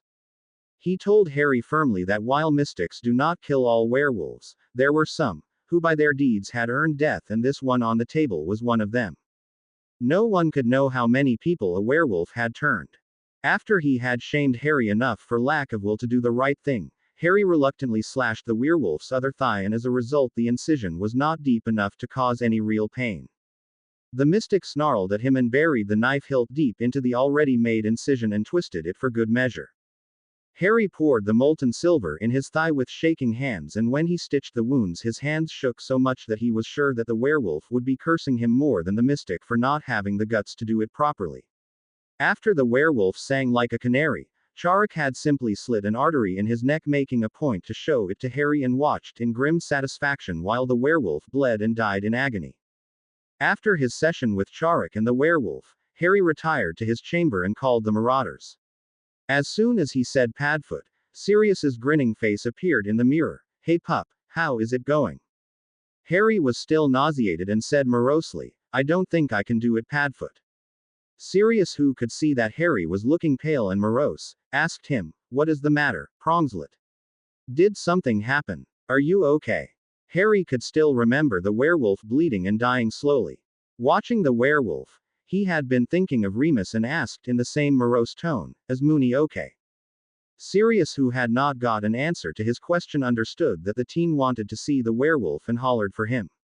Moony was more perceptive than Padfoot and immediately realized that something was not right with him and said to him in a kind voice, "Cub, I know something is bothering you, but you can always rely on me and Sirius to help you. What happened to make you so grim?" It was then Harry lost all control. "Moony, today the healer Charok had me over for a class. He was teaching me torture methods. He had a werewolf captive, he did not tell them about the battle, and he wanted some information from the werewolf. The werewolf refused to say anything and he just slashed his thigh open, poured molten silver into the wound, then closed it with muggle stitches. He asked me to do the same to the other leg, but I could not help thinking that it was wrong." Remus was frowning but still said to him in his kind voice, "Harry, was the werewolf innocent? Are you sure that he had never turned anyone or was not a killer?" Harry shook his head. "The werewolf was not innocent. We captured him during a battle. He was part of the forces defending a Dark Lord's castle. During his initial interrogation, he boasted that he had turned at least 10 children." Remus looked sick for a moment, then his voice hardened. "Harry, listen to me. This man was a monster. It is creatures like him that cause muggles and wizards alike to hate and fear us. The werewolf was not someone innocent, nor was he interested in living life like an ordinary person. By his admission, he had turned 10 children, and that alone makes him a beast undeserving of any mercy. He deserved to die. In fact, if I were in your position, I would have gladly taken the knife and pierced him in the throat, leaving him to choke on his blood. There is war coming and werewolves are already gathering. Unless someone stands up to them, they will run amok, turning children and spreading misery. I wish you to diligently take up everything they are willing to teach you. You will need everything to survive the war, and we will be cross with you if you fail to learn anything. Harry gave his full attention to every word the werewolf said and understood what he was saying. He turned to the both of them. I promise I will not hesitate again. I will learn whatever they are teaching me, and then I will use it on those who deserve it. After he ended the connection, he went to practice occlumency. He set up his wards, then he retired to his bed. From that time on, he did not hesitate to learn whatever the healer told him. He taught him to kill by a single cut, how to prolong someone's death keeping them in agony. He taught him to bleed someone by 1,000 injuries while keeping them alive. Harry learned everything with grim determination to succeed. The entire week, Harry and the healer worked together, torturing the werewolves one by one until they were all dead. By that time, Harry had a solid knowledge of the most effective techniques. It disgusted him, but he learned it to the best of his ability anyway. The upside was that Harry had become less sensitive to blood and gore. Next, Harry went to work on the wizards. Harsh told him that this was an opportunity for Harry to practice his mind magic, but cautioned him to go gently and not to destroy their minds. The first captive had been very hard for him because he had solid mental defenses. Then Harry remembered Shravya had taught him to petrify the enemy and he would not have so much trouble. He petrified the enemy and ran through his defenses. He conjured a giant fist and broke down his defenses as if they were made of cardboard. He had done it twice in 3 days before he was sure that he could do it again with ease. The second one was tougher for him, and he had simply burned down his mindscape with a raging inferno and sifted through his memories at his leisure. There were no secrets left for him to pursue after he was done. Black Town House. Hermione Granger had learned more in this last month alone than in her entire 4 years at Hogwarts. The big difference was that this was not for an essay. This was 100% practice training. In her schooling, she had been all about the theory and only attempted to put things into practice to prove that she understood the theory correctly. It still rankled her that she was not allowed access to some parts of the library. She understood Sirius had reasons, but still she had wanted to read those books. She even tried to persuade Tonks to bring some of the books for her, but the Metamorphagus had scrunched up her nose and told her in no uncertain terms that she was not touching those books, which made her skin crawl. She had already finished the books which Remus had brought for the students, and she had nothing else to do on the days when she had no training. Molly, noticing that Hermione had free time, had given her an alternative which was equally exciting. She had offered to teach her the life and living of pure-blood families, seeing she came from one such family, i.e. the Pruitts. There were things that all Muggle-born should know, and there was nothing stopping Hermione from learning those things like etiquette, behavior and customs of the wizarding world. Ever since Molly made that offer, Hermione had something to look forward to, something which she should have known when she entered the wizarding world.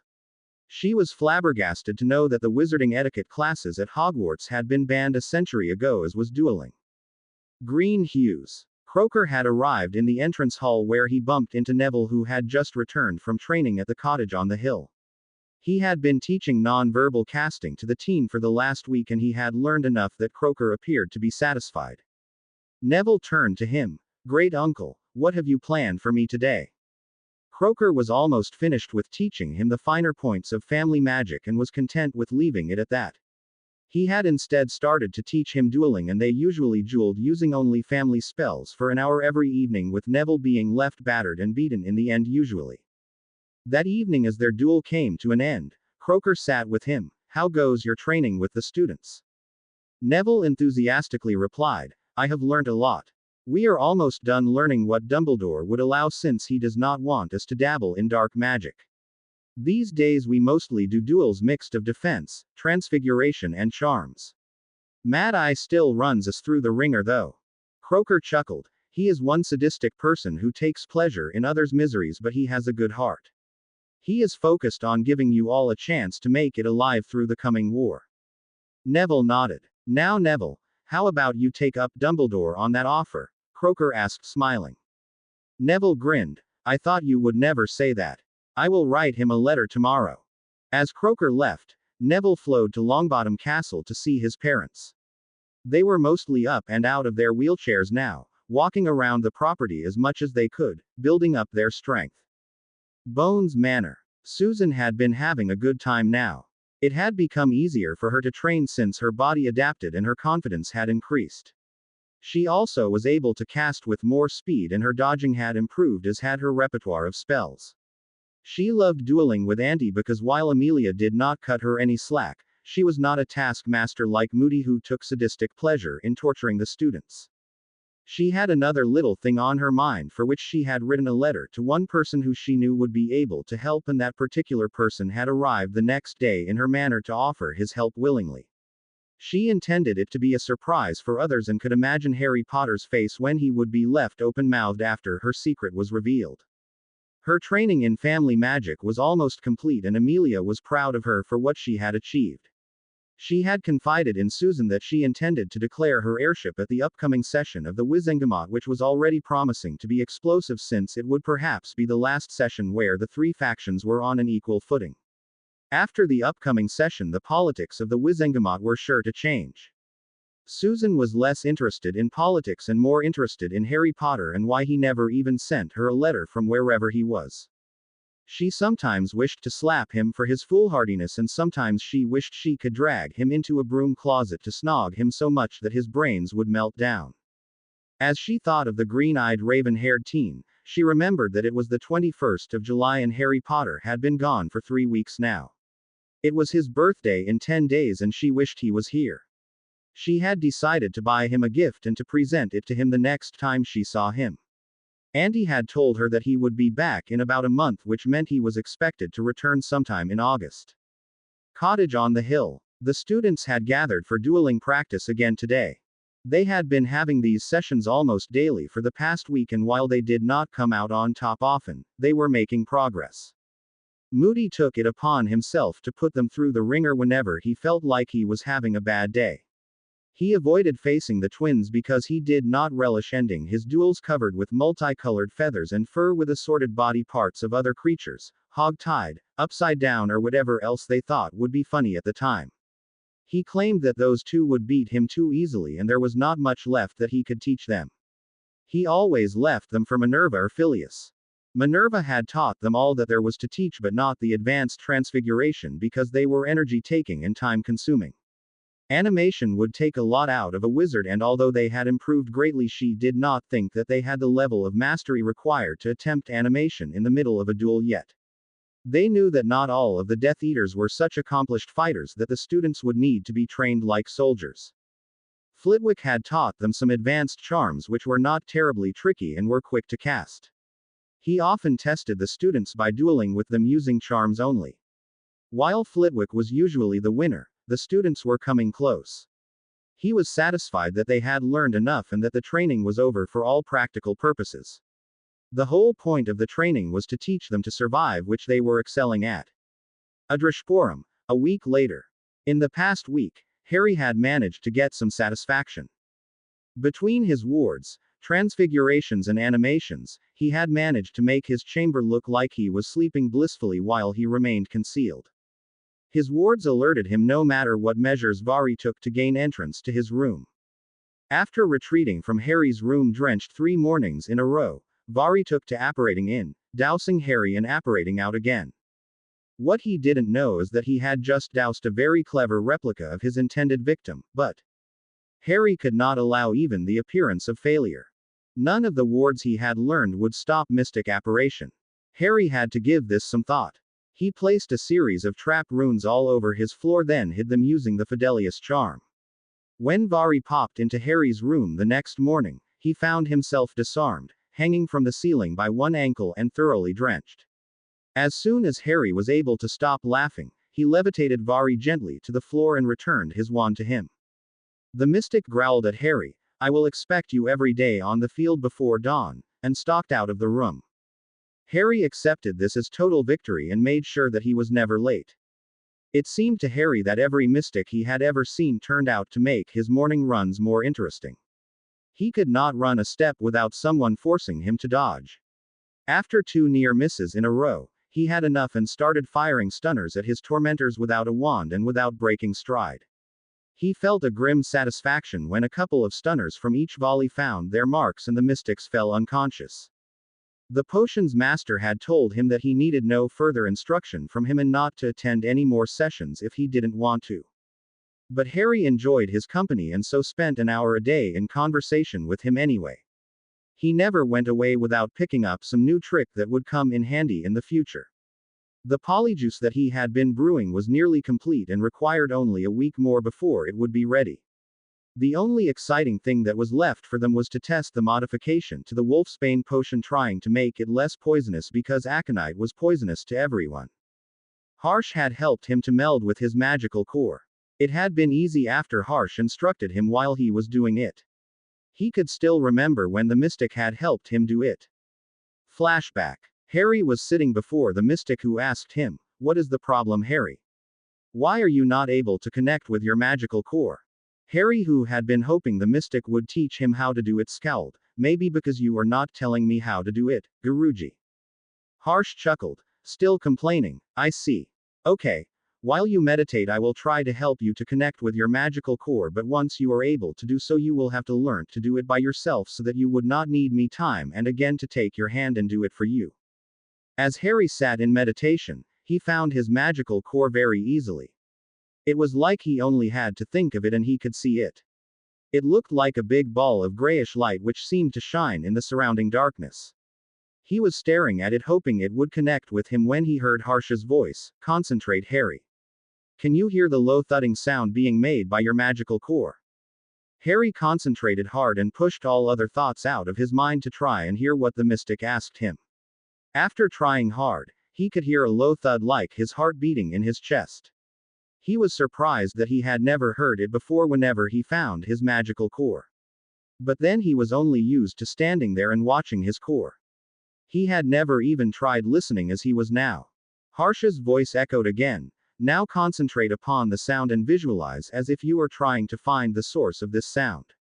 Follow the thudding sound and find where it's coming from. Imagine your magic as a sentient being which is waiting for you to come and accept it. As you imagine, you would feel the rush of your magic around you, and it may be gentle or fierce. Do not be scared of it, but welcome it and embrace it as a part of your own." Harry followed the instruction, and after what felt like hours, his magic was swirling around him like a tornado, but he reveled in the feeling. It was soothing on his nerves and he welcomed it with all his heart. As it melded in him, he felt like someone had fed him a drink of pure energy and there was nothing that he could not do. Harsh's voice broke him out of his trance. "Now come back, Harry. You will do it again on your own till there is no need to do it over and again." He opened his eyes and found Harsh looking at him with a smile. "You have achieved everything that I wished for you to do. With the melding of core, you are ready to learn to fly or to travel like we do." Flashback ends. Since then, the last week had been frustrating, with him attaining little further success. Right now he was sitting before Harsh, who was teaching him tranquility. Tranquility is a state where your body would become one with nothingness, i.e., where your physical presence is not bothered by anything. It means dissolving your body into nothing, but only your essence remains. When you wish to reappear, your body would again take a physical form, but that requires extreme concentration, and your magical core and your body are not two different things, but your body becomes your core. In that condition, your magic, which is sentient being, would do your bidding with just a thought. However, to be able to things like flying, you will need to practice. It would be hard at first, like you would not levitate for more than a few feet for the first few times, but with practice you will be able to fly higher and will be able to control it even. I will only teach you to start flying, but you have to do the rest on your own because you have not much time left here. We are already on the end of our tether, and 2 weeks at most is what we can manage, of which 1 week would be required by the Naga people who have sent me a request to that effect." So it was that Harry sat in meditation and the mystic instructed him in that state. "Since your core is one with your body, now you can ask your magic to do your bidding. Will it to raise you? Imagine that you are levitating from the ground and hovering in air. As you feel like you are in air, will it to keep you hovering?" He tried to imagine himself hovering in air and pushed at his magic. After a few moments of concentration, he felt like he was hovering a few inches from air.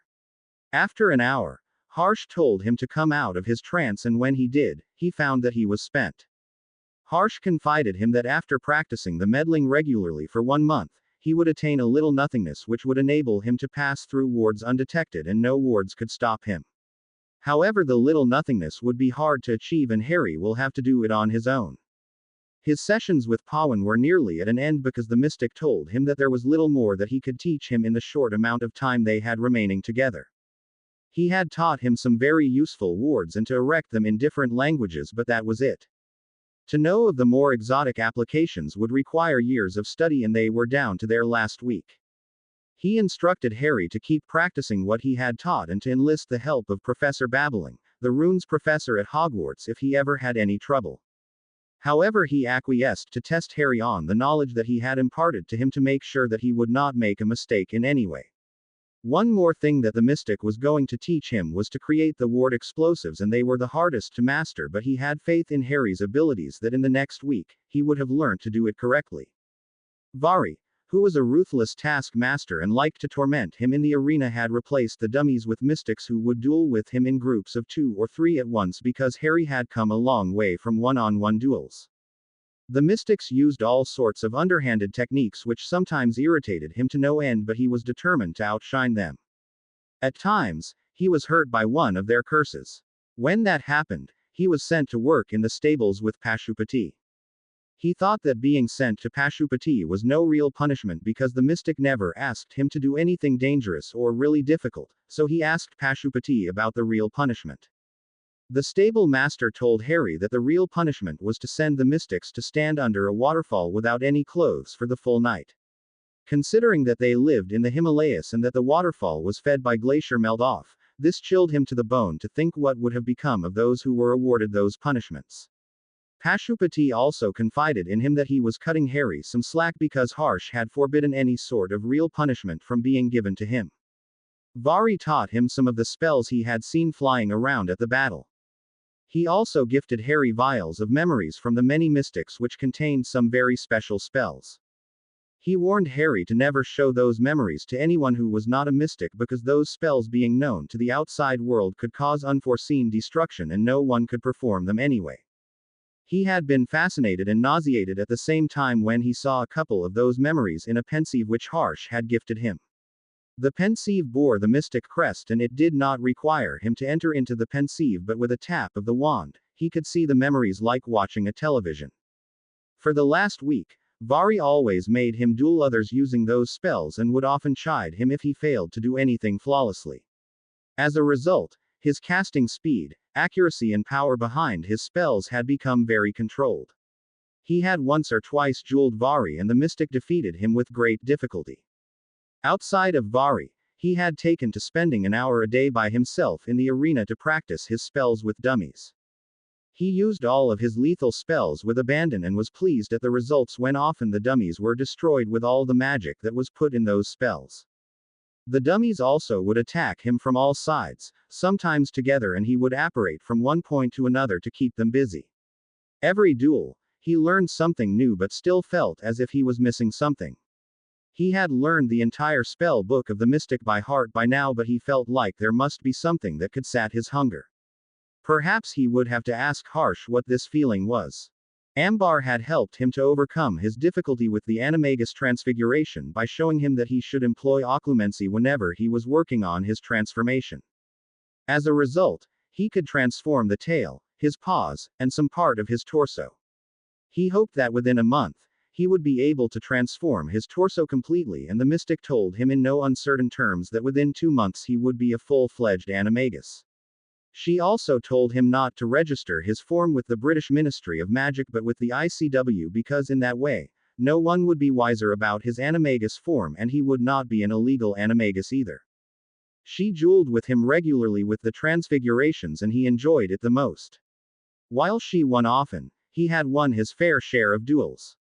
He was working extra hard in her subject because he wanted to surpass his father in transfiguration and he had been an expert. Sirius had told him a few stories where James had used his formidable transfiguration abilities to his credit. Lately Ambar had started to teach him to transfigure humans into animals, which was fun. She had started the demonstration by transforming Harry into a stag. He remembered the theory that she had told him. In every transfiguration, it is essential to know what you are going to do. For example, if you want to transform a person into an animal like a rat, you must be able to clearly see in your mind. Like you must be able to see its skin color, its paws, and every other detail, and then when you cast the spell, you keep that image in mind and will your magic to do your bidding. If your mind is not into it, you would not be able to do it correctly, and the person may end up as half man and half animal. Harry chuckled, remembering Dudley's pig tale when Hagrid had come to rescue him from the rock in the sea. The half-giant's education had not been complete, so he probably did not know how to do it properly. Since then, he tried the spell on some of the captives. Sometimes he failed and they would end up only with some features of animals.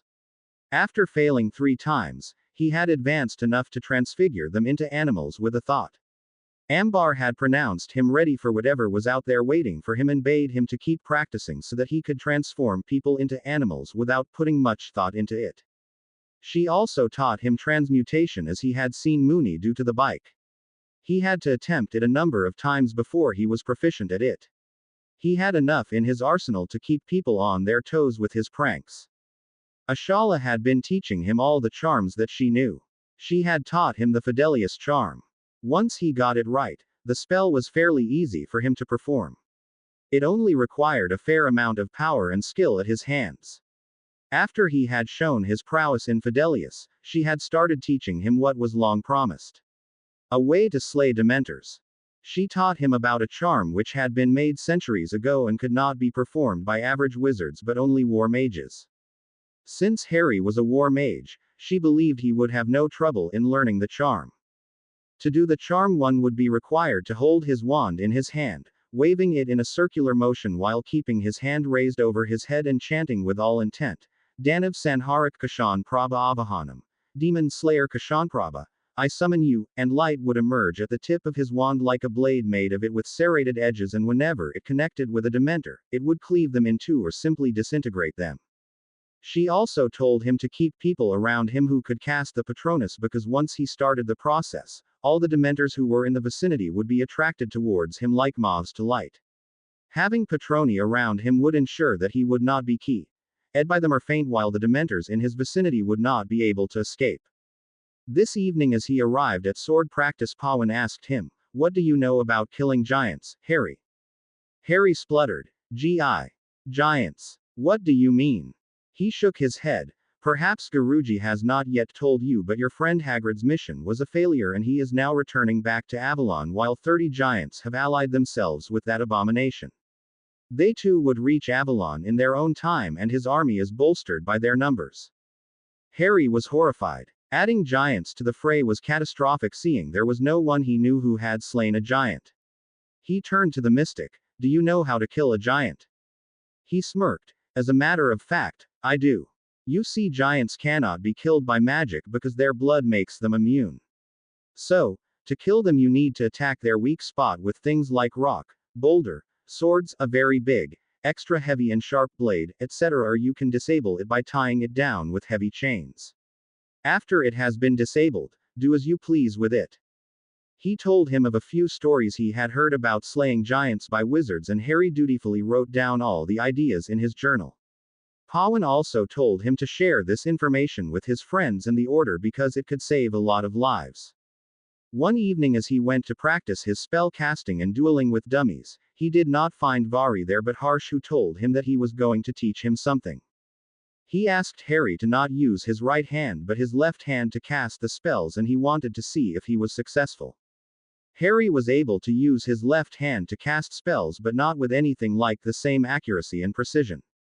Harsh ordered him to keep casting with his left hand.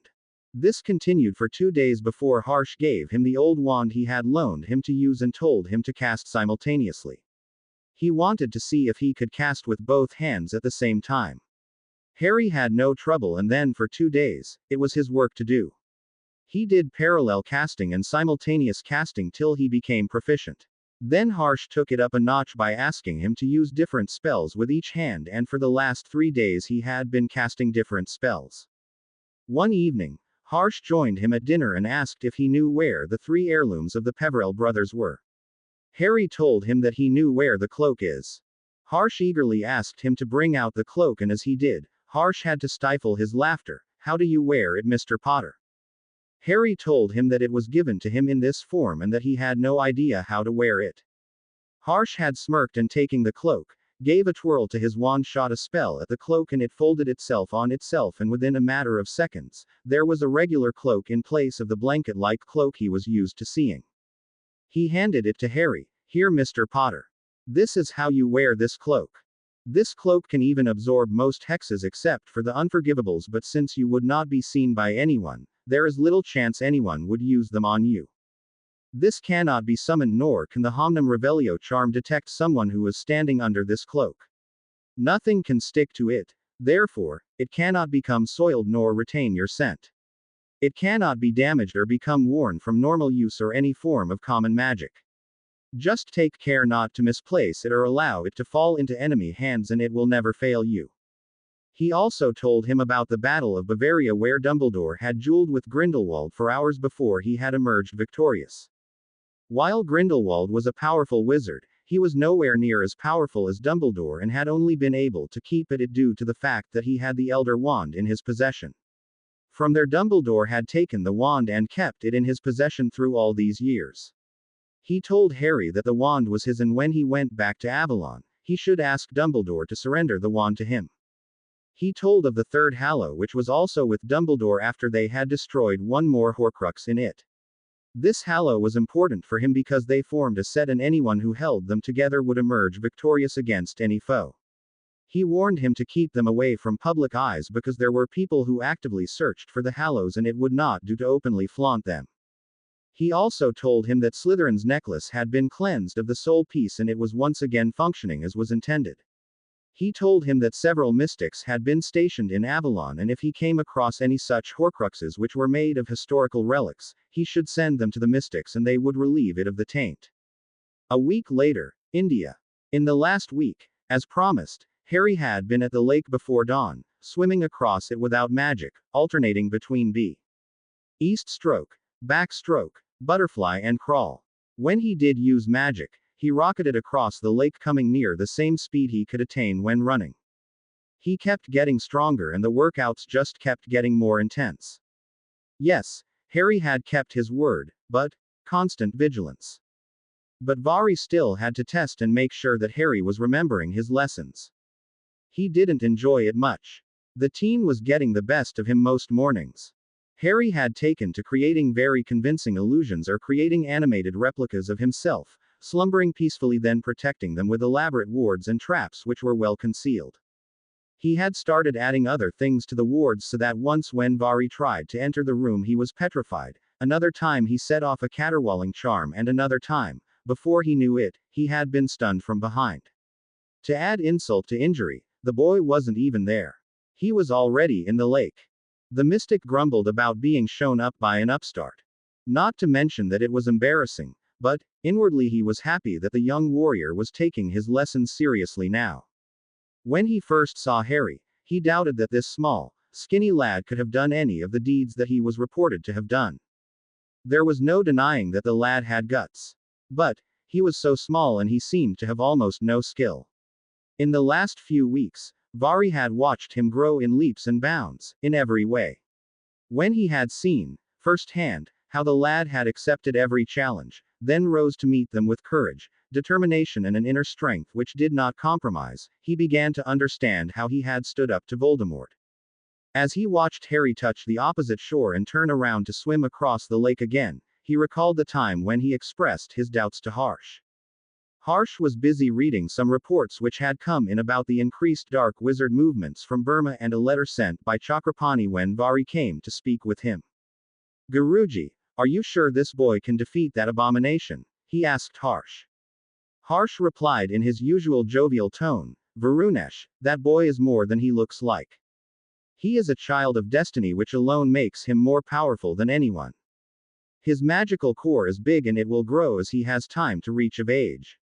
He already has clashed with Tom Riddle or some form of him since starting Hogwarts, and every time he came on top, not to mention he recently escaped Tom Riddle again. He has slain 1,000-year-old basilisk already with a sword and drove away 100 Dementors at the age of 14. Not to mention he outflew a dragon and rescued a hostage from depths of Black Lake and bested creatures like Sphinx in the maze. Vari's eyes grew wider as he heard each achievement. He still had some reservations. He remained silent for a few moments, gathering his thoughts before he spoke again. These are incredible feats for anyone to perform, never mind at his age. Do you believe that he is capable to learn what we have to teach him? I have seen him and he looks malnourished, skinny and too small. The physical training alone may be too much for him. Harsh smiled. He will be able to do it. We would have to be extremely harsh with him and overburden him with work and exercises, but that is the only way it will work. Mother Magic has agreed with the way we have to train him. There is a time of great change coming for Avalon, and Harold James Potter will need to stand up to ensure that they are not for the bad.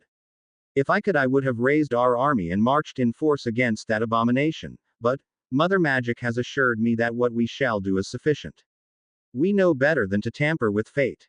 Vari nodded. To expose ourselves would be like bringing chaos into already fragile society. The most that we can manage is to give a nudge here and there. I will train him, but I want a free rein in this. I will treat him the way I like, because treating him with kid gloves would only feed his ego and help no one. I see a lot of potential in him, but he is hindered by his moralities. To be a warrior, he has to act like one. Harsh smiled brightly. You can train him any way you prefer. Just remember that he must be able to duel and kill that abomination. Flashback ends. Harry vaulted out of the lake and, producing his wand, seemingly from nowhere, cast a nonverbal hominum revelio before he even dried himself off. The charm did showed his result as negative, however that was not very reassuring. As he ran, he set up a shield as a precaution, then worked his way rapidly through his detection charms. Finding no one, he increased his pace and remained alert. The entire last week he had spent dueling mystics while he ran. They would appear out of nowhere and engage him in a duel. Vari had set the rules that he was to defeat his opponent as quickly as he could and then keep running. Each morning, Harry Potter fended off at least 20 mystics in the 4 laps around the track, and then he would proceed to his push-ups, which also had become torture. Vari had decreed that push-ups were becoming too easy for him, so he started piling weight on his back while he did his push-ups. That was really torture, but Harry did not complain. He had long since accepted that Vari did not like him, though he did not know why. The mystic never treated him as if he was the dirt on his shoes, but he did not respect him like other mystics. Harry had not been able to win a duel against him either. Although Harry was getting better at it, Vari was the master of the slippery fish, and Harry just could not hit him. Their duels often lasted for an hour before Vari would eventually win. Harry was trying hard and hoped to win against the mystic. The potions master had long since given up on teaching Harry anything more, but always encouraged him to do something innovative. He had introduced him to a lot of herbs and their properties and told him to work on it. When Harry had asked him, he merely shrugged, telling him that he would love to see another potion added to the Potter's contribution to the art of potion making. The polyjuice was finished and worked perfectly as they had discovered when Harry pranked Harsh into drinking it, and he ended up looking like Prathyman. However, that had earned him the ire of Harsh, who was taking every chance to prank him. 5 days ago, he and the potions master had made an excursion by night into the forest to catch a werewolf. He remembered how they had eventually succeeded in catching one. Flashback starts. Prathyman had summoned him to the dungeons in the evening, and he arrived promptly to find his mask and cloak was waiting for him. As he donned his gear, he asked, "Where are we going, sir?" He replied casually, "We are going to catch a werewolf, Harry." He spluttered, "What? Why? What do we need a werewolf for?" The mystic smiled, "Harry, remember we are brewing a different version of the wolfsbane tomorrow. We will have to start our test on a werewolf and feed him the potion for a week to see if we are successful. I do not have to tell you that if we can find a suitable substitute for aconite, then it will make it painless for many who have to willingly take the poison in order to keep their sanity." Harry nodded. He recalled discussing this with the potions master earlier, and now they were to do it. Remus had told him that the reason he looked so ill around the full moon was that aconite is poisonous to werewolves. But he had to take it because the alternative was too awful to even consider. He reminded Harry about the night when Wormtail escaped and how he could have attacked Harry, Ron and Hermione because he had not taken his potion that day. He would rather die than take that chance again. Harry was determined to find a better way. His hopes were pinned on this trial. If it worked, it meant a better life for Remus and a better life for all the afflicted who wanted to have something like a normal life. The two of them walked out of Adrishporum. As soon as they were outside of the wards, Prathimon took Harry by the hand and they apparated. They arrived in dense woods which were nothing like Adrishporum or the forest around the Takashila School of Magic. These woods felt different from those forests. He turned to the mystic. Mr. Prathimon, where are we? Prathimon turned to him with a smile. We are somewhere in what the Muggles call terrain or the foothills of the Himalayas. There is a settlement of werewolves not far from here. We are to catch one of them and take with us to Adrishporum to test the potion on him. We will see if we succeed. Prathimon continued talking. Now Harry, we are going to capture one of the werewolves and take it with us. This may turn bloody, but remember that you can kill him if you are threatened. The alpha of the werewolves called Kitchak is a sadistic vermin who will get what is coming to him very soon. Guruji wanted to exterminate them long ago, but Shravya stayed his hand on the promise of Kitchak that he would not cause trouble. Recently we confirmed that they are turning young innocent children, and so we take one of them captive and the alpha will do something stupid. Shravya who is a force in himself, would have put him down while exterminating others if it came to this. But what about the innocent ones? Those who have not done anything. Would you punish them for others' mistakes? Harry protested. The potion's master sighed. You do not think that we would exterminate the innocents? Do you? The innocent ones are already ready to move, and when we take one of them captive today, they will leave before Shravya comes down hard on them. Harry had nothing to say because the mystics had thought about everything in advance. He was getting to understand their true character now. They were assassins, manipulators, guardians of ancient knowledge, and much more than met the eye. Before they proceeded any further, Harry applied a silencing charm to his feet and put himself under a disillusionment charm. The mystic nodded his approval and did likewise. Harry said, I don't know if disillusionment will do much against werewolf night vision, but it can't hurt. Then when he concentrated on seeing into the darkness, and his eyes became those of the snow leopard in response. As he turned and looked in the mystic's direction, he could plainly see that the charm did nothing against his vision, and made a mental note for his next morning encounter with Vari. They trekked toward the werewolf settlement stealthily, taking care not to make a noise. Harry had taken his sword in his right hand and his wand in his left, a curse ready on his lips. As they walked for a kilometer or more, they came upon the settlement, and Harry saw a couple of werewolves patrolling the perimeter. He raised his wand to cast the stunning spell, and Prathimon caught his arm, signaling him not to do so. When he raised his eyes to the mystic, he pointed him towards the trees lining the perimeter, and Harry could see the guards hiding there. The two of them could likely defeat the whole lot, but that was not the mission, and there was no reason to take the risk. Harry thought that a diversion would do the job. He transfigured a convincing-looking lion from a deadfall branch that was lying on the ground nearby. Then, with one of his best animations yet, the lion came to life, roared and pounced on one of the guards, making a gory mess out of his chest and face. As the other guards responded, the lion charged off along the path and they pursued it. Harry disapparated with the mystic and apparated somewhere further up the path where they were sure to cross the werewolves. They concealed themselves and waited for them to pass. A few moments later, the lion ran by, followed by the werewolves. Prathimon picked off the second from the last by banishing a boulder at him. Harry took out the straggler with a haymaker to the jaw. He could tell by the sound of crunching bone that he no longer knew his own strength. The two werewolves were levitated before they could make any noise hitting the ground. The mystic bound their prisoners using Incarcerus, and they apparated back to Adrishporum before any of the other werewolves realized what was going on. Werewolves heal fast, and these two were no exception. However, Harry took the opportunity to practice some of the bone mending he had been learning to repair the damage to the two prisoners. The results were less than satisfactory, as he had neglected to set the bones first. Something he would have to take up with the healer later, he thought.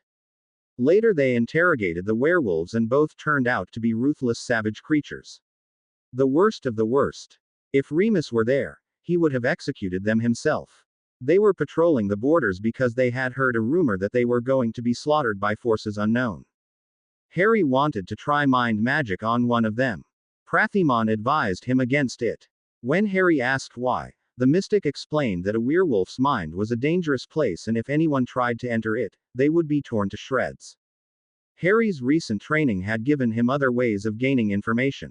He practiced his torture technique on one prisoner while the other was forced to watch. This had the desired effect. When Harry explained that they were testing a new version of the Wolf's Bane potion and they were looking for volunteers, the second prisoner readily agreed, hoping that he would be spared the torture. His hope was in vain, but there was no reason to correct him just yet. Flashback ends. For the last 5 days, the potion seemed to work and what's more, without any toxic side effects. Tonight was the night of the full moon and this would be the real test. If these two retained their minds, that would be all the proof they needed to know that the new formula works. Sadly, these two were so completely savage in their human form, that it may be hard to tell the difference. If the stuff worked, it would mean a better life for Remus and many more like him. If it didn't, it may be years or even never before coming up with anything else that might work. Another new trend that had cropped up in the past week was that whenever he was walking between classes, one of the mystics would apparate in, shoot a spell at him and vanish with a pop. Sometimes he was hit, sometimes he dodged, and at times, he managed to hit the mystic who had just attacked him. A couple of times there was a group of mystics who would apparate in, shoot spells at him from different directions and disapparate. While he scrambled to defend himself, another pair of mystics would apparate in, shoot a spell and would be gone. These were the hardest because he had no idea what the mystics would shoot at him or from which direction they would come. Sometimes, he had even found them dropping from the sky and hitting him. It was all rather tiresome, and when he complained to Harsh, the mystic told him that this was normal for other trainees and everyone went through this. This was meant to teach him to react faster than one can blink, and to test his defenses. There had been lessons of fighting from horse or hippogriff back, where he had been taught to fight with staff, or sword or wand from the back of a beast. The mystics taught him to fight from hippogriff back, telling him that he could course through the skies and hex a lot of them at once this way. They also taught him the way one of them had jumped on his hippogriff in their first skirmish. All in all, this had been a wonderful lesson so far and he wished to take the most advantage from it. Then there was the celebration 4 days ago when he turned 15. He appeared to be sleeping when Harsh negated his wards, making note of a rather nasty set of jinxes that would have been set off the moment he set foot in the room, and levitated Harry's bed 20 feet into the air. As Harry woke up, he found his bed to be hovering around 20 feet in air and jumped down with leonine grace to find a large group of mystics waiting for him. It looked like every single mystic was present there. Before he could finish drying off, a crate of magical fireworks was let loose which formed the words, "Happy Birthday, Harry." Harry was awed. He had never had so many people gathered to wish him happy birthday before. Then it was time for the gifts. Pawin had presented him with special tools to craft his runes. Their tools included a calligraphy pen which acted with a thought and used one's magic to draw the runes. This was meant to draw runes easily into harder surfaces like stones, wood, etc. Ambar had gifted him a little chest containing vials of memories which contained applications of transfigurations and charms in battle. She had asked Ashala for those memories, as she and Ashala had done on numerous occasions. While this was not an ideal gift, yet it was sure to be useful in the upcoming war. She confided in him that if he wished, he could share some of the most common transfigurations and their use in battle with his friends except the dangerous ones. She told him to keep up practicing at Hogwarts so that his skills would only improve with time. Ashala gifted him a bag which was like any ordinary bag that he had seen until she told him to open it. He opened it and his eyes spread in surprise. There were a number of books in the bag and yet it did not look like it. She explained him with a wink that she had enchanted the bag with an extension charm to make it bottomless and intertwined in a feather-light charm to make it easy to carry. The pack contained what she called survivor gear, which was the standard survivor pack for mystics. It included a tent, books, a change of clothes and a number of potions which could be used to save someone. The tent also had a kitchen which was stocked with utensils, a magical burner except for food, but he could easily forage for it now that he had lived with the mystics almost for a month now. He knew where it came from and how to procure it. Anil had gifted him what he found to be the most exciting. He had given him a sheath made of dragon hide fused with goblin silver and told him that the sheath had inbuilt runes so it would adjust to any sword. It also had a strap so it could be strapped to one's back. The mystic had told him to kill any werewolf he met who was on the side of Voldemort and that not all werewolves deserved his pity. He should not stay his hand when he met any creature of dark because not all of them deserved mercy. Most of them were driven by their inner desire and as such had to be put down. He also told him of a design for a catapult which would be helpful for slaying giants and cautioned him that the contraption would take time and energy to create besides requiring materials from the best builders possible. Vari had likewise given him memories of his own and some other masters he had met in the tribe. There were mystics spread throughout the world and almost every country had some who would report to Adrishporum if they needed help from them, and a set of battle robes like the one he had, but these were more bulky. He told him that this set was crafted from the hide of a Ukrainian ironbelly. The best body armors were made from its hide, however, since the dragon was on the verge of extinction, there were not many ironbelly armors available in the market. He also told him that Harry could always call upon the mystic and he would come to help him. Harsh gave him a book titled, On to Nothingness, a Journey, which was written by one Sarang Varun, and Harry grinned because he knew who Saran Varun was. This book detailed the journey one must take to attain nothingness. Harry decided to look into it as soon as he could manage. There was a huge cake which had been baked by Rachel for his birthday and it had been a delicacy after eating the mystic's food for a month. She also gave him a photograph of Charles and Doria with baby James in Doria's arms, telling him that she had enough of their memories to remember them but he needed something to cling to.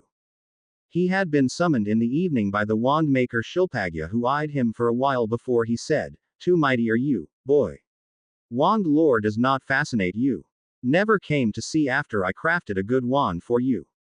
He bowed his head. "Honorable wand maker, I did not purposely ignore you. I have been well occupied these last few weeks. However, I would willingly accept any gift of wisdom you may choose to bestow."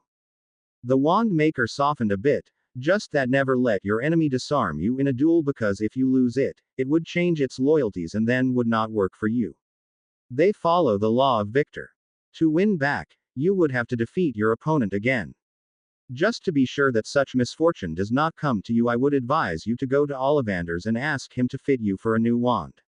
His wand would be helpful to you for school work and your own wands can remain a secret.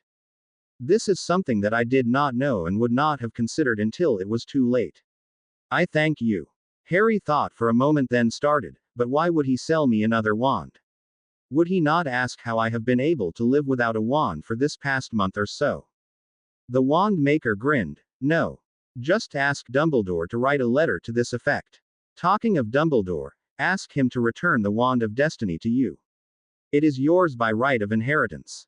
Harry nodded in affirmative. The wand maker tossed him 2 wand holders. "Strap them to your wrists and keep your wands in them.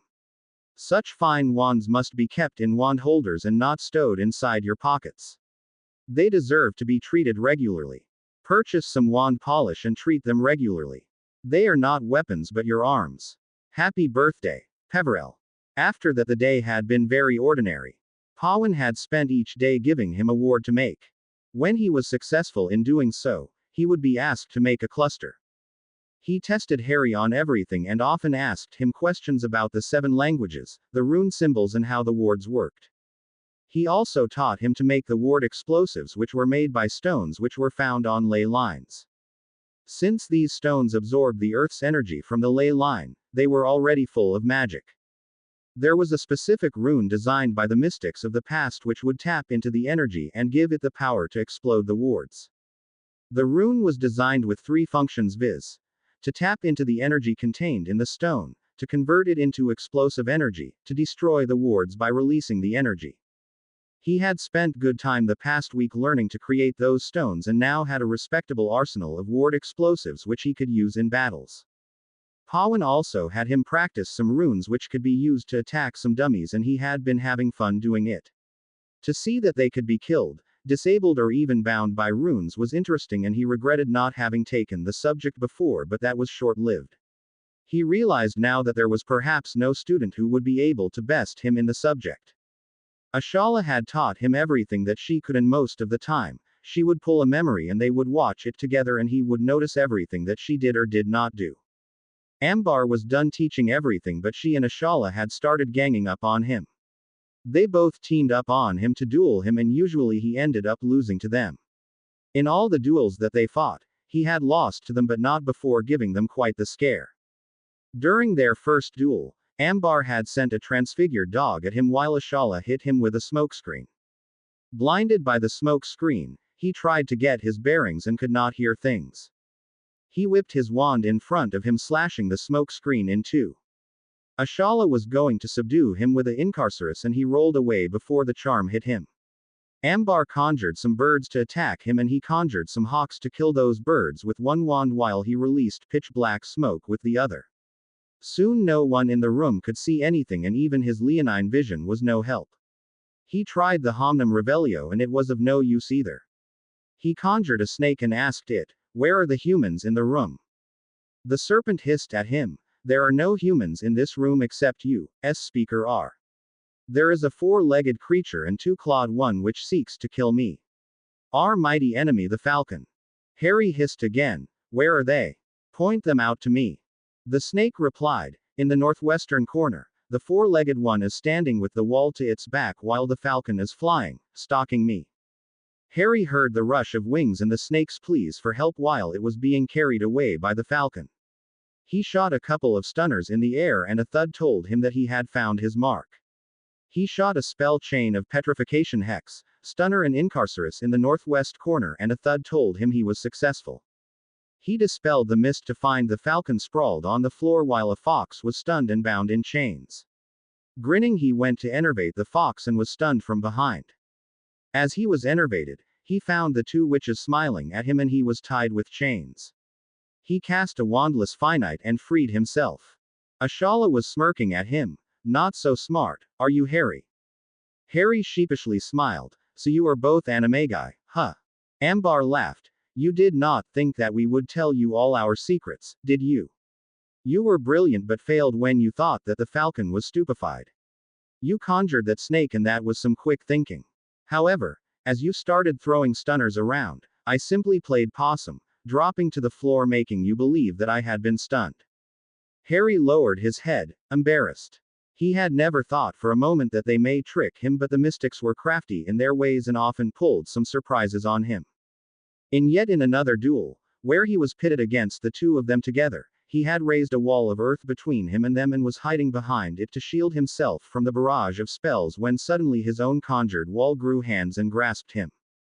He apparated out of its grasp and reappeared a little distance away, and as soon as his feet touched the earth, two hands rose to grasp his feet. He immediately used a reductor on them while Ashala shot him with an ascendio and he was sent flying. Midway, he pulled both wands and shot Pavok, incendio, at both of them, forcing them to dodge. As he landed, he pursued them with a barrage of Pavok and they kept dodging his spells. As he became lax and dropped his guard, Ashala returned fire with a flame freezing charm which froze his Pavok charm, and Ambar willed the earth to rise like a big giant cage around him and tendrils of earth captured him, pinning down his arms, and for good measure she gagged him. Duels like these continued throughout the week where he often was on the verge of defeating them and they would coordinate their attacks against him and pull some tricks at the last moment. Vari dueled with him regularly and once decided that he wanted to test his shields. He gathered a bunch of mystics and they all shot all kinds of spells at him, forcing him to raise a new shield every time a more sinister curse was used on him.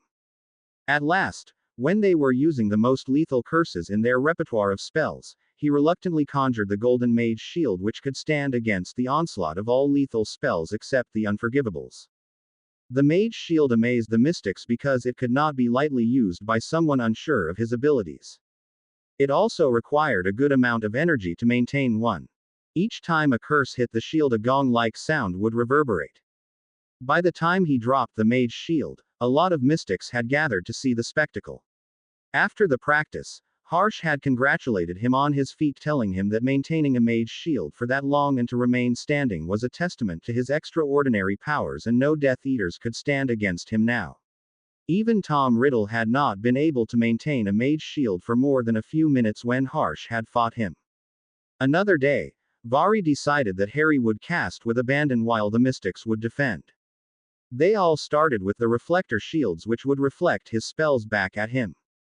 After dodging his own spells a few times, he started firing high-powered shield breakers which shattered their reflector shields, and they conjured the Protega Maxima Horribilis, which was easily the best shield after the mage shield. They all joined their shields together and they fused to form a kind of block around them, and no spell could pass them. He kept casting for an hour and all his spells were stopped. Vari later told him that to break such a shield he must use his most lethal spell with all his power. Since he was more powerful than most of the mystics, their shield would not be able to take it for more than a few hits. Vari's duels were often tiring for him. The mystic never started a duel with a non-lethal spell but would use some dark spell which he would be forced to dodge. This would go for some time before he got the chance to retaliate, and often he retaliated in kind to him. He used all the spells that he had learned from the memories, and the mystic would bark his appreciation whenever he would feel that Harry's execution of the spell had been flawless. However, the mystic often would disapparate all over the arena and fire at him from whichever direction he preferred. He often made Harry keep moving and on his toes. During the duel, he would often surprise him with something which would cause him to be distracted, and in that moment the mystic would win over him. Once, while the fight was very intense and they were trading spell for spell, the mystic sent a volley of conjured arrows at him. Harry conjured a wall to block the arrows, then banished the wall towards the mystic. Vari transfigured and animated the wall into a stone golem that attacked Harry. As he was busy sparring with the golem, the mystic sent a spell chain of petrification hex, a stunner and a bone breaker. Harry was in a fix because dodging the spell chain would allow the golem to pummel him and getting hit would lose the duel. At the last moment he pushed his magic out and flew out of the way of the curses which hit the golem instead. Vari was anticipating his narrow escape, and the Incarcerus bound Harry before he reached the ground again. The mystic freed him and grinned at him. "Don't worry about it, lad. You are learning fast. However, you could have used your other wand to blast the golem away while you shielded the spell chain I sent at you. You could have conjured a shield while you flew so the Incarcerus would be ineffective." Anal started dueling with him, often using wandless magic. He could not even guess what the mystic would throw at him in such duels. Once, when they were dueling, he shot a disarming hex at Harry and his sword clattered to the ground, and the mystic kept him on his toes, forcing him to fend off like a muggle. Harry wandlessly conjured another dagger while he was dodging around and used it to block his sword strikes. The mystic shot a Incarcerus at him and he jumped out of its way, but the rope kept following him no matter what he did. Finally he cast an incendio, causing the rope to burn, and found the mystic to be laughing hard. He pouted. "What was that, sir?" When Anal was finally able to control his laughter, he answered, "It is a slight variant of Incarcerus where the caster keeps guiding it to the target unlike the normal ones. Remember it. It may come in handy someday for you." He showed Harry the movements and the necessary requirements for the spell. Harry had become more adept at transforming his body to his snow leopard form, but he still had a way to go before he could transform completely at will. There were some parts on which he was still working and hoped to finish the transformation soon. He was able to morph his hands and legs into paws whenever he desired, like his leonine vision, and sometimes, while he was dueling with Anal, he would morph his hands and attack the mystic with his claws, which would throw him off balance, giving him a chance to score a win. Anal was the only mystic that he had been able to defeat a couple of times. Each time that Harry had managed to defeat him, it was because Harry had found something in the environment to give him an advantage. To Harry's surprise, Anal seemed happier on the occasions when this happened. Harsh had been giving him some more lessons in fighting, where he had taught him the art of taking over someone else's animations like he had seen Ambar do against him. He had dueled with Harry for some time only using transfiguration, and Harry had animated a stone statue to attack Harsh, but Harsh enchanted the animation to attack Harry instead, and then he sat explaining the intricacies of taking over another's animations. There was not much to it but a slight variation to the animation spell at the end which would allow one to control others' animations. He taught him another beautiful technique where he taught him to flick aside others' spells. It was hard at first and Harry was hit with bone breakers twice before he got the gist of it. Flashback start. Harsh met him in the arena while he was practicing with the dummies, using different spells with different wands in each hand. He watched Harry for some time before he called, "Halt." He turned to the mystic. "Yes, Guruji. Is anything wrong?" The mystic smiled. "No, Harry. It is just that I wish to teach you something that can be useful and kind of intimidating for lesser enemies." He asked curiously, "What is it, Guruji?" The mystic grinned at him. He had started to hate it when a mystic grinned for no reason. "Fire your most lethal curse at me." Harry blanched for a moment. He knew that his most lethal curse would reduce any normal wizard to a rapidly expanding cloud of vapor if used at full strength. What if Harsh didn't block it? Instead, he cast a bone crusher, knowing that he could heal it if the spell actually struck home. The brilliant violet spell made straight for Harsh's chest. Harry did not need to worry. With a motion that was nearly too quick for Harry to perceive, the mystic flicked his wand and batted the curse aside, saying, "Keep them coming, Harry." Harry shot every spell that he knew and all were batted aside by the mystic. Finally, he had to leap to one side when his own bone breaker came straight back at him. He shouted in indignation, "Were you trying to curse me, Guruji?" The mystic chuckled. "No, Harry, I have seen you dodge. There was no chance that would hit you. I was teaching you an art form which would give you some leverage over your enemies if you find yourself in conditions where you are hard pressed to dodge or shield or there are multiple foes and you have to bring them down while defending yourself at the same time." So he started to teach him the art of batting aside a spell. The trick is to have quick reflexes since some of the curses are really fast while some give you decent amount of time to ready yourself and retaliate. You must be able to see when your opponent cast a curse at you and move your wand so that you are able to bat it aside. Remember, speed and agility is the key to it. He started casting spells at Harry, asking him to bat them away or send them back. To send them back, he was to move his wand in an arc-like motion with a jab at the end. It took 2 bone breakers to the wrist before the lesson set in. Flashback ends. The healer had also taken this week to teach him some healing. He told him that possessing some healing skills may come in handy someday when he was hard pressed and there was no healer around. He gave Harry a book on counter curses to most dark curses and told him how to perform them. He even had some of his mystics hexed and then showed him the counter curses by performing them. While it was hard, he was confident that Harry would be able to pick up at least some rudimentary skills which may save some lives one day. He also encouraged him to approach Poppy Pomfrey to ask for some healing tricks because there was so much to healing which could not be taught in a day. All the week, he would call Harry for a lesson and together they would attempt the counter curses on mystics who were hexed, and most of the time, he would leave Harry while he would merely watch, though he did step in if it looked like Harry was getting something wrong. A few nights ago, he had started studying the concept of nothingness in the book which Harsh had gifted him. The book was a little complicated and very interesting. Harry had been engrossed ever since he started. What most intrigued him was the concept of nothingness. It said, "Nothingness is not meaning nil, but it is a state beyond our physical presence. In this state the physical matters not but only our essence. Every one of us is made of some essence which is magic. Magic is what remains and what matters. Magic is our driving force and without it, we cease to exist. The physical form can change, a person can obtain a new body and the old can become young if they know of the concept of nothingness. Not all mystics have been able to achieve nothingness, but most have some degree of proficiency in it. When one is ready to let go of this physical form, willing to surrender their essence to Mother Magic, then Mother Magic can be really kind to them, blessing them with nothingness. However, most of us are somewhere conscious of this physical form and the ties associated with it, so we are afraid to give up. Mother Magic may ask one of his willingness to give up his identity, and if they hesitate even for a moment, that may be their downfall, since then they would not achieve nothingness. But for that happy moment to come, one must have accepted their identity truly. They must accept what they are before the choice is presented to them. So, dear reader, this begs us the question, do you know who you are and do you accept this truly? Remember that knowing your true self and accepting it are two different things.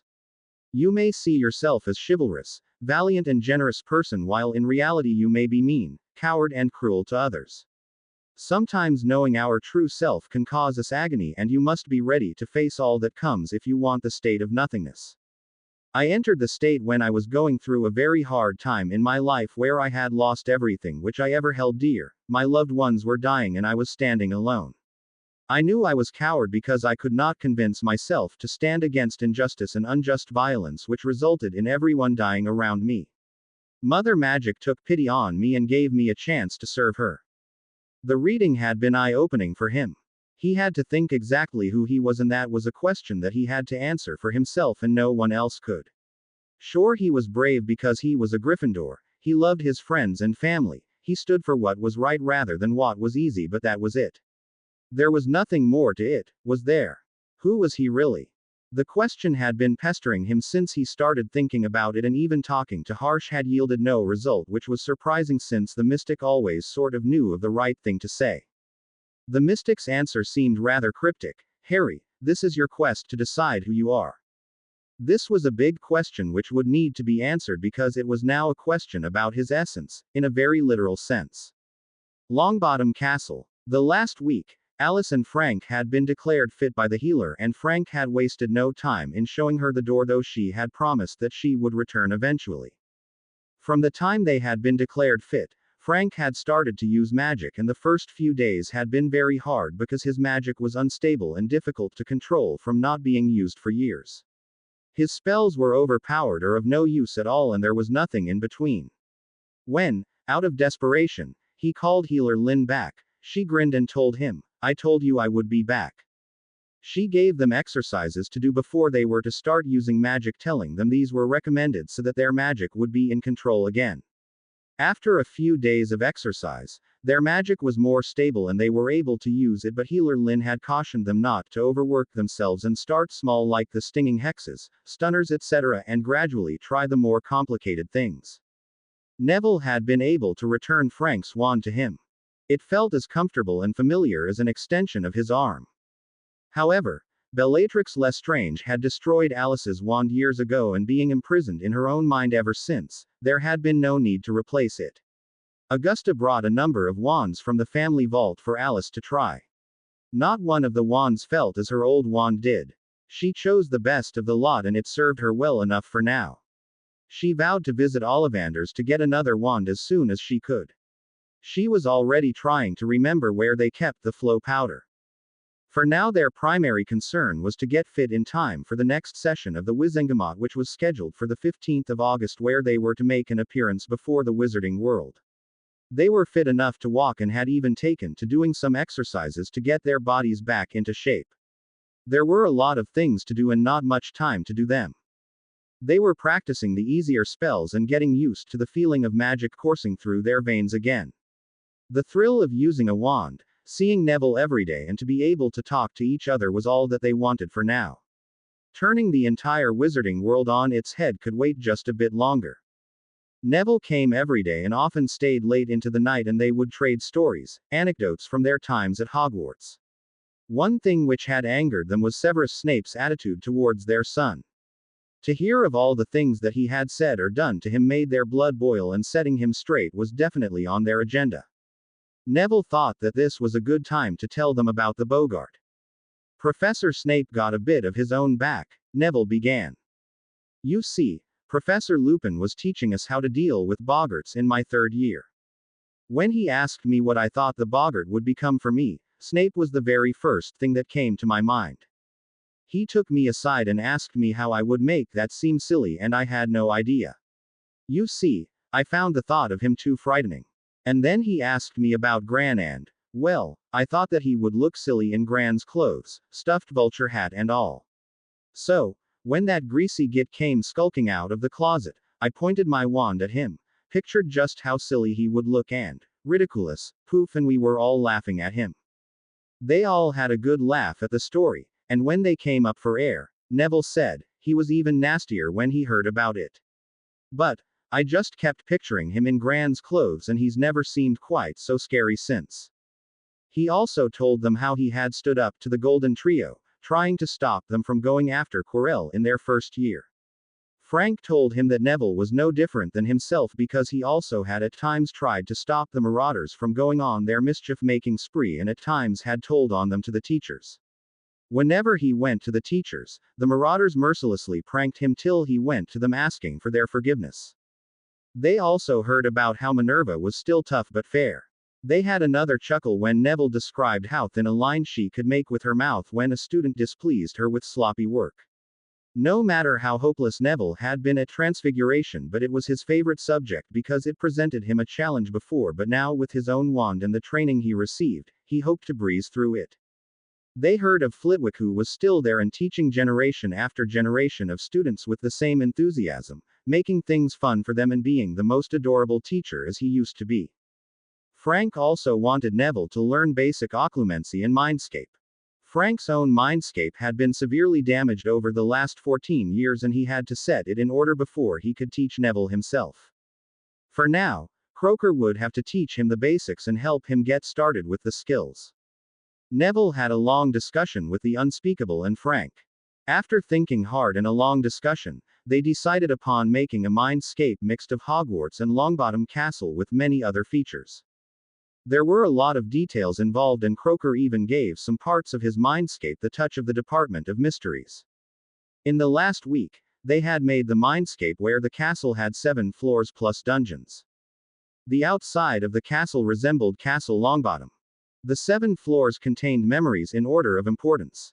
The entrance to the castle was not like the double doors but the entrance of the Department of Mysteries where you had to speak where you want to go.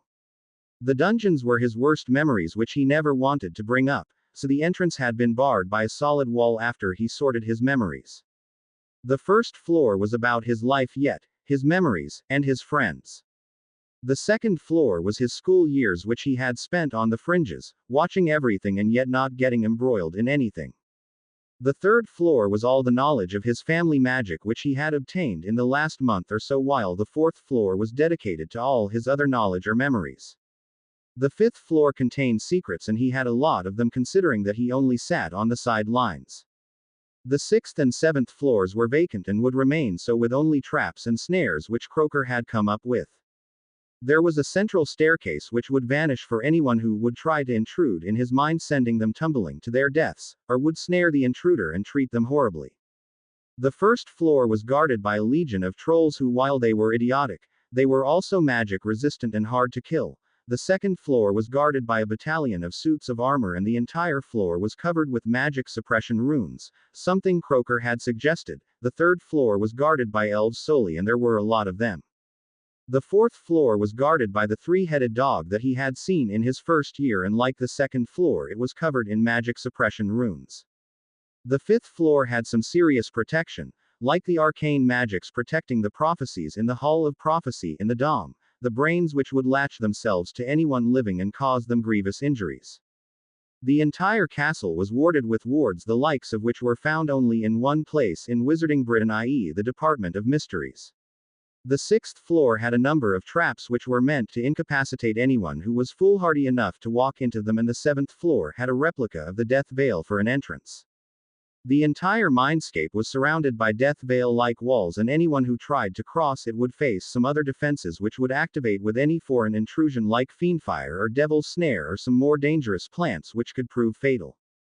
Beyond the entrance to the mindscape, the first level of defense was plants which could kill.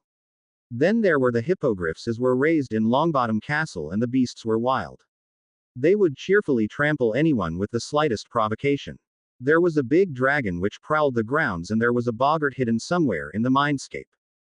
Frank taught him the basics of the mindscape and how to detect an intrusion, and while Croaker tried to penetrate his mind, he would often give tips to Neville about detecting foreign intrusion, how to fight it, how to distract it, and finally how to shut someone out of their mind. Hogwarts. Headmaster's study. Albus Dumbledore was counting the days now. There was about a week left before Harry Potter would return from his time with the Mystics. Getting set up to defeat Voldemort was going to take a lot of work and there wasn't much time to get it done. He was also eager to know what the mystics had taught Harry, and he was willing to do some passive legilimency to be absolutely certain that Harry had not turned to the dark side. Albus had no problem with the teen killing dark wizards, but he hoped that Harry Potter would not turn insensitive to death, because that was a path which was fraught with darkness. Besides, Albus wanted to learn some of the mystics' secrets, and even a glimpse into their world would be like an old wish coming true. He wished he could have joined them when he was young. Of course, Albus had no idea that the mystics had watched him for a long time before they gave up on inviting him to become a mystic. His main concern was that this year students should learn enough to be able to survive in the coming war. War never came looking for someone of particular age or blood status, but it was indiscriminate. It came for everyone and devoured every offering, yet would remain hungry for more. There had been so much death and strife in the last year, but Albus hoped this time there would not be so much heartache. Minerva had vowed to be more considerate towards her students and tried to understand them more, since she had learnt that Neville had been using his father's wand, yet she never realized it. She hoped the teen would not hold a grudge against her for not being more helpful towards him. Albus was thinking to introduce dueling again in Hogwarts, but Pundarikash had discouraged him, saying that there were children of Death Eaters in the school who would use the knowledge against the defenders in case there was an intrusion. Besides, once they graduated, they would join the Abomination's army, and that would only cause more troubles for them. So, Albus had dismissed the idea, but resolved that if he lived through this war, he would introduce some classes which were removed years ago. Hogwarts standards had fallen a lot, and it was about time that he did something about it. As Albus was pondering over the events which had passed and events he anticipated, an owl flew into his office. It bore the Longbottom crest on a silk collar around its neck. Albus accepted the letter, and as he opened it, he smiled. And so it begins. India. Harry Potter woke up before dawn broke and remembered the meeting last evening with Harsh, who had summoned him to talk about something. The mystic told him, "Harry, the chief of Nagas had visited me a few days ago, as I had told you. Since we have taught you almost everything that we could within this short period of time, and now he wants to train you in Parseltongue, and I have agreed to his proposal. You will leave as dawn breaks and will return every evening to Adrishpuram. You will not hesitate to learn anything that they are teaching you and will not balk off at anything. However, before you leave you will finish your physical exercises every day." Harry nodded his head, and Harsh continued, "After a week, you have to return to Avalon, and this time I will not be going with you." "What do you mean?" Harry asked him. "How will I go then?" Harsh said, "I have arranged a portkey for you under the name of Jameson McAllister, and it will take you to Port of London, where the mystics who are placed in London will meet you. Vari will be escorting you all the way for your safety till you reach the Black Town house." Harry felt very tense all of a sudden. "Then where are you going, Guruji? Why will you not go with me? And what about Blackstorm?" The mystic smiled. "Harry, we have the world to look after, and something or other keeps taking my attention. I have to go deal with some problem which had arisen in Africa, and I am told it is rather very grave. Perhaps another battle, and as such, we are taking the Marichika with us. This is why I have arranged portkey for you, but do not worry. I will be there when you will need me. Your hippogriff will be sent to Wizarding Britain and from there to Hogwarts, if he does not reach you by the 1st of September." As he remembered that the mystics were moving out today, he rushed out after his daily ablations and saw more mystics than he had seen assembled to fight the previous battle. Vari and his other trainers were not going, however, and he asked Vari, "Why are so many mystics here, and where did they come from?" The mystic muttered, "Portkeyed during the night from all over the world. We have headquarters in almost all the countries around the world. The situation in Africa is grim and will require a lot more planning, effort and resources, and as such, we have called for additional troops. Guruji himself will be taking up residence there till we can be sure that the situation has been sufficiently addressed.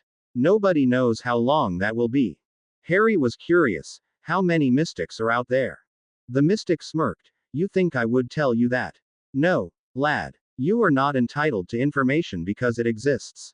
As Harry looked, hundreds of mystics left by portkeys or by the mystics' means of transportation, and in an hour, the settlement was almost empty. Harry was thinking of all the things that Harsh had taught him and the enchanted thread which was still on his wrist when a powerful stinger jarred him out of his musings, and rubbing his backside, he glared at Vari, who was openly smirking. Don't think I will cut you some slack. Start running, Potter. There is too much to do in so little time. The Nagas are impatient people. After his daily routine of being pummeled and getting a chance to pummel the mystics at the track, Harry left for the Naga village where they were apparently waiting for him. Naga village. As he materialized in front of the chief, the man gave him a smile which Harry knew too well, and it never bode well for him. The same smile that Vari gave when he had some new torture planned for him. Welcome, Harold, son of Peverell, the Naga chief said. Harry hissed back, I am Potter. The Naga chief smirked, are you sure you are Potter and not Peverell? I have heard otherwise. Are you still trying to find you? Harry said nothing but processed the Naga's words. These words sounded like someone was answering a question he had but could not find the answer to it. The only question that he had been pursuing lately was, who am I? He shelved the thought for later and answered the chief, that is a question I am trying to answer myself. I am trying to find myself, and when I do, I will answer to you. For now, I wish to learn some parcel magics from you. The chief replied, you come from a family which had some prominent speakers in its bloodline, but the ability was lost to inbreeding. In their delusional attempt to keep their magic pure, they have lost the benevolent gifts of Mother Magic. You are part of some very powerful bloodlines, therefore Mother Magic saw it fit to bless you with this gift. Harry nodded. He had little instruction in these matters, which basically fell into the domain of magical research, and these facts were not publicly available, and yet here it was. He lapped up eagerly all that he was being told. The chief was continuing, for your instruction, it is necessary that you can learn the language without being faced with a snake. While if you were brought up in your family in days of old you would have been taught to control this, but since there has not been one who could speak the language for generations now, I dare say there are none who could teach this to you. He instructed Harry to go and make small talk with everyone who was there in the Naga settlement in the snake tongue, and that others were instructed not to say anything unless he opened the conversation between them. When Harry expressed his inability, the Naga told him that he had to simply will his magic forth and it would be easy. Harry spent the next few hours trying to coax his magic out while trying to talk to others in the Naga settlement. At first he was hesitant as to what would they think of him. But his suspicions and doubts vanished as he talked with the first man. He was hunchbacked and looked ancient and talked with him very jovially, even giving him a few tips on how to speak the language without putting too much stress on his magic.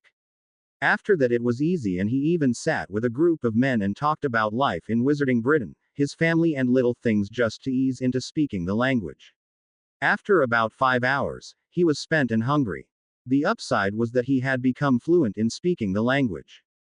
Lunch was another affair, and he found that it was a communal lunch in that the entire tribe sat together and partook of the food without caring too much about him. In fact, he was included in their revelries as much as they engaged their own.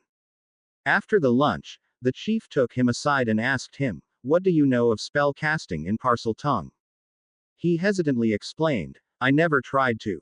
In Avalon, wizards look down upon those who can speak the language, and therefore I did not use the tongue so much among them. The chief said nothing for a few moments before he replied, Harold, it is not a matter of embarrassment. As I have explained to you, being able to speak to serpents is a blessing, and it is foolish to scorn of such blessing simply because you care about people's opinion, which changes every day. Harry nodded his head. He had seen how fickle the wizarding world was and how it could make him a hero one day and a villain the next. The chief was saying, now Harold, casting in Parcel Tongue is easy. You can say the words of spells as you know from other languages in Parcel Tongue and your magic will work for you. For example, if you use Pavacum or Incendio in Parcel Tongue, you will get the same result, with the only difference being the effect. You put even minimum power in the spell and the effect would be fourfold. We often use spells in Sanskrit and use minimum power and yet get exemplary results because both are magical languages. After that, Harry practiced what the chief had just taught him. He tried stunners, stingers, bone breakers, and while he did not put much power into it, the spells were powerful only because they were being cast in Parcel Tongue. He tried to imagine what would happen when he had achieved fluency in Sanskrit because it was also a magical language. Unlike Parcel Tongue, however, Harry had no innate gift to speak Sanskrit, and he would have to learn it the hard way. It would take some time before he was fully fluent like the mystics. He decided to cast those spells he knew though. For the next few hours, he cast every spell that he knew and was often amazed at the results. The drain on his magic was minimal and that would give him a definite advantage in battle. As he was leaving, the chief asked him, "Did Lord Harsh put you through the Kayakalp ritual?" When Harry replied in the affirmative, the chief asked, "Would you go through another ritual which we do? This is not anything special but it would help you decide who you are. It is an awakening ritual which wakes up one's consciousness and opens the door to the answer to this question. However, I must remind you that you would still be presented with the question and you will have to have firm conviction in your answer because if you wavered, the ritual would be useless." Harry thought for a moment before he spoke. "I want to think this over because this could be a life-changing decision for me. I want to ask a few others whose opinions matter to me and who have the right to be informed about every such decision." The chief nodded and said, "Take all the time you want, just as long as you have an answer for me when you return here tomorrow." Harry understood from the chief's words that this was an important decision and it should not be put off. He bowed to the chief and replied, "As you say, honorable chief." And Harry disapparated without a sound. Adreshpuram, Harry's chamber. Harry made a brief visit to the library to try and obtain a copy of Harsh's book in the original Sanskrit. "Ah, yes, Mr. Potter. I have been expecting you," said the mystic attending the library as he produced the volume from under the counter. "May you find it enlightening," he said as he placed it in Harry's hand. Harry gave the mystic a bow, muttered a thank you in Sanskrit and headed to his chamber to read. His grasp of the ancient language was still shaky, but, he thought, he had already read the book twice in English and maybe this would help with his understanding of the written form of Sanskrit and his understanding of the book itself. He had the two volumes open, side by side on his bed, making notes and reading the original text as quickly as he could manage. Prathiman appeared at his door and said, "I have good news, Mr. Potter." And there was a huge smile on his face. Harry looked up from his work and pointed his wand at the potion master's chest and asked him, what potion did Prathiman gave to Harry Potter to brew for the first time when Harry Potter came for his first class? "That, Mr. Potter, was a pepper-up potion with some of my own alterations," he said without hesitation. Harry lowered his wand. "Please excuse my rudeness, Mr. Prathiman. It is just that you have never visited my chamber before. You speak the truth, however, you failed to come and visit me this day and being an impatient man, I have come to see you," his eyes smiling at the formality. Harry conjured a chair and invited the potions master to sit and be comfortable. "What is the good news, Mr. Prathiman? Will you accompany me back to Britain and take up the post of potions master at Hogwarts, thus ending the reign of terror of the dungeon bat? Have you come up with a potion that will restore the hair on a muggle's head and you are prepared to make a fortune? Are they forming a Quidditch league here at Adreshpuram and they want me to be a team captain? What is it? Wah wah what?" Harry spoke faster and faster with each word bouncing on his bed like a hyperactive preschooler. By this time, the mystic was nearly falling off his chair laughing. Between gasps as he recovered, he said, "Any of those would be good news indeed, my fine young student," and he pulled his best doleful expression, "but alas, that is not my news." Then, much more sober, Harry asked, "Is it the Wolfsbane potion?" The genuine smile returned to Prathiman's face. "Yes, Harry. The 6th dose has gone well for our volunteer. If the final dose goes as planned tomorrow night, you may place your name upon the alteration," he said rising from his chair and patting his student on the shoulder. "But, Mr. Prathiman, that's not right. This was at least as much your work as mine. I insist that my name will go on the alteration only if yours appears first," Harry said earnestly. Prathiman's expression became a rueful smile. "My young friend, it was my quest for glory which led to me becoming a mystic. I have had my fill of glory for one lifetime. No, my name shall not appear on this alteration and not on any other. Besides, it was your love for your friend which made us take this risk into this discovery and Mother Magic has rewarded you for that." Harry could sense the man was not content with his lot in life and asked, "Are you satisfied with being where you are?" The potion master merely sighed, "I am happy here, Harry. I can tinker with potions to my heart's content and no one bats an eyelid. It's just that I have not been able to find myself yet. I did not find answer to the question, Who am I?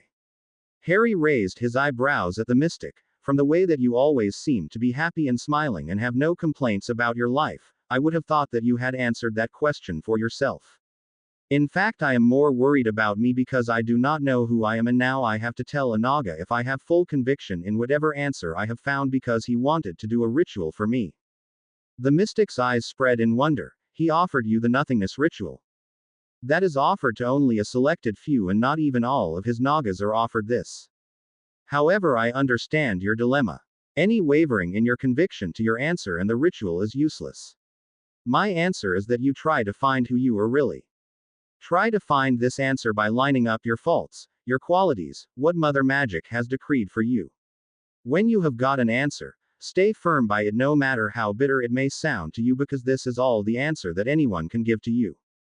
Harry called the marauders who had been true to him every time he asked them something. He pulled out the mirror, tapping it, and called, "Padfoot," and Sirius's grinning face appeared in the mirror.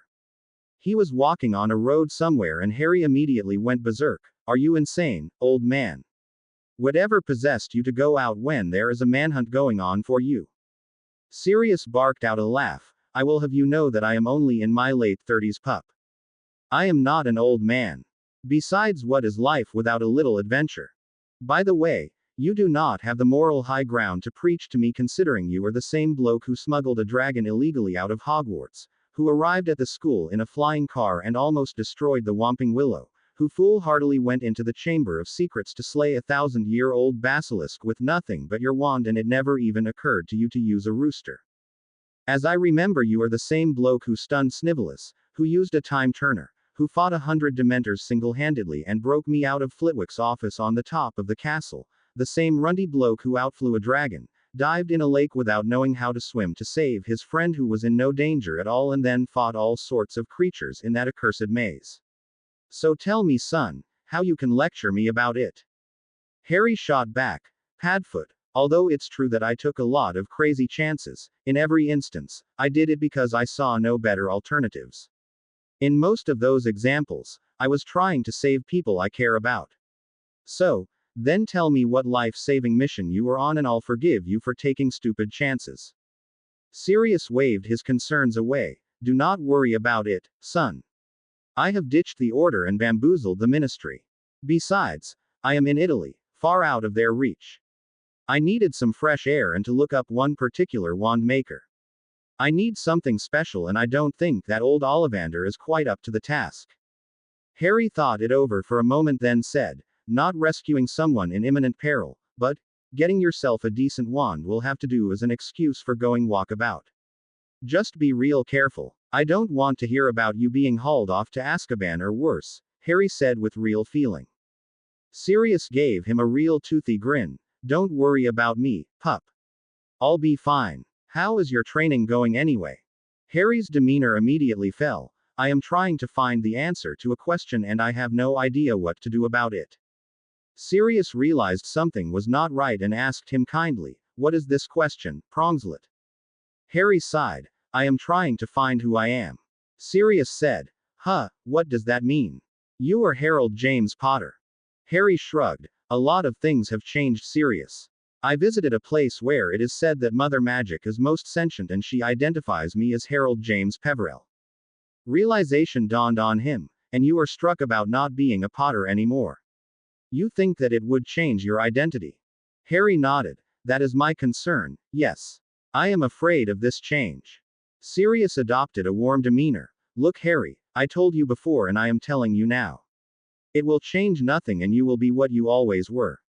A beacon of hope to many helpless wizards and witches, a source of joy to me and Moony who consider you family, a friend and non-adopted son of the Weasleys, a brother from another mother to Hermione, something to Ms. Bones though I do not know what, he winked at him making him blush, and above all you will remain James and Lily's son.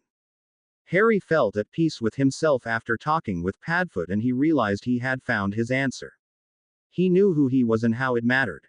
Telling Sirius to take care, he slashed at the mirror, breaking the connection. After performing his daily occlumency exercise, he retired to bed. The Naga village, the next day. When Harry appeared before the chief of the Naga, he showed that he was not a being to mince words. Are you ready, Harold James Peverell? Harry looked the chief firmly in the eye and said, "Yes. I am ready." The chief led him deep into the forest to a clearing where there was a symbol carved into the ground. Harry did not recognize the symbol. There were people sitting on the symbol at specific points. The chief spoke to Harry. "You see, we have anticipated your answer and all is in readiness. Mr. Potter or whoever you have decided that you are, you will remove all of your clothing save the bare essentials. When you have done, sit yourself in the center of the symbol and face toward me. You will then enter into meditation. I warn you not to open your eyes until we stop chanting. No matter what happens, what you see or hear, continue your meditation. When the time comes, remain true and steadfast to your answer. If you waver, the ritual will fail." Harry followed the chief's instructions to the letter. As he sat down, the people stationed around the symbol began to chant. As he meditated, from the words that he understood, they were chanting about waking up, praying to some primordial god asking for blessings. First the chanting felt alien to him, but as time passed, he eased into it and after a few moments, everything ceased to exist around him except for the pitch-black darkness which threatened to engulf him. He stood for some time before he decided to explore.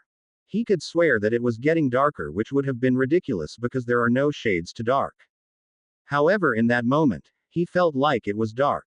His fears danced in front of his eyes, his nightmares tried to haunt him. Every instance when he was mistreated or abused by Vernon or Petunia tried to claw its way to the front of his mind. Voldemort's red eyes seemed to be glaring at him in the dark. Harry wanted to run away or to hide, but he somehow knew that this was some sort of test which he was determined to pass.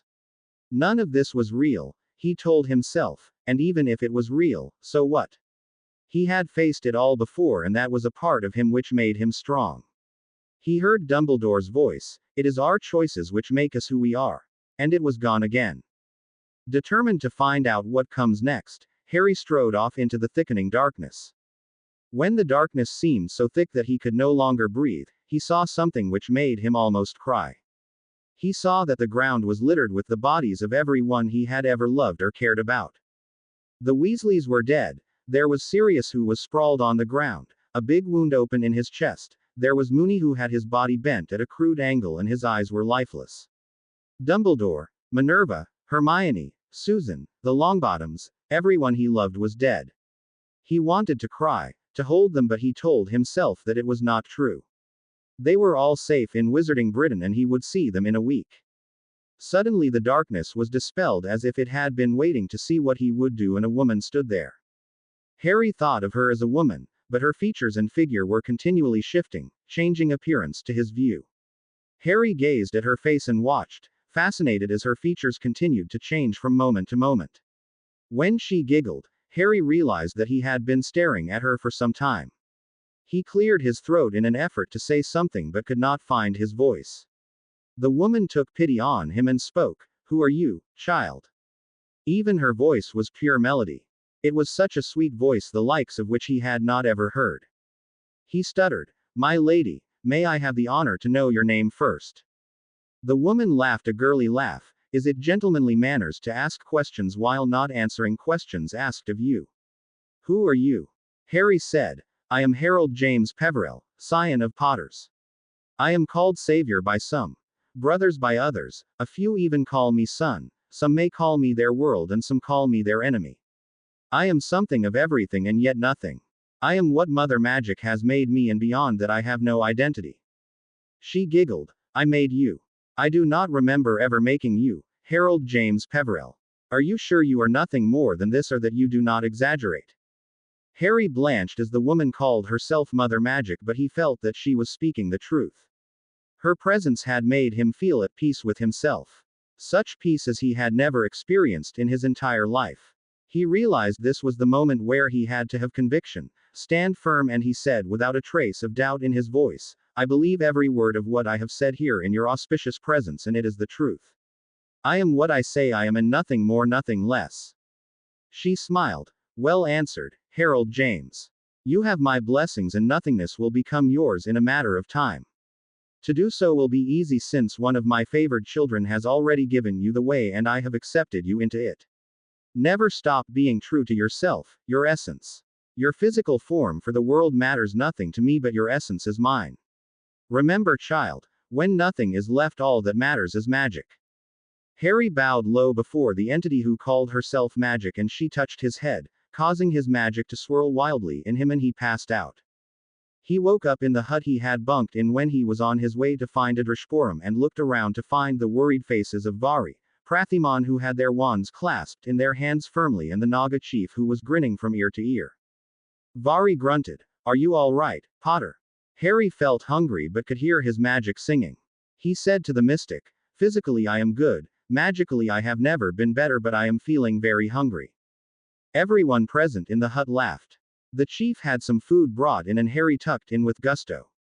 A week later. The last week had been very fruitful for the raven-haired teen because he had learnt the mystic's ways of travel. However, he was disappointed to find that his nothingness did not work any wonders with other aspects of his training, and he still had to work on his skills as he had been doing.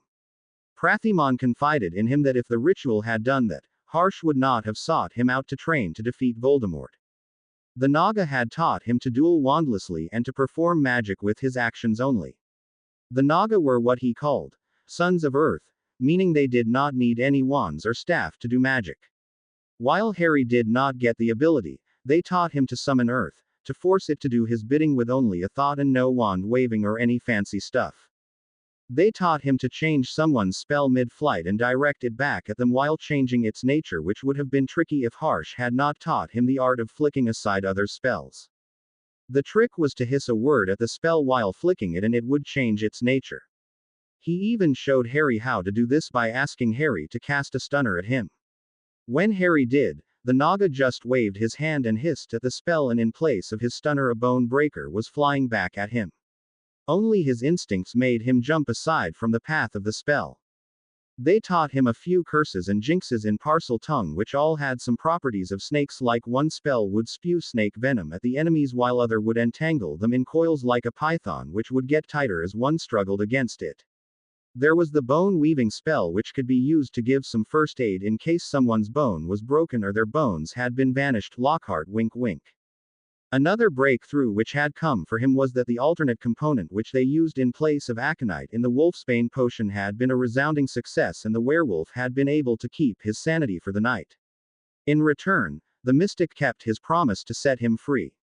He was indeed set free the next morning, with the mystics hunting him, and needless to say what had become of him. Harry also heard from Vari that Shravya Vahan and some of his teachers had eliminated Kitchak and his werewolves. Shravya Vahan had come with a huge army of 100 wizards, which were teachers from the Takeshila School of Magic, and killed all the werewolves. That is, the ones who did not flee after 2 of their numbers had been abducted by Harry and Prathimon. This morning Harry arose and felt sadness in his heart.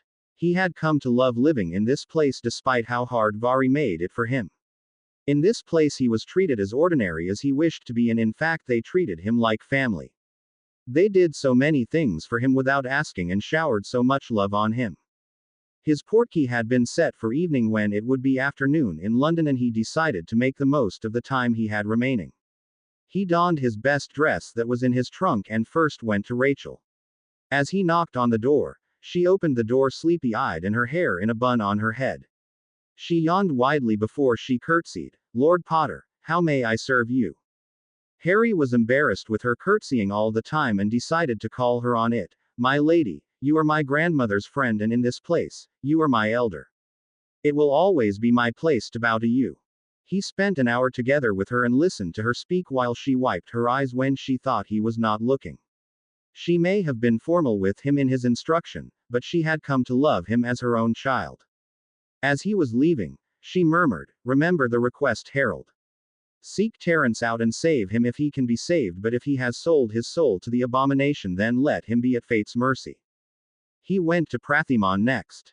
He had a little trunk ready for him which contained the 5 plants he had found during his stay in India and the plants whose leaves could keep him warm. He had put them under stasis charms, a large number of potions which he had brewed in the course of his education, and a lot of samples of the plant they had used to replace aconite in wolfsbane.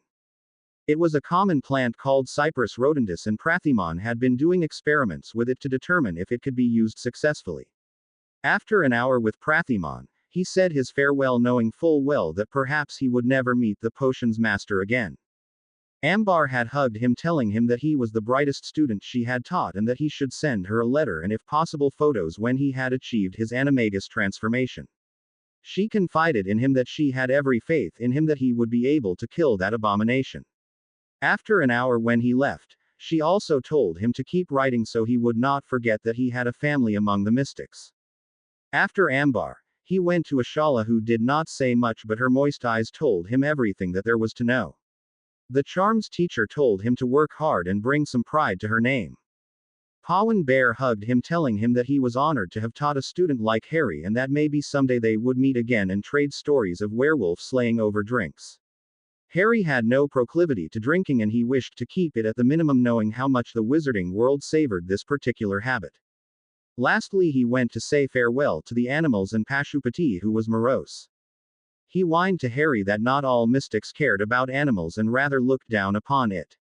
He confessed that he loved talking about animals with Harry and that he would miss the most out of all the teachers because they all had recruits while he was generally free unless he was sent aboard the Marichika and with the Marichika sailing to Africa, he was stationed in Adrashpuram.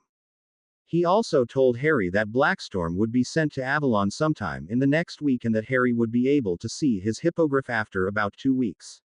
After grooming Blackstorm for about an hour while making small talk with the mystic, he took his leave to reach his chamber and packed his trunk giving necessary attention to details.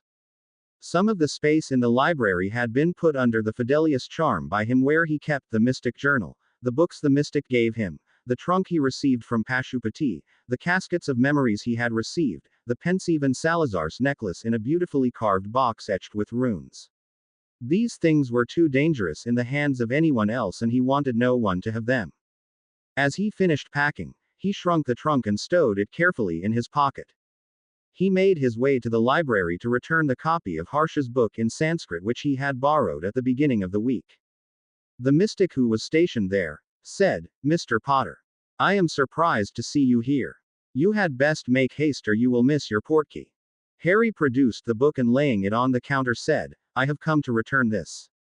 I don't know if I can pay overdue fines from Britain." The librarian handed the book back to him. "Mr. Potter, this book is gift to you. Guruji wishes you to keep it." Harry said, "Please thank him when you see him." Looking at his watch, "I must go." And he ran from the library. Green Hues. Neville had received Dumbledore's answer this afternoon and the headmaster had agreed to start training him when the next year started so that no one would find it odd.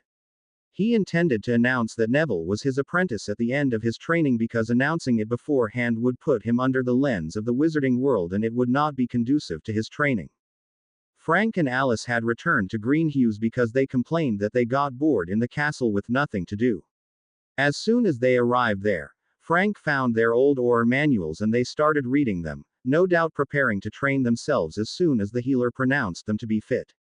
The healer had confided in them secretly that she had been told of the ritual by Harsh who had visited her a few days ago to check on their health. She had taken an oath not to disclose it. It would not have mattered anyhow because neither she nor anyone else she knew was powerful enough was nor knowledgeable enough to do the ritual. London. Harry Potter started moving as soon as he felt the portkey had stopped pulling him and landed on his feet. He and Vari were met by several mystics and their leader Himbot, Harry recognized him from earlier, who put his fist to his heart and intoned, Dharma Urman. Vari reciprocated the gesture while Harry pulled his wand out and leveled at Himbot. What was the name of the man who met Harry Potter in St. Mungo's when Himbot was escorting him? The mystic smirked. He was an old bloke named Octavius Rhine whose family was killed in the last war and he has only a grandson left who works as a technomancer in Germany. Harry lowered his wand muttering, "Sorry, had to check that you are who you claim to be." Vari grunted, "Good move Potter." He turned to Himbot. "Did you bring me the secret to Black Townhouse?" He asked Himbot. The other man produced a piece of parchment which Vari read quickly and burned with a wandless pavakam. Vari turned to Harry. "Remember Potter, you must stay vigilant in whatever you do. One of us will always be around you and it is upon you to find us. We will see if you can recognize one of us." Harry nodded. He had suspicions that the mystic would keep someone around him, and he would have to be pretty careful about the people around him and those who lurked in shadows. Vari took his hand and they both disapparated to apparate in the middle of an order meeting in 12, Grimmauld Place, where a lot of astonished faces were looking at him. Finally, Harry Potter was home. To be continue. I hope you enjoyed this story. Also remember to subscribe and like this video. See you in the next video.